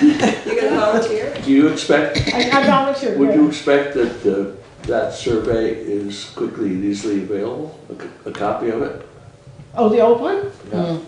The old one that we did? The old one that Yeah. you did, yeah. Because I think I'd love to look at it before I go to this full meeting, this group. Yeah. Sure. Thursday evening. Once the filming gets done, I'll pull it out of the drawer. Okay, thank you very much. Yeah, I'm very surprised by your saying that you made it available at the post offices. Yeah, I remember when you did that survey. It was all over. We asked and they said, okay. Because I can remember at least once when I was told nothing that does not have something to do with post office business can be done in there. So we'll try again. It was our lucky day. It's worth a try. The Williamsville Post Office allows us to actually, in addition to town meetings and agenda, they actually let us, if there's an event going on that is about the area and the town, the villages, they let us post that. Or I should say, they post it for us, we hand it to them. Yeah, well, We I don't post suspect that things may change with people changing and so forth. I'll have more on this after Thursday, but my immediate reaction was that we may very well have to mail something, and I hope it's one piece of paper, very quick and easy and inexpensive, to everybody, to say we did give everybody a chance to answer. Because a lot of people, Survey Monkey, you gotta get to it. For a report, you gotta get to it. Or do you want to have something where then people mail it back to you? Well, I think that certainly is to be discussed. There may be some discussion on it Thursday evening. It may be that they want it to go to one central location like Wyndham Regional. We'll tiptoe into this and see where we come out. Can I also add the fact that Southern Vermont cable telephone, all that is being sold off. And a lot of Yes. people are very upset about it. To Comcast, right? Yes. Yeah. That meeting is tomorrow evening. Over in Landmark College? Yes, Landmark College. Yeah. That's gonna be Yep. Well, and I just got an update that Comcast, who's supposedly taking over Southern Vermont Cable, is raising its rates, not just for cable, but also for internet and also for the different subscription rates. It's going to be very expensive. Just cable is expensive. Yeah, yeah. I mean, it's $160. I pay $160 for it. And I do that because otherwise I don't get internet. For Southern Vermont. How much? 142. That's I got everything. I paid $204. And I paid Southern Vermont? Then you must have different stations. I have the No. triple play and I pay probably 140, But see, why I do- 150 a month. Because I got programs for the kiddies. Oh, yeah. You have extras. Wow. Don't fight. HBO and all those things. It's expensive. No, I only have, I do to Netflix and Prime, but that But those are separate. Those are separate. No, those are separate. Yeah. Yeah, yeah. No, If you don't have internet. So anyway. Yeah. On broadband, after Thursday, I'll know a little bit more, and next Tuesday, not next Tuesday, but Tuesday, the 18th, I think, is our next select board meeting. Tuesday because Monday is a holiday. And I'll try to get as much information to you as I can then, if not before then. I will not be at that meeting, I apologize. Your next meeting, excuse me, is Tuesday, February 18th. I think I wrote it down. Anything else under new business? Do you have anything you'd like to add to what I No, thank you. stumblingly brought forward? You did perfect. I'm Okay. proud to be your backup. So then on the 18th is the select board meeting, and then there's the hearing for, The next night at 5. at 5 I o'clock. suspect we'll be out of here pretty soon, quick. And the hearing is for what again? It's for Article 3 of the bylaws to add This is the an amendment to the zoning Burial. bylaws. Oh, it is the green burial, okay.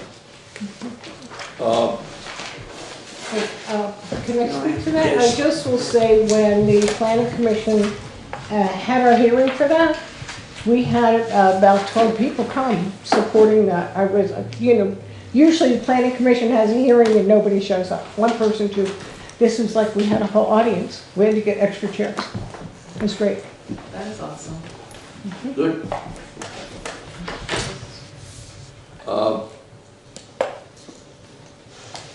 Correspondence? Maybe. Sorry? Correspondence? Yeah, I was just trying to remember one other thing that I had thought of and had unthought of. And then you rethought it. I did. Correspondence, we have a hefty piece of correspondence here from Downs, Rackler, and Martin, which in essence says they're going to make some modifications to the cell tower on Oak Hill. They intend, it is an intention to do that. I have to admit, I'm not sure whether there's any kind of a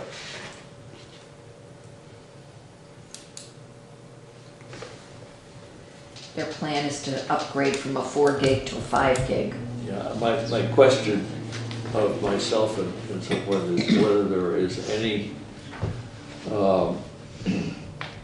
already scheduled hearing on this proposal, or what is the process for our doing so if we decided we wanted to. Thought they already did that. Sorry? I thought they already did it. I don't know. Is there a feeling in among the board members that we ought to get further information and look at it more, or just let her fly? Well, you Let her said, fly. did you say Oak Hill? Mm-hmm. Is that up on Brown's? R1 cell tower. It's around the parish. Parish. Oh, it's over on Parish? You go over Grimes Hill, you headed towards Williamsville.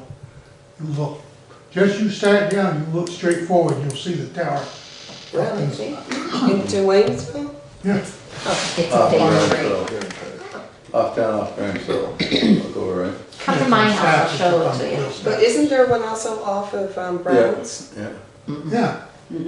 AT&T? Yeah.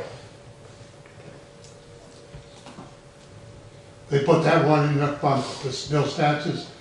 They did one up to Stub Thomas's on Dover Mountain at the exact same time.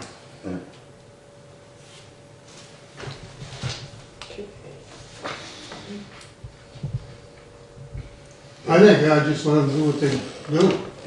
It would, okay, Mike? Well, it just says that AT&T proposes to modify telecommunications antennas and equipment at the existing telecommunications facility, so they're just looking to upgrade that one spot. Yeah. So, I mean, that in essence will help folks with this broadband issue, so I don't see why we shouldn't go forward with it. Yeah, they just notified us to let us know what they're doing, that's I it. think at this point, we keep an eye on it, and if anybody gets upset, we decide whether we go with them or what? Thank you. Is there anything else that anyone would like to bring before us at this point? Hearing none, I would say that we will go to pay orders and eventually adjourn. Eventually.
Hello, good morning everyone. My name is Kate Ogden. I'm the Advocacy and Movement Building Manager at 7th Generation. I want to start by thanking and welcoming representatives from nearly 30 Vermont businesses, as well as advocates from Vermont PIRG and Vermont Businesses for Social Responsibility. Your presence today is a continuation of a proud history of participatory democracy in our state and a recognition that our voices are needed now more than ever to tackle the climate crisis. We know that the climate crisis is the greatest challenge of our time. We also know that the most marginalized and vulnerable populations in the United States, around the world, and here in Vermont are being hit first and hardest by the impacts of the climate crisis. You cannot live a healthy life on a sick planet, and you cannot have a healthy business on a sick planet. Unchecked, climate change will continue to have a devastating impact on our economy, our health, and our planet. I am joined at the podium by representatives from a diverse range of industries from across the state. These folks are here to share their reasons for traveling to the State House today, to make their voices heard, and to demand that our elected officials take bold and urgent action on the climate crisis. I'd like to start by introducing Christopher Miller, Head of Global Activism Strategy at Ben & Jerry's.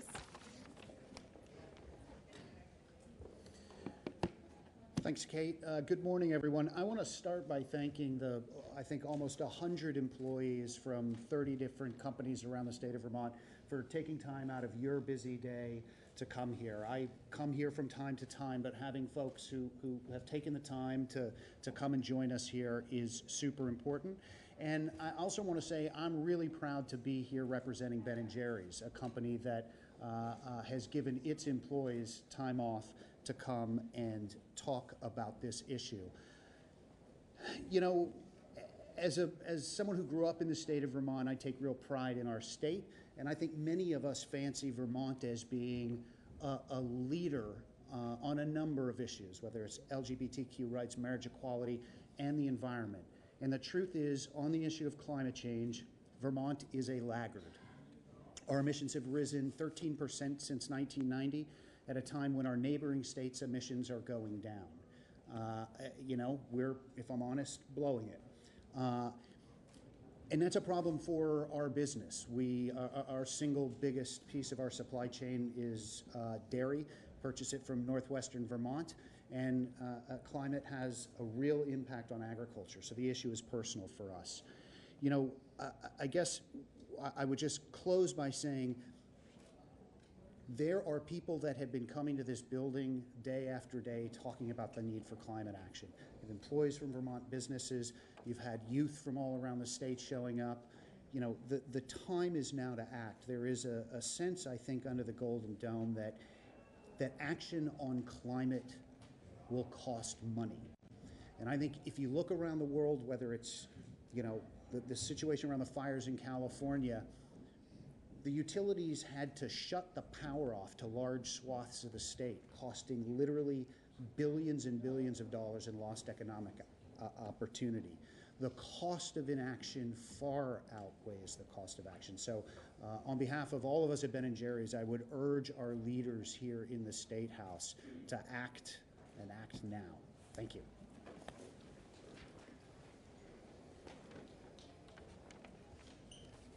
Thanks, Chris. Next, I'd like to welcome Marina Wojciechowski, Vice President of Sales and Community Outreach from Vermont Craft Mead.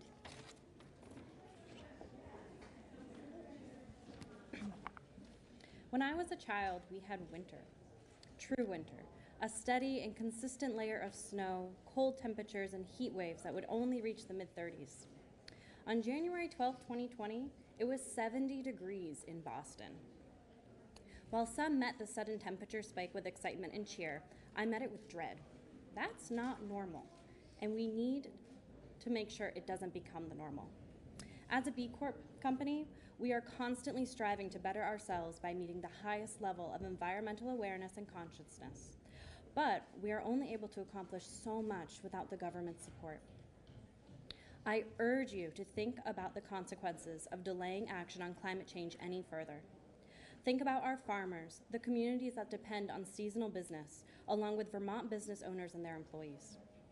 How will our food system look in 10 years when the farmers only have a fraction of the crop to harvest compared to now? How will those communities look when ski mountains have to close due to bankruptcy?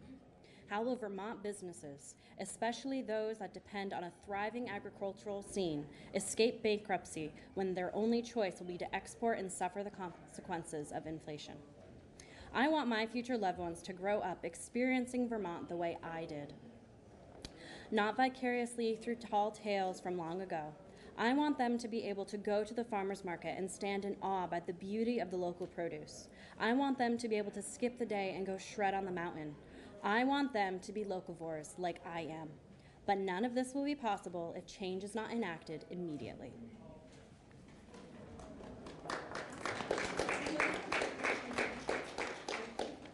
Thanks, Marina.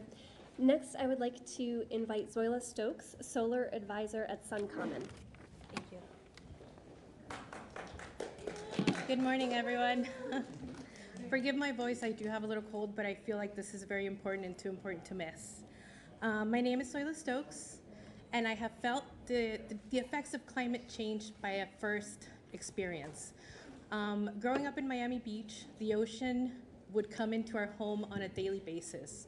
My husband and I decided to move to Vermont, where he's from, and basically because you can't set roots in sand on a shore that's washing away. It's not because of his love of plowing or clearing off the car of snow. I work at Suncommon as a solar advisor because I want to be a part of the climate change solution.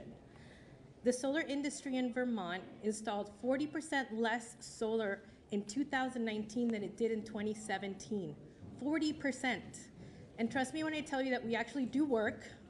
It's not for lack of interest, and it's not for lack of trying. My team is pushing hard. We're pushing hard as fast as we can, but the policy changes have hampered our efforts. Vermont should be setting the pace. We need bold climate change action now. We need to set the bar where we need to have it at 100% renewable by 2030. What are we worried about? Creating cool new jobs? or enjoying the benefits of lots of energy money in our local economy. I speak to Vermonters on a daily basis, and one of the stories that sticks out the most is from this gentleman in Hardwick. At 80 years old, he decided to go solar, not for himself, but for the benefit of his grandchildren. If an 80-year-old Vermonter can invest in solar, I ask you, all of us, our state's elected leaders, to do the same. Lean in, be brave, and be bold for our future. Thank you.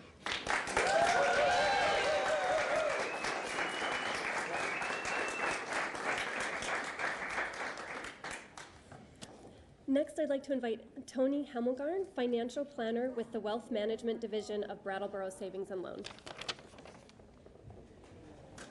Thank you. I first moved to Vermont a little over 20 years ago, and I quickly realized that our communities and natural resources make this a unique and wonderful place to call home. Back then, we used to talk about the epic ski seasons.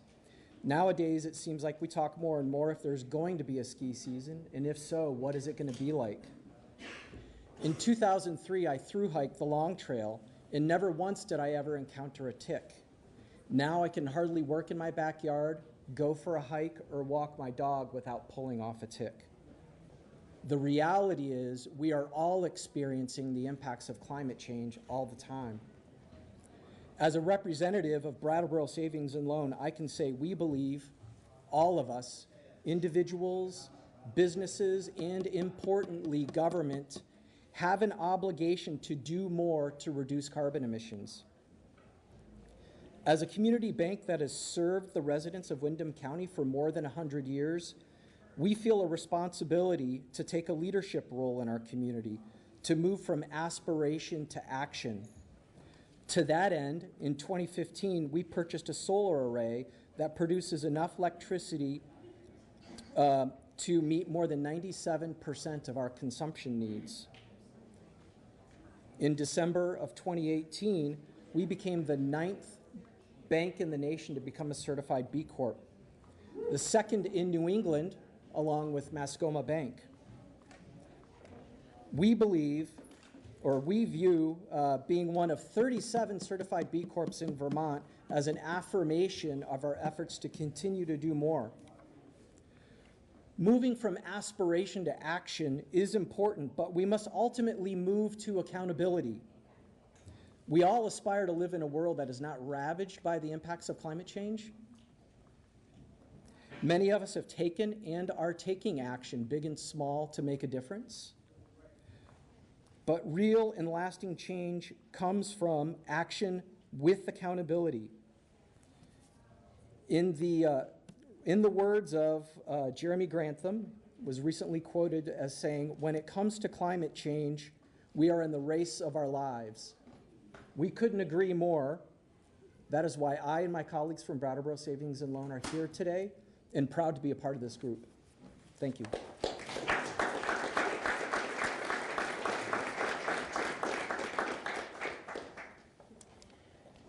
And last, I would like to invite Jen Swain, Global Senior Sustainability Manager at Burton Snowboards. Thanks, Kate. Burton Snowboards was founded in 1977 in a barn in Londonderry, and Vermont has remained our home base since. We now have 400 employees at our headquarters in Burlington, Vermont, and 1,000 around the world. These roots and our shared values with the Green Mountain State are a proud part of our company culture, and it's part of our identity as well.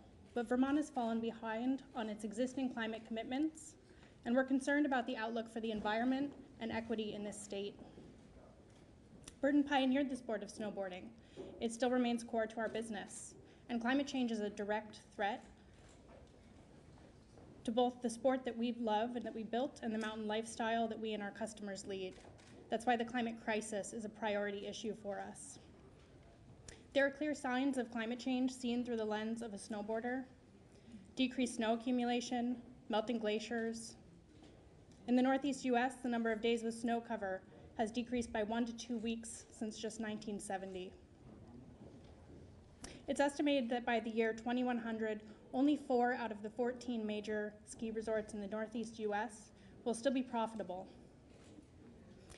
And this is under a higher carbon emission scenario, and that's the scenario that we're tracking toward today. We need action now. If shrinking snowpack and water scarcity aren't concerning enough, let's think about the implications for the economy. Low snow years in the US see $1 billion less value for snow industries and lead to 17,400 fewer jobs. Consider the even larger implications for the outdoor recreation community and tourism more broadly.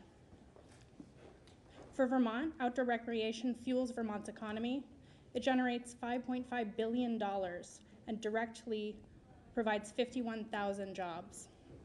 That's 1 in 7 jobs in this state. We can't afford to put this integral part of our economy, our communities, and Vermont's tourism brand at risk. As a state that touts its environmental legacy, a strong outdoor brand, it's well past time to take meaningful action on climate. Burton urges Vermont's lawmakers to pass systemic policy solutions that are equal to the severity of the climate crisis that all of us face. Thank you very much.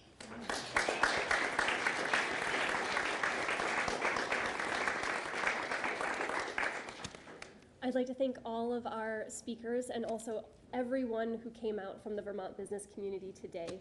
This group of folks has dozens of meetings set up over the next 2 hours, and unfortunately it is a very tight schedule, so we're not going to be able to take questions, but I do want to direct any follow-up to Samantha Sheehan. Thank you so much for coming.